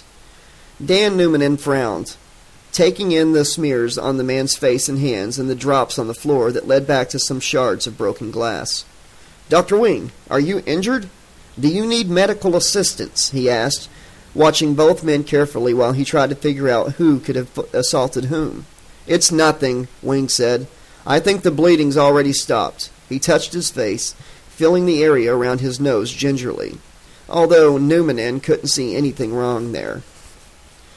"Dr. Gutman," he said, turning to the other man and unconsciously taking a tighter grip on his weapon. "Are you all right, sir? Do you need medical assistance?" Gottman stared back at him with an odd, offended look. He lifted his chin belligerently, and Newman saw that his mouth was trembling. The man was still standing in the same position, one raised hand still caught in the end of his sleeve. He sighted on Gutman's right kneecap. "Dr. Wing, you called a code 000, is that correct?" he asked, never taking his eyes off Gutman. "That's right, Corporal," Wing replied, his voice deliberately calm and quiet. "You are aware that code 000 indicates a threat to safety created by person or persons under the influence of some substance or contaminant." Newman barely paused before remembering to add, "Sir?" "Dr. Gottman is unwell," Wing said. "Fuck you, you fucking asshole!" Gottman's eyes bulged as they swiveled in Wing's direction, but he kept his hands raised. "Dr. Gutman, I'm warning you to calm down, sir," Newman told him firmly. "Right now you need to kneel down on the floor and clasp your hands behind your head." "Kneel down on the floor?" Gottman actually reared back a little, his eyes bulging again. "And do what with my hands?" He made a little motion with his trapped hand. "How am I supposed to do that exactly?" "Well, just do the best you can, sir," Newman said, keeping his tone firm. "You can put your hands on your head." "Put my hands on my head," Gottman fumed, and did so. "Motherfucker, I look like an idiot. Happy now?" "No, sir. I want you to kneel down, too," Newman said. "I will not," Gottman informed him loftily. "I'm a scientist, you clueless jerk-off, not some friggin' grunt you found breaking into the fucking liquor cabinet." "Sir, unless you have some problem or handicap that prevents you from kneeling down right now, I will be forced to help you." "It so happens I do," Gottman said quickly, his voice rising in pitch again. "It so happens I've got Osgood Schlatter's disease. I can't kneel. I can't kneel, and you can't make me." Newman swiveled his eye to Wing, who nodded, albeit reluctantly. "It is a real thing," he said, glancing at Gottman. "See?" Gottman's chin went up another inch. "Even he backs me up." "Most often found in adolescent boys," Wing added, one side of his mouth curling sourly, "so I guess he must be telling the truth." Gottman turned his upper body toward Wing. "Fuck you, you fucking—" "Dr. Gottman, if you can't kneel down, then please lie down on your stomach," Newman said loudly, talking over him. "What?" Gottman turned back to him, utterly flabbergasted. "You want me to what?" he went on without waiting for an answer. "Why, you low-life, inbred, brain-damaged mutant son of a—" Security chose that moment to arrive and put a tranquilizer dart in the exposed flesh of his rib cage. Gottman went down immediately, hitting the floor on his left side before he rolled over onto his back. "Thank God," Wing said, his shoulders slumping as he let his breath out in a rush. "And thank you, too, guys," he added to the security detail, waving one hand weakly. Holstering his sidearm, Newman went over to him and steered him gently but firmly to a nearby stool. A chair would have been better, but Wing looked ready to keel over, and the stool was the closest thing to him. "Are you all right, Dr. Wing?" he asked. "Yeah, thanks, Corporal. The man blinked at his name tag. "Wait, you're Linda's brother?" "Yes, sir." The urge to ask Wing if he knew anything about her almost overwhelmed him. "Are you sure you're not seriously injured in some way, sir?" Wing made a dismissive gesture with one hand, shaking his head slightly. "When was the last time you saw your sister Linda?" He felt his mouth drop open. Had Wing really just asked him about Linda? or was he hearing things now? "Corporal," Wing prodded, not unkindly. "The last time I saw Linda," Newman said, still uncertain, Actually, I don't remember exactly right this second, sir, but it was at least 5 days ago, maybe a week."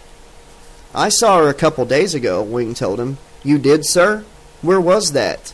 The question was out of his mouth before he could think better of it, but apparently Wing didn't view his question as insubordination. "She was standing guard outside pre-op," Wing told him, "when all the grunts in the clinic suddenly showed infected, including the 6 Stein had brought up for neurosurgery." "Oh, well, thank you for letting me know, sir," Newman said. Wing studied him for a moment. "You don't know where she is now, do you?" "No, sir," he hesitated. Do you?" Wing shook his head. "Did anyone tell you anything about where she was sent?" "Nothing specific, sir," Newman replied, "although I did get the impression from Master Sergeant Carroll that her sudden transfer may have been disciplinary in some way." Wing raised his eyebrows. "Well, if you should happen to hear from her or hear anything about her, I'd appreciate it if you'd let me know, and I'll do the same for you." "Thank you, sir. That's very kind of you, sir," Newman told him. "But I would also appreciate it if you didn't mention our little arrangement to Dr. Stein," Wing added. I'd just like to keep it private, and it really has nothing to do with your duties to Dr. Stein." Dan blinked at him, surprised. "No, I guess not. All right, I'll keep this just between us, like you want me to." "Thanks." Wing eased himself off the stool and looked down at his shirt somewhat ruefully. "Christ, what a mess."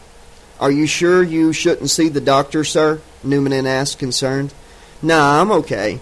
It looks worse than it is. Anytime you get a cut on the face, you bleed like a stuck pig because of all the little blood vessels." "The face, sir?" Newman peered at the man's face carefully, looking for any breaks in the skin, but there weren't any. Guy didn't even have pimples. Was he dizzy or something? Maybe Gottman had hit him in the head before he'd gotten there. "Yes," Wing said, frowning at him as if he were dizzy. "Gunner got me right in the kisser with the petri dish. My nose didn't break, but it sure did." Newman lowered his gaze to the blood on the man's shirt. "Sir, I thought he cut you somewhere around the midsection," he said slowly. "Just because that's where all the blood is." He looked up at Wing's face again. "But there's nothing wrong with your face, sir. Nothing at all." Wing felt the area all around his nose with careful fingers, obviously bewildered. Newman looked around, spotted the metal tray with the mirror finish lying on a counter, and brought it to him. "See?" he said, holding it up in front of the man's face. "There's nothing there, sir." Wing took the tray for him without a word, gaping at his reflection like he couldn't believe what he was seeing. "Okay," he said finally. "Thanks, Corporal. You can go." "You sure you're all right, sir?" Newman asked him, concerned. "Because maybe you should go." "I'm fine, Nin. You'd better go now." "Yes, sir." He did a crisp parade ground about face and headed toward the door still hanging wide open. Nobody had cleaned up the shards of broken glass on the floor, he noted. Security certainly wouldn't have. That wasn't the kind of mess they cleaned up. What the hell, he'd go ahead and do it himself, Newman decided, just as a personal favor to Dr. Wing because he was being so nice about Linda. It wouldn't take but 2 seconds anyways, provided he could find a dustpan and brush or a reasonable substitute. The sight of the girl in the vat hit him with all the force of a physical blow, like he'd gotten hit in the face and somehow that had knocked the wind out of him, because he couldn't get any air. He couldn't breathe, couldn't move, couldn't yell for help, couldn't do a goddamn thing except stand there and look down at the little girl in the cloning vat and understand exactly what it meant for him to be seeing her lying under the glass cover. He had never been the sharpest knife in the drawer, but he didn't have to have a razor's edge to understand this. He became aware then that Omar Wing was speaking, possibly to him, although he didn't have the slightest idea what the man was saying and didn't care. "Dr. Wing," he said, raising his voice to talk over him, "I just found out where Linda is."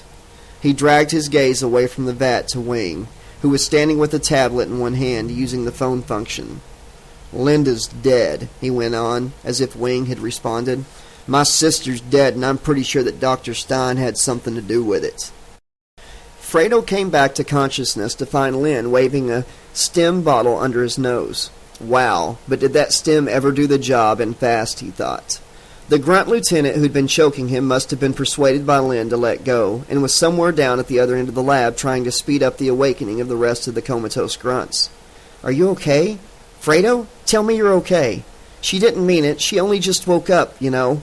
2 weeks drugged, comatose? That's going to make anyone a bit paranoid." His neck and throat were sore, but not so much that he couldn't speak, although he had to swallow a few times first. I'm fine, but I'll tell you, your friend has one hell of a chokehold." Sophia came over to them.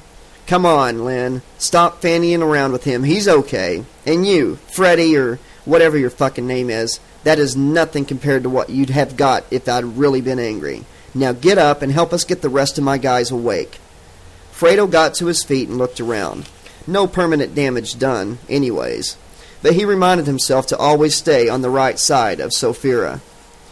For what seemed to Fredo forever, all three of them worked on getting the grunts woken up. In the meantime, Lynn was bringing Sophia up to speed with their situation in the research complex. At least, insofar as Lynn herself was up to speed, which was probably no more than he was.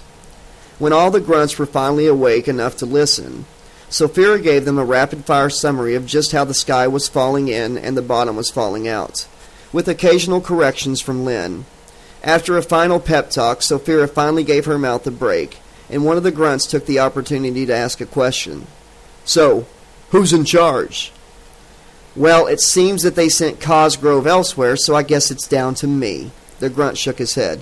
"Of this place, I mean." "Now that's a good question." Sophia made a harsh noise that wasn't quite a laugh. "Your guess is as good as mine." Lynn piped up. "Dr. Stein is the nominal head of the project here, but it's a military operation. Right now, Stein's holed up somewhere doing God knows what with that monster that attacked the power station." She looked around at the soldiers who obviously didn't like what they had just heard. "But at least we know which side we're on." "Which would be?" queried the grunt. "Our side, soldier," barked Sophia, "and this Stein is on the other side. So anyone who's against her is on our side too. Got it?" A guy Fredo had heard Sophia call a step spoke next. "We got that, Lieutenant. We're all on the same side, but I should just point out that our side is distinctly lacking in anything to defend itself with. Anyone know if there's a armory in this joint, and if there is, who's got the key?" Sophia looked stumped, but without a moment's hesitation, Fredo said, "Black Carroll," and headed for the comm unit. "Black Carroll?" Lynn and Sophia said in perfect unison. Startled, Lynn turned to ask Sophia if that meant anything to her, but the lieutenant was hurrying to catch up with Fredo, saying, "Are you shitting me? Big Bad Blackie's in the house?" For the first time, Master Sergeant Black Carroll found herself thinking that one monitor really wasn't enough after all. At the same time, she knew she would have been going crazy if she'd actually had more than one. As it was, she was going cross-eyed and wall-eyed by turns trying to see all four of the windows on her screen at the same time. Of course, a good part of that was the shock of finding out Rena the Rocket Sophia was one of the grunts Stun had been keeping under wraps in the clinic for the last 2 weeks, which only made it that much harder trying to deal with and calm down Dan Newmanen. Not that she could blame him. All along she had had a bad feeling about Stein and Linda Newmanen, and now that she knew she had been right, she had to figure out a course of action and fast. But along with Dan Newmanen, or Dan Nan as Stein liked to call him for short, and Rocket talking a mile a minute, she also had a couple of interns all worked up about something, and Ledbetter from security reporting in to tell her that they had just had to take down one of the scientists on a code 000. But he couldn't raise anyone from medical to come have a look at him.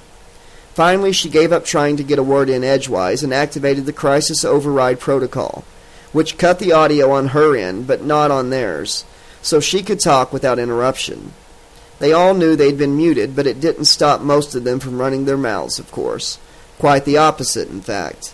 She could see that except for Rocket, they were all yelling, as if they really believed that that would do any good. "Listen up, callers," she said, not so much raising her voice as projecting it in a way that meant to cut through all the noise on their respective ends. "I've got 4 of you on the line at once, and it sounds like we got a multi-lane, 5-star goat fuck here. But you all got to shut up and listen, or we're all going to be where the goat is right now. Dan Newman got the message right away, as did Ledbetter. The two interns, Zelda and Roz, according to their name tags, took a little bit longer, so she left them muted. "Okay, Dan, you first," she said, restoring two-way communication to his line. "Stein's got Linda, cells in a vat, correct?" "Yes, Sarge," he said. "I'm still here in the cloning lab with Dr. Wing. You know, Dr. Omar Wing? And there's something wrong with him." He looked off to his left briefly. "Let me talk to him," she said. "I'm sorry, Sarge. I can't get him to come near me. He's down the other end of the lab. Hell, now he won't even turn around and look at me anymore. He says there's something wrong with him." "What is it? Is he sick?" Newman shook his head. "I don't know what it is. He said something about something getting into his face and he can feel it. I don't know what he's talking about. See, Dr. Gottman went bug house. Dr. Wing says he's been roiding up, and when I came in here he was threatening Dr. Wing, and he'd already hit him. There was blood all over his shirt. Then Ledbetter and the rest of the security came and took Dr. Gottman down and got him out of here. So I was going to clean up the broken glass myself, but when I went looking for something to use, I saw and I recognized her. I knew the girl in the vat couldn't have come from nobody else but Linda, and—" "That's enough, Corporal," Carol said, firmly but not unkindly. "You carrying any patches?" Newman blinked a couple of times. He patted himself down and came up with something flat and square in a wrapper. "Yeah." His dazed expression morphed into embarrassment. "Patch yourself up and get a grip, mister," Carol told him. "Hang on, I'll get back to you in a minute." She turned her attention to Rena the Rocket with a broad, grim smile. "What the fuck are you doing in my house, Rocket?" "That's Lieutenant Rocket to you, Sarge. And to answer your question, fuck if I know. I didn't even know this was your house. Near as I can tell, me and my guys were about to get recycled for experiments." "Ah, fuck me," Carol said, horrified. "No, fuck me," the other women replied with a dark laugh. "Although after we were all used up, you were probably going to be next. You guys got an armory?" Carol nodded. "It's a good one, too. But if that's not enough for you, there's always a launch pad." "You're shitting me," Rocket said, incredulous, and paused, obviously waiting for Carol to admit she wasn't serious. "Come on, you are shitting me, aren't you?" "No, it's pretty much bare bones. No frills whatsoever, meant for a one-way trip only." "So what's it for?" asked Rocket, still looking skeptical. "Hazardous waste disposal. Command put it in just in case somebody came up with something too dangerous even to bury." Rocket's expression turned serious with a suddenness that Carol found genuinely alarming. "Well, that's pretty goddamn lucky for all of us," she said, "because it just so happens that's exactly what you've got in your house right now, Blackie. Something too dangerous to bury." "Great. Get somebody to call up a map of this place so you and your guys can see how to get out here from the clinic. We'll get you armed." She hung up and went on to Ledbetter. "What's your story? Gunner Gottman, right?" Ledbetter nodded. "He's in the brig right now, and we just had to knock him out again. The guy is in seriously bad shape. He needs a doctor. Where the fuck is everybody?" "Good question," Carol said. "Can you keep him sedated for a while, or do you think he might check out if he's down too long?" "No, he's all right that way. He's not going to die or anything. But he's so seriously bughouse he could kill somebody if he gets loose." "Okay. Keep him knocked out till further notice. Leave 2 guys from your detail to watch him, and all the rest of you get back down here 5 minutes ago. We're in trouble." Ledbetter hung up by the way of saying, "Yes, Sarge," and she went on to the 2 interns whom she could see had finally settled down and stopped talking. "Okay," she said. "What's your story, and why aren't you telling it to Supreme Allah?" "Dr. Stein's got a monster stashed away in the isolation area," said the one named Zelda urgently. "We need grunts, lots of grunts, and they should be armed." "Somebody's got to hit the panic button so the military can come and evacuate us," put in the other one, Roz. She actually seemed to be the calmer of the two. "I mean, that's what it is for, right?" Carol hesitated. No doubt it was better that she didn't know. Otherwise, neither she nor Zelda would have been calm. But goddamn, sometimes it was hard to know how to talk around it and not sound like you were hiding something. "Relax. I can put a call into command right now and tell them to evacuate you people," she said, "which is exactly what I'm going to do right now. So there's nothing to worry about. The best thing for you to do is go back to your quarters, pack your things, and stand by to get the hell out of here, okay?" No, it's more serious than that, Zelda insisted, leaning in towards the monitor. Dr. XXI found out all this stuff about this creature. It's actually from Earth, the original Earth, Earth 1. Remember that professor from New Harvard and how he and all his students got killed on a field trip? Carol put up a hand.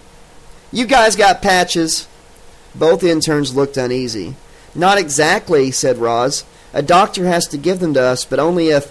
Yeah, Carol said. Go find some. I don't care where or how. Patch yourselves up, then do like I told you. Pack your things and be ready to move when transport gets here. Okay? The interns opened their mouths to protest, or maybe just to ask questions. Carol didn't know and didn't care. Hey, that's all, she told them, muting their sound again. If we got a problem bad enough that we got to evacuate civilians, then the installation's under martial law and I'm in charge. You do as I say or my guys will put you in the brig till it's time to go. And after you're out, you can be charged with obstruction, recklessly endangering the lives of others, mutiny, even murder if somebody dies. So shut up and do what I told you, okay? She disconnected without waiting for an answer, and, just as she did, a new thought suddenly popped into her mind. Where the hell are the rest of the scientists? Practically on cue, one of the blank windows on her screen lit up again, and she found herself looking at Ramirez Gold and XXI, with Kosi Fantut, Fatima Haddad O'Reilly, and Supreme Allah crowded around behind them. Where the hell are you people? XXI demanded. We need grunts with weapons. There's a... At that moment, every alarm in the installation went off at once. Chapter 21. The possibility of some kind of contamination had been a particularly serious matter for the military from the beginning. The very nature of the project meant the potential for disaster was not only greater than usual, but multifaceted as well. And on top of all of that, there was the worst of the worst-case scenarios, a contamination disaster in the guise of a successful result. It was entirely possible that the usual precautions, or even the far more painstaking than usual precautions, would fail to prevent a major disaster.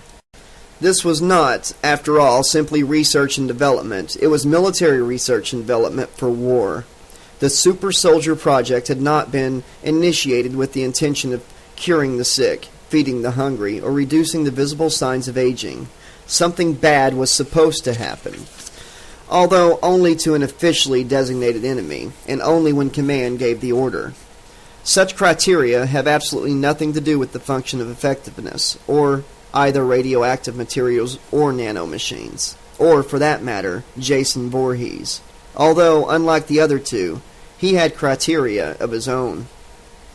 He had been surprised when the nanos had first made their way over to the corpse beside him and begun their work. It was because of them that living humans were able to keep him subdued, and this enraged him almost as much as human life itself. He knew, in his wordless, unthinking, instinctive way, that the nanos would eventually counteract the force that paralyzed him. More than that, however, he knew they weren't doing it now. When he felt them shifting within him, it felt as if they were about to drain out of him, but only some of them left, while the ones that stayed manufactured more of themselves to make up the lack, which made him angry at first. Somehow what little thought he was capable of had worked out the simple idea that if the nanos left him, it would break the paralysis and he would be free to move and kill again. He remained unable to move, but he could tell that the new nanos were more resistant to the force that kept him motionless. He wouldn't be stuck for much longer. And meanwhile, the nanos that had left him went to work on the 3 dead bodies. He knew what they were doing, although naturally he didn't wonder why. In a way, he already understood that the mechanisms were simply doing what they had been created to do, which was also what his continuing paralysis had prevented him from doing. If Jason had been able to do what he had been created to do, that is, move around, kill, sustain a certain amount of damage, and then regenerate, the nanos might have confined themselves to his body. But having such a prolonged period of inactivity imposed on them by an outside force, a great deal of pressure had built up from their long, unfulfilled programming. Thus, the proximity of such a severely damaged organism in need of repair induced a condition of relentless purpose. Still unable to move their host, they found a way to move themselves instead and got busy. The materials available to them were not the same as those they had found to rebuild and improve the host, but making do and adapting were just 2 of the many rather inventive elements in their programming. Otherwise, they adhered as closely as they could to the template of the original host. The facial area was completely identical. But there were certain things that were not merely different, but absent altogether. In the end, the creature built from the 3 corpses would have been a respectable copy of the original, except for the fact that it was not the embodiment of anti-life, but simply dead meat. The nanos could make it move, kill, sustain a certain amount of damage, and then regenerate. But for all of that, there was no rage, no fury, no hatred, no merciless drive to wipe out live humans. It would wipe out live humans, thanks to the nanos. It just wouldn't care. Dr. Stein could probably have got around that particular little drawback with a few biochemical switches and a little judicious programming, so that the reanimated dead meat unit behaved as if it cared. Short of a miraculous revelation in that area of metaphysics or mysticism, that was the best she would have been able to do, and it would have been good enough for the military. Unfortunately, she never had a chance to consider what results she could hope to achieve. She found herself between 2 extremely strong and dangerous creatures, each of them gripping her arms so tightly that she had no feeling in either of them. Even when the bone above her right elbow finally broke, she didn't really feel anything beyond the suddenness of its snapping and the way the flesh around it vibrated in response. Or maybe she actually had felt pain, so sharp and intense that she had more or less blacked out on her feet, or whited out, as if she were lost in a blizzard. Because all at once she looked up to see the creatures were no longer lying down but standing on either side of her. Their identical masked faces stared down at her, impassive but horrible, expressionless but hateful, and she knew what was going to happen. Nonetheless, for 1 second, or maybe even a little longer, she was actually hoping as she gazed up at them. She was hoping even as her right hand found the tablet in her lab coat pockets. Perhaps hoping had made her fingers steady, even nimble. She flipped open the panel on the back of the tablet and found the panic button. Hers was the only tablet so equipped. She had insisted that hers should be the only tablet with an onboard panic button, specifically because she had been unable to imagine any situation in which she would actually use it. Another unexpected development. 2 in the same day, and both of them major events. Life was full of surprises.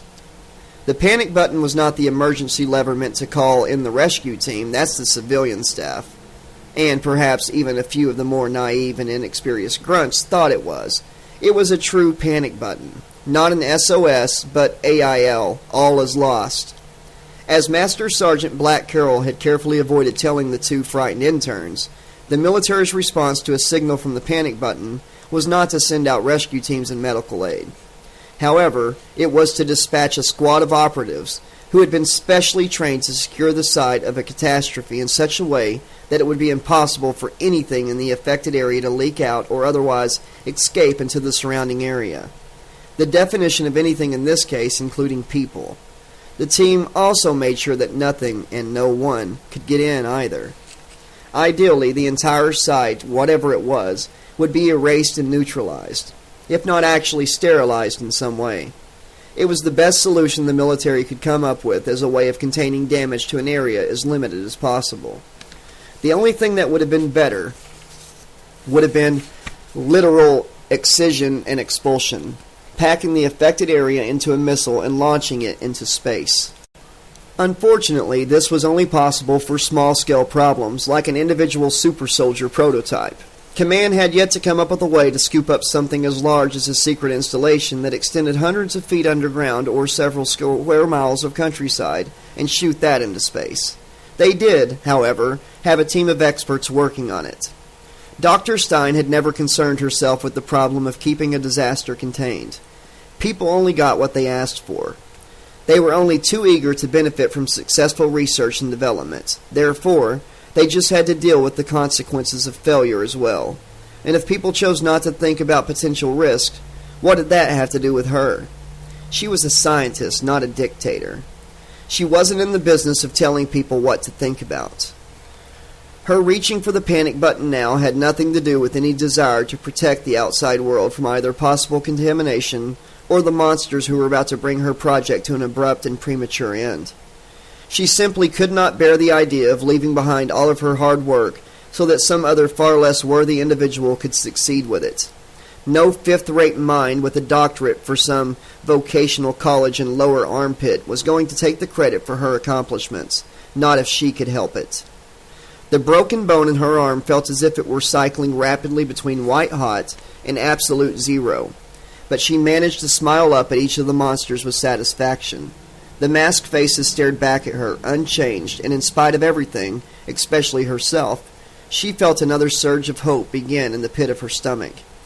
Perhaps they sensed it too, or perhaps it simply showed in her face, or perhaps it was nothing except one more moment in time that just happened to be her last. Her finger pressed hard on the panic button, even as her arms tore out of their sockets, and a screaming firestorm erupted along the lengths of her body. Make a wish, she thought in a fleeting moment of utter composure, just before she sank into an agony that was far beyond a pale, tiny word like pain. It seemed like it took centuries before she finally passed all the way through it, into the darkness waiting on the other side. Of course, there had been no wishes made at the critical moment. Even if Dr. Stein had actually been able to speak her final words aloud rather than just thinking them, the gallows humor of her parting shot would have gone unappreciated.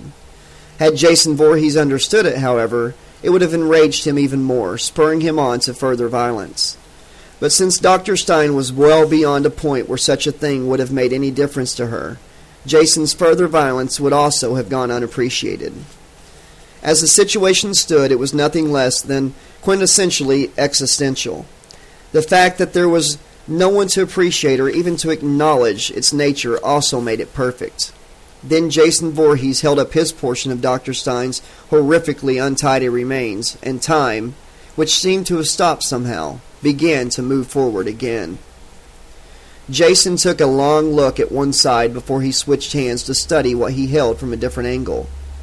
What little amount of brain he had in his skull produced a small, dim notion to the effect that there really wasn't much substance to live humans. They ignited such furious hatred in him, and yet at the same time, they were ridiculously easy to kill.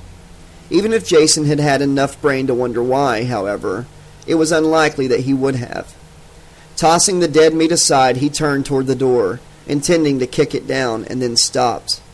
He had all but forgotten there was another creature in the room, mostly because there was no good reason to remember. He hadn't needed any help to tear that disgusting live thing apart, so he had barely noticed that he had actually had some. Now the nanos in his body reminded him how the other creature had come into existence.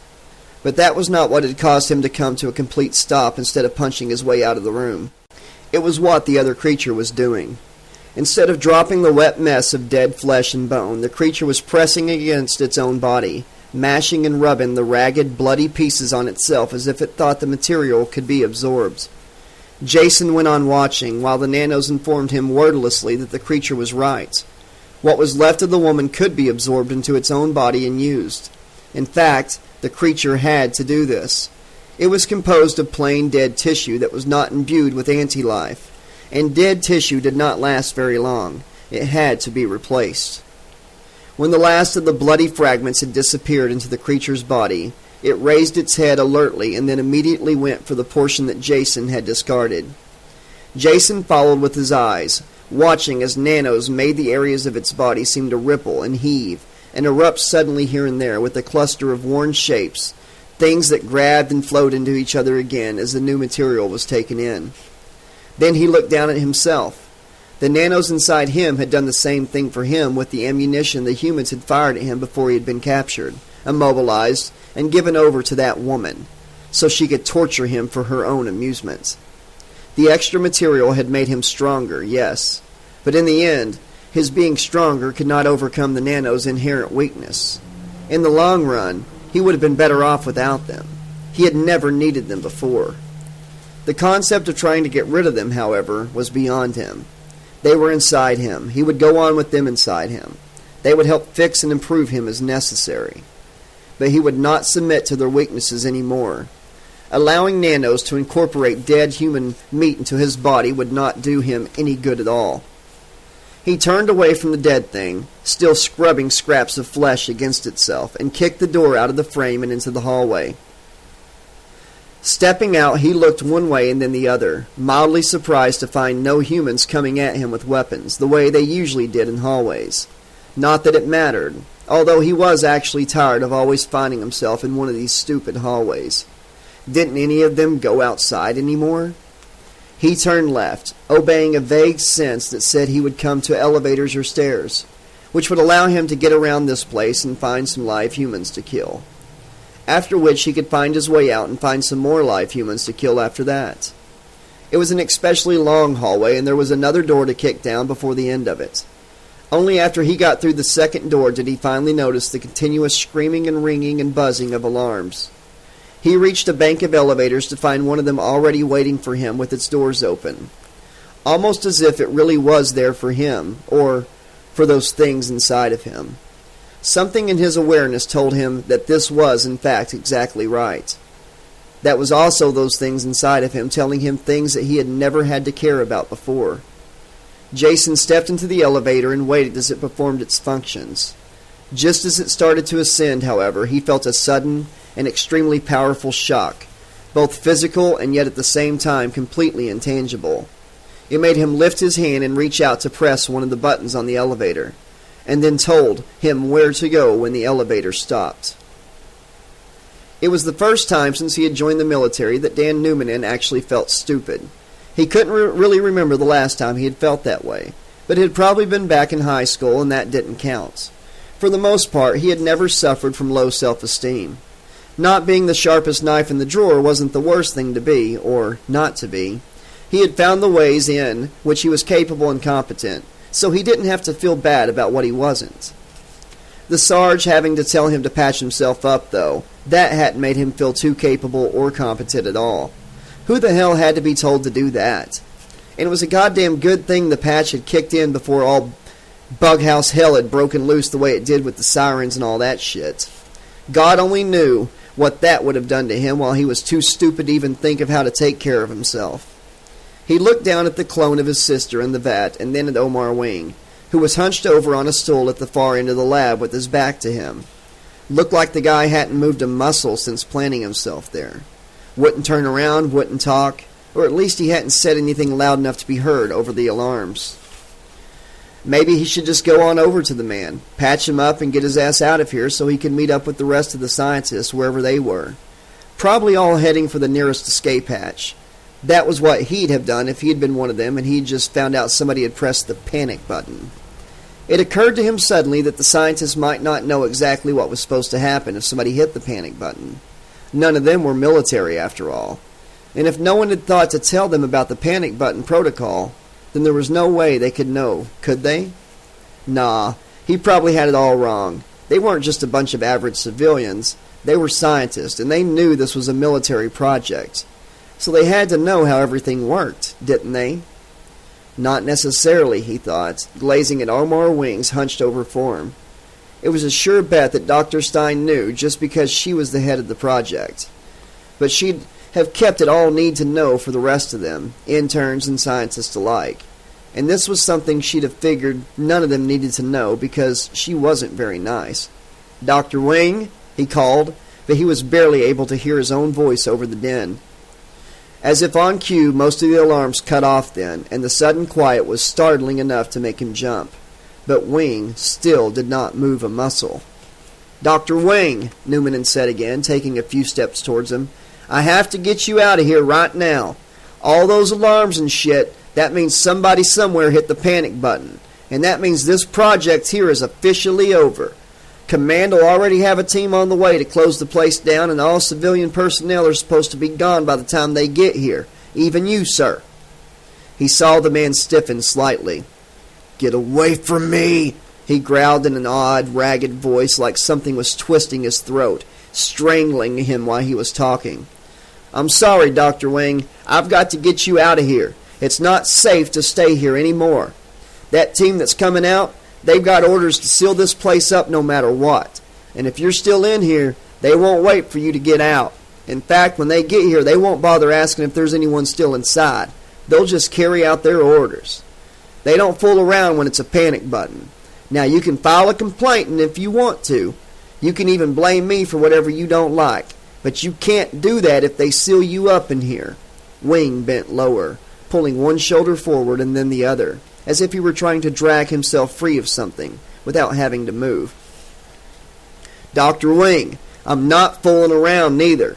I've been patient with you because I know you're all upset. I'm real upset about Linda. Get away from me! Newman inadvertently took a step back in surprise. The man barely had a human voice at all now. What the fuck? What Wing had told him came flooding back then. Gottman shoving something in his face, broken glass, the blood but no cuts in his skin. "Oh, shit," Newman had said fillingly.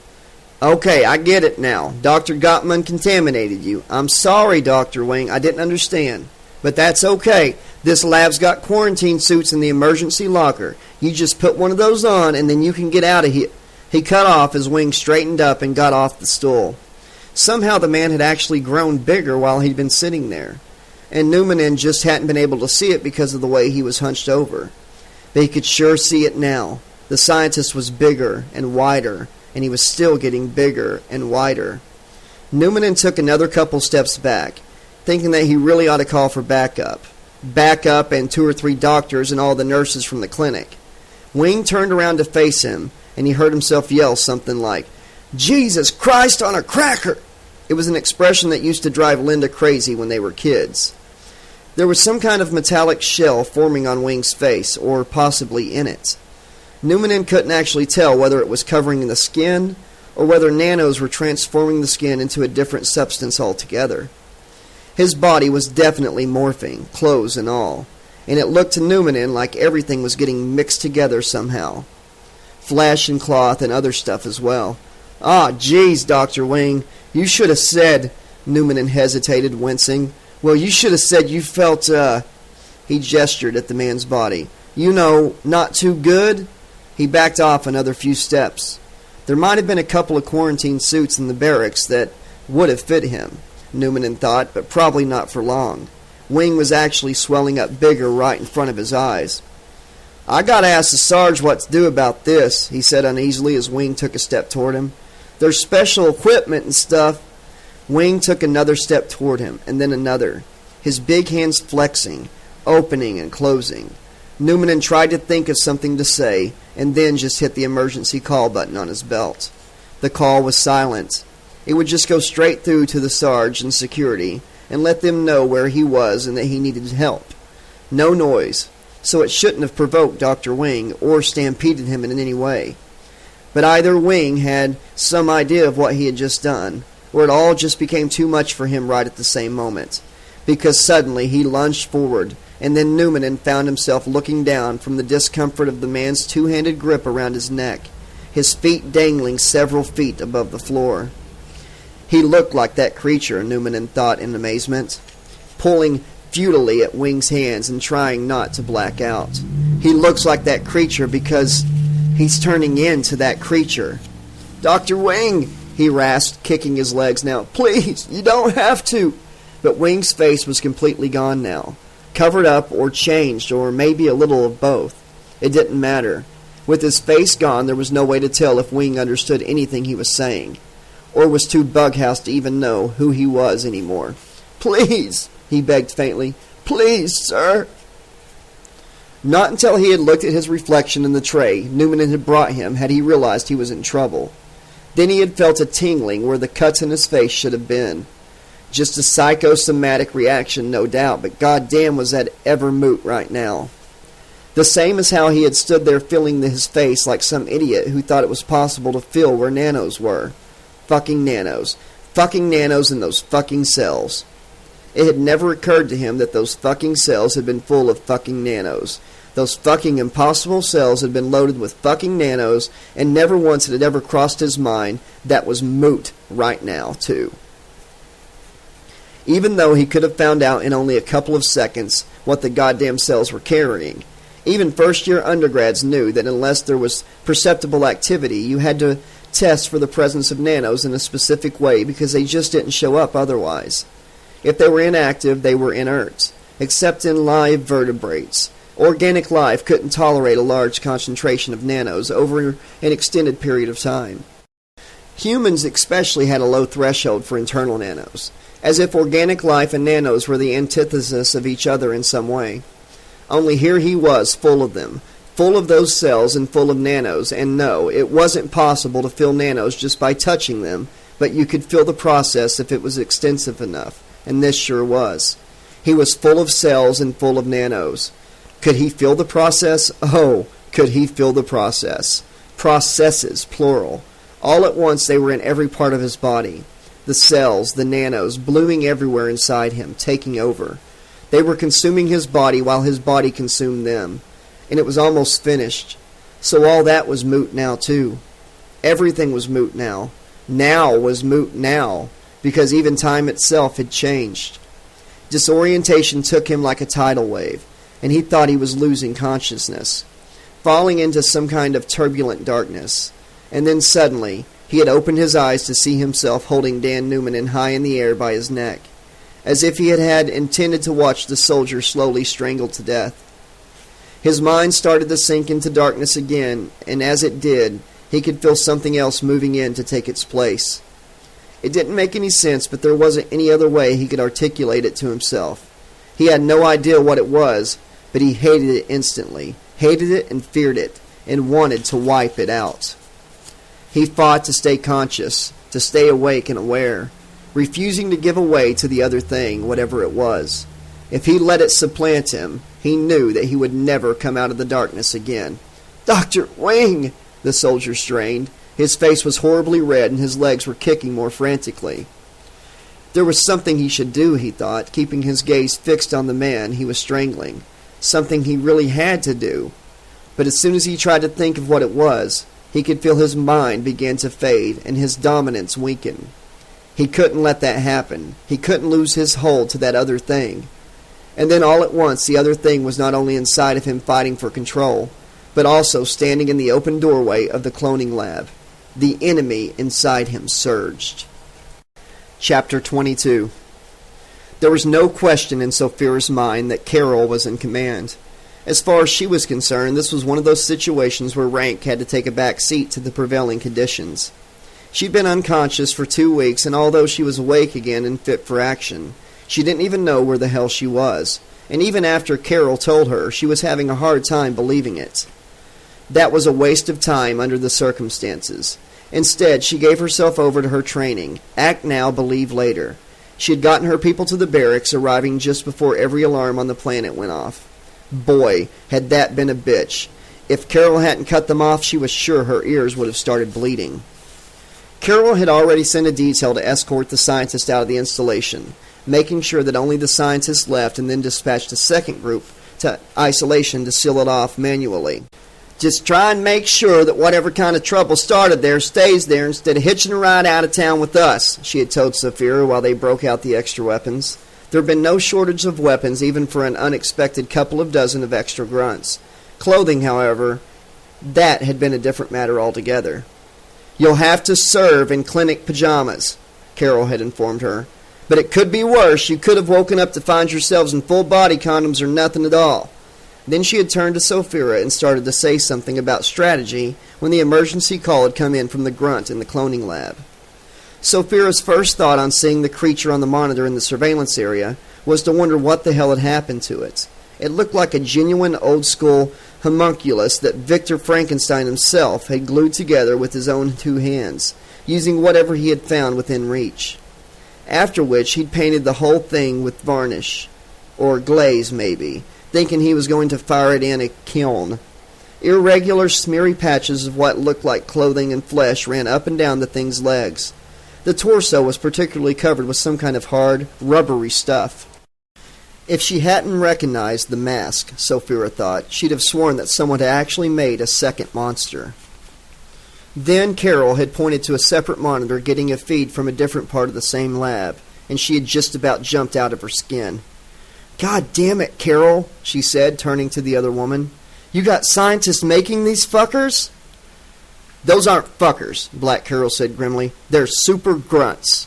So Vera hit her own forehead with the heel of her hand. "Right. Jesus, I must have lost half my brain somewhere. Otherwise, I would have realized as soon as I laid eyes on that big bastard. The legendary super soldier project, right?" Carol laughed with no humor. You thought it was just a rumor, too. Half the shit they tell us is a rumor.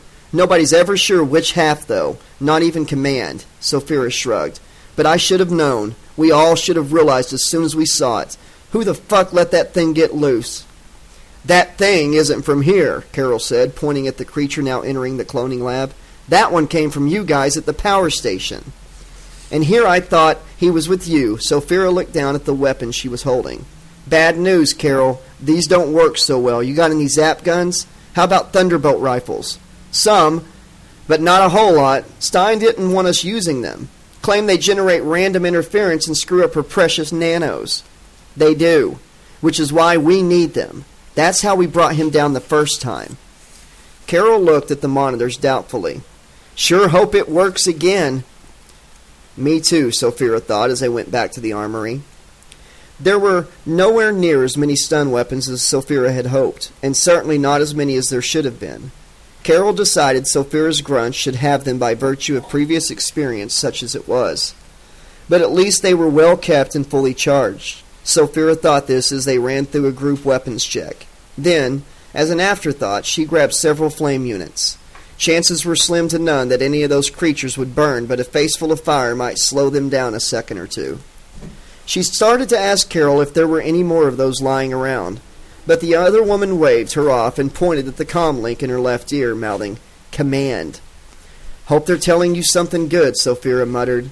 Judging from the look on the sergeant's face, however, it was anything but good.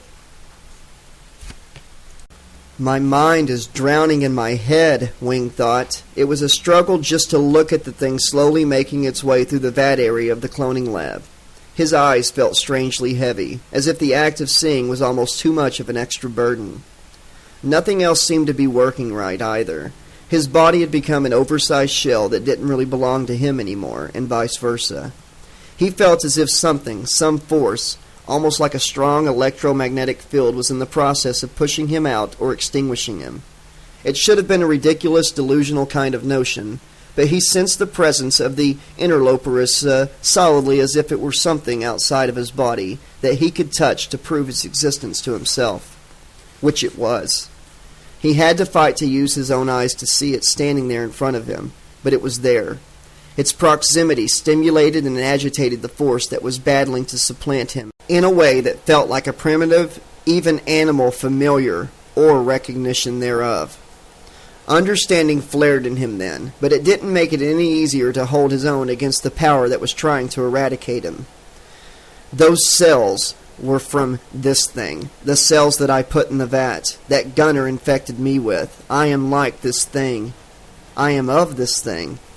I will become this thing.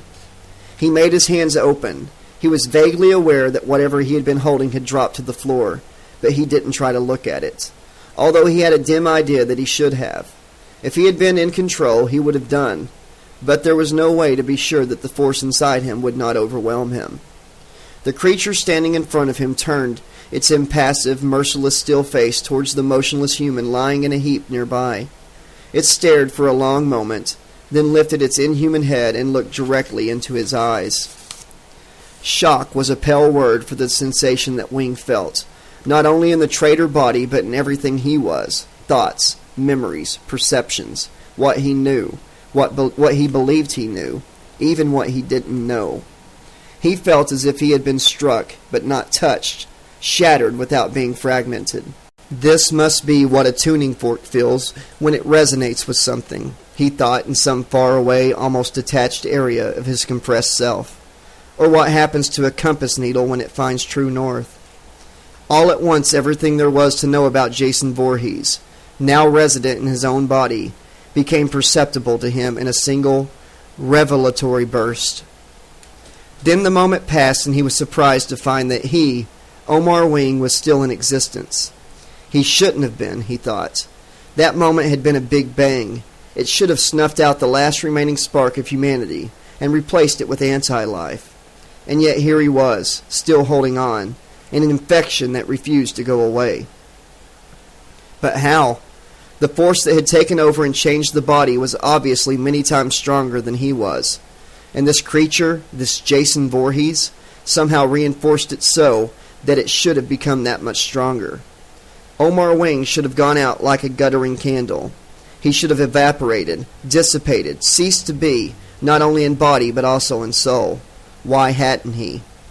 The answer came to him wordlessly, in a series of sensations he vaguely associated with rapidly changing chemical states or energy levels, which was perhaps the closest thing he had to a vocabulary that could express the nature of being alive. He didn't understand it, but at the same time he didn't have to. He was still in existence because he refused to be erased, and he would remain in existence for as long as he continued to refuse. That wouldn't be for much longer, though, Wing thought. He was weakening steadily, while the force inside of the body showed no sign of fading in the slightest. All it had to do was wait for him to wear out. He actually felt Jason Voorhees' rage increase, and he tried to brace himself, thinking the creature was going to physically attack him and wear him out that way. But Jason was turning toward the doorway, and Wing felt his body turning with him. Standing side by side, they watched the soldiers pouring into the lab through the open door. Lynn had been briefly flattered when Sophia had tossed her and Fredo full-size weapons rather than sidearms, and ordered them to evacuate the civilians. But she knew better than to let it go to her head. She had tried to tell both Sophia and the sergeant that at least one grunt should go with them, just to verify this was an official order. But neither woman was having any, and when she saw the barrel of Sophia's weapon moving in her general direction, she shut up and left in a hurry. Her apprehension would not lessen, though, especially when Fredo insisted on using the elevators instead of the stairs. It was perfectly safe, he told her. The installation wasn't burning down, the power wasn't going to fail. How the hell did he know, she wondered, and stairs wasted time and energy. Reluctantly, she let him herd her into a lift, but when the doors closed and it began to ascend, she suddenly found herself in the grip of genuine full-blown panic attack. 5 seconds later, she found herself calmly wiping the tears away with the back of her hand, while her breathing returned to normal. "I know I'm supposed to thank you," she said to Fredo, looking down at the patch he had slapped on her forearm. "But this kind of thing can't really be good for people. I mean, every time you feel something unpleasant, you just, I don't know, take an antidote?" "Argue with me after we get out of here," Fredo said irritably. "But between now and then, try not to go bughouse again. If things get really bad, there might not be enough for everybody." "You think we're going to have to use those?" she asked. He shrugged. She was relieved to find all the interns with the scientists and the clinic nurses in Kosi Fantoot's office. The only one missing was Gunnar Gottmund. It was Fredo's opinion that he had already been evacuated by the soldiers guarding the brig and was, at this very moment, sprawled on his back somewhere on the well-kept grass outside the installation in blissful, sedated stupor. In any case, he certainly wasn't going to go looking for him. Lynn made a note to call Carol and ask her about Gottmund. In the meantime, everyone was in favor of evacuating the installation as soon as possible, even those who hadn't had an opportunity to return to their quarters and grab a few personal things. Perhaps they'd already had a healthy supply of patches lying around in the office, Lynn thought. Waiting at the door as Fredo led them all out. He had wanted her to go first, but she had had to remind him that she didn't know her way around as well as he did, so it made more sense for her to cover them from the rear. For a moment, he seemed inclined to argue with her, and then, much to her relief, changed his mind. Lynn knew that he probably thought her notion of covering the group from the rear was overdramatic, even silly, considering the grunts had both hostile creatures cornered in the cloning lab. But that was only because he hadn't seen what she had seen at the power station. Her heart gave a small, frightened leap at the memory. Barely a second later, she felt the patch on her arm release a little more chemical calm into her system. The stuff didn't let up for a second, she marveled. The military must have used industrial-strength dosages. Either that, or having it on her left arm, made that much difference in how quickly it worked. The hell with it, she told herself suddenly, marching along behind Roz and Devon. Getting out of yet another disaster alive was nothing to complain about, and the power station had been a rougher ride, a whole lot rougher. All things considered, she probably owed fate a thank-you note. Then somebody up near the front of the group screamed, and Fredo was hollering for her in absolute terror. "It's almost déjà vu," Lynn said, unaware that she had spoken aloud. "Shut up and help me kill the thing," Fredo said, hefting his weapon. The thing in question was standing between them and an elevator, waiting with the doors open, the way the original creature had confronted the group she had been with in the power station. But it hadn't waited very long before it had attacked. It had killed everyone except her, and it would have killed her too, if Sophia hadn't been there too. Oh God, she thought, don't tell me I've got to take off my shirt this time. But the thing standing in front of them didn't move. It didn't lunge forward, didn't back away. Didn't do anything at all, for which Lynn was hugely grateful. She didn't really want to see it, period, but she especially did not want to see it moving around. This wasn't the creature she had first seen at the power station. This was something else, something that she thought might be, in its own way, a whole lot worse. There was one similarity. The metallic covering that served as its face seemed to be virtually identical to the original creature's, but the rest of it? The rest of it was moving, she realized suddenly, feeling her gorge rise. Not all at once, she saw after a moment, but in parts, which was what the creature seemed to be made out of, spare parts, odds and ends. Only they seemed to have grown onto or into or out of the thing, like tumors. Except some of the tumors seemed to be made out of standard military-issue uniforms. That would have been bad enough, but then suddenly a mouth formed on the impassive metal face. Well, this is an unexpected development, it said in Dr. Stein's voice. I was starting to think that there was nothing else to eat around here but grunt. Lynn was completely unaware that both she and Fredo were screaming at the top of their lungs as they opened fire onto the thing. This one was nowhere near as strong or as indestructible, she saw. It staggered back under the force of the impact from their weapons, and whole chunks of flesh or something blew off, splattering the walls and the floor. Even so, it still wouldn't just fall down and die. Of course, Lynn thought, as she and Fredo drove it backward toward the elevator. It was nothing but a cheap copy of a real monster, an inferior knockoff that leaked blood and rotting tissue, but they still couldn't kill it. What kind of a fucking universe is this? Lynn thought furiously, trying to will the thing to fall apart at least.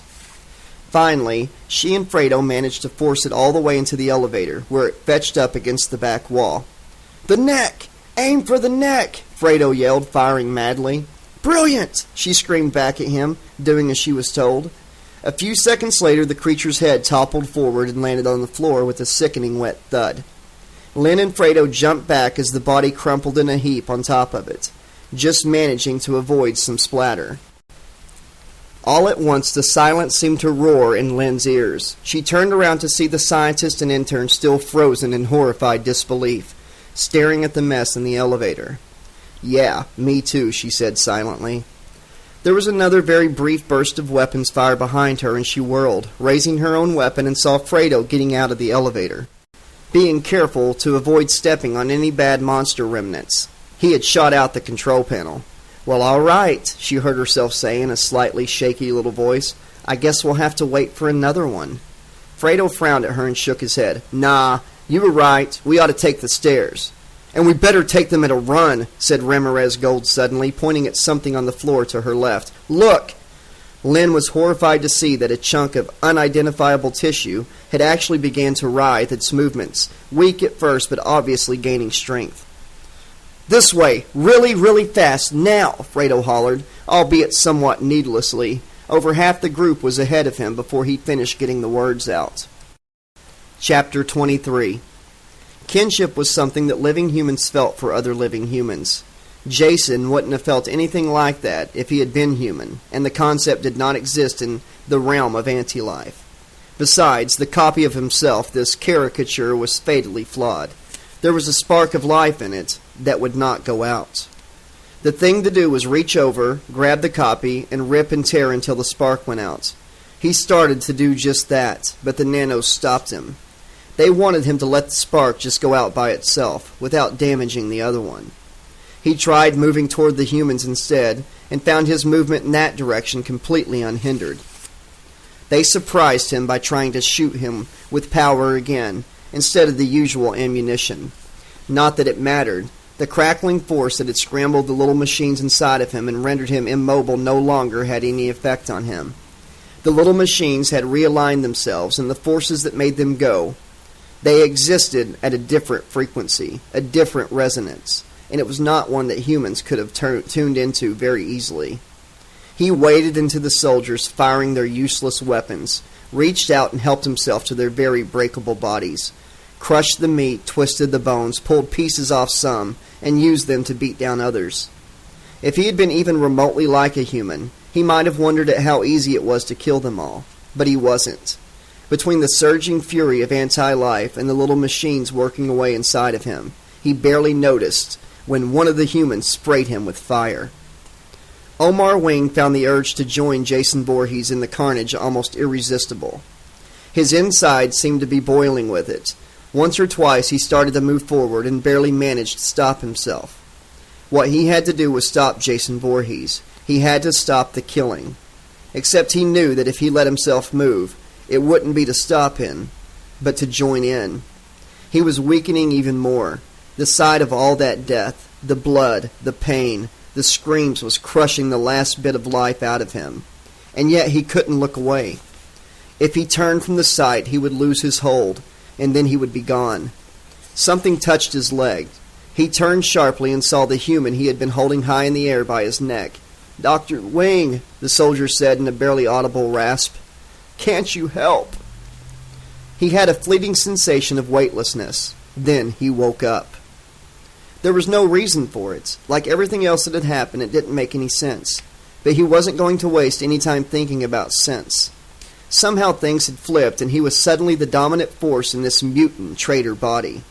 That was all he had to think about, and he didn't think about it for long. He strode across the room, refusing to look down at what was under his feet, found his way through the weapons, and the wounded, and the dead, batted away the few humans, and finally took hold of the one he resonated with, and who resonated with him. Then, without really knowing how he was doing it, he told the nanos inside both of them what he wanted. There was a flash that Wing felt rather than saw, and Jason Voorhees suddenly crashed to the floor, paralyzed. Wing rolled him over onto his back, intending to pick him up, and then paused. The monster's eyes seemed to burn as they looked directly into his. The paralysis wouldn't last indefinitely. He could tell that Jason knew it as well as he did. "Just last long enough," he begged silently. "Long enough for me to get to where I need to go." Dan Newmanen wasn't sure if he would ever be able to talk normally again. His windpipe felt as if it had been bent in half, and he didn't have to look in the bottom of a metal tray to know his neck was black and blue. And he had no idea why Omar Wing had been ready to kill him one minute and suddenly turn rescuer the next. For that matter, he couldn't have said what had made him think the man would turn rescuer after nearly choking him to death. "Maybe it's just that I'm not the sharpest knife in the drawer," he thought as he hurried after Omar Wing. "I'm not the sharpest knife in the drawer, and I'm all patched up, so I'd probably do just about anything, like chase after a couple of monsters." He hadn't understood right away where Wing was going with Dr. Stein's erstwhile favorite thrown over one big shoulder, and apparently Wing was even less able to talk than he was, so it was no use asking him. But Carol and the other grunts from the clinic, the few who hadn't been literally torn apart, had known that Wing was heading for the launch pad. Up until then, he hadn't realized that the scientists all knew about the launch pad too. But he supposed that only made sense. After all, if anyone at the installation produced something they had to get rid of as completely and quickly as possible, it would be the scientist. So they'd have to have had known what to do, and fast. It wasn't far from the cloning lab to the launch pad, and the launch pad itself was pretty compact. You didn't really need a whole lot of room to basically fire a missile you didn't plan ever on recovering. The silo was built into a corner of the installation, and that was pretty much all there was to it, a silo and a control room. And the blast area lower down you had to stay away from. They had just reached the entrance to the control room when every alarm in the place went off again. The creature still draped over his shoulder, Omar Wing stopped and turned to him, and then to Black Carol and her friend, the one from the clinic that she called Rocket.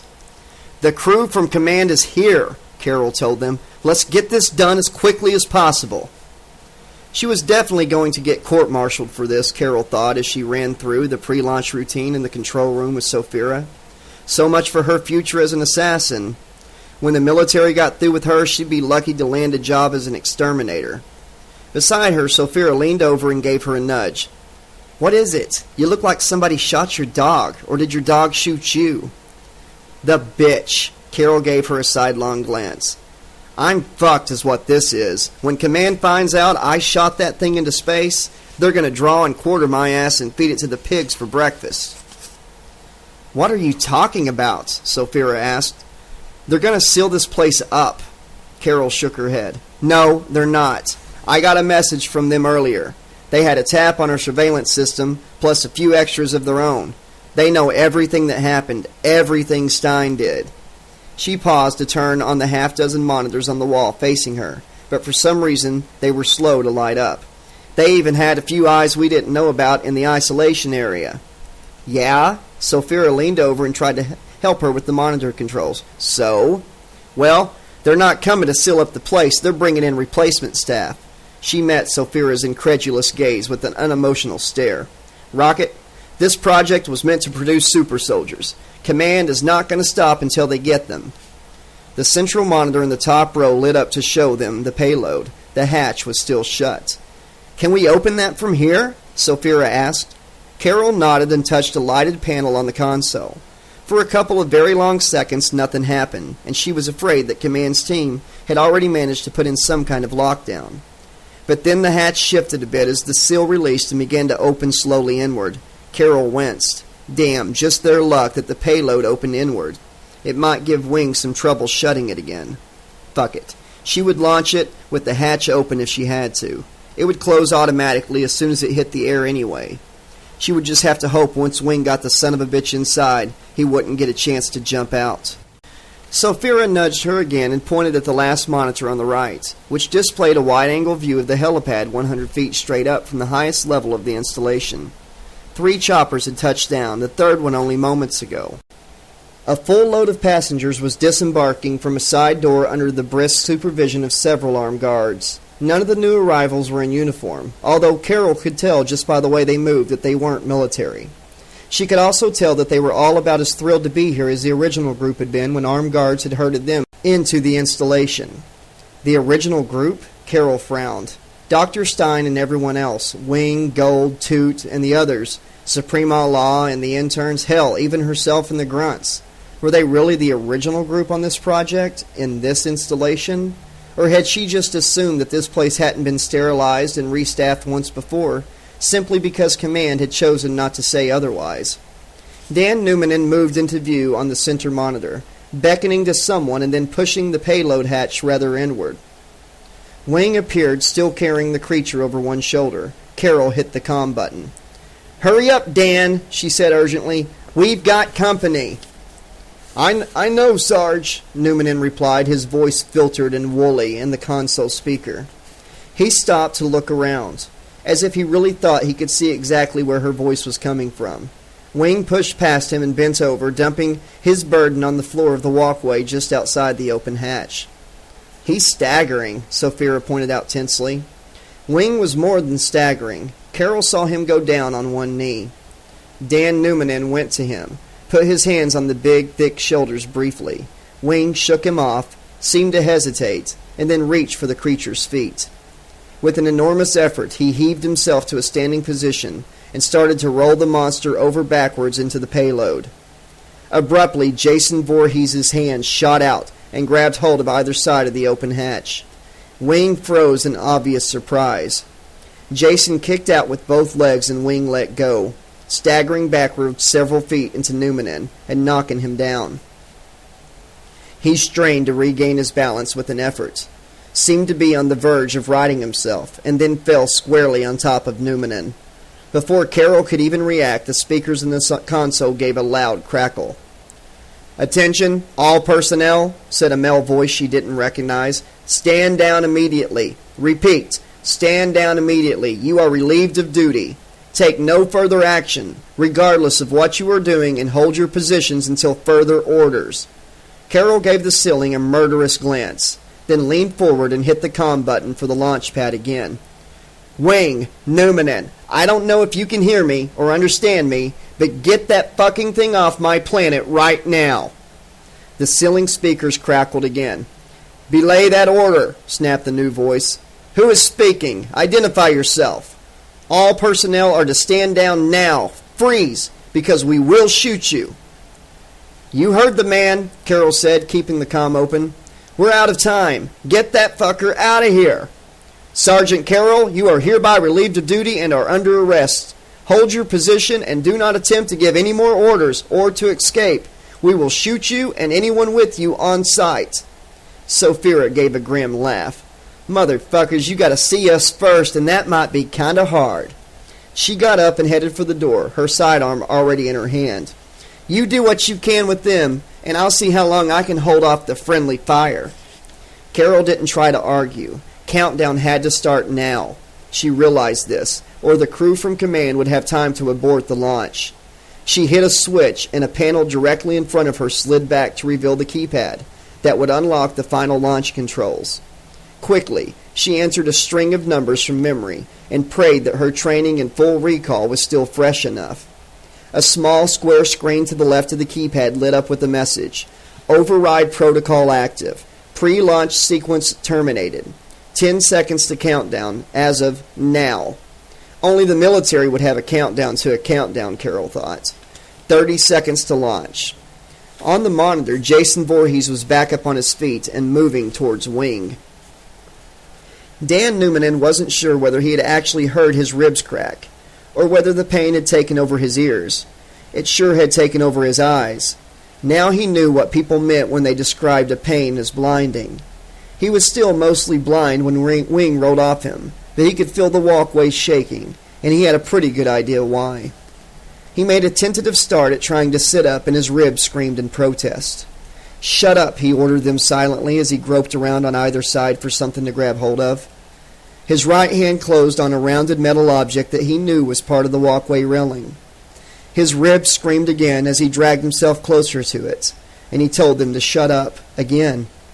When his vision cleared, he saw he had a fairly good grip on the rail, but he wasn't close enough to grab it with his left hand without rolling onto his side, unless he tried reaching up instead of across, the angle at which he was lying at the moment. His ribs screamed some more as he stretched out his left arm. "Shut up!" he bellowed, and then froze for a moment, shocked at the sound of his own voice. A moment later, he was even more shocked to realize that his ribs were no longer inclined to scream even just a little bit. Newmanen jumped to his feet and looked down at himself, knowing it didn't matter that he couldn't see anything different about himself. How long did he have, he wondered. Far below the walkway, he heard the sound of engines beginning to ignite. Inside Omar Wing, the dark was rising. He could feel it even more vividly than he felt the blows from that creature, or even the impact of his own fist against the thing. And it was pointless. They could have fought each other like this for 50 years to no effect whatsoever. Except he wasn't going to last 50 years. He was going to last another 50 seconds, and he knew it. All at once he became aware of a deep rumbling sound growing in volume, building into a roar. The walkway began to shudder violently, and he realized that with or without Jason Voorhees, the rocket was about to launch. The realization sent a surge of mindless panic through him like an electric current. Exactly like an electric current. He actually felt it tear through the traitor body, leap out and across over into Jason Voorhees. Abruptly, Wing let go of him and Jason suddenly jerked backwards, with such force that his feet came up off the floor of the walkway. He actually flew backwards several feet and then caught himself on the open hatch again. Wing reached towards him, intending to use his last seconds as a human being to shove the monster in. Just as he reached out, Jason and everything in front of him disappeared in a strange burning cloud of gas.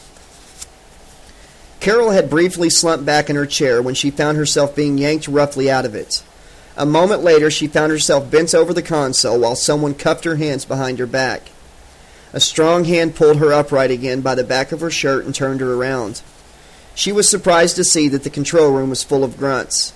Damn, but she must have been in some hyperspace of the mind, she thought.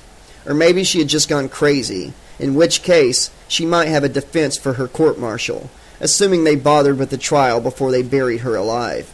Her gaze fell on Sophia, who was also cuffed and in the custody of two very large guys that Carol was pretty sure were assassins and not grunts. So that was how it was, she thought grimly. Sophia caught her eye and gave an almost imperceptible nod. Great. "Team leader, this is Foreman D," said a man on her left. Carol turned to look.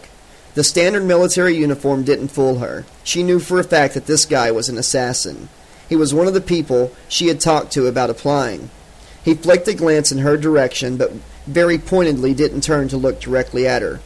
"Control room is secured, but the bird is flown. Repeat, subject has been launched and disposed of. However, 3 other working prototypes have been recovered. 1 from a disabled elevator and 2 from the launch pad walkway."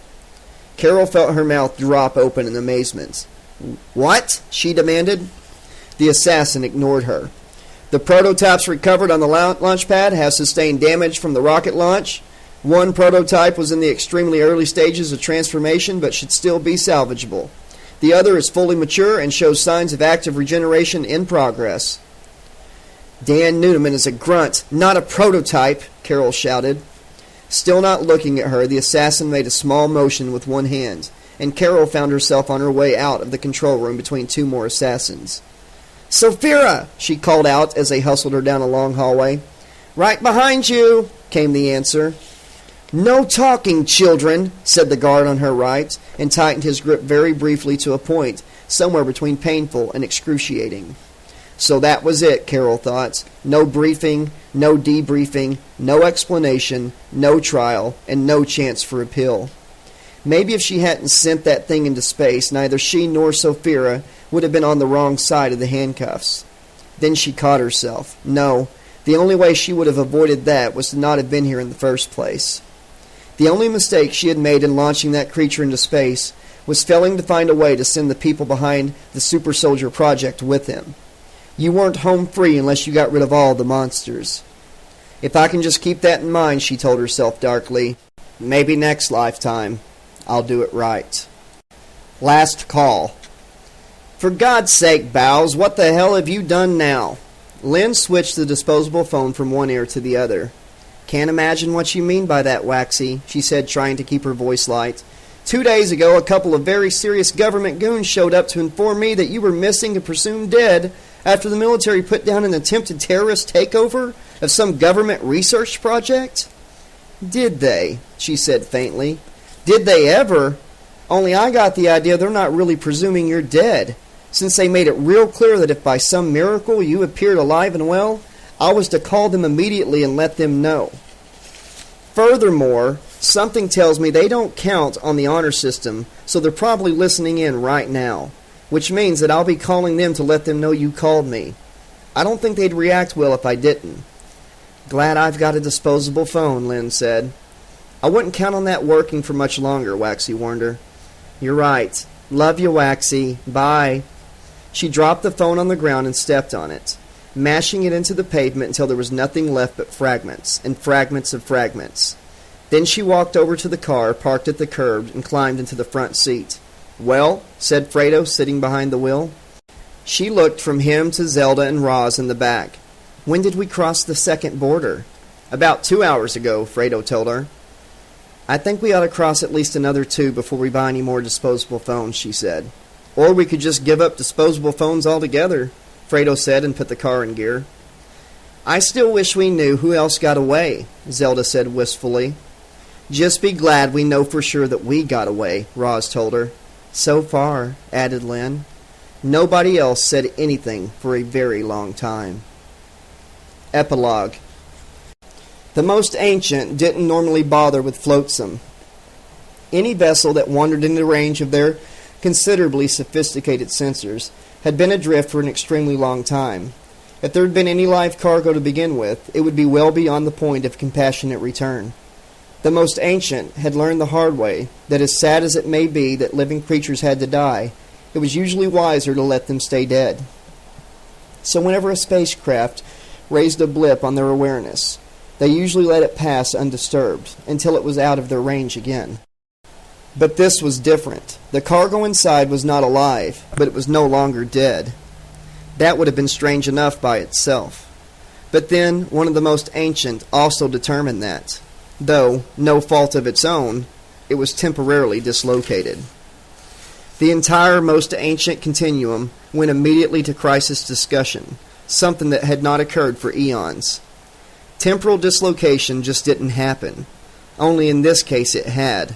Something had slipped out of order, and the wrong course of events had been set in motion. This was further complicated by the fact that the not alive, not dead entity had continued not only to exist out of place, but also to act in such a way that it could not be temporarily relocated without invoking a disastrous and criminal contradiction. For a most ancient moment, a nanosecond by human reckoning, all seemed lost. But then the most ancient reviewed the case and understood that the solution was actually quite simple. If they could not temporarily relocate the entity, and they could not leave it alone, then there was only one course of action left to them. They did both. They had no idea at the time how unfortunate their decision would be for quite a number of living creatures, nor did any of them ever find out. The end. Okay, this has been the very long conclusion of Jason X, The Experiment by Pat Cadigan, which is also the direct sequel to Jason X, the movie. The reason I knocked the rest of it out today is, I got to be honest with you, I was really excited going into this book, and the first half of the book was like, wow, this is really a good Jason book. And then when it went from the power plant to the government facility, it's like Jason just spent the last half of the book immobile, and when he finally did get free, we were just told he killed a bunch of people. No description, nothing. It seemed more like the writer was more about just using as many big words as she could and stringing them together and making herself look intelligent. I mean, I get she was trying to go with this whole anti-life angle with Jason, but there was a lot lost in between. A lot lost in translation, I guess is the word. So really, I wasn't too pleased with the book as a whole. I didn't